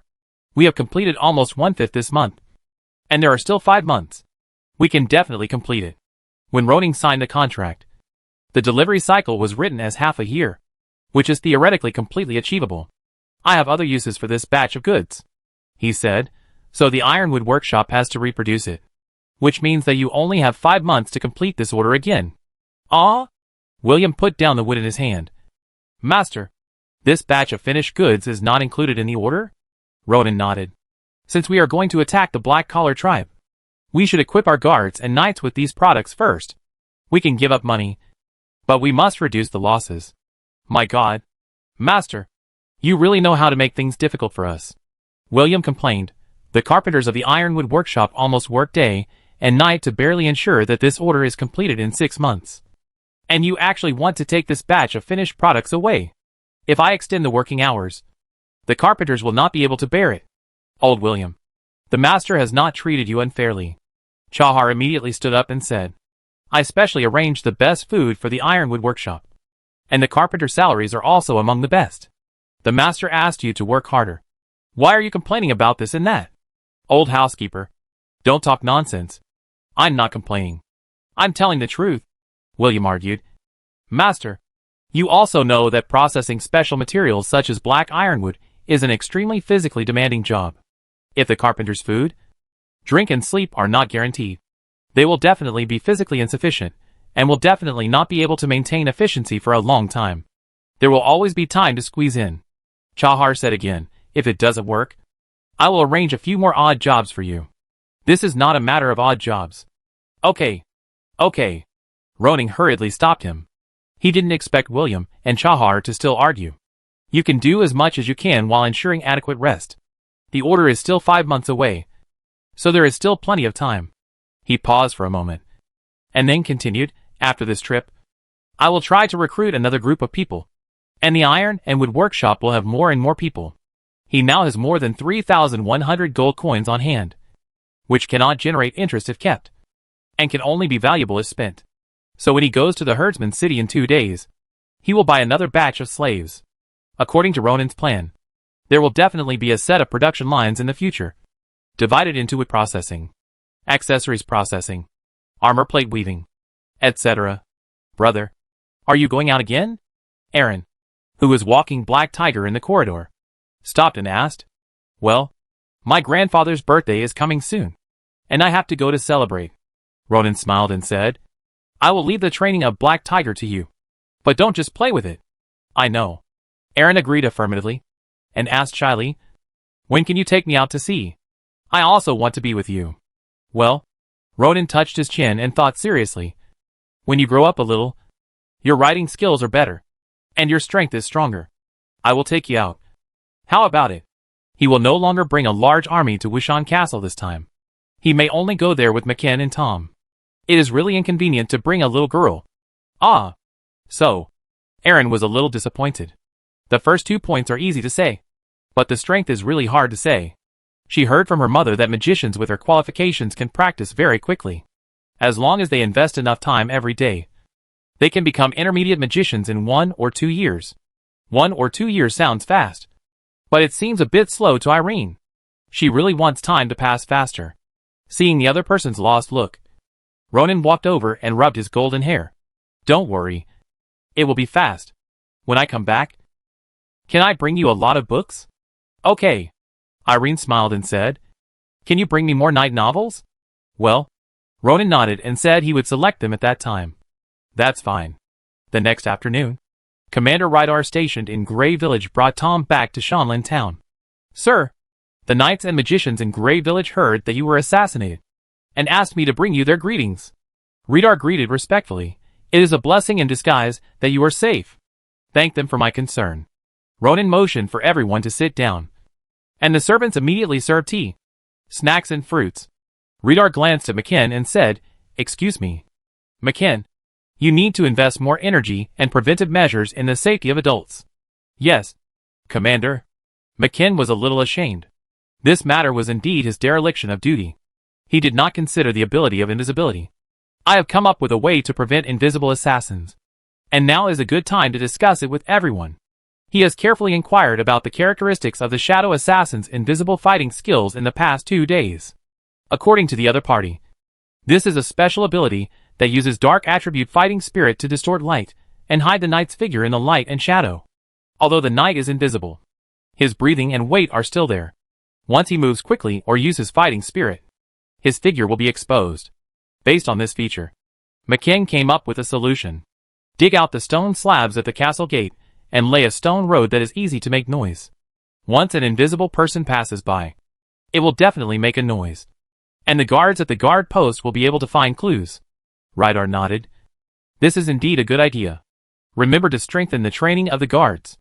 In addition, maybe we can install special wooden boards or special blankets in the main building, the stairs leading to the adults' room, and the corridors to increase the discoverable area.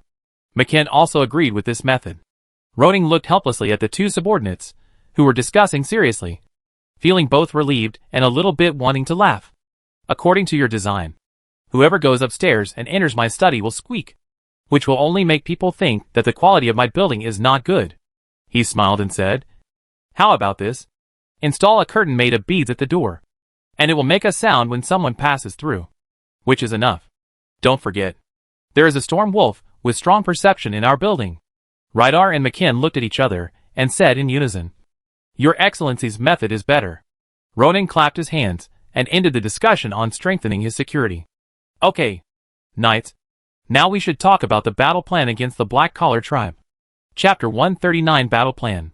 Layson had 2 chances to almost kill me. In the study, Ronan recounted his dispute with Lord Shan.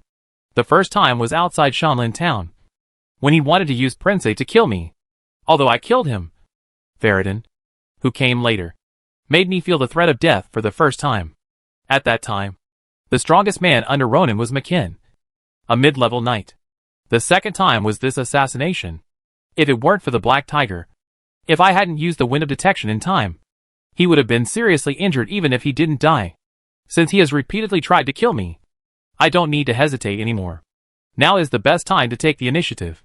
The 3 knights, Rydal, McKinn and Tom, all gripped the hilts of their swords. They were finally going to show their cards. Many of them knew that there would be such a day, but they didn't expect it to come so soon.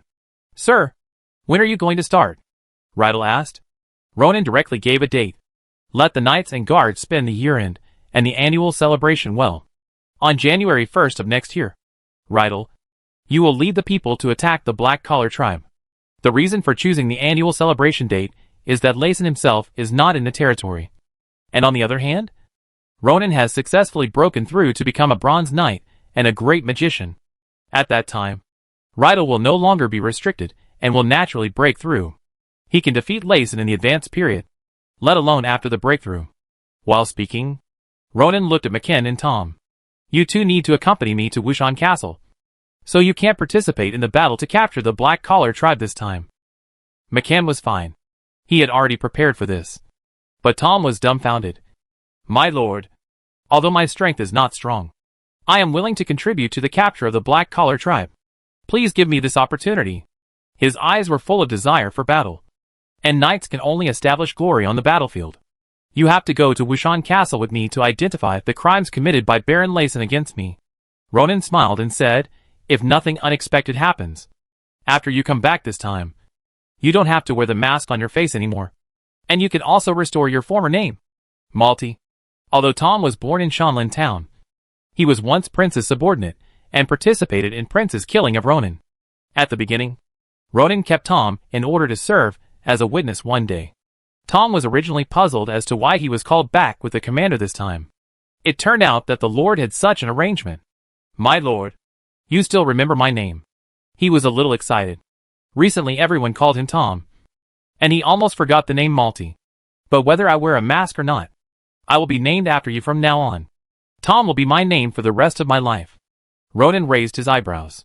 This kid really knows how to talk. This is your free Tom. Ronan turned the topic back to the year-end arrangements. The annual celebration of Grey Earth Village will be held as usual. In addition, the tournament between knights and guards can be held in advance, leaving enough time for recovery. And all promised rewards must be issued. When mentioning this, Ronan couldn't help but look at Tom. If the other party didn't go to the Hillwood Castle with him, Tom's level should be able to get the top 3 among the junior knights. This arrangement made the other party miss a few gold coins. Next, he discussed the battle plan with Rydal and McKinn. The purpose of using troops against the Black Collar tribe this time was to attack them by surprise, and when they were relaxed and immersed in the atmosphere of the New Year's celebration. So before deciding to take action, the news of the attack must be kept secret. Sir, speaking of the Black Collar tribe, I have something to report to you.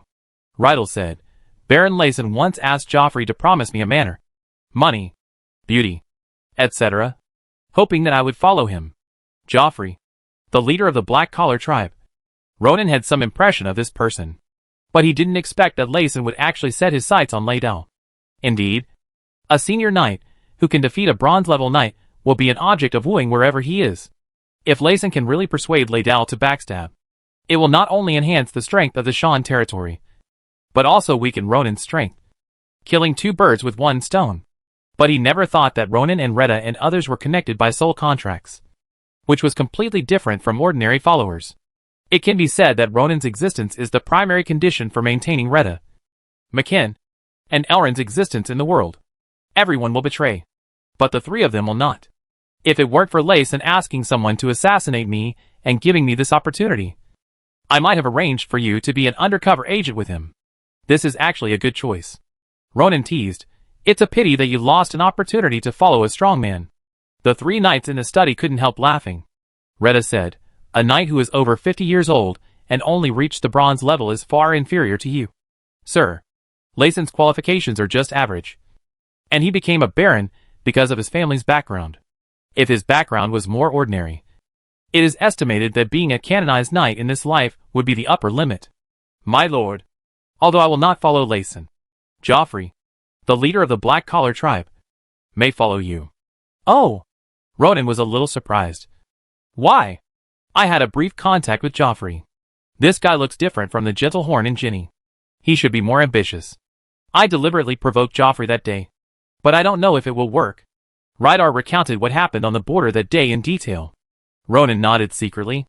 In any case, the black-collar tribe is the strongest among the wildling tribes. In addition to Layson's help, Joffrey must have played a significant role in it. Although Joffrey is now loyal to Layson, his background is simple, and there is no complicated power relationship behind him. He is a relatively worry-free recruit. As for pursuit and ambition, except for the three people of Rydal, the others who followed Ronan had more or less pursuit and ambition, which was not a bad thing. Ronan now had few senior knights, and if he could subdue Joffrey, it would be of great help to him. If you have the opportunity, you can contact Joffrey more. It would be best if he could take the initiative to surrender. If he is unwilling, then take down the black-collar tribe first, and then surrender him. Okay. Rydal considered whether to cross the border before the annual celebration, and asked Joffrey out for a few talks. If Joffrey could be taken down before attacking the black-collar tribe, things would be much simpler. But what they didn't expect was that Joffrey was no longer in the black-collar tribe, and the knights guarding the black-collar tribe were replaced by Farad'n, Fenris and their knight team members. Joffrey was arranged to be with Layson, and accompanied him to Wushan Castle as a guard. The reason for this transfer was that Rydal's words that day were heard by the Knight Unai who followed Joffrey, and reported back to Swamp Town. Joffrey was also innocent. His search for Rydal was purely arranged by Rayson, but he did not expect that he would be suspected in the end. Chapter 140 Firing the First Batch of Porcelain. Leah has hardly had a good sleep in the past month.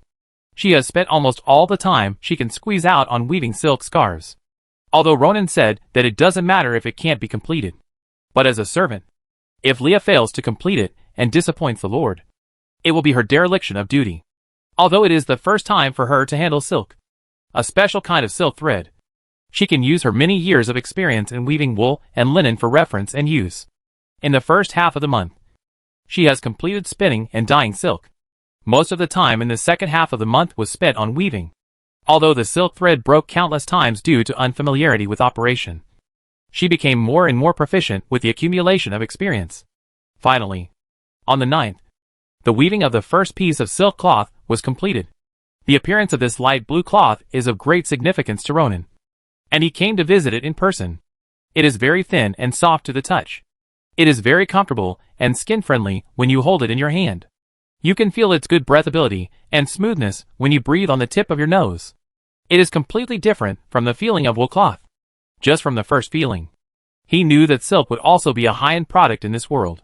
With the cloth, it would be much easier for Leah to make scarves. She would definitely be able to make them before Ronan left Wushan Castle on the 14th. At this time, in the tailor shop of the outer castle of Shanling Castle, Leah was busy, and Tom was eating lunch on the side. He habitually took off his mask at home.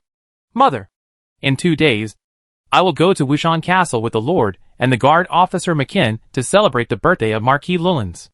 I heard from George and others that Wushan Castle is super luxurious.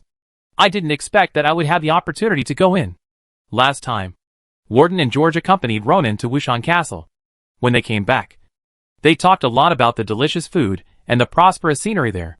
Tom was very yearning. "Then you must cherish this opportunity and serve the Lord well on the way." Leah glanced at her son, and did not stop working. "Lord Ronan is a good lord. We could all live a good life with him. That's right. Tom firmly believed it. It's just that I can't spend the New Year's celebration with you this year. These are all trivial matters. Leah didn't care about it. I am familiar with many people in the castle. And the Lord has arranged 3 apprentices for me. You don't have to worry about me. Try your best to complete the task assigned to you by the Lord. As she spoke, she picked up the scarf that was almost finished and put it in front of the light to examine it carefully, and kept sighing at this kind of silk thread in her heart.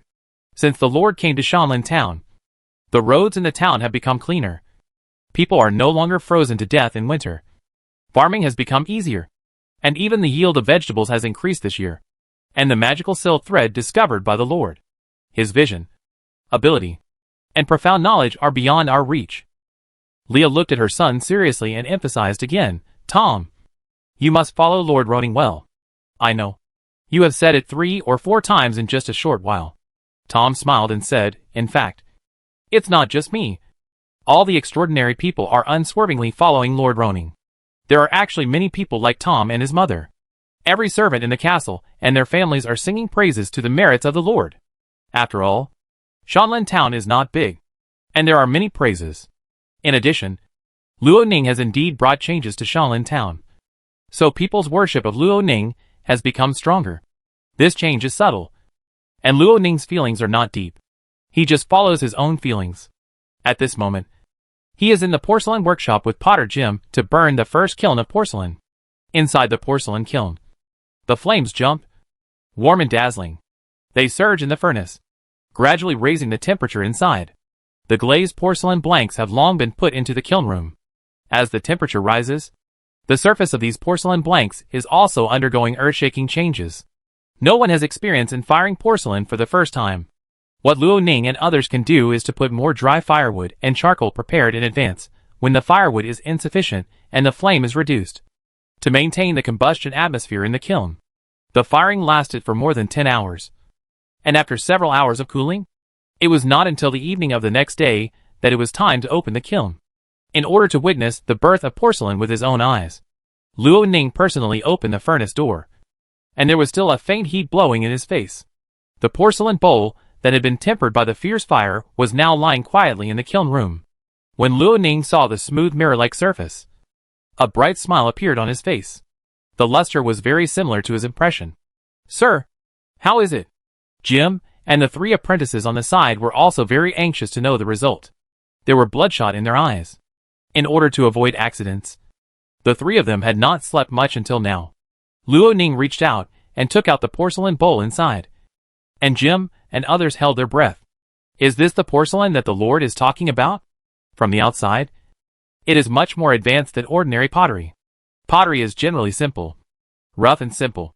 But the porcelain held in the Lord's hand at this moment is so smooth and delicate, like crystal. It's done? Roning took the porcelain bowl and turned it around, and the smile on his face froze for a moment. There is an area on the back of the porcelain bowl that is not fully fired. The glaze looks dull, and the structure is rusty. It is obviously an unqualified product. Roning handed the porcelain bowl in his hand to Jim, and then took out the remaining few from the kiln room. They all had the phenomenon of raw firing. So overall, this firing failed. It's not that simple. Jim and others looked at the porcelain bowl carefully. Although they were still amazed at the beauty of the bowl, they could also see that the Lord was not very satisfied with the result.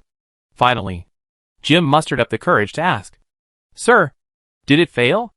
Roning pondered for a long time, and seeing that everyone's expressions were a little solemn, he knew that he was too serious. So he smiled to ease the relaxed atmosphere. Although this is not completely fired successfully today, it cannot be said to be a failure. We have succeeded for the most part, and we just need to keep trying and improving. Roning pointed to the unfired piece on the porcelain bowl and said, I guess it should be a problem of insufficient kiln temperature. He walked around the kiln. We need to improve the kiln. First, we need to fire bricks and use bricks to build the kiln. We can no longer use mud blocks like now. Then, when covering it, we need to increase the thickness of the insulation layer to reduce heat loss. Secondly, add a grate in the combustion chamber to hold up the wood. Ventilate the bottom. Increase airflow, and improve the combustion rate of the fuel. Although Jim and others did not understand many of the words Ronan said, they could fully understand the purpose of the Lord to increase the temperature in the kiln in the context. You know a lot, sir. They couldn't help but admire. Although Jim is a serious potter, he knows nothing compared to Ronan. In front of Ronan, he is like an apprentice. Ronan smiled and said, knowing a lot does not necessarily mean you can do it. The exploration and experimentation are still left to you. Although we failed this time, as long as we learn from experience and lessons, there will always be a day of success, he said, patting Jim's shoulder. I'm going out soon, and you will be responsible for firing porcelain. You don't have to feel sorry for materials such as kaolin. Use them when you should, even if they are wasted. Jim felt a heavy burden on his shoulders and was under a lot of pressure. But he also knew that this was an opportunity. Don't worry, sir. Jim will definitely work hard to live up to your expectations.